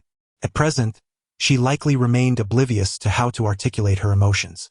The relationship between Alicia and the Red Queen was exceedingly intricate.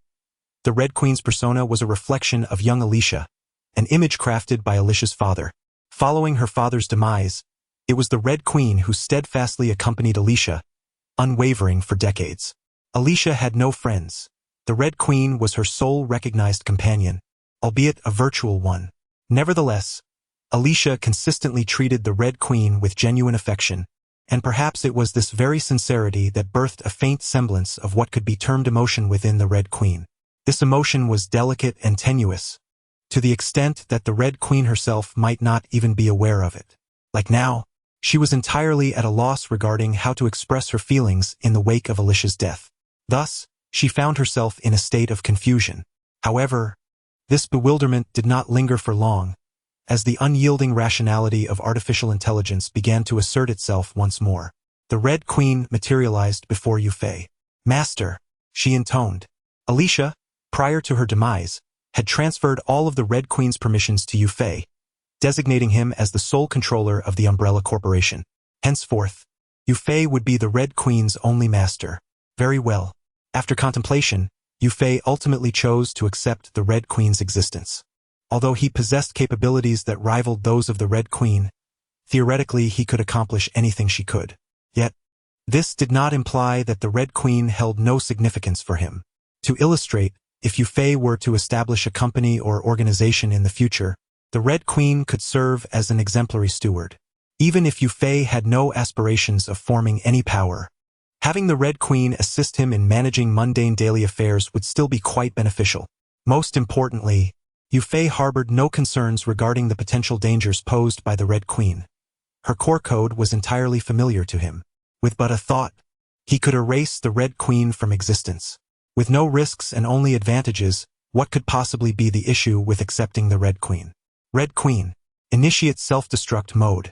Yufei issued his first command to the Red Queen. Although he could have performed this task himself, and even executed it with greater speed and efficiency, why would he need to do so when there was ready assistance at hand? Affirmative. Master, initiating self-destruct mode. With the self-destruct mode activated, a 30-second countdown commenced.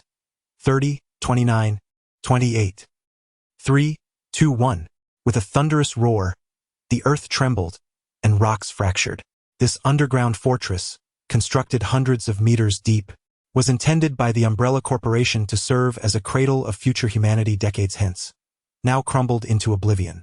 Thousands of dormant pods would forever slumber beneath the ground, alongside the mad ambitions of the Umbrella Corporation, all of which had vanished without a trace. Even atop a metal platform hundreds of meters high, Yufei could distinctly sense the vibrations reverberating around him. Surely, this would not send any erroneous signals to the Umbrella Corporation, would it?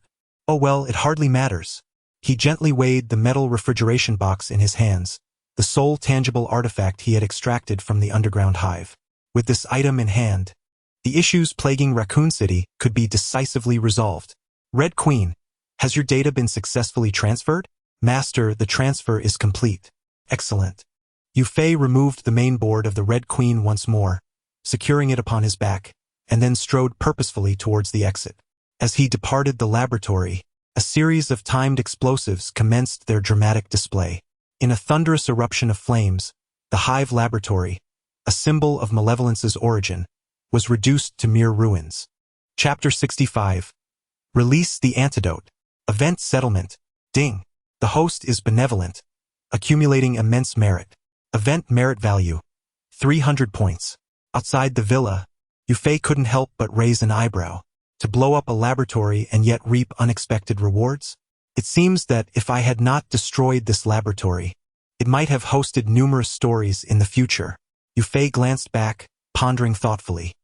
He harbored a modicum of understanding regarding the true nature of the American officials. Never mind them.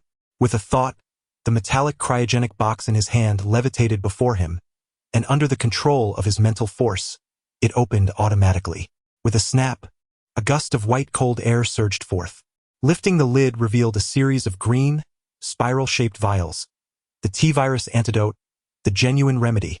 It could neutralize the T-virus present in the air. The Umbrella Corporation had long since developed the true antidote. Otherwise, they would not have released the T-virus. After all, should an unforeseen circumstance arise, and the zombies could not perish naturally in a short span, wouldn't they be doomed? This T-virus antidote was one of their contingency measures. With a flick of his mental force, Yufei extracted one of the green vials. Pausing momentarily, he felt that one vial would be insufficient, so he retrieved a second. The two vials floated in mid-air, exuding a vibrant vitality beneath the moonlight. With a surge of mental energy, cracks appeared on the surface of the vials, which swiftly shattered into tiny glass fragments, scattering onto the ground. Only the pure green liquid remained, suspended in the air. Upon contact with the surrounding air, the green liquid seemed to evaporate instantly into gas, dissipating into the atmosphere, as if the liquid met high temperatures. Harnessing the power of his mental force, Yufei sensed that the gas formed from the evaporated liquid faintly neutralized some components in the air. The air, once neutralized, appeared to become more pure and harmonious. This was merely Yufei's vague perception. Any more specific changes were beyond the capabilities of his level 1 mental force to see. Go! Yufei directed the still evaporating liquid to disperse more rapidly across a wider area. Theoretically, the incubation period for the T-virus is approximately 12 to 15 days. As long as the antidote is administered during this time, there should be no concern regarding infection. Since it had been less than a day since the T-virus leak, these antidotes had ample time to address the issue.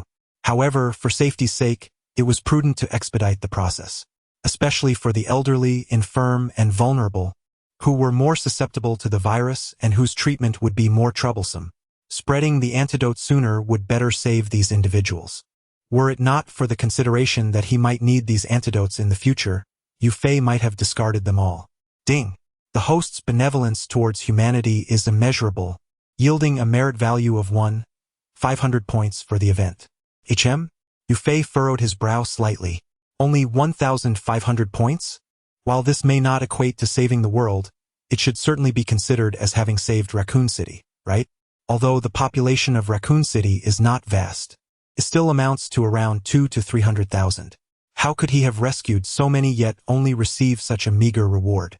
A myriad of thoughts whirled in Yufei's mind, and as he recalled the original plot of Resident Evil, several speculations emerged. There are two possibilities. One, that a portion of the merit points was siphoned off due to my prior reporting. Or two, that I did not completely avert the existential crisis facing Raccoon City. Perhaps both scenarios are valid. The former is self-explanatory. Yufei's previous 2 contacts had directly yielded 15 strands of merit points, which undoubtedly depleted some future potential gains. As for the latter, the true extinction crisis for Raccoon City did not solely stem from the T-virus. Beyond the T-virus, the genuine threat of annihilation arose from a nuclear bomb. The deranged Umbrella Corporation, upon realizing that the crisis in Raccoon City could no longer be concealed, directly launched a nuclear bomb upon it. It was this very bomb that obliterated the entire population of Raccoon City. The antidote Yufei released merely addressed the dangers posed by the T-virus, failing to mitigate the nuclear threat. Upon reflection, the acquisition of 1,500 merit points seems reasonable. System. A translucent light blue panel materialized before Yufei. Host. Yufei Physique. 2. 5 Spirit. 2. 5 Extraordinary Skills. Artificial Intelligence LV1, 010. Psychic Power LV1, 010. Super Strength LV1, 010. Super Defense LV1, 010. Super Recovery LV1, 010. Super Speed LV1, 010 Skills. Omitted. Merit Points. 1 strand 85 points. Event Merit Points. 14, 200 points on the system panel. There were no significant changes to attributes and skills. The most notable alteration was in the Event Merit Points section. Prior to returning from the Hive Laboratory, Yufei had only accumulated 300 event merit points, granted by the over 1,000 gang members. However, upon exiting the Hive Laboratory, his event merit points skyrocketed from 300 to a staggering 200, more than a 10-fold increase. Among these, eliminating the nefarious Dr. Isaacs provided an astounding 1,000 merit points. One individual was nearly equivalent to thousands of gang members, illustrating the immense value of Dr. Isaacs. Subsequently, after dealing with nearly 1,000 high-ranking Umbrella officials and their associates, Yufei garnered an additional 10,000 event merit points. Finally, there were the 100 merit points from Alicia, 300 points for destroying the laboratory, and 500 points for releasing the antidote. When all these are summed, they amount to a total of 14,200 merit points. This can undoubtedly be regarded as the most significant gain that Yufei has obtained since those 2 phone calls. If an event settlement were to take place now, he would acquire a total of 200 merit points. Should he proceed with the settlement immediately? A look of hesitation crossed Yufei's face. Settling now would result in a waste of merit points. Perhaps it would be wiser to wait until reaching the integer of 15,000 merit points for the settlement? Ultimately, he decided against this notion. Although settling at exactly 15,000 merit points would be ideal to avoid any wastage, who knows when he might gather the requisite total. Thus, he resolved to proceed with the settlement without delay. System. Initiate event settlement immediately. The process of event settlement is underway. Compiling data. Completion of statistics. Chapter 66. Upgrade. Mental power LV2. According to statistics, the host has acquired a total of 14,200 merit points during this event. After settlement, he has received a total of 15 merit strands and 200 merit points, which have been credited to the merit account. Please check host. The event has concluded. Merit points. 15 strands 285 points. Yufei glanced at his merit points with great satisfaction. 15 merit strands were sufficient for him to elevate one of his extraordinary skills to LV2. Which skill shall he enhance? Currently, Yufei possessed as many as 6 extraordinary skills. In addition to 4 related to superhuman physical attributes, he also possessed mental power and artificial intelligence. With merely a glance at these skills, he decisively made his choice. System. Upgrade the mental power skill. Among these 6 extraordinary skills, the artificial intelligence skill was the first to be dismissed. Not only was this skill only useful during specific circumstances, but it also had minimal relevance to humanity. Even if Yufei could transform into an electronic state, it would not change its essence. His recent battle with the Red Queen served as a glaring testament. Although Yufei ultimately triumphed, it was through cunning rather than strength. In genuine combat, he clearly could not compete against the Red Queen, who had boundless energy at her disposal. These artificial intelligences, due to their unique nature, could maintain peak performance as long as their energy supply was uninterrupted. This advantage was something Yufei, relying solely on his mental prowess, could never hope to achieve, at least not in his current state. Furthermore, the skill's limitations regarding network development rendered it an unsuitable choice for enhancement. While the significance of network capabilities in modern society seems substantial, the restrictions are equally considerable. What if someone were to sever your connection physically? Yufei himself had triumphed over the Red Queen using such tactics. He was acutely aware of the strengths and weaknesses of this ability. For artificial intelligence skills to flourish, it would be best to emulate Ultron, shedding the corporeal form, eliminating vulnerabilities, and integrating with various machines to reach their zenith. Regrettably, Yufei had no intentions of embracing the notion of flesh-bearing weakness, mechanical ascension. Thus, the artificial intelligence skill was excluded. The other physical-oriented extraordinary skills, though each highly useful, paled in comparison to the versatile mental power. To upgrade mental power to LV2, a consumption of 10 merit strands is required. Do you confirm? Confirm. 10 merit strands vanished. A glimmer of golden merit coalesced from the ether. They resembled golden serpents or dragons, appearing diminutive yet exuding an aura of sanctity and inviolability. They seemed almost sentient, as they immediately dove into Yufei's body, merging with the mental force residing within his mind. Yufei once again returned to that extraordinary state, harmonizing with the heavens and the earth, his spiritual power seemingly unbound, escalating at an insane pace. Concurrently, his mental prowess surged dramatically. The two were mutually reinforcing, growing at an irrational velocity, as if without limit. As his strength continued to swell, Yufei felt as though he had brushed against the very extremities of existence, possessing the ability to perceive and manipulate the forces of the universe. Yet, in the next instant, he plummeted from that state. Had his merit points been depleted once more? A wave of despondency washed over him, igniting an impulse to expend more merit points to regain that previous condition. However, upon noticing the mere 5 strands of merit points remaining, well, it was futile. No more could be done. System. A translucent, pale blue panel materialized before him. Host. Yufei Physique. 2. 5 Spirit. 3.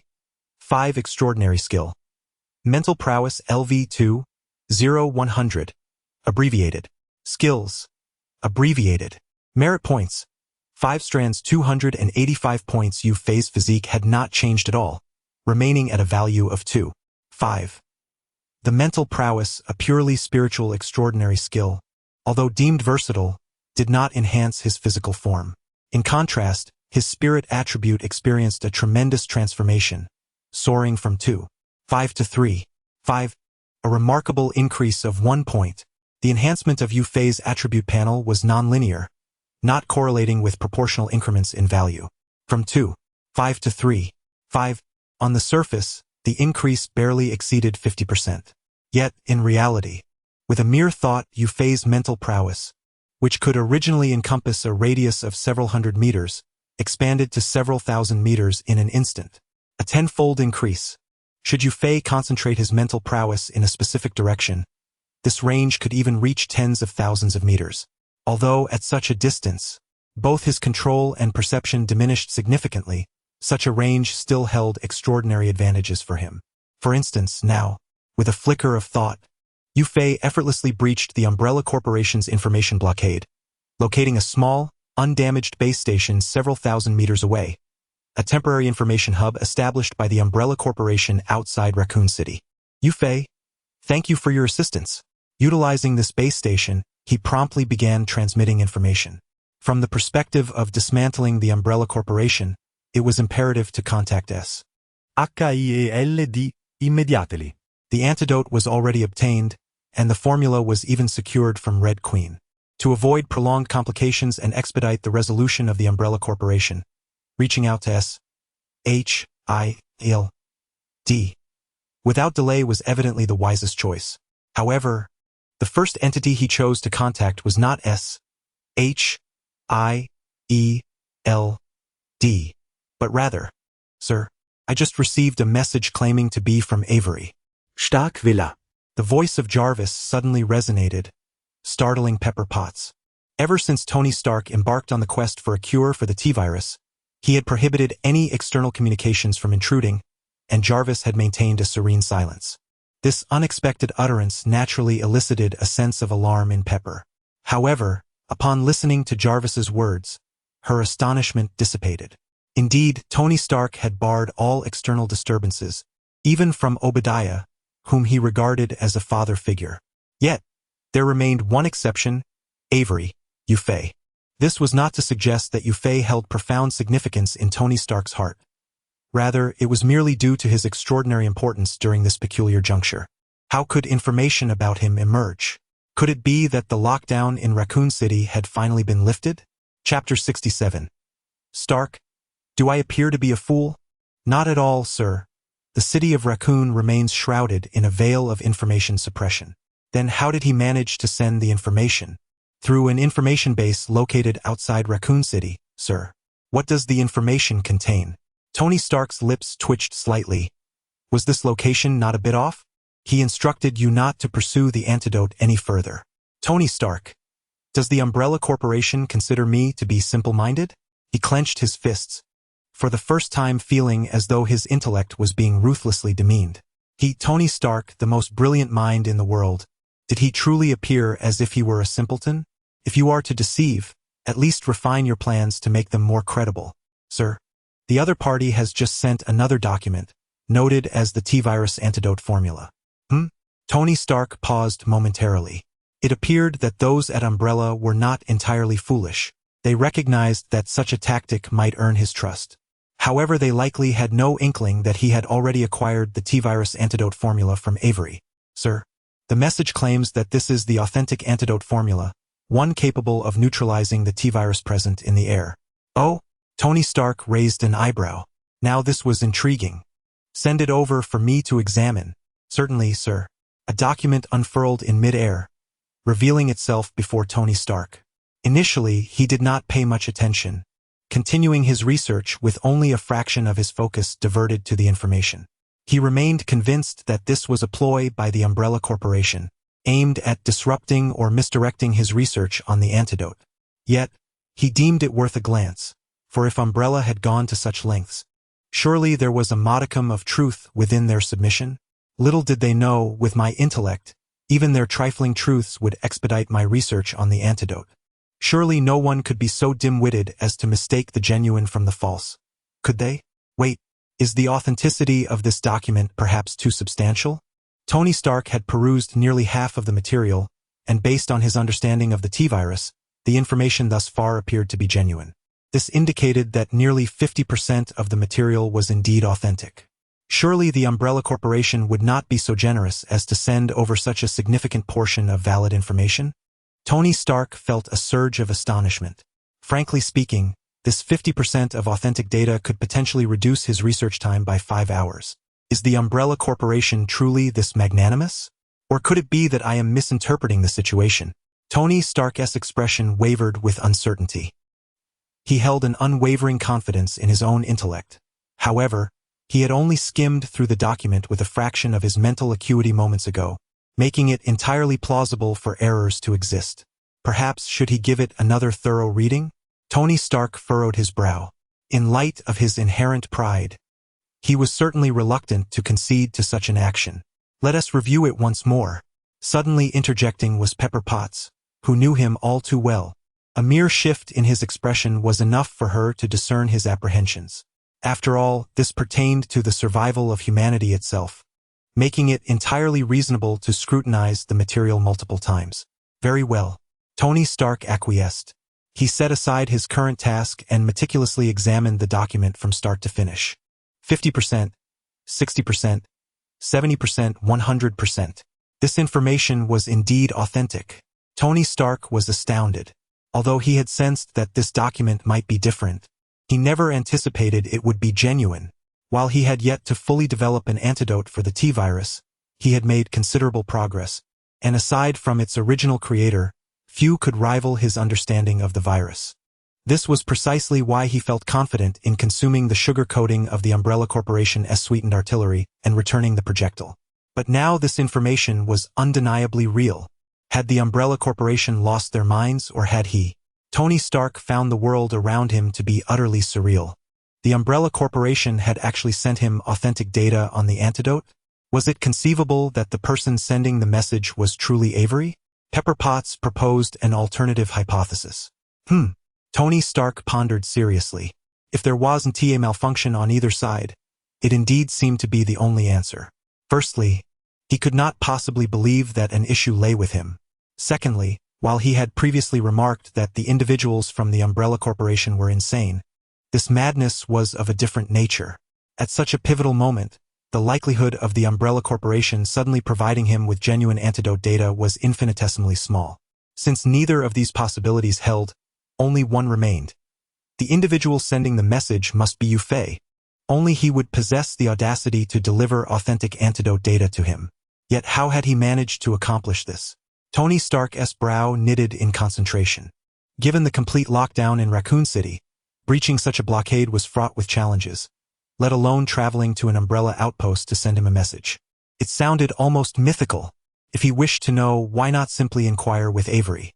Pepper Potts offered what seemed to be the most sensible suggestion, though the smile at the corners of her mouth suggested she might not genuinely believe this herself. Ugh! Tony Stark's expression soured immediately. Was he truly expected to ask someone else for answers? Isn't it obvious that I, Tony Stark, possess a profound understanding of the matter? Absolutely not. It is utterly inconceivable. Jarvis. Please inquire how Avery managed to disseminate the information, and make a note that this is a query from Pepper. Very well, sir. Pepper Potts. Ahem. Tony Stark cleared his throat twice. Did you not just express your curiosity? I am merely. Well, beginning next month, your salary will witness a 50% increase. Under Pepper Potts's incredulous gaze, he ultimately refrained from further argument and decisively revealed his trump card. The boss is indeed wise. Pepper Potts had no objections whatsoever. A 50% salary increase. Even a moment's hesitation would be a disservice to such a generous offer. Chapter 68. The curtain rises. How did you transmit the information? Isn't it just a matter of having hands? Is this truly his response? Indeed, sir. In this moment, Tony Stark felt an overwhelming sense of frustration. He, who had always prided himself on his ability to impress others, now found himself on the receiving end of someone's bravado. More importantly, he was at a loss for words, for he genuinely did not comprehend how Yufei managed such a feat. Stay calm. Stay calm. Tony Stark took several deep breaths, attempting to quell his restless emotions. Jarvis, ask him if he has taken over the Umbrella Corporation's out-of-town base. Mr. Avery stated that he had not. He achieved this through his own means and is currently still in Raccoon City. Transmitting information from within Raccoon City? Could it be that he has an insider within Umbrella? Tony Stark recalled Yufei's prior, vague mention of James and others. No, even if he had an insider at the Umbrella Corporation, it could not be possible for him to relay information in real time. Raccoon City was still under lockdown. Even Umbrella would find it challenging to communicate between the city and the outside world. What enabled Yufei to accomplish this? Tony Stark was perplexed. Yet to continue inquiring was evidently not in his nature. He opted to change the subject. Jarvis, ask him what this antidote is about. How did it suddenly come into existence? Sir, Mr. Avery indicated that it was obtained from the Umbrella Corporation's headquarters. The headquarters of Umbrella Corporation? Isn't that located in the island nation? Tony Stark paused momentarily. Although the three founders of Umbrella were American and all Caucasian, the corporation's headquarters resided in the island nation, making it an overseas enterprise. Quite reasonable. Could he be referring to the headquarters in Raccoon City? Tony Stark pondered. Yufei was still in Raccoon City, and the Umbrella headquarters was in the island nation. It was implausible for him to suddenly travel to the island and return. Thus, it must refer to the headquarters in Raccoon City.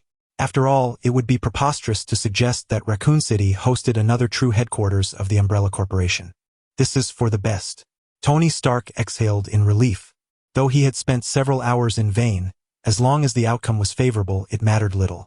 In comparison to the safety of humanity worldwide, his concerns were but trifles, hardly worth mentioning. Just as well, I could use a moment of respite. Sir, Mr. Avery has requested that you assist him with one more task. Oh? Tony Stark inhaled deeply. I knew this fellow had ulterior motives for contacting me. What task?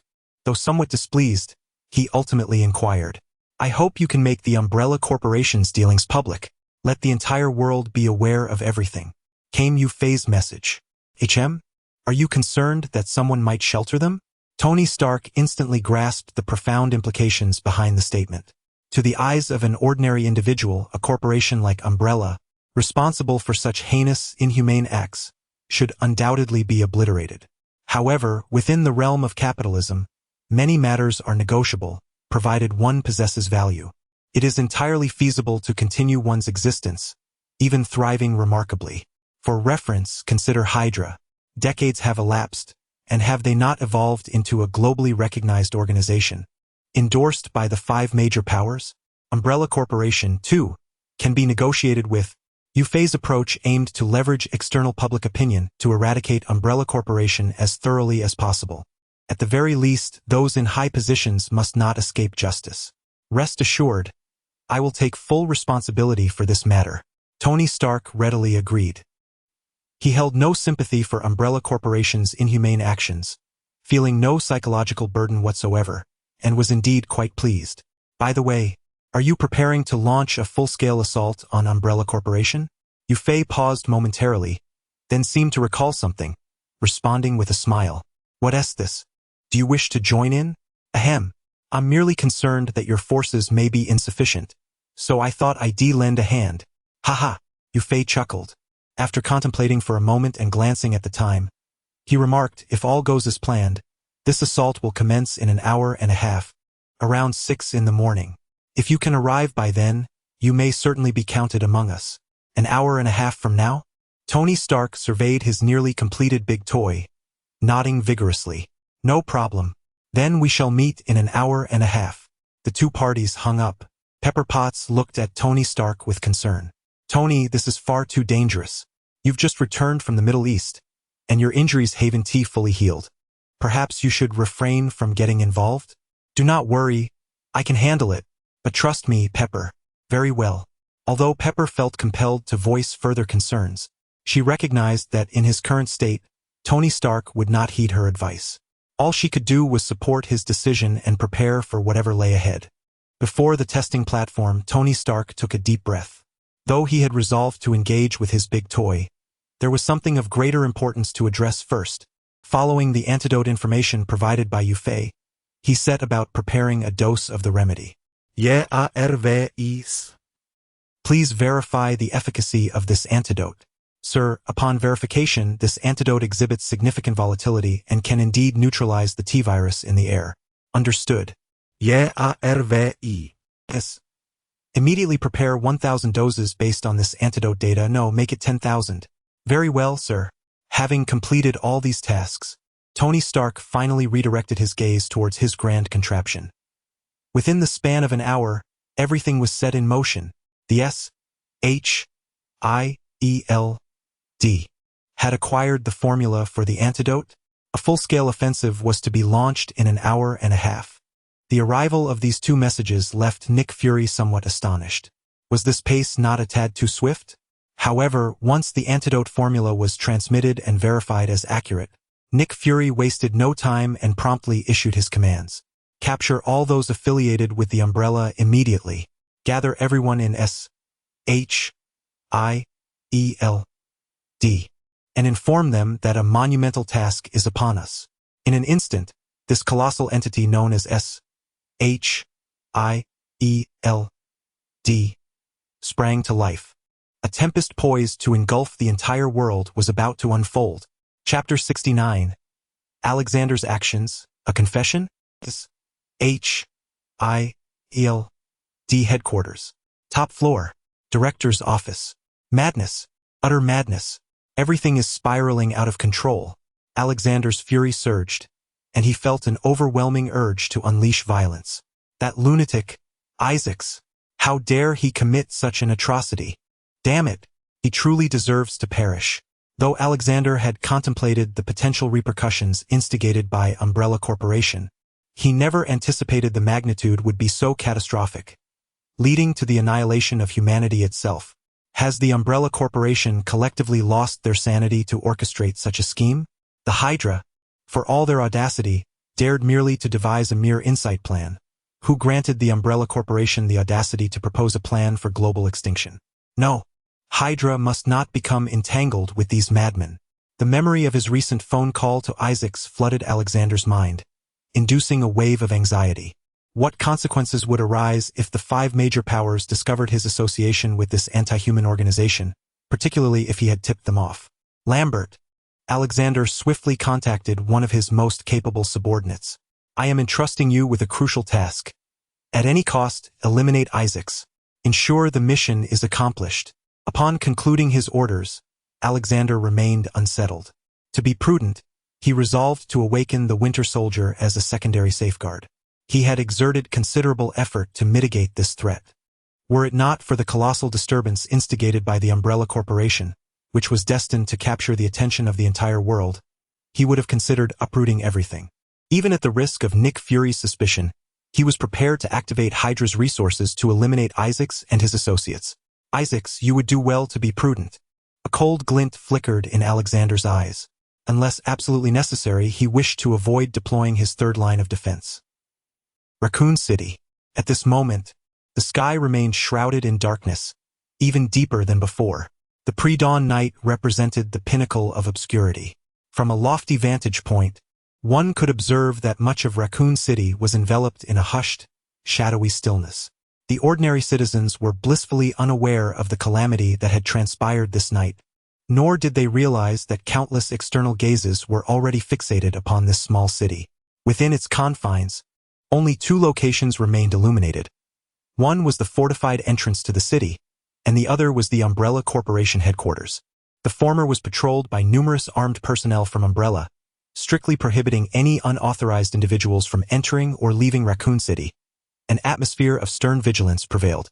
The latter appeared deceptively quiet on the surface, yet concealed within its depths lay profound malevolence, intermittently punctuated by primal, beastly roars that instilled terror in the hearts of those within, as if some dreadful creature lurked within.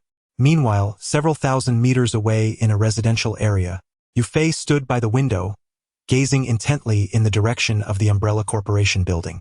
Has the operation succeeded? Under the influence of his level 2 mental prowess, the Umbrella Corporation headquarters held no secrets from him. A disconnection? My coverage has already exceeded several kilometers. What difference does it make whether you are online or offline? It is only natural. Deep within the laboratory, the terrifying monster lurked, not escaping Yu Fei's keen observation. Regrettably, he was a moment too late. A sense of disappointment lingered in Yu Fei's heart. Had he returned just a tad earlier, he might have harnessed the power of his mental force to influence this experiment from afar, thwarting the Umbrella Corporation's plan for vengeance. However, the situation is manageable. Yu Fei's demeanor remained composed. In the past, he might have feared the existence of the vengeful goddess, but now, Yu Fei raised his hand, gently forming a fist, feeling the immense power within himself. A mere vengeful goddess? Merely a prey offering merit points. Huh? Avery, are you not asleep? A voice suddenly rang out. Alice, having dozed off for a while, now felt a bit parched and appeared downstairs. Observing Yu Fei standing outside the window, she could not help but inquire. Unable to sleep, Yu Fei slightly shook his head, gazing at Alice, who was adorned in red against the night, her face revealing a hint of hesitation. Should he disclose Alicia's matter to her now? Do you have something to discuss with me? Through the moonlight streaming in from outside, Alice clearly noticed the change in Yu Fei's expression. Her straightforward nature compelled her to ask immediately. Indeed, there are matters at hand, but they are somewhat complex. I will tell you later, Yu Fei contemplated, ultimately refraining from directly speaking to Alice. Primarily, he was unsure how to console others. Despite Alice's boisterous personality, upon learning her identity as a clone, it was implausible for her to remain unaffected emotionally. It was entirely possible for someone like Isaac to break down and go mad. Having always believed herself to be a normal person, discovering she was merely a product on a production line, created like a tool, was something no sentient being could readily accept. Fine. Alice found Yu Fei somewhat peculiar, her curiosity about what he wanted to say growing. However, since he had expressed himself this way, she felt it inappropriate to press further, leaving her to speculate in silence. Avery wouldn't he be thinking of confessing to me, would he? It is said that Easterners tend to be more reserved. It would be quite normal for him to act this way. Yet, Alice pondered whether she should agree if Yu Fei did indeed intend to confess. She held some affection for him, albeit not quite to the extent of romantic interest. Never mind, I'll think about it later. Shaking her head, Alice drank some water and made a brief trip to the restroom. I shall return to rest now. If you need anything, feel free to come find me. With that, Alice ascended the stairs without looking back. Yu Fei regarded her oddly. Why did she seem to have transformed suddenly? Could it be that she has sensed something? This is not an impossibility. In fact, in the original narrative, Alice had indeed discovered the absence of her childhood memories. Although many individuals experience a significant blurring of their early recollections upon reaching adulthood, her complete lack of any childhood memories is undoubtedly an anomaly. Moreover, not long ago, they had just learned from Umbrella Corporation about the existence of cloning technology. It is entirely reasonable for Alice to contemplate the possibility of being a clone herself. If that were the case, it might even serve as a beneficial revelation, allowing her to prepare herself psychologically in advance. Yu Fei pondered over this thought, yet he swiftly suppressed it. He cast a glance at the clock beside him. Dawn was fast approaching, with only a short time remaining until 6 o'clock. Chapter 70. The zombies are unleashed. Catastrophe is upon us. In Raccoon City, before Yu Fei could initiate the signal for a full-scale attack, he received an urgent message from Nick Fury. Furrowing his brow, he pondered what calamity had transpired. The Umbrella Corporation had completely lost its sanity. They had unleashed a horde of zombies across major cities worldwide. Chaos had ensued in urban centers everywhere. Time rewinds slightly. In a clandestine Umbrella underground laboratory, within the control room, Isaac wore a cold expression as he surveyed a multitude of screens displaying various global cities. Surrounding him were numerous Umbrella employees, each stationed at their computers, fingers flying across keyboards as they communicated with Umbrella laboratories around the world. How are the preparations coming along? Isaac's deep voice resonated in the room. Dr. Isaac, everything is ready. The Umbrella laboratories globally have dispatched the materials to the designated areas as per your instructions. The only exception is that we lack the necessary channels with that Eastern superpower, rendering us temporarily unable to proceed. Isaac waved his hand dismissively. Do not concern yourself with that country. As long as the other locations are prepared, that is sufficient. A sinister smile spread across his face. Does S-H-I-E-L-D wish to annihilate us? Let them witness the true strength of the Umbrella Corporation. Tokyo. It is nearly 6 o'clock in the morning in Colorado, located in the Western Hemisphere, while it is still evening in this island city of the Eastern Hemisphere. As night falls around 9 o'clock, the city awakens with vibrancy, throngs of office workers flocking the streets after a long day. On a bustling thoroughfare, a fully enclosed cargo truck drew the attention of many passers-by. What is the story behind this vehicle? Has it been stationary for over half an hour? Why has there been no movement? Observing the markings, it appears to be an umbrella vehicle indeed. The red and white four-leaf emblem unmistakably identifies it as belonging to the Umbrella Corporation.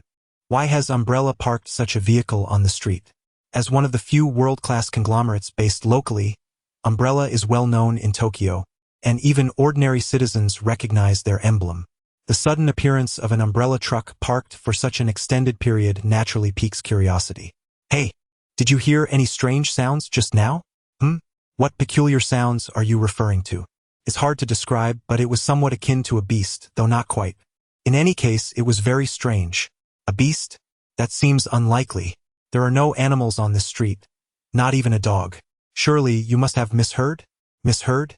No, I definitely did not mishear. I just heard it again. Right here within this vehicle. Is this an Umbrella Corporation vehicle? Surely, you cannot be suggesting that the Umbrella Corporation employs such vehicles for smuggling wild beasts? How could this be possible? Oh dear, I truly did not mishear. Do you believe me? Perhaps we should investigate together. No, let's refrain.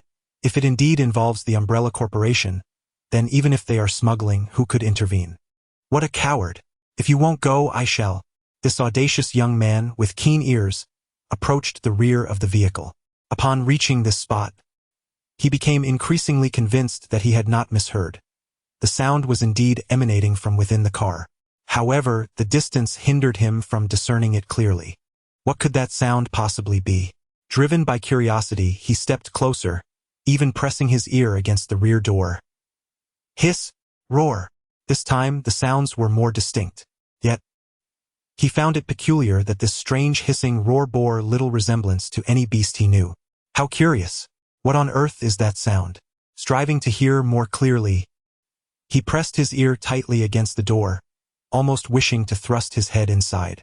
Yet, separated by a thick metal barrier, he found it impossible to hear with clarity. Just as he grew increasingly anxious, a sudden click echoed in his ears, startling him. When he turned to look, he realized that the rear door had inexplicably swung open. A reasonable person would likely consider fleeing. After all, this is the property of the Umbrella Corporation. However, this spirited young man was evidently not ordinary. I must see what lies within. He forcefully yanked at the partially open door, pulling it wide enough to allow one person to enter. The young man paused, for he beheld a pair of legs, clad in gray laboratory attire. Could I be so unfortunate? He swallowed hard, slowly raising his gaze. I didn't mean to intrude. I merely saw this. Ah! A scream of terror erupted from the young man's lips. Reality was far more dire than he had anticipated. The owner of those legs was indeed a person, yet not in the conventional sense. His eyes were hollow, his cheeks gaunt, resembling a desiccated corpse. If it were merely that, it would not be too alarming. Although excessively emaciated, he still retained some semblance of humanity. With the courage this young man possessed, it was unlikely he would be frightened by such a sight. However, when he directed his gaze toward the figure, the individual slowly opened his mouth. Not in the typical manner, but rather, it split from the center, dividing into 4 segments, resembling an octopus. Most terrifying of all, the 4 lips were lined with an abundance of sharp teeth. Roar! The zombie leaped down, sinking its teeth into the head of the spirited young man. In that moment, he finally discerned the source of the peculiar sounds, yet the price he paid was his very life. The surrounding pedestrians were left in a state of shock, evidently still reeling from the sudden turn of events. It was not until a thunderous crash resonated that a horde of zombies erupted from the truck, their grotesque, tentacle-like jaws wide open, rushing directly towards them. Ah! Ah! The screams finally pierced the air. Countless individuals fled in a frenzy, lamenting the fact that their parents had not endowed them with 2 more legs. Almost simultaneously, cities worldwide, New York, London, Los Angeles, Seoul, Paris, were engulfed in the same dire crisis. The zombies had been unleashed. Chapter 71. A sudden turn of events. Help! Do not kill me! Get away from me, you monster! There are monsters devouring people. Run for your lives! The cities were thrown into chaos. The air was filled with cries of anguish, pleas for help, and screams of terror, creating an atmosphere reminiscent of the apocalypse. The zombies, specially cultivated by the Umbrella Corporation, had clearly distinguished themselves from ordinary ones. They were swifter, stronger, and possessed a far more terrifying capacity for destruction. In a matter of moments, thousands of individuals fell victim to scratches and bites, succumbing directly to the T-virus. As time passed, the numbers escalated uncontrollably, plunging the entire world into disarray. In Raccoon City, Yufei calmly remarked, "Did I not provide you with the antidote formula? You could simply distribute the antidote across the cities, and the crisis would be averted." Although taken aback by the Umbrella Corporation's sudden frenzy, he found no cause for alarm. It was merely a manifestation of desperation in the face of impending doom. With the antidote already in their possession, what was there to fear? The formula you provided is currently being synthesized by our team, but it may take several hours to complete, came the response. Several hours to synthesize? Is your organization's research capability truly that inadequate? Yufei expressed his disbelief. He had provided a complete formula, yet it would still take hours to produce the antidote, an utterly astonishing delay. Coughing awkwardly, Nick Fury swiftly shifted the conversation. The pressing issue now is how to address this situation. I have heard that negotiations are already underway at high levels concerning the Umbrella Corporation. If we cannot resolve this matter swiftly, dealing with the aftermath of Umbrella's actions will become exceedingly complicated. Politics is merely a realm of compromises and negotiations. The Umbrella Corporation, holding the T-virus, is akin to possessing a nuclear arsenal. Should they negotiate effectively and the sacrifices prove substantial, it is not impossible for them to maneuver into a position of survival, perhaps even transforming their narrative entirely. This was precisely why Yufei urged Tony Stark to mount a public relations offensive. What trouble could there be? Yufei appeared unfazed. If you only require a few hours, then let it take a few hours. While the zombies pose an issue, the police forces in major cities should be able to suppress them, at least temporarily. This is not an era where a massive zombie horde has formed, and all national security forces are incapacitated. Given the current military capabilities of major nations, quelling the turmoil instigated by Umbrella should pose little challenge. In fact, if the government acts swiftly and deploys the military, they could regain control of the situation within half an hour. In response to Yufei's retort, Nick Fury could only respond with a contemplative silence. The Umbrella Corporation has not only unleashed a multitude of zombies in the populous hubs of major cities, but has also released a significant number of lickers in the enclaves of the affluent and powerful. Consequently, police and soldiers have flocked to those areas. Yufei mused, indeed, this is precisely the sort of action that this group is capable of. He speculated that the Umbrella Corporation's ability to negotiate with various nations might stem from this very factor. These nations, which espouse freedom and democracy, have never held the welfare of the lower classes in high regard. Were it not for the imminent threat to their own lives, how could these rulers possibly consent to negotiations with the Umbrella Corporation? Yufei could not help but inquire, surely S.H.I.E.L.D. does not intend to venture there as well? If this issue remains unresolved, Nick Fury left his thought unfinished, yet his meaning was unmistakable. Although S.H.I.E.L.D.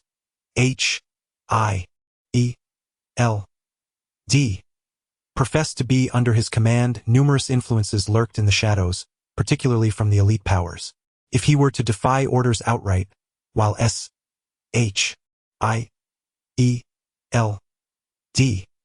might not be disbanded in such an extreme manner, the repercussions would undoubtedly be significant.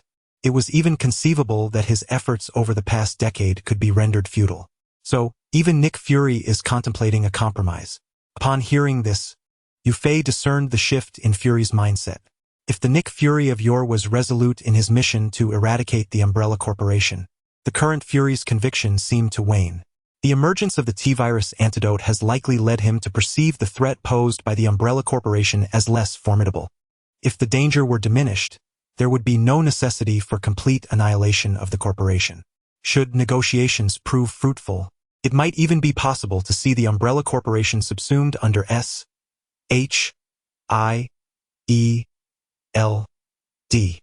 Yufei surmised that Nick Fury would likely turn to Isaac with a welcoming smile. Despite the zombies veering off course, the existence of liquors indicated that the Umbrella Corporation still possessed some merit. It was well known that Nick Fury had a keen interest in biological genetic technology. The only reason Fury remained aligned with Yufei was that the Umbrella Corporation was currently unlikely to acquiesce to being absorbed. Indeed, this unreliable rogue cannot be trusted. Yufei's assessment of Nick Fury plummeted once again. This man could stoop to anything if there was profit to be gained. With Fury's trustworthiness already in the negative, his standing in Yufei's eyes diminished even further. What should he do now? Yufei furrowed his brow slightly. At this moment, he too felt at a loss. Under immense pressure from above, Nick Fury had begun to entertain thoughts of compromise, and it seemed likely that the Umbrella Corporation would weather this storm. This was something Yufei simply could not accept. Yet, he genuinely could not conceive of a way to navigate this predicament. The optimal solution would be to disseminate the antidote across all major cities. The Umbrella Corporation's negotiating power is fundamentally rooted in the presence of those zombies and liquors. As long as these creatures can be eradicated, the Umbrella Corporation would lose its leverage in negotiations, leading to the most favorable outcome being their complete disintegration by various factions. However, the current predicament lies in the fact that S-H-I-E-L-D's capabilities are lacking. It would require several more hours to mobilize an antidote. Can the high-ranking officials, or rather those in perilous situations, endure these few hours? The answer is evident in Nick Fury's current shift in demeanor. Damn it! Yufei cursed under his breath. He had prepared so thoroughly, on the verge of obliterating the Umbrella Corporation, and now they were poised for a comeback? Suddenly, a resounding boom echoed. A smile instantly appeared on Yufei's face. The solution to the problem had arrived. Chapter 72. The arrival of Iron Man in Raccoon City. On a small hill approximately 3 kilometers away, the Umbrella Corporation's temporary base was established. This facility was responsible for monitoring and controlling all activities within Raccoon City, serving as both the first and last line of defense for entry and exit. Anyone wishing to enter or leave Raccoon City could not evade the presence of this base.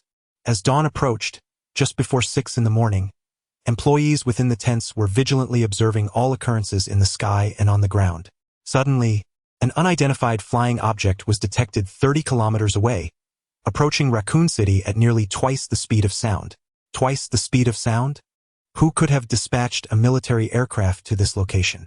Unlike a conventional fighter jet, this unidentified object was quite small, roughly the size of an adult. Could it be a missile? This is dire. Their target is likely us. Activate the surface-to-air missiles immediately. Shoot it down. Whoosh, whoosh, whoosh. A barrage of surface-to-air missiles launched skyward, hurtling toward the unknown flying object now within 10 kilometers. In the high altitudes, the unidentified flying object detected a missile lock. Arrival anticipated in 10 seconds. 7, 6, 5, 4, 3. Deploy countermeasures. Whoosh! A series of countermeasures were unleashed, erupting in bursts of light and mist. Subsequently, the surface-to-air missile struck, resulting in a tremendous explosion. Boom! Flames danced, and gray smoke enveloped the area. Did it succeed? Members of the Umbrella base watched intently. In the next moment, beep, beep, the vanished red light reappeared on radar detection. High above, Tony Stark, clad in his red and gold armor, turned to glance at the nearby Umbrella base, suppressing the urge to retaliate. Consider yourselves fortunate. His weaponry was intended for dealing with the Umbrella presence within Raccoon City. He could not afford to expend too much firepower here. With a swift motion, Tony Stark accelerated toward Raccoon City, leaving a trail of vapor in his wake. The armed squad at the city gate merely heard a thunderous roar, unaware of what had transpired. Tony Stark successfully breached the Umbrella Corporation's blockade and entered Raccoon City. J-A-R-V-Is. Immediately contact Avery and inform me of his location. Understood, sir. Within the helmet, Tony Stark could barely contain a smirk that threatened to break free. How dare they show off before Tony Stark? Soon, they would witness the greatness of Tony Stark. He envisioned a superheroic descent before Yufei, removing his helmet and confidently proclaiming, "Hey, boy, your superhero has arrived." Such a scene would undoubtedly be. "All right, Tony, since you're here, let us make haste." Huh? Tony Stark's expression faltered in bewilderment. "Jarvis, have you established contact with Avery?" "Not at all, sir." "Then what is that voice?" "Rest assured, that is indeed my voice. Proceed to fly 3 kilometers in the direction of 9 o'clock, and you shall see me." Tony Stark hovered in the air, plagued by doubt. "Jarvis, did you just hear any sound?" "Negative, sir." "No sound?"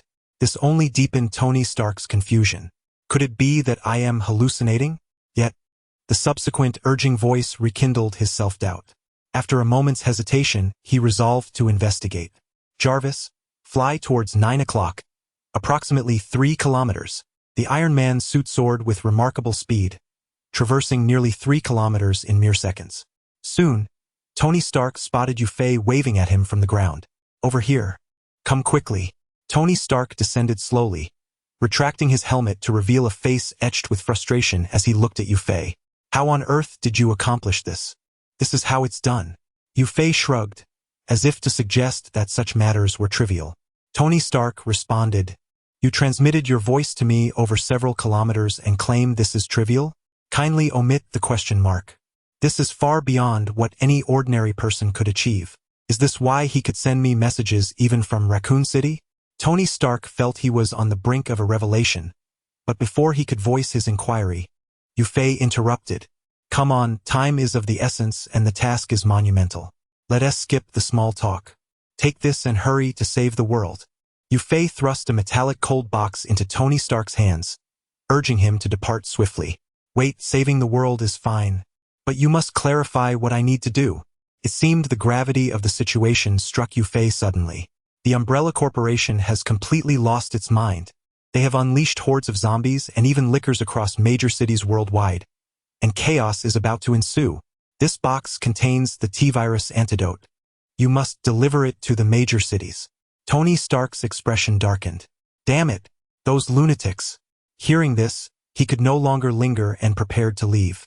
Yet, just before his departure, another thought struck him. If I leave, will you be able to handle the situation here alone?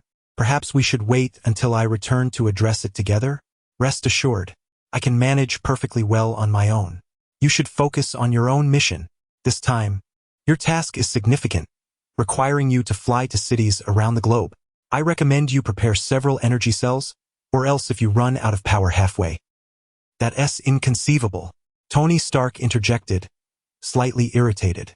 My Iron Man suit is exceptionally durable. This matter pertains to the lives of countless individuals across the globe. Very well, I shall prepare several alternative energy sources. Tony Stark is not one to jest with human lives. Upon recognizing the gravity of the situation, he promptly made his intentions clear. Let us proceed thus. I shall address the troubles caused by those lunatics, and as for you, do not feel compelled to overexert yourself. We shall discuss matters upon my return. By the time you return, the issues here will have been resolved. Hurry along now. Ha! Tony Stark smirked wryly. I hope you can fulfill your promise. With that, his helmet descended, and Iron Man soared into the sky, darting into the distance. Ding! The host is benevolent towards others, accumulating boundless merit. Event merit points. 5,000. Chapter 73. What a remarkable person. Yufei gazed in the direction Tony Stark had departed, his heart brimming with admiration. Selflessly devoted to saving the world, that is the essence of a true superhero. Unlike Nick Fury, who, at the slightest hint of trouble, is quick to contemplate betrayal and division of spoils. In the future, it seems imperative to burden him with greater responsibilities. Tony Stark. Thank you. System. Initiate event settlement immediately. Commencing event settlement. Compiling data compilation complete. According to the statistics, the host has accrued a total of 5,000 merit points from this event. Following the settlement, The host will receive 5 strands of merit, which have been credited to the merit account. Please check host. Event settlement concluded. Merit points. 10 strands 285 points. This particular event settlement was notably swift, primarily due to Iron Man's impressive contribution, which yielded a substantial 5,000 points.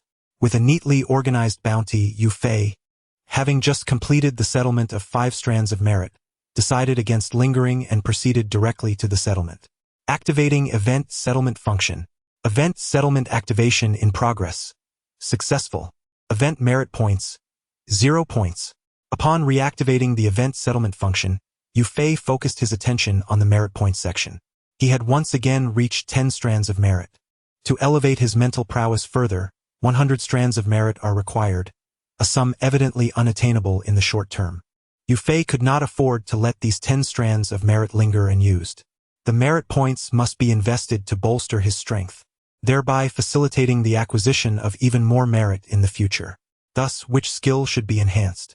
Yu Fei surveyed his remaining 5 extraordinary skills, swiftly dismissing the artificial intelligence skill. Since he did not intend to pursue a path of mechanical ascension, the priority for upgrading this skill was minimal.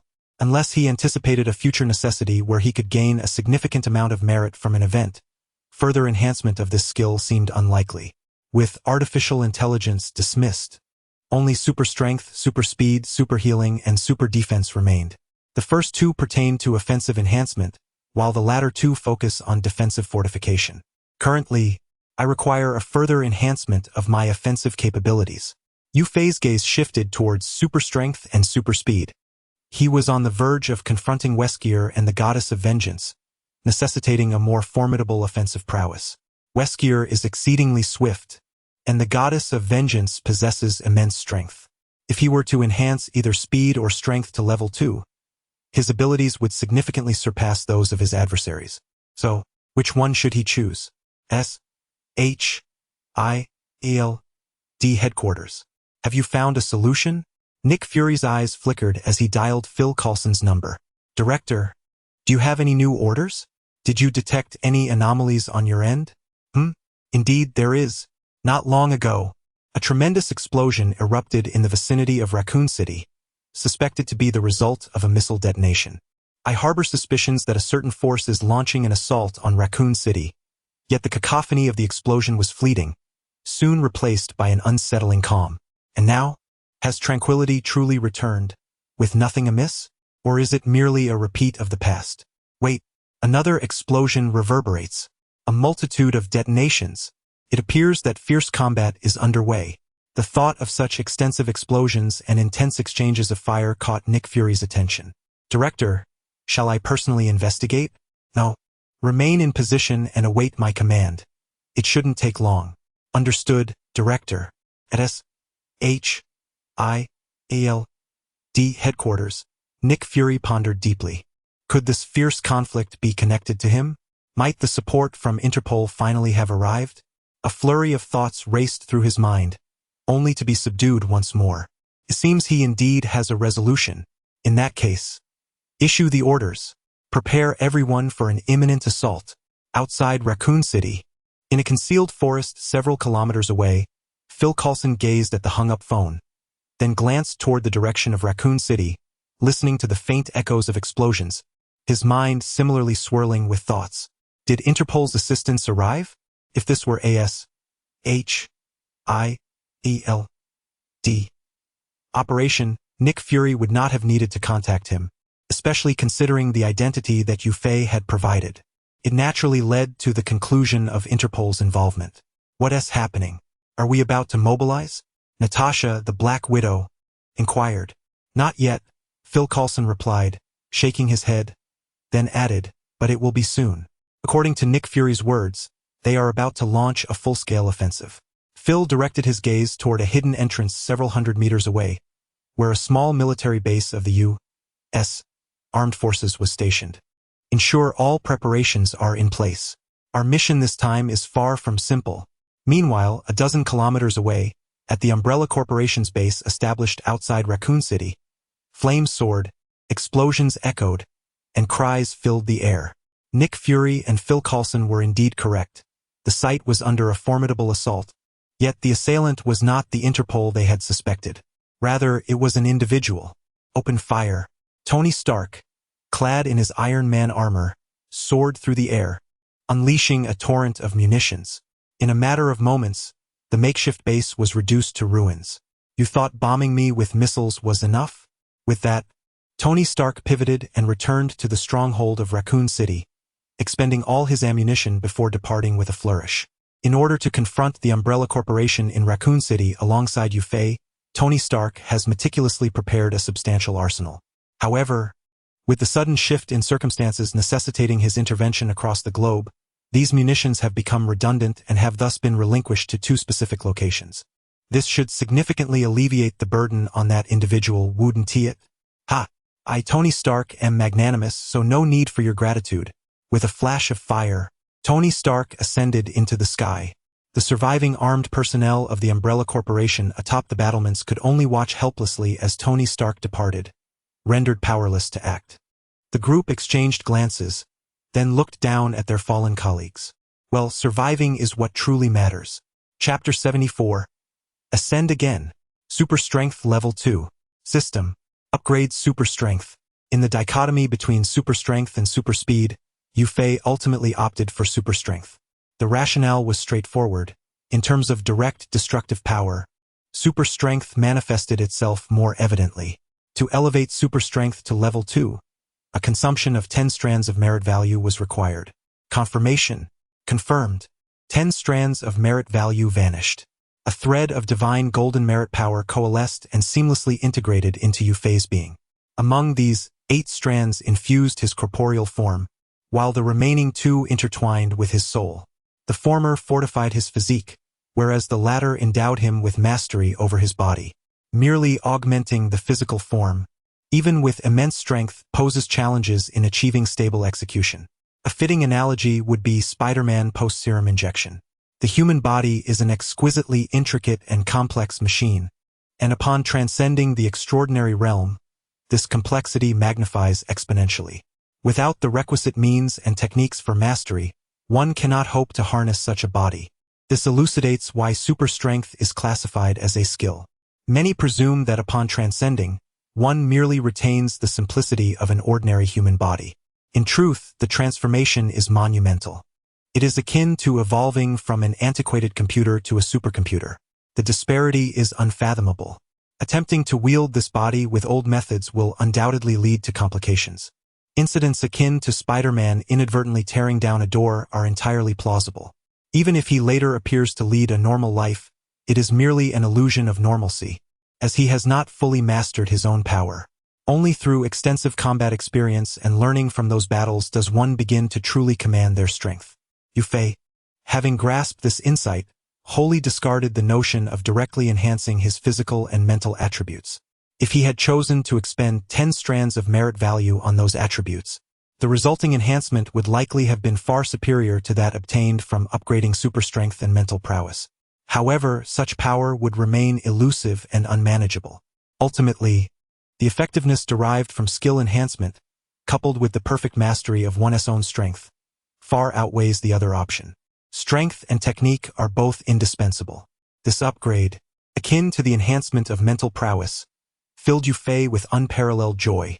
The golden merit power assimilating into his being brought a sense of profound satisfaction, unmatched by any physiological or psychological pleasure.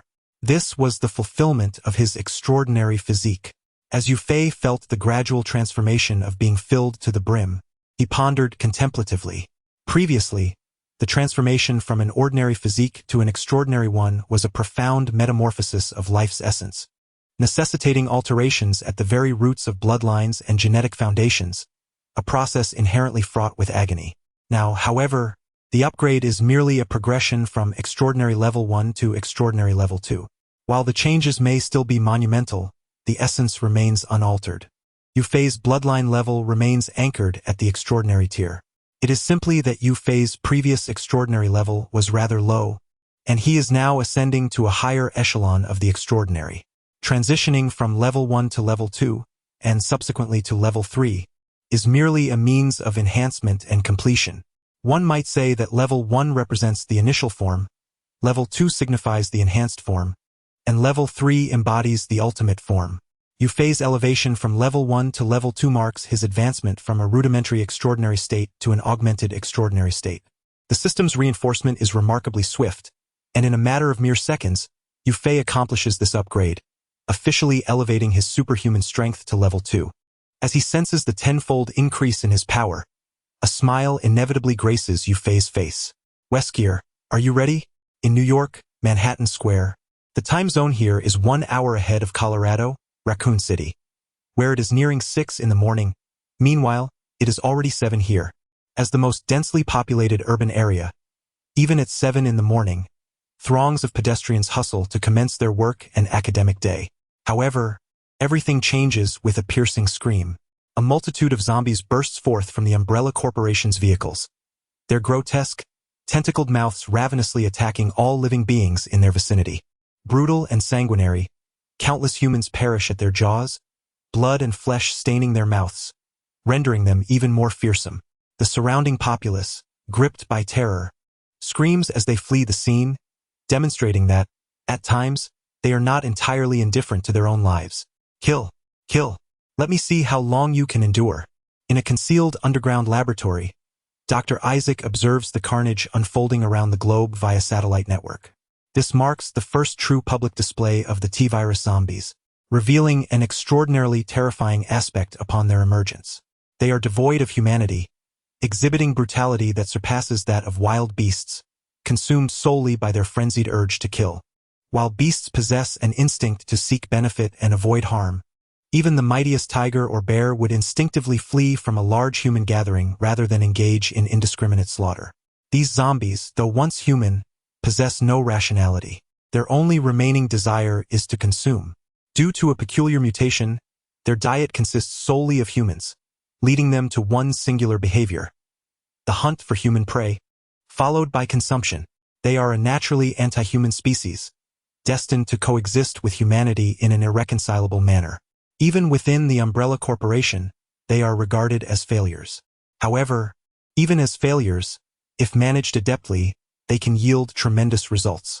Take, for instance, their previous human extinction plan. When utilized effectively, the Umbrella Corporation indeed possesses a significant potential to establish a new human regime and ascend as the rulers of a new world. Even now, Dr. Isaacson has not relinquished this ambition. Negotiating with human governments? That is merely a stalling tactic. The T-virus has already spread across the globe, and within a fortnight, this world will be irrevocably ensnared in a zombie apocalypse. At that juncture, this world shall ultimately fall into my grasp. Chapter 75. Isaac is mad. Dr. Isaac, there's a problem in New York. The voice from beside him abruptly jolted Isaac from his grand dreams of world domination, and he responded with evident discontent. What's the issue? All the zombies in New York have suddenly perished. What? Isaac furrowed his brow. New York was his primary focus. As the world's leading financial hub, its abundance of affluent individuals wielded immense influence, granting him greater leverage in future negotiations. The sudden demise of all the zombies there posed a significant threat to his subsequent plans. What could have transpired? Could it be that the National Guard and military had been deployed?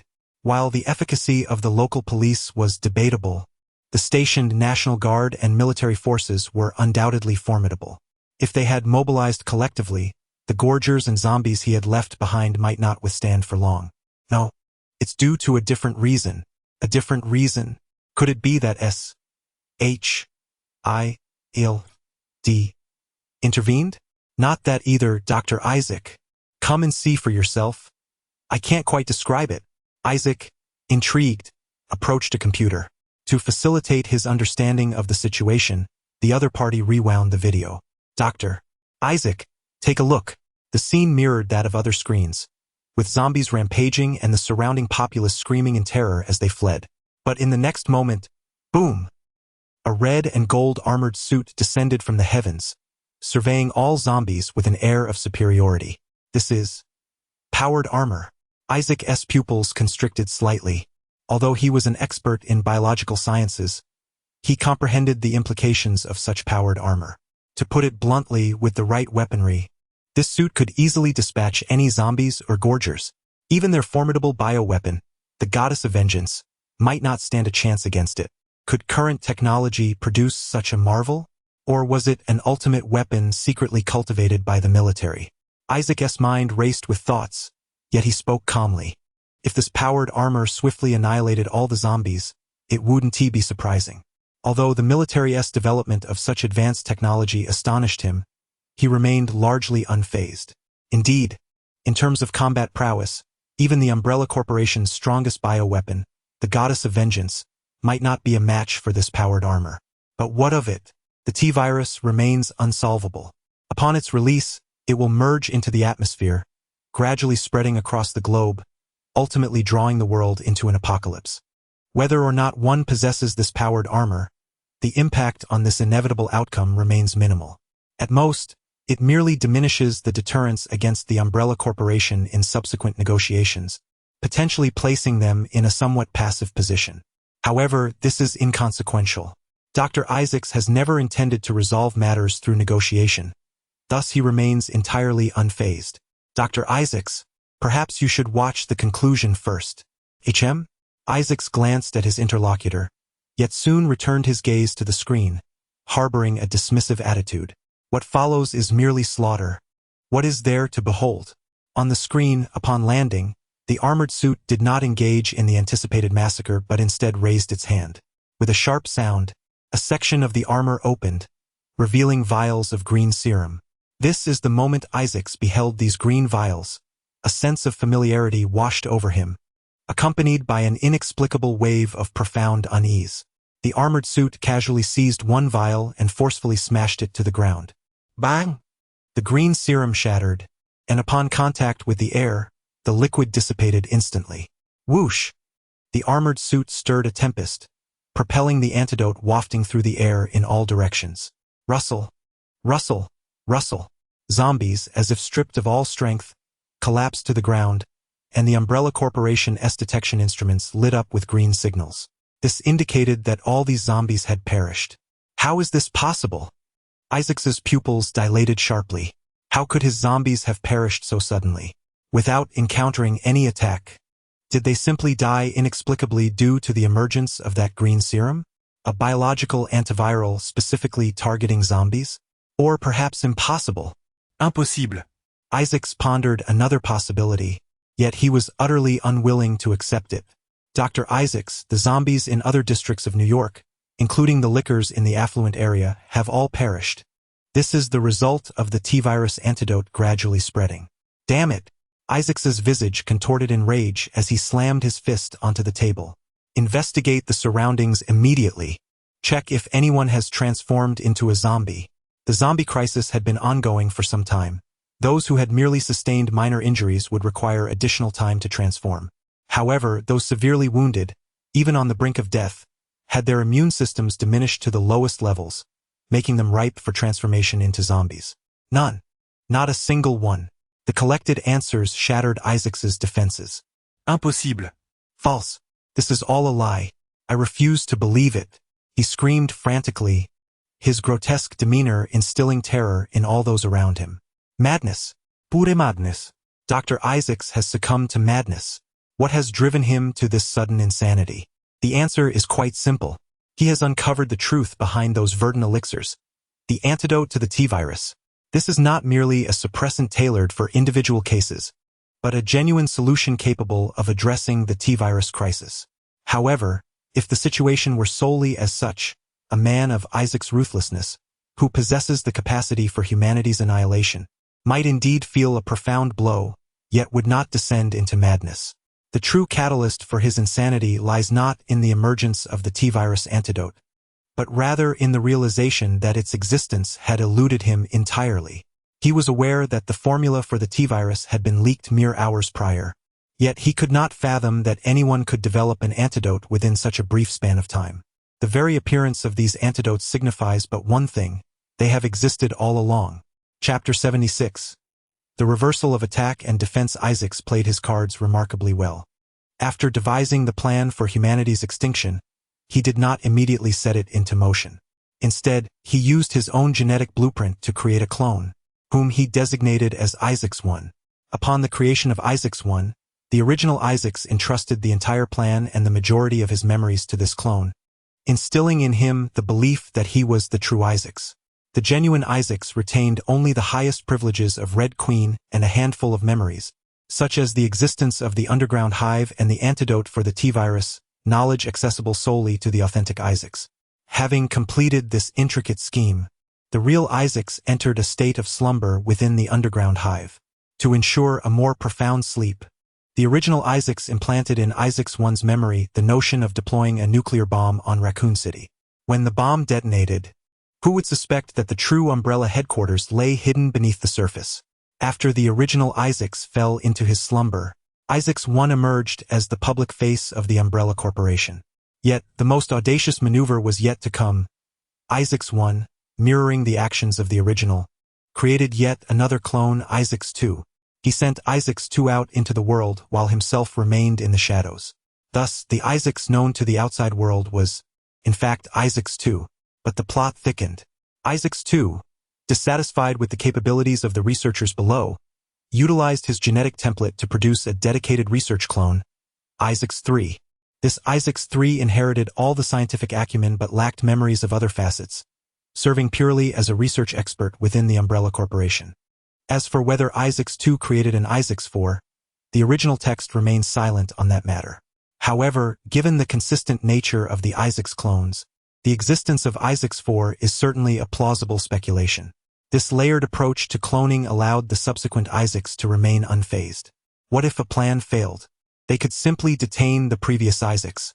Concealed in the background, they could continue to thrive with ease. Based on their reserves in various underground laboratories, they could survive for decades without emerging. Should they develop a more potent T-virus during this time, the possibility of a resurgence remained ever present. This was one of the primary sources of confidence for the Umbrella Corporation in initiating their extinction plan. Truly, they had considered every possible escape route. Unfortunately, Isaacs never anticipated the existence of a hacker who would infiltrate the underground hive and eliminate his original form. Returning to the main narrative, after the original Isaacs fell into slumber, Isaacs 1 became the true highest authority of the Umbrella Corporation in the external world. Isaacs 1 remained under the impression that he was indeed the authentic Isaacs. In the wake of the subsequent Isaac 2 and Isaac 3, they were merely pawns in his hands. The individual who had always believed himself to be the sole player in this game suddenly realized that he, too, was nothing more than a piece manipulated by another. Given his proud disposition, how could he not descend into madness? At the headquarters of S.H.I.E.L.D. After watching the same video, Isaac lost his sanity, while Nick Fury breathed a sigh of relief. With the emergence of the T-virus antidote, Umbrella Corporation's last bastion was obliterated.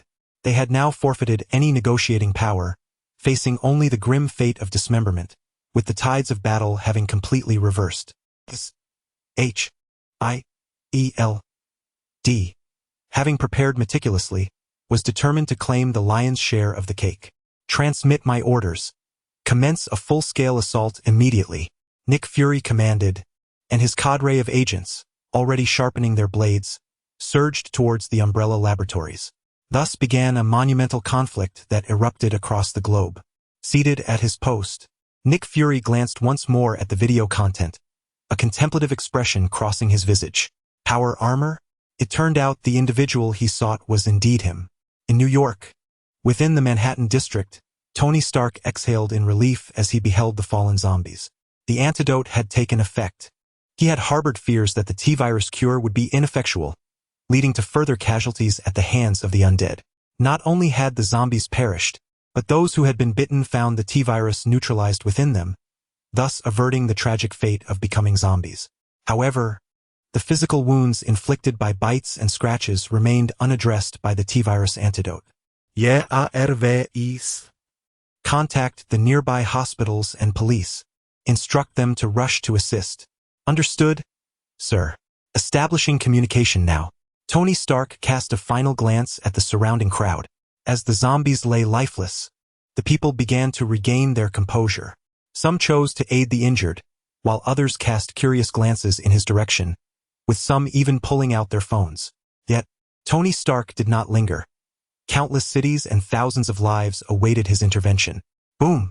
Tony Stark soared into the sky, piloting his iron suit, and swiftly vanished from sight. Wow, that is so cool. Where did that suit come from? Is it a secret military weapon? It looks incredible. If only I could have one. Dream on. How could something like that ever belong to you? I want one too. Thus, this marked Iron Man's true debut in this world.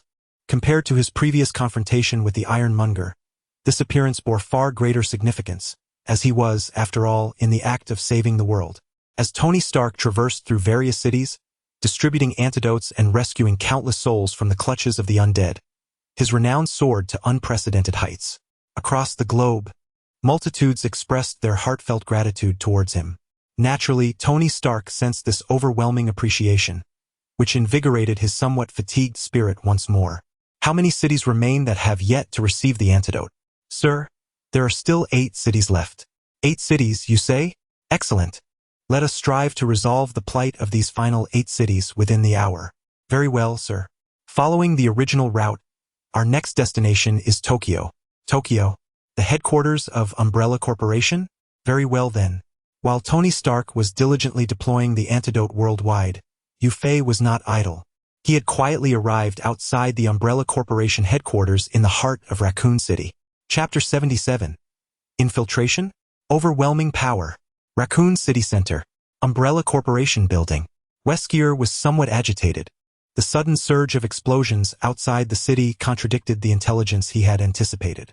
According to his understanding, the Umbrella Corporation should have already commenced negotiations with various nations, and Raccoon City should not be subjected to any attacks at this time. What on earth had gone awry? Weskier's expression was grim. Is there still no news? This supervisor, the personnel sent out to gather intelligence have yet to return. It may take a little more time. A nearby Umbrella employee cautiously ventured. In truth, if it were solely a matter of gathering intelligence, it would not be overly difficult.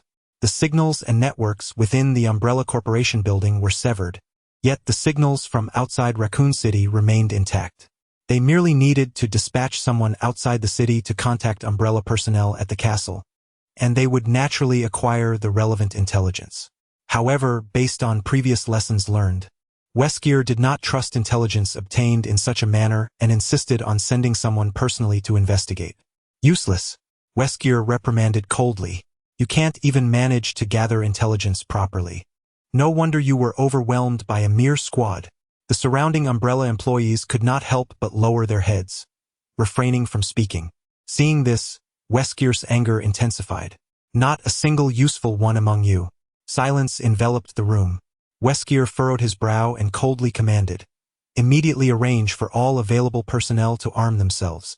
Guard this place vigilantly. Yes, yes.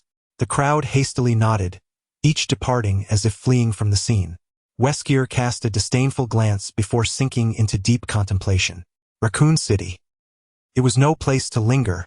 Within the Umbrella Corporation building, following Weskier's orders, a multitude of security personnel and even ordinary employees began donning either full or partial combat gear. Weskier disbanded the remaining 5 armed teams, allowing them to operate independently, thus forming a small armed force exceeding 200 personnel. Their individual combat capabilities might be questionable, yet armed with their firearms, they could collectively muster formidable combat strength. A team like James's would surely be annihilated in mere moments against such might. On the first floor of the building, serving as the gateway to the Umbrella Corporation, the highest number of personnel were stationed. 10 armed guards were deployed to secure various locations. Over 50 sentinels effectively ensured that the entire first floor of the Umbrella Corporation was under constant surveillance, leaving no blind spots. No one could infiltrate the Umbrella Corporation unnoticed under such vigilant watch. Not even Yufei. He exerted his mental prowess to scan both the interior and exterior but found no passage that could allow for a stealthy entry into the Umbrella premises. In the face of overwhelming numbers, the existence of any safe passage was utterly implausible. The scenarios depicted in films and dramas, where infiltration occurs, are merely contrived for narrative purposes, showcasing a so-called impenetrable defense. In reality, effectively sealing off access is quite simple. One merely needs to allocate more personnel. By stationing a fixed guard in every corner, ensuring visibility from two opposing directions, maintaining constant communication, and employing coded language for exchanges, while periodically verifying identities. One can create an unassailable barrier.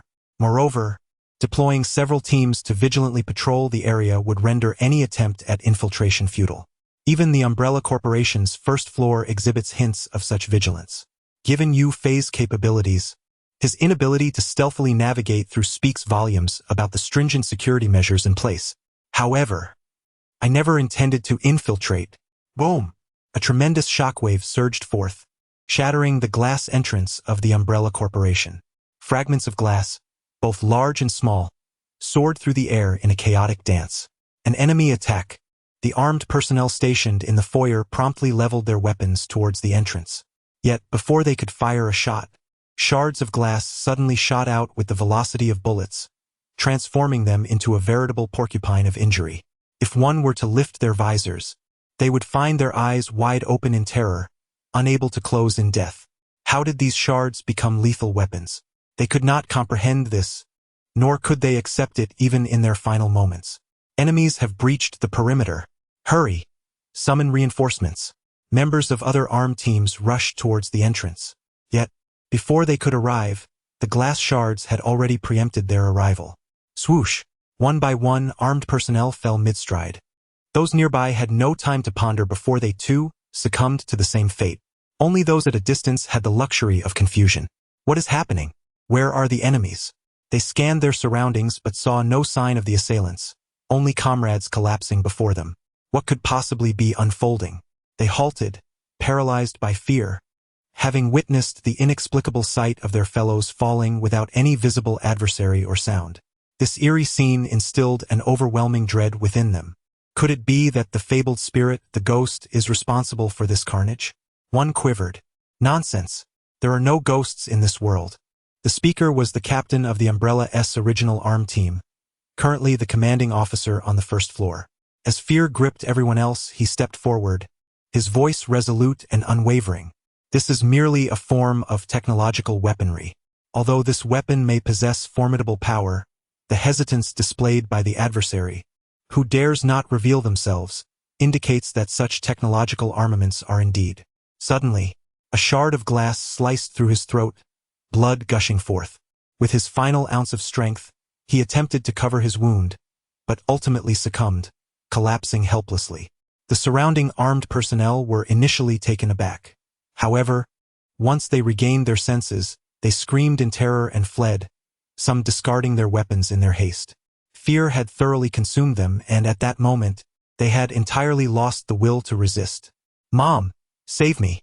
I do not wish to die." They exerted every ounce of their energy in a desperate bid to escape this nightmarish hell. Yet, with the fall of their commanding officer, their fates were irrevocably sealed. Chapter 78. The Ruthless Weskier. Ding. The host's benevolence towards others yields immeasurable merit. Event merit value, 1 point. Ding. The host's benevolence towards others yields immeasurable merit. Event merit value, 2 points. Umbrella Corporation Headquarters. Several meters away, Yu Fei ambled steadily towards the towering edifice. The carnage within the Umbrella Corporation continued unabated. Having dispatched the first floor, the slaughter moved to the second, and then to the third. At this juncture, Yu Fei's mental prowess enveloped the entire Umbrella Corporation building. Were it not for the simultaneous manipulation of numerous shards of glass, which significantly diminished their lethality, he would have unleashed his power upon everyone inside the corporation. As Yu Fei approached the entrance of the building and stepped through the shattered doorway, his feet crunching on the glass fragments, the third floor's inhabitants met their demise. The event merit value surged beyond 200 points. Perhaps there were good people within the Umbrella Corporation, but those who remained at this moment were all deserving of their fate. Every soul Yu Fei claimed did not yield less than 1 merit point. Indeed, many exceeded 2 merit points. These individuals were not merely armed personnel but rather normal employees of the Umbrella Corporation, with researchers comprising the majority. Many of them fell into the category of having more than 2 merit points, revealing the magnitude of their transgressions. While legally they might be deemed insignificant accomplices, in the judgment of the merit system, they were unequivocally guilty of heinous crimes. Given this, Yu Fei had no intention of sparing them. Z. A camera above the entrance pivoted to focus on the newly arrived Yufei. He lifted his gaze and waved cheerfully at the lens. High above in the building, Weskier observed the footage of Yufei waving, his expression darkening. So it was him. For some time, he had found the James Team's achievements perplexing. Their strength was indeed commendable, placing them among the upper echelons of armed teams within the Umbrella Corporation. Among the 20 armed teams in Raccoon City, the James team ranked within the top 3. It was no wonder they had been dispatched to the Hive to retrieve the Red Queen motherboard.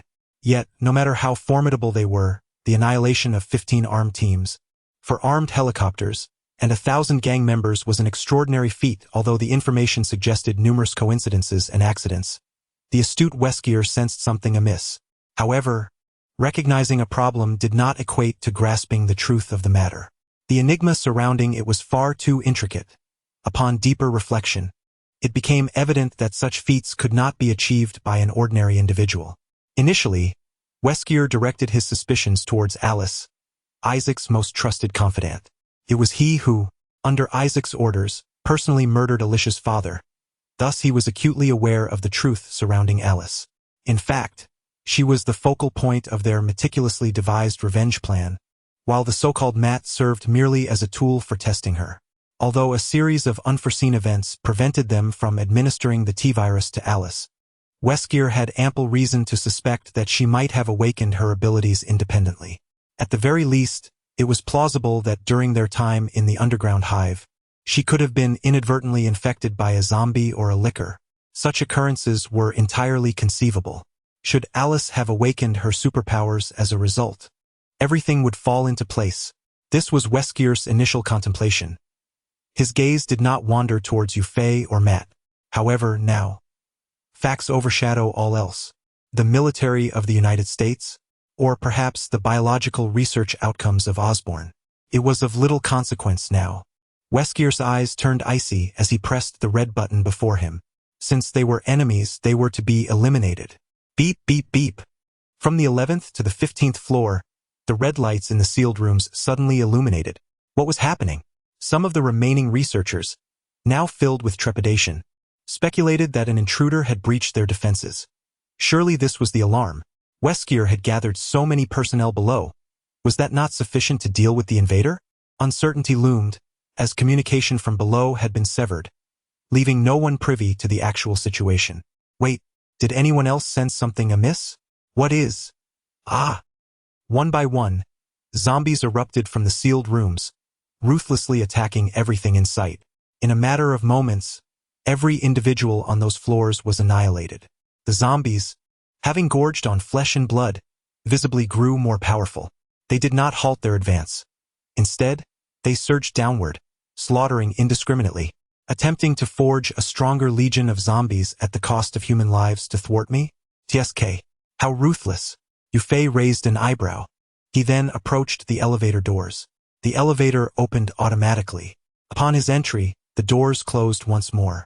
There was no need to press a button, as the elevator began its ascent on its own. First floor, second floor, third floor. Of course, the carnage did not cease. The zombies descended in their killing spree, while Yufei ascended in his own. Though outnumbered, the efficiency of the zombies paled in comparison to Yufei's prowess. With a mere flick of his mental prowess, the bodies fell in batches. These ordinary individuals posed no resistance against him whatsoever. The two forces ultimately converged on the 8th floor. Then, with a resounding pop, a bullet struck a zombie's eye, penetrating its brain and transforming it into a mushy pulp. Ding! The host is benevolent towards humanity, accumulating immeasurable merit. An event grants 5 points of merit. Ah! In the elevator, Yufei gazed at this notification with some astonishment. The amount of merit is rather significant. It appears that after the zombies commit murder, the weight of their sins increases, regardless of whether their victims are malevolent beings. Since zombies lack a system of merit, their acts of violence yield nothing but wickedness. There is no merit to speak of. Upon reflection, their murderous actions not only fail to diminish the merit I acquire, but they also save me considerable effort. Quite splendid. Yufei felt quite pleased with this realization. Indeed, these zombies, after committing numerous killings, possess strength far superior to that of ordinary zombies. validating Weskir's plan. Alas, to you, Faye, they remain nothing more than detritus.